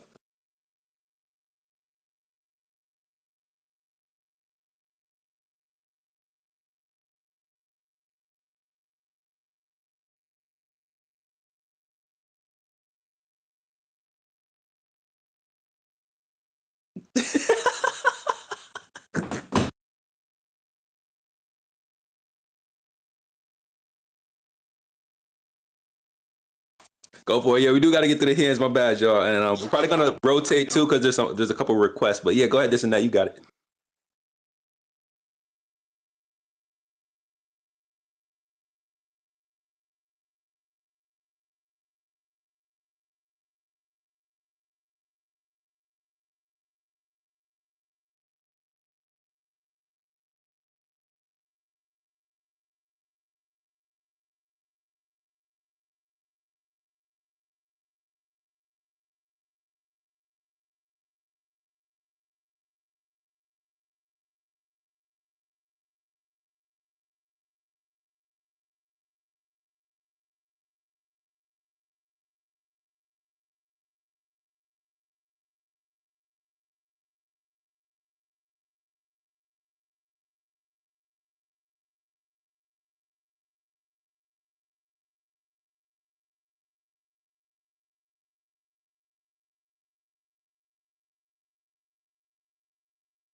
Nah, all good, brother. All good. I don't know who was next, because I'm looking at all these anti-flat earthers in my comments right now, knowing that we live, and I cannot believe they not trying to grab a mic, but they tweeting at me. Yo, what is wrong with y'all, bro? Y'all in my mentions all for how many hours straight? Y'all see us in here, and you just in my mentions. Y'all don't have no dignity. Y'all don't have no. Your whole online personality is to shut us down. That's all you have to contribute to Twitter. And you in my mentions right now while we're live, bro.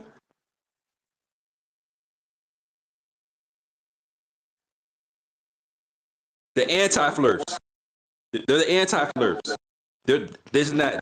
Those are the anti-flat earthers.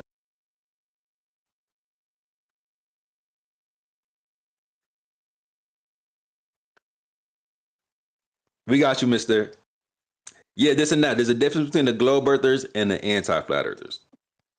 So some globies is cool. Yeah, yeah, yeah. There's a difference. Like there's like, globe earthers and curverts. Globe earthers, heliosexuals. You know what I'm saying? Like there's definitely a distinction there. And those guys that are just dedicated to trolling and talking crazy about truth seekers and people who have open thought, critical thought, and can think for themselves, but you're not willing to pull up, it's crazy. It's like y'all all are cut from the same weak ass flat cloth. Oh, my bad, Aaliyah. I'm sorry. Sorry with it. Sorry with it.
Yo, I appreciate that, man. That's actually not the first time we heard that. But isn't that? Give me your like, what's the distinction between spaces and an actual podcast? Like, how do I'm you? saying this is our podcast.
Proud, take his mic. Get him out of here.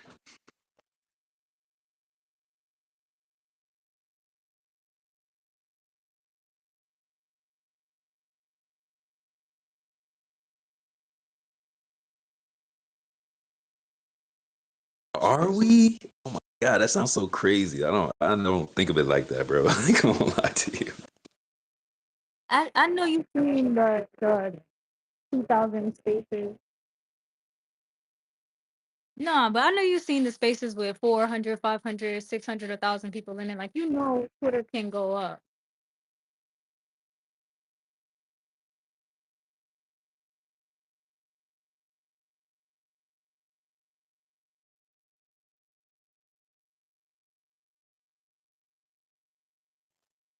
They the real cyborg. I don't even know how they do all the stuff that they do all the time.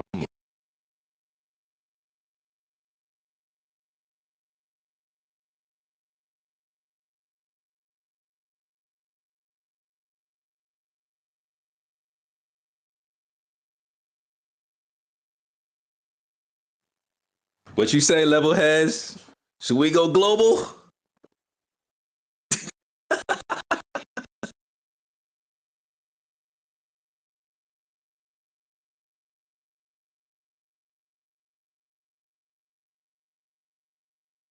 Yeah, we've been looking into Kick and some other platforms to like widecast. But the problem is on Twitter, everybody can form in one place and then grab a mic. But with the other different platforms, it's hard to pipe audio in for other people.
Man, that do sound crazy, man.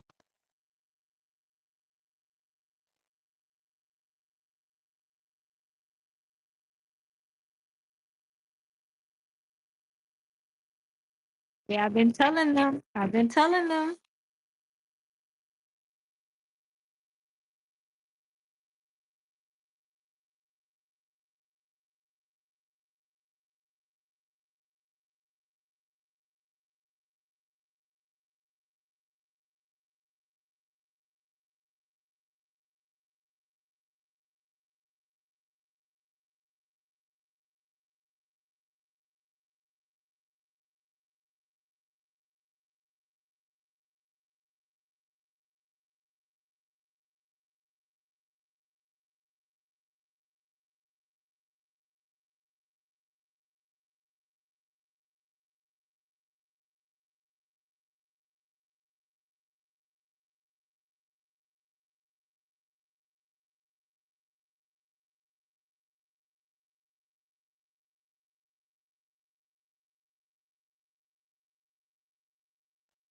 I know, and you don't even know, yo, this and that. We got like 30 or 40 episodes just lost in the ether because we didn't really have no plans for this. So like the first 40 are just gone.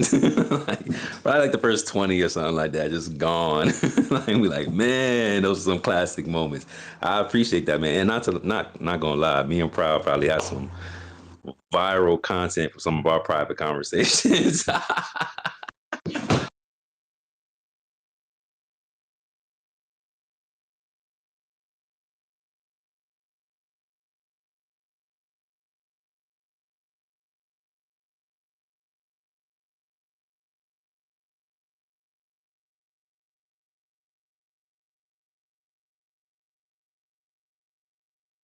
out to the squad.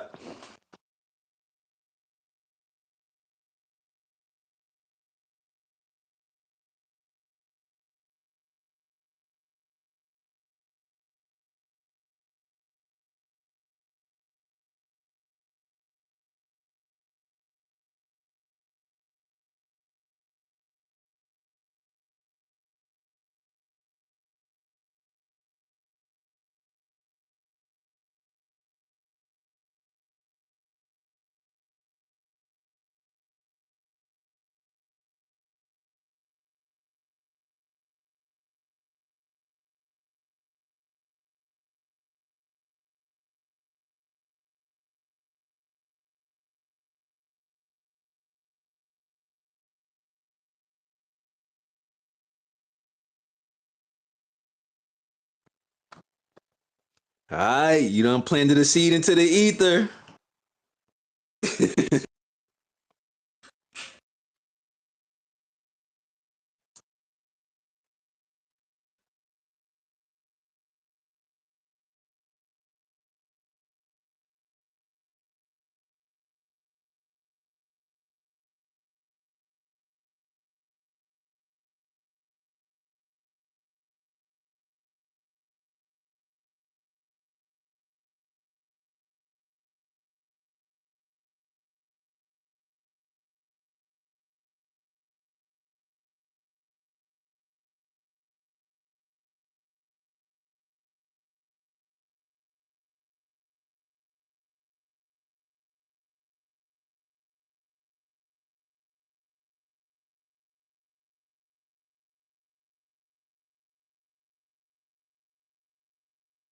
Send it to me, simulation. Send it to me or put it in the little purple pill.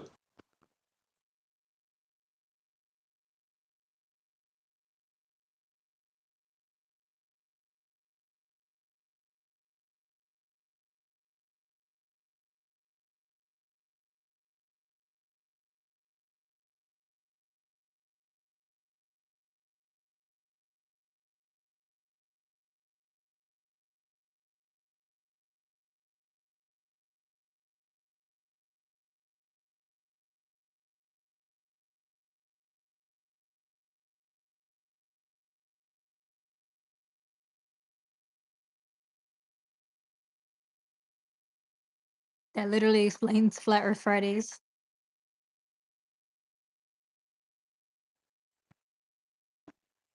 I don't know, man. You got me kind of inspired right now, man. All right, before I get too excited, let's slide to some of these hands. Appreciate you, brother. Oh, I didn't see who was next though. My bad. For all that, I'm doing a bad hosting. Mr. hat fell down.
Love conquers all, man. Love, I leave love.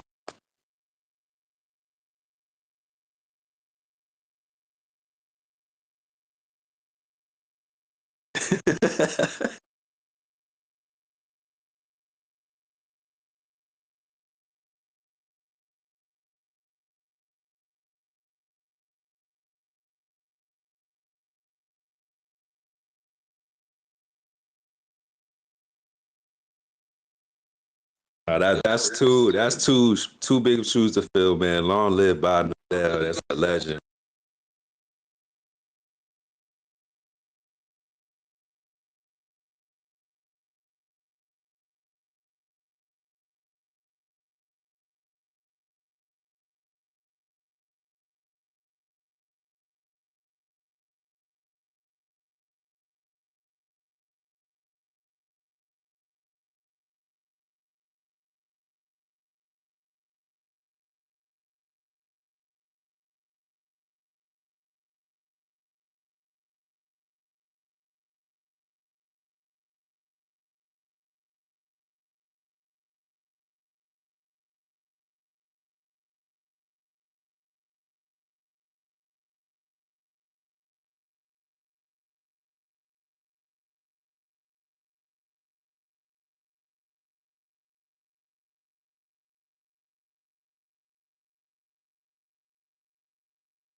No, I'm so uncomfortable right now. I'm like super uncomfortable.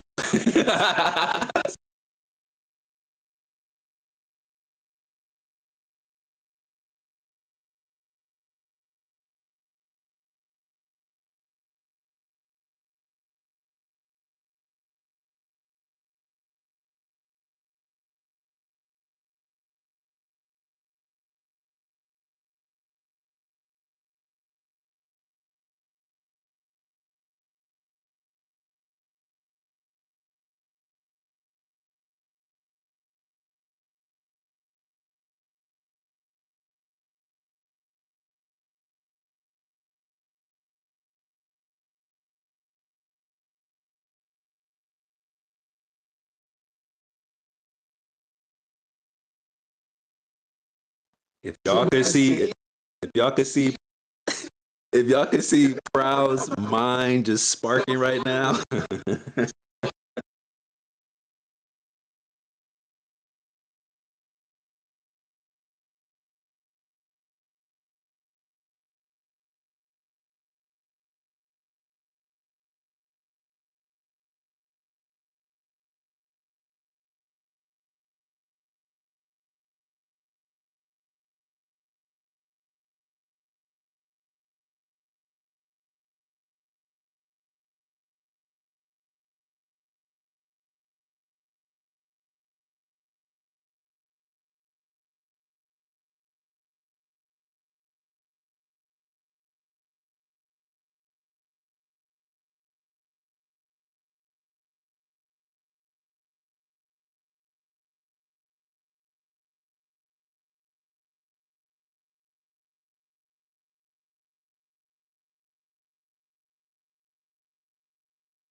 So look, if we consider this, right, because I don't want it to be, I wouldn't want it to, I would look, I wouldn't want it to be about me though. So y'all, if we do, y'all will all have to come with me. I want my squad. Y'all will all have to come with me. That's my only hesitancy because I've always seen it as us. That was always my vision. So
Man, y'all showing so much love right now. I'm not used to this. I appreciate y'all.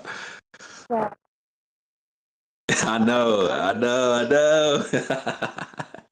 Shout out to you, man. Appreciate it.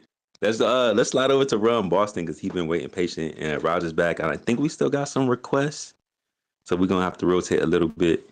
And hey, Josh, tell Zach to pull up too, man. Has he been over here before?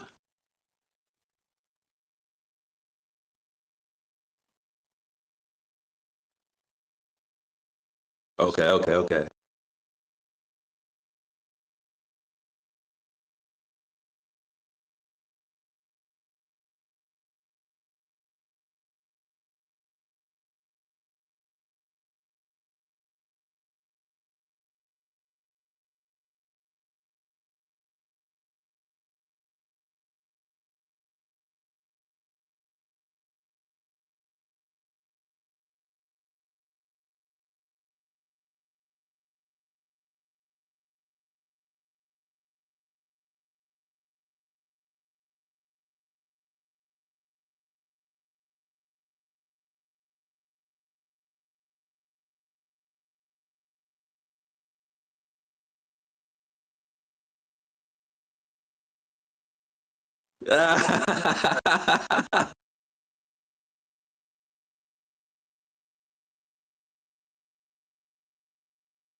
Got some upgrades coming.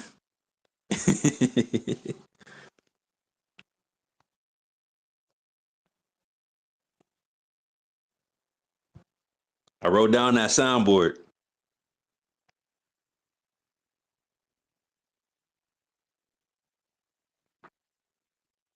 Rum Boston, what up, bro?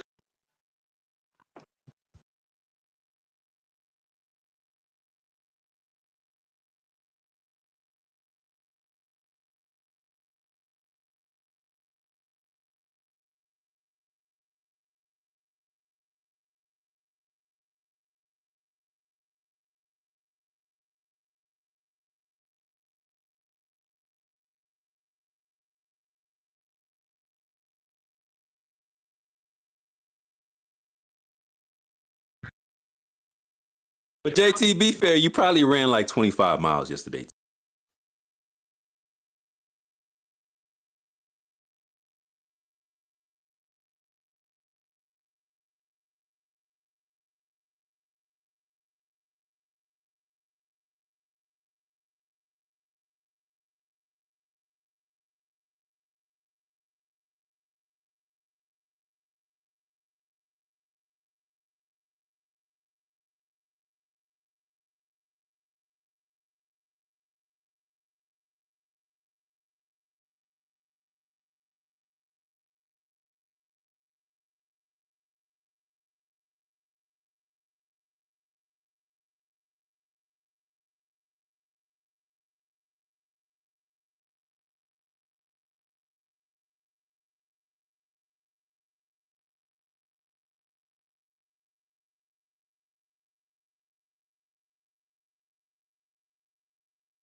Man, shout out to you, JT. You always come with that energy, man. And the leaf blower, that's a always thinking smart, man. Life hack right there. Big life hack. Life hack 113.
He probably said that with the most seriousness of all faces, too. Like, you know what?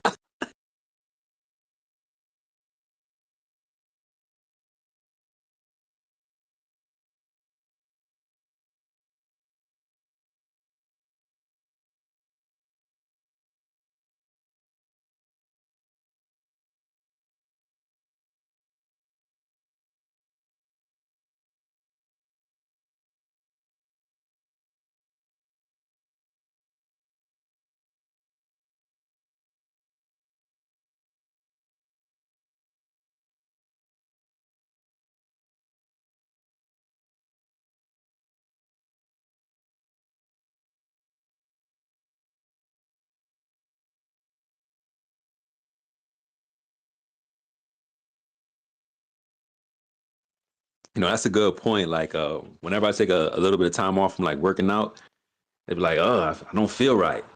And then getting back into the motion, be like, I cannot like lose this. Like, let me charge up Super Saiyan. Like, what's going on? So yeah, I could I could resonate with that, JT.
I'm gonna tap in with you, man.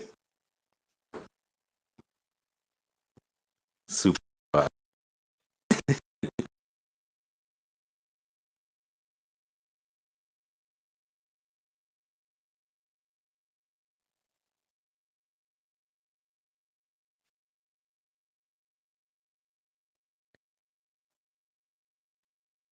It's because my mic's up. We can't hog everything. We gotta let the squad eat too. We trying to inspire the community.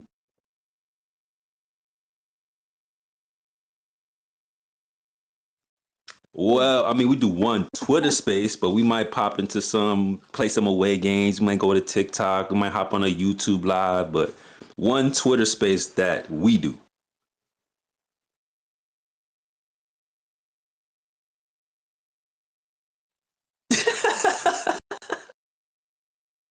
Still going.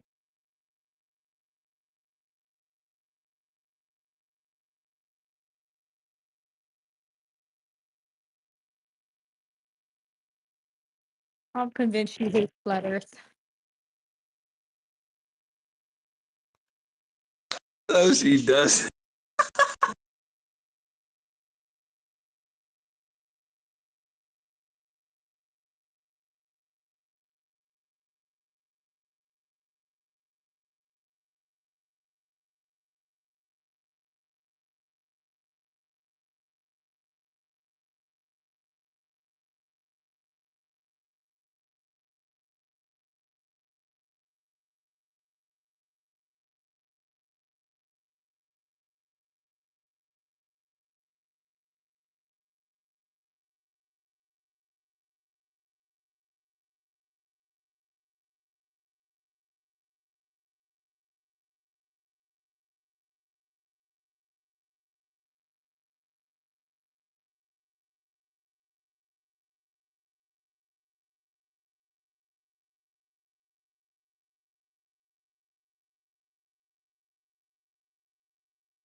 Yo, Taylor.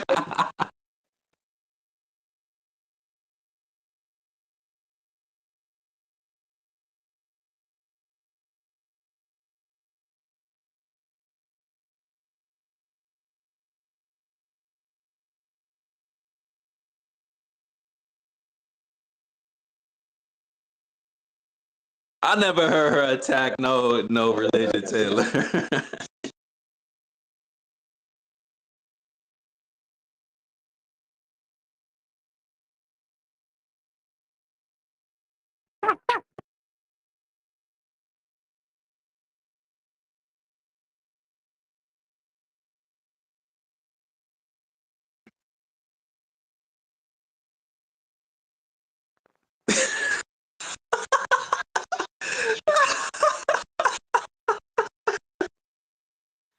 Look, one thing I will. Well, first of all, Maze is in my intro. Go check my pin tweet. Shout out to Proud. But one thing I will say, y'all probably don't know, like OG Maze Spaces. She used to call it Maze Planet when she would do her nice night spaces. And then the level heads pulled up. She no longer calls it Maze Planet. It's now Maze World, if that. So I'm gonna just leave that there.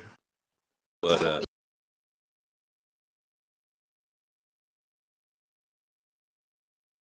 I mean, this was a little bit before Witsit, but I'm pretty sure Witsit did have an impact.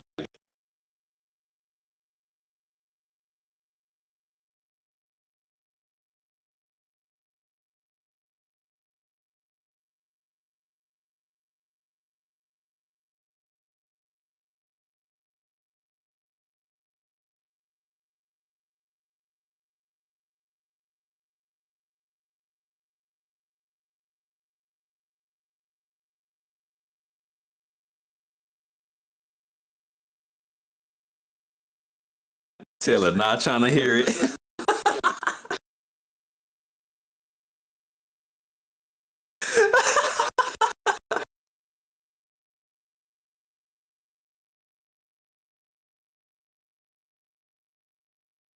Yeah, you should do that. This is that. Yo, you should bring Taylor on. You need to do that. Do that.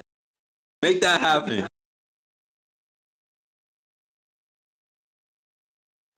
Biology or the Bible? Pick a B.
Oh yeah, shout out to Envy. That's squat.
This woman.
Hey, you get addicted to Flat Earth Fridays really easily.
Hold on, this and that. Let's let Taylor jump in, and then I want to slide over to.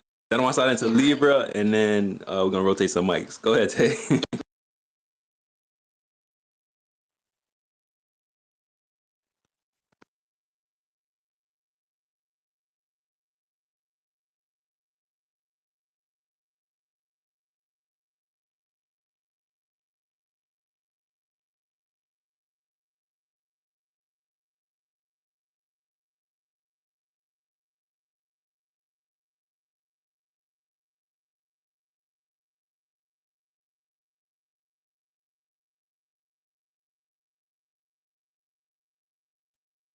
I'm gonna need to find that clip. I ain't gonna lie. Hey, yo, this is I need send me that space. I'm gonna need that clip.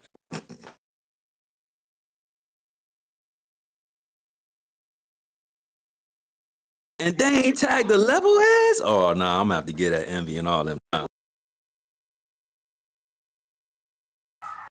Nah, they Told you know. I'm It's convinced all to hear love. It's all Flutter. love.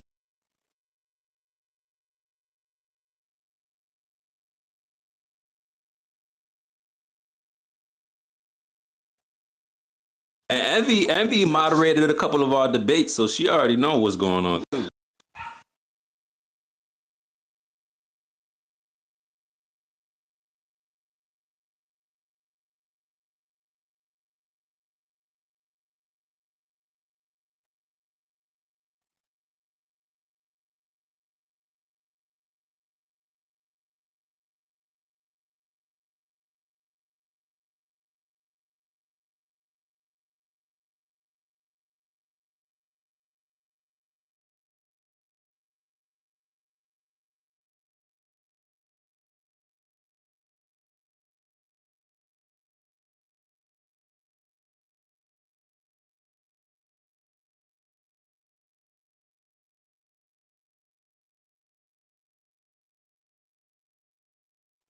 I'm gonna try to mediate that situation, Taylor. I'm gonna try to get that right because it shouldn't be like that. We got too much in common to be on that type of time or energy. Because I rock with both of y'all. Mace threw me a couple co-hosts too, back when like the beginning of Spaces. So I don't know if she come over here too much because she's just afraid to come fully. Because she'll acknowledge a lot of this stuff that we saying. I've heard her say like, "Hey, you might leave Flat Earth Fridays, you know, not believing in the globe anymore." I heard her say that. So hey, people on their own journey, their own path. But let's slide over to Libra, and then I think COW, and I think we got some requests. We're gonna rotate a little bit. What up, Libra?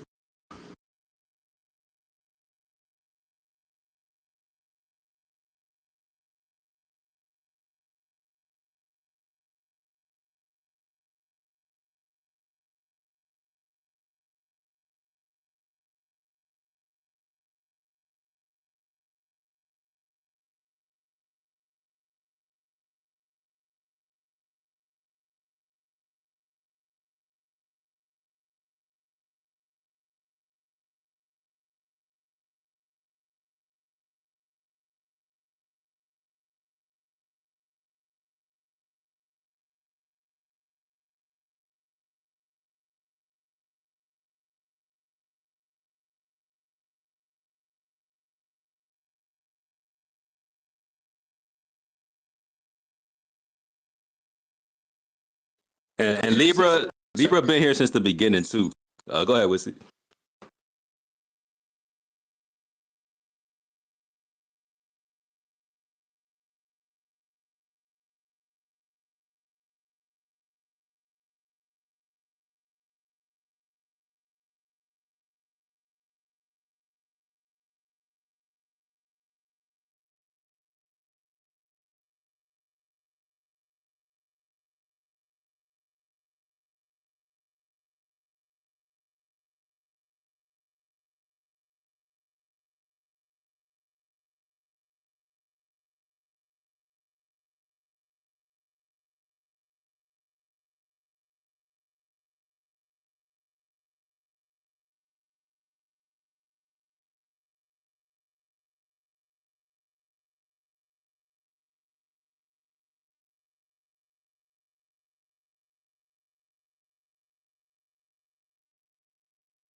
But what's it have it turned out like that?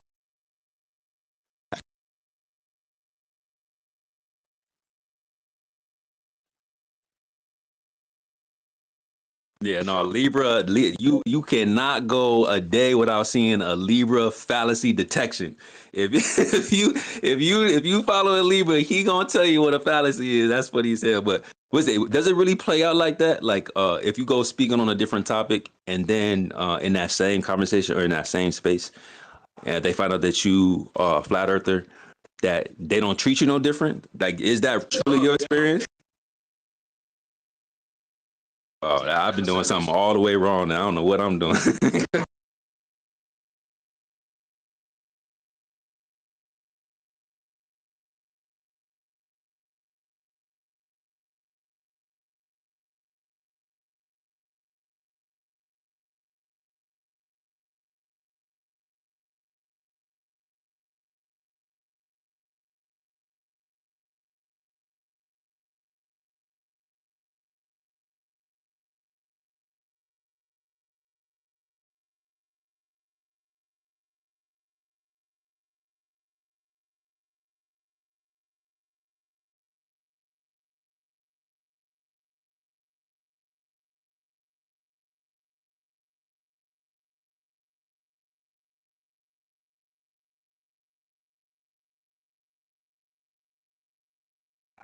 Bro, well, what you know?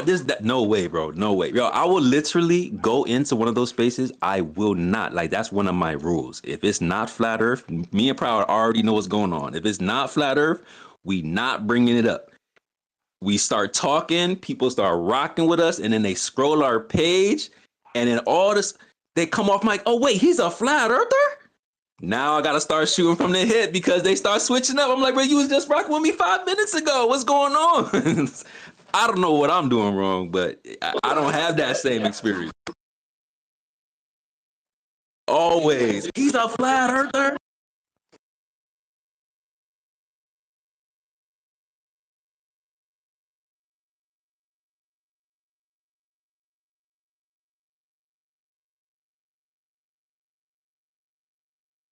Well, yeah, that does happen. Yep, that does happen. I will say that, which is kind of cool.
Yeah, no, that's a really good point.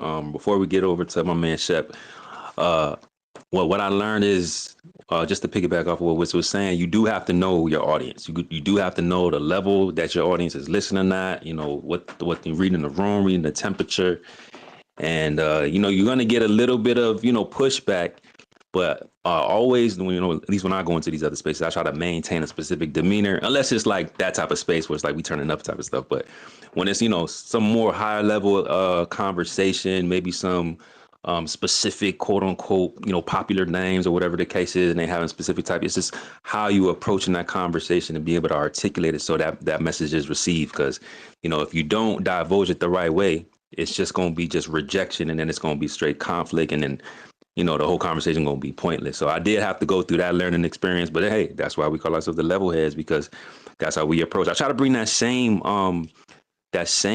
approach or ideas over to TikTok, because it get really abrasive there. Proud will tell you, it get really, really abrasive over there on TikTok. I don't know what it is about the platform, or how the algorithm work, or just the way the system that something. I don't know what it is, but them seeing flat earth articulated in a way where it don't gotta be so aggressive, and you making a valid point and it's hitting, it's like they never seen no shit like that before. So I try to tell them, like, bro, we don't really gotta be on that type of time all the time. With certain anti-flat earthers, okay, cool, but like when you're really trying to get the message across, when really trying to articulate something, just having that level head and that calm demeanor is probably going to be way more impactful than just trying to embarrass somebody. So I just try to carry that same idea throughout the different platforms and different conversations. So that was a really good point, Wissy. So Facts. shout out to you. And Josh doesn't know this, but this and that, that's the same energy I had when I came into your space, because Ashton was up there. You guys were in a serious conversation, and I didn't want to be perceived as like, oh, a silly flat earther, coming to derail the conversation. So immediately, I jumped into the facts and the sciences, because I felt like that would be perceived well in this space. So definitely, we try to go into different rooms, reading the room and seeing the level of engagement going on.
Man, I was so proud of Proud. Listen to that. I was like, yeah, Proud, go get him. Talk about that interferometry. Now, that was a really good conversation. Super, super, super dope.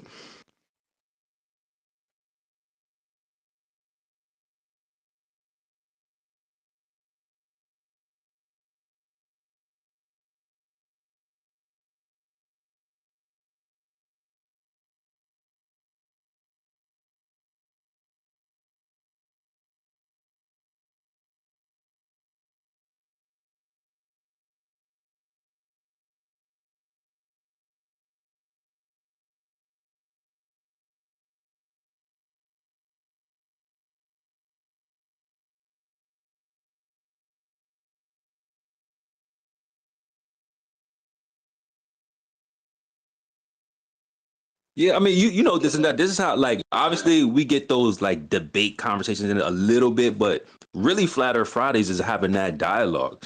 I actually think the debates kind of take away from the conversation a little bit, depending on who you're actually talking to, where you don't have to feel like you gotta win. I feel like you can be more honest. So I can understand that sentiment.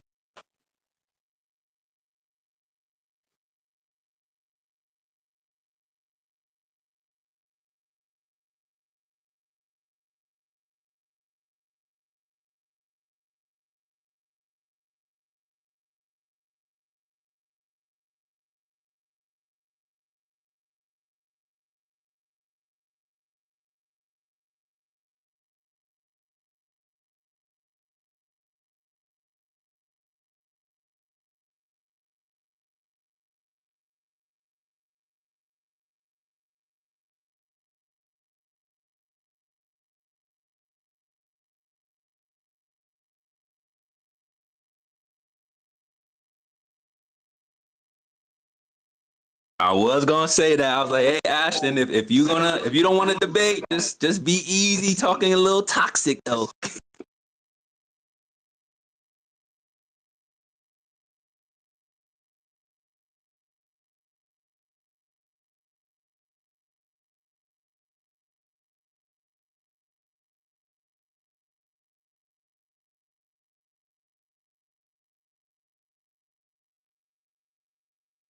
There was none. We didn't even get to that point. That's why we would love to hear that build. Yeah, they didn't even get there.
like a supposed awakening to this, and still keep us grossly ignorant of how it actually works, whereas they still get to maintain this like technological monopoly behind the scenes of how the technology really works. So that's the only reason I even engaged with them, right? Like I had this pure intention to discuss it with them, and he just got really offended by Flat Earth, I guess. Witsit, if it's any consolation, I don't. Maybe you called him on an off day, or maybe he was dealing with some other personal stuff. I don't know. But okay, I'm just going to start this with, have you read Walter Russell's book, The Universal One? Yes or no? Just parts of it. Okay, parts of it.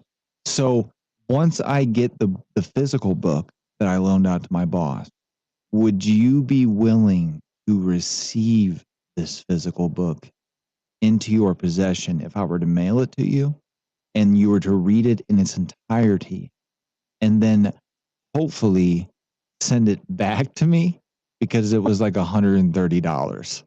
It's a very expensive book. It was written in 1925. I'm sure you're aware. But when I talked to to Ashton about Walter Russell and about his Russell optical dynamo generator, which I plan on building because it's been proven that it works between the letters between Walter Russell and Raytheon. I have these letters. It's on their website, but I have them on our website. It literally states that they got it to work, but they don't understand how it works. And somehow they talked Walter Russell into giving his technology over to Raytheon. They shelved it, and this was in 61. Okay, and like I can, if I can project this space over to my PC, I can most likely put the documents over into the purple pill. But he died, Walter Russell did, in 1963, which is 2 years after he handed over his technology. And this technology, he pretty much negated Einstein's theory on thermodynamics because it depicts that you need energy from heat, and Walter Russell proved that you could get energy from cold via the ether. Okay, and he had all this stuff written down. It's unfortunate about your encounter with Ashton Forbes that way because he wasn't like that with us. He wasn't like that with Proud. He kind of got the distinction that Proud was maybe trying to bring up Flat Earth at some point.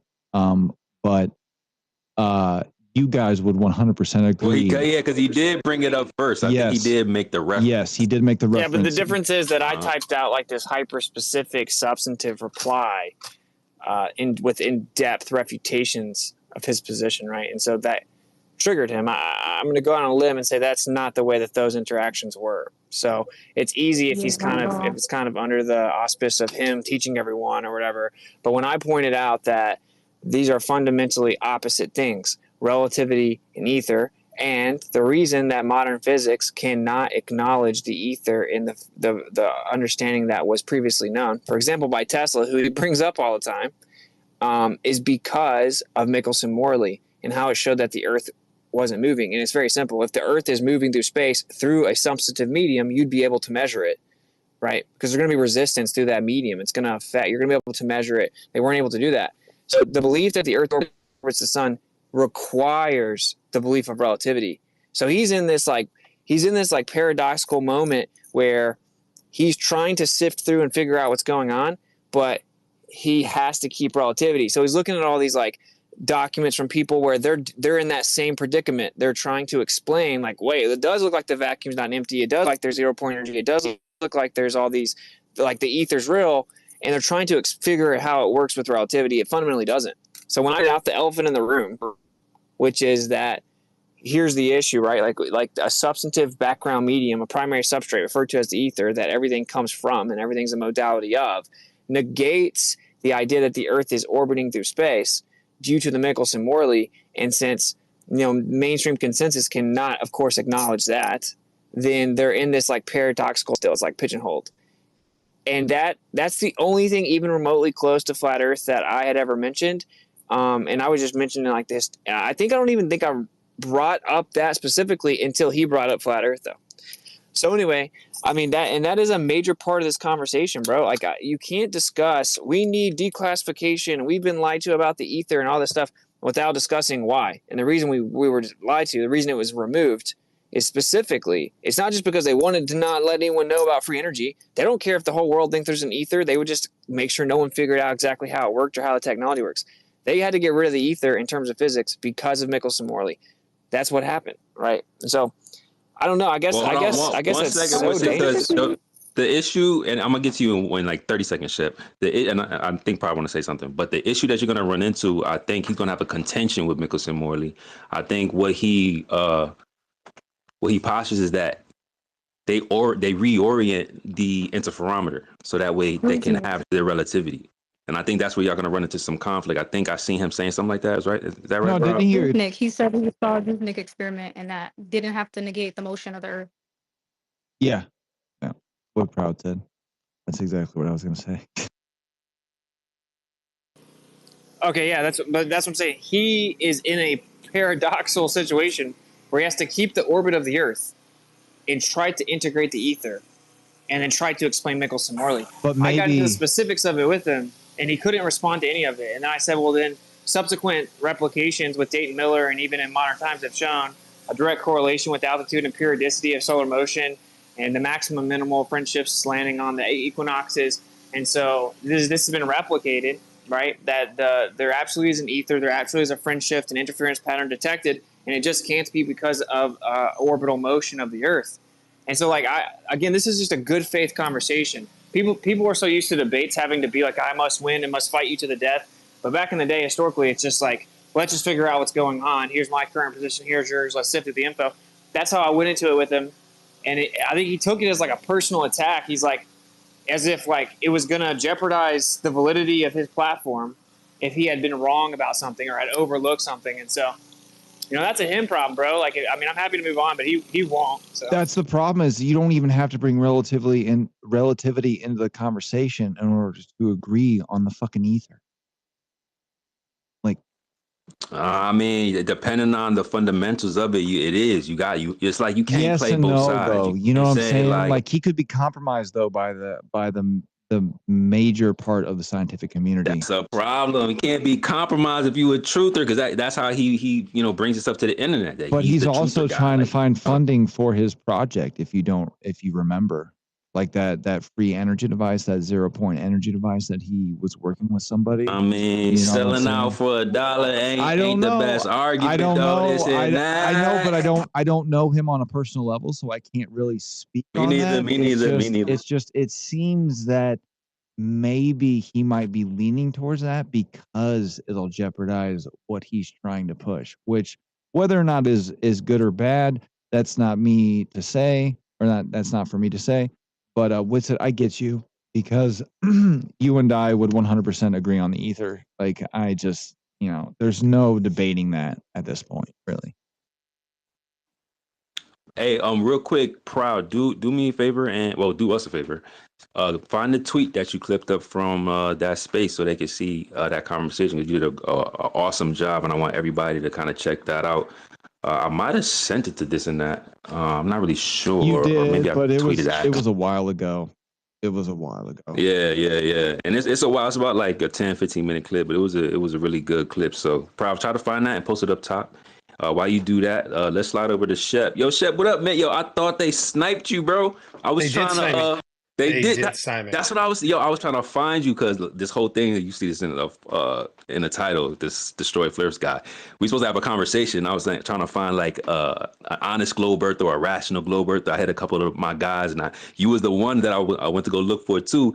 And I typed the name, and it was like count gone. I was like, no, not Shep. Not Mr. Electric Universe. Oh, if y'all don't know, this is Mr. Electric Universe. Like, he got the Platinum Plan Award. Let me tell you something. This is a great place to jump into the conversation, because I'm way closer to being a flat earther than somebody believes in this standard model. 100%. You guys know that. I'm even closer now. And here, I'm going to tell you something. I'm going to fucking throw some darts right now at Ashton, because I told him about the Electric Universe. I've been ahead of him and all this stuff, and he refuses to talk to me. So if you want to talk about that, Witsit, the last point you made about having good faith conversations, if there's any person, if there's anyone in the world to have a good faith conversation about that stuff with, it's me. And he just runs and hides and dodges me. And that can only mean one thing. That can only mean that he doesn't believe the stuff that he's talking about. He doesn't want to be challenged on it. So I'm right there with you. I would love to get him on a panel, and I would sit from my vantage point with all you guys. You know how I feel. I'm generally, there's some spherical things floating around, but I can't quite explain it, but hell of a lot closer to a flat earth explanation than the current, gravity explains all BS that we live in. In any case, I just came here to say hi. I love you guys. Sacred.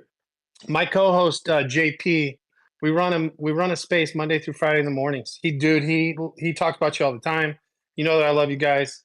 We don't let anybody talk bad about flat earth. And JP, a co-host? Oh yeah, bro. We smoke it every morning. Yeah, we're killing it. Oh, that's what's up. JP damn near OG for real. He been around in Flat Earth Friday since like the beginning. Like, I haven't seen him in a while though. He actually DM'd me. I gotta get back with him. Yeah, that's the homie. Shout out to JP. All right, we're gonna bring you. I'm gonna bring you in, and I want you to have a conversation with one of our guys, Jim. We go back and forth. It's fun, right? But he said he would go destroy flat Earth, and we've been trying to call him out on it because we know better. So, Is yeah, it like I think Jim? Is it like Jim Panda? it's Jim Lee. It's Jim Lee. Okay. No, he's a good dude. He's a good dude. But yeah, and then with I'll just kind of land right here. I've been listening for a while. I love everything you guys talk about. The one thing you said that I'll land with is that it's about having the conversations, not about winning debates. Witsid, you're giving, fantastic advice on how people should approach differing opinions and try to, convey a thought and not be so forceful. I love all that stuff. I think I need to come back for Flat Earth Friday and hang out with you guys for one night. So I'll look forward to doing that soon. Yeah, like the last so I've been over to Shep Space. We had a dope conversation. I forgot who was co-hosting. It was the guy with the cat, the Jaguar PFP or something like that. I forgot. Yeah, I haven't seen him in a long time. I forgot his name. Oh, okay. Yeah, that was a pretty good conversation. Unfortunately, the last time Shep was over here, I mean, I would say the time before last time, because you came episode 100 for the Platinum Plane Award. But the time before that, we was trying to get like a featured True Shepherd Space, and we had to deal with a bunch of incoherent globe earthers, and it just really anti-flat earthers. We had to body them in a debate, but that space kind of got ruined because we was giving this guy so much time. So I kind of regret that. So, but yeah, all We'll the just have to do it again. We'll just have to do it again. Yeah, that because we definitely have those great conversations. So yeah, just let me know, man. Hit my DM. And I'm glad you back, because when I went to, I'm telling you, man, I typed in them 2 D's at the end of your name. I'm like, yo, where's Shepard at, bro? Like, that was crazy. What happened though? What? Do you know what it was? Oh yeah, the day before, I had a debate with Maze on whether or not Elon Musk was one of the good guys or bad guys. They nuked my account. Can you believe that? Elon, chill off the homies, bro. He got me. It's all right. It says I reset the clean slate is what it is. That's what's up. They can't stop us. This is Shep Part 2, Clone 2, Version 2, upgrade. All right. Hey, More real like fast, Clone just before- 5. If anyone's got the Ashton guy's ear, tell him, because this is he kind of shot himself in the foot, because ironically, regardless of if I'm a flat earther, if we did a show, it would probably go viral, right? Because there'd be lots of clips in it and stuff like that. I'm still open to just pretending he didn't totally spiral like a child. Hold on, what would it be? Kicking with Wizard? Would it be in the field? Wizard, I've already asked. I literally, I was in a space with Sacred and Proud when they were holding one of these Flat Earth Fridays, and they had asked me to reach out if I was able to set up a debate. Yeah, I was trying to make that link. To make a Yeah, I was trying to debate make with that. you, Flat Earth Dave, and Ashton, and I had sent him a message. And he had replied with, he is in at no way, shape, or form interested in having a flat Earth debate. But I don't want to. That's what I'm saying. I don't want to have a flat Earth debate with him. What I'm saying is, we should have a discussion, not even about flat Earth, about how he is misunderstanding Ether. Give me some topic points, and I will relay that to him. 100%. Yeah, specifically, I just think we should have a conversation about Ether and how it can't coexist with relativity, and kind of why they have removed it historically, and kind of what are the implications. And specifically, the implications are, I mean, I don't know, this probably would deter him, but it's that the Earth's not moving. And I don't care if I would integrate that into the conversation. You don't necessarily have to put that as a point to him or whatever, right? It's just simple. It's like he may be lurking in here. I wouldn't be surprised, but all I'm trying to say is Ashton, you listening, anonymous Ashton? Yeah, I'm just saying that investigation, bro. Go ahead, bro. Because even though I'm pretty censored, I don't have this crazy big platform or anything. A lot of the shows I do with people go viral, and it would be a good conversation in general. It's just a good discussion to have, and he should be open to it. It doesn't have to be about flat Earth. This actually isn't even specific to flat Earth. Now, it does end up incorporating geocentrism or whatever, right? But no, that's all I want to do. I just want to have a discussion with him where he has a misunderstanding. He keeps using relativistic terms and time dilation and da-da-da-da. And it's just grossly incorrect, and it doesn't make any sense. It's paradoxical. And I actually wish the best for him if he's genuine. If he's an op, then I don't. But I don't think he necessarily is an op, and I think that he should correct the ship sooner than later, because at least he's bringing people's attention to the ether, and I think that's a net positive.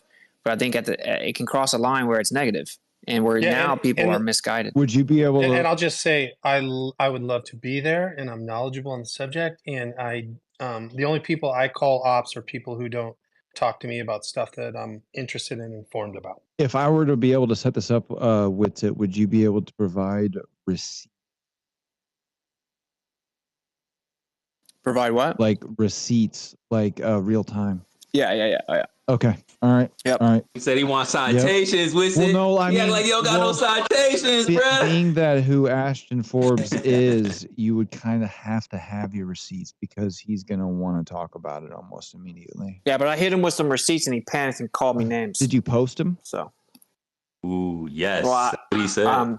Like, did you? Well, what I did was I referenced specific papers, and even specifically the Michelson-Morley paper, or even what Einstein himself said in regards to that, and specific quotes from Tesla.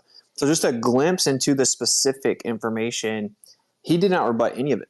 Like, he just started calling me names. So I think if we're live and I start pulling up the papers to show that I'm specifically correct, I don't know how that would go. But well, yeah, obviously I would. Yeah, I would say have those receipts ready, because even if he does leave, and this isn't speaking on behalf of Ashton, but even if he was to leave, it would be recorded and it would kind of work in a negative direction towards him. So I don't know if he would do that. I think that he's using Flat Earth as a cover to not have the conversation with me, because my first reply I ever typed to him was like, damn. Like, I took a second to write it, and it was like, oh man, it was just not something that he did not want to be like, oh, dang, I don't know about that. I didn't look into that. Oh, you're right. That does contradict. Like, it's way easy for him to use Flat Earth as the cover to justify not engaging with my critiques or having a conversation with me. That's my opinion. If that's the case, it really doesn't, then it's not going to happen, period, right? Because it is a very convenient cover to use. It's the same reason if I want to debate them about World War II, well, they can say, "Oh, that's a flat earther." I don't talk to flat earthers, right? Because they don't want to debate World War II. Right? Well, hey, just real quick. Yeah, proud of sharing some of the past history up top. You want to go check that out? A couple tweets to the left, and also link the conversation with this and that. So y'all save that for later if y'all want to go listen to it. Unless y'all want me to play it, I can play it. It's like 13 minutes, but make sure y'all go check it out.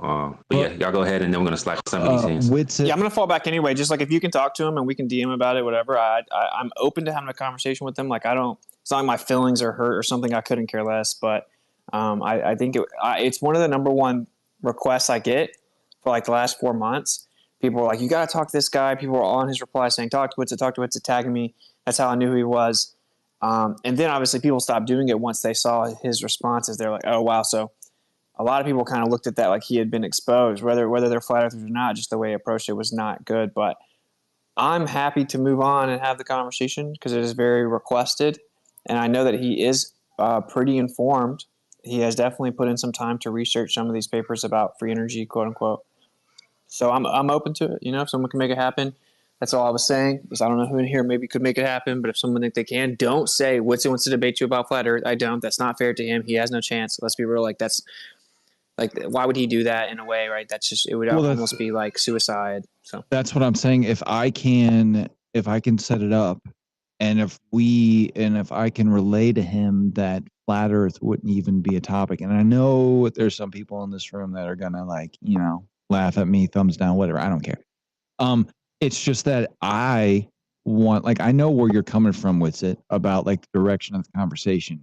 If you guys can leave flat Earth out of it completely and talk about just the science and the physics without having to bring that up, because I think that you shouldn't even be that scared of a topic. I feel you, but damn, all of this, bro. But it's the thing, though. It's kind of like when you take it from my point of view. Like when I first got into this community, I was very sketchy. Because when you start throwing flat Earth out there without talking about the other stuff like the ether and all of that, it kind of throws people off. It just does, because it's been so dogmatic. They've literally stigmatized the entire movement, honestly. Okay, with the whole documentary on Netflix a few years ago, okay, with Mark Sargent and all of that shit, they kind of made a laughing stock. So when people hear that, obviously they're going to, even though they don't know the actual science and the physics, they're gonna just throw it out the window. They're gonna throw the baby out with the bathwater, so to speak. But if And there's another aspect of it, though. It's the people that have built a pretty big platform. They view it like a lose-lose situation. So just the fact that they platform Flat Earth, people get triggered. They'll say it discredits everything that they do. Yes. It's a slap to discredit the truth. And secondly, if they do house it, they're incredibly vulnerable to the fact that a Flat Earther can come on there and just completely scold them. And they know they may not be adequately prepared to have a discussion about it, right? And that's also a lose for them, a loss, right? So they view it like a lose-lose, and it's not worth it. So it's very rare that people get to the point where they're like, wait, this is so demanded. We'll get so many views.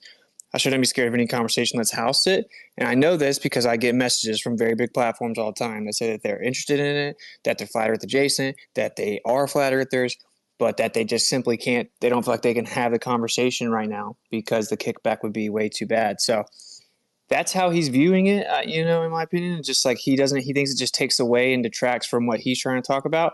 He isn't going to spend the time to prepare adequately to ever debate it, with some of us. And so that's just not the approach. Trying to convince him. Now, maybe a subsequent conversation, if we had a very good, productive, civil conversation about the ether, the history, kind of some of the nuances, it got a lot of views, got good feedback. At that point, you've kind of broken the barrier where you can talk about other subjects, which is what I was talking about earlier, right? You have to be like tactical about how you get in with someone to where there's really no going back. Like they respect your intellect and your knowledge, and at that point, they're not just going to like turn on you like a rabid animal and pretend you're stupid all of a sudden, unless they have no integrity at all. So anyway. Yeah, that's See, that's the problem. You should be able to have a Mark, conversation yeah. about the ether without having to go to either side, because there's obvious evidence that exists regardless of what anyone believes. You know what I'm saying? Yeah, but it seems Sorry like he about has his perspective and wants to stay locked on that perspective. And since Witset's a flat earther, his perspective is going to contradict his own. I don't think he wants to get away from that. It's a label. He wants to stay locked in his lane. Hold on, Praj, you wanted to say something real quick? I was just naming all the people who got triggered and turned on us. Yeah, it's been a lot. I'm almost scared to follow. Hey, yo, there's like Globers that I rock with. My bad, bro. Every time I follow one of y'all turn on me. So I'll be hesitant clicking that follow button on y'all. I don't know what it is. But one thing I did want to say is like, there's been countless amount of times in history where you have a notable figure have an idea of the sciences or the nature of our reality, and then right on their deathbed, for some odd reason, they completely switch. I'm not saying like anybody's on their deathbed, but I'm just saying that they completely switch 180 degrees their position. We've seen it so many times with, heliocentrism and geocentrism. It's like, oh, I should have considered this, or I should have considered that. Someone like, Ashton that has an influence, right? He'll probably sit there and say, oh, they just want my platform, this and that. I don't care about that. Clearly, I mean, I got I Destroy First in my my header right now, like some nobody. I don't care about that stuff. But someone who got influence, people listening to them, people following them, they should just at least be exposed to the information. And if they are exposed and they still hold to their position, okay, cool, it is what it is. But I think it would be detrimental to any person who claimed to be a truther, any community who claim to be truthers, to not have the information, avoid the information, push their narrative and what they think, not have it, and then at the end of the day, maybe come across and be like, oh, wait, I've been doing this for all these years and I've been completely wrong. Like, I would want that at a head start. Like, get that information now, get the opposition, get the other side, because a switch might go off, but you may have a new idea that you haven't considered, and it could make whatever information that you are trying to display to the community or to your audience 100 times better. So that's why I think it's important. I think that's why a lot of people want to see that conversation, because we want to see that build. And we're open to Witset learning something too. We're not saying that Witset know everything, but them conversations need to be had. So I think that's where we at with it. So let's see what can happen. This and that, it's on you, bro. The pressure's on. Oh, let me stop. It's all good. But yeah, let us know. No, I how don't. it I work. don't really. I don't cave on pressure. I That's already what's up. messaged him. I'm just waiting for the response. He'll probably get back to me within the day or two. Witsit, honestly, I'm going to push for it because just the ether discussion, I feel, is the most important discussion. Okay. 0 point energy is real. And I feel like that just needs to spread. That's all I believe in at this point, really. It's just the energy that we're able to harness from the space around us is pretty much indefinite. Like it's infinite. Okay. And it is a fact. And that conversation is very important. So I'm gonna Well, do my people need to best to make also it happen. realize though, like, yeah, say that they listen and they're like, wow, this guy knows his stuff in terms of Tesla, ether, Oliver Heaviside, Father has electrical field, whatever the discussion gets into, 0 point energy, free space impedance, all this stuff. I'm like, wow, what are they going to logically do if they enjoyed listening to what I had to say? They're going to go find my channels, and there you go. Now it's inescapable. You're going to hear other things that, for example, the implications of that is that the Earth is not moving or whatever. So there's no reason to lead with flat Earth.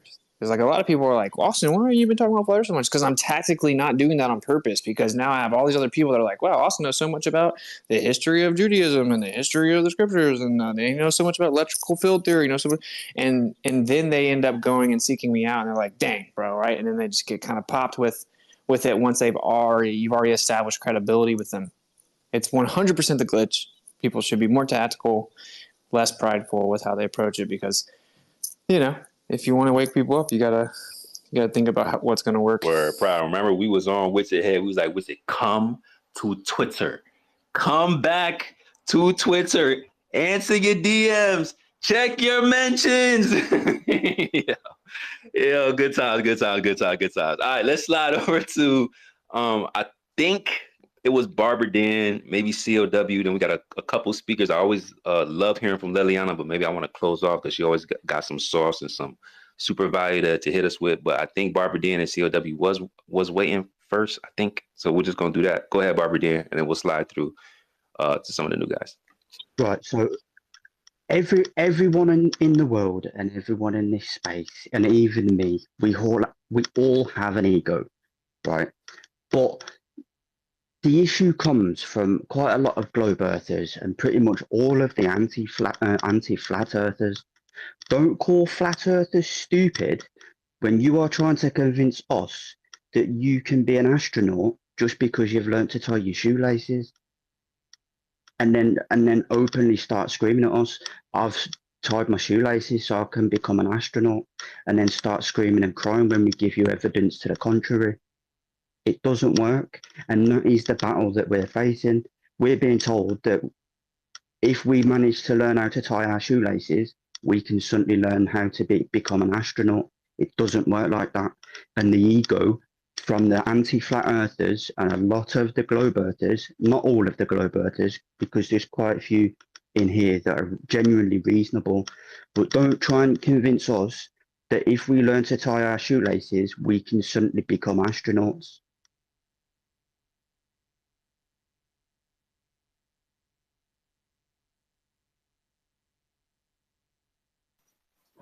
Big facts, Barber Dan. Big facts. Who I say COW was next?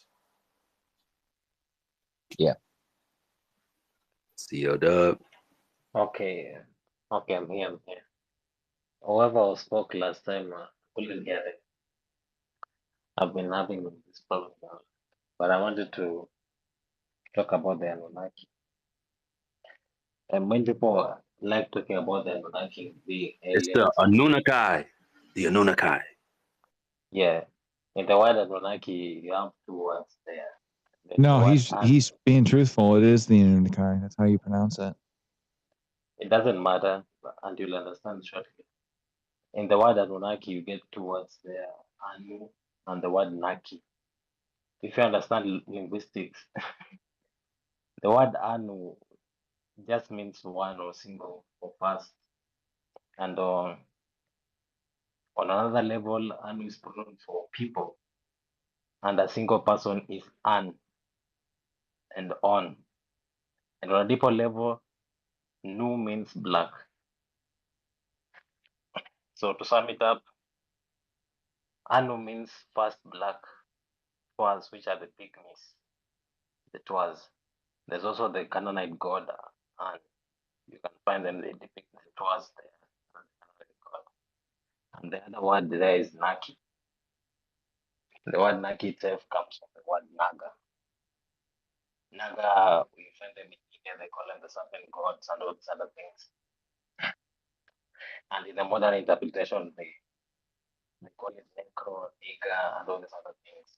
It all stems from this word, which just means being or something like that. Someone who is enlightened or something like that. The Twas were enlightened, and you find them across the world. You find them in. You're cutting out a little bit, CLW. What was the last thing you had me say?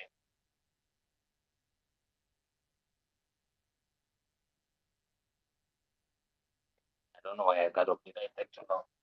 But I was saying the other word is the Naki, which comes from the Naga, which we hear the word Niga and all these other things, which emphasize the same thing. And the Naki, the Nagas, and all these things, these are. Let me speed this off. Is he going out for y'all or just me? He's breaking up really bad. I think his service is just sketchy right now. Yes, it'll be a little glitchy. What about now? Yeah, that's better. That's better. Okay, what was the last thing you had me say? So it was really hard to hear. That's why we said something. So you just start over. Something about the Anunnaki and the original origin of it.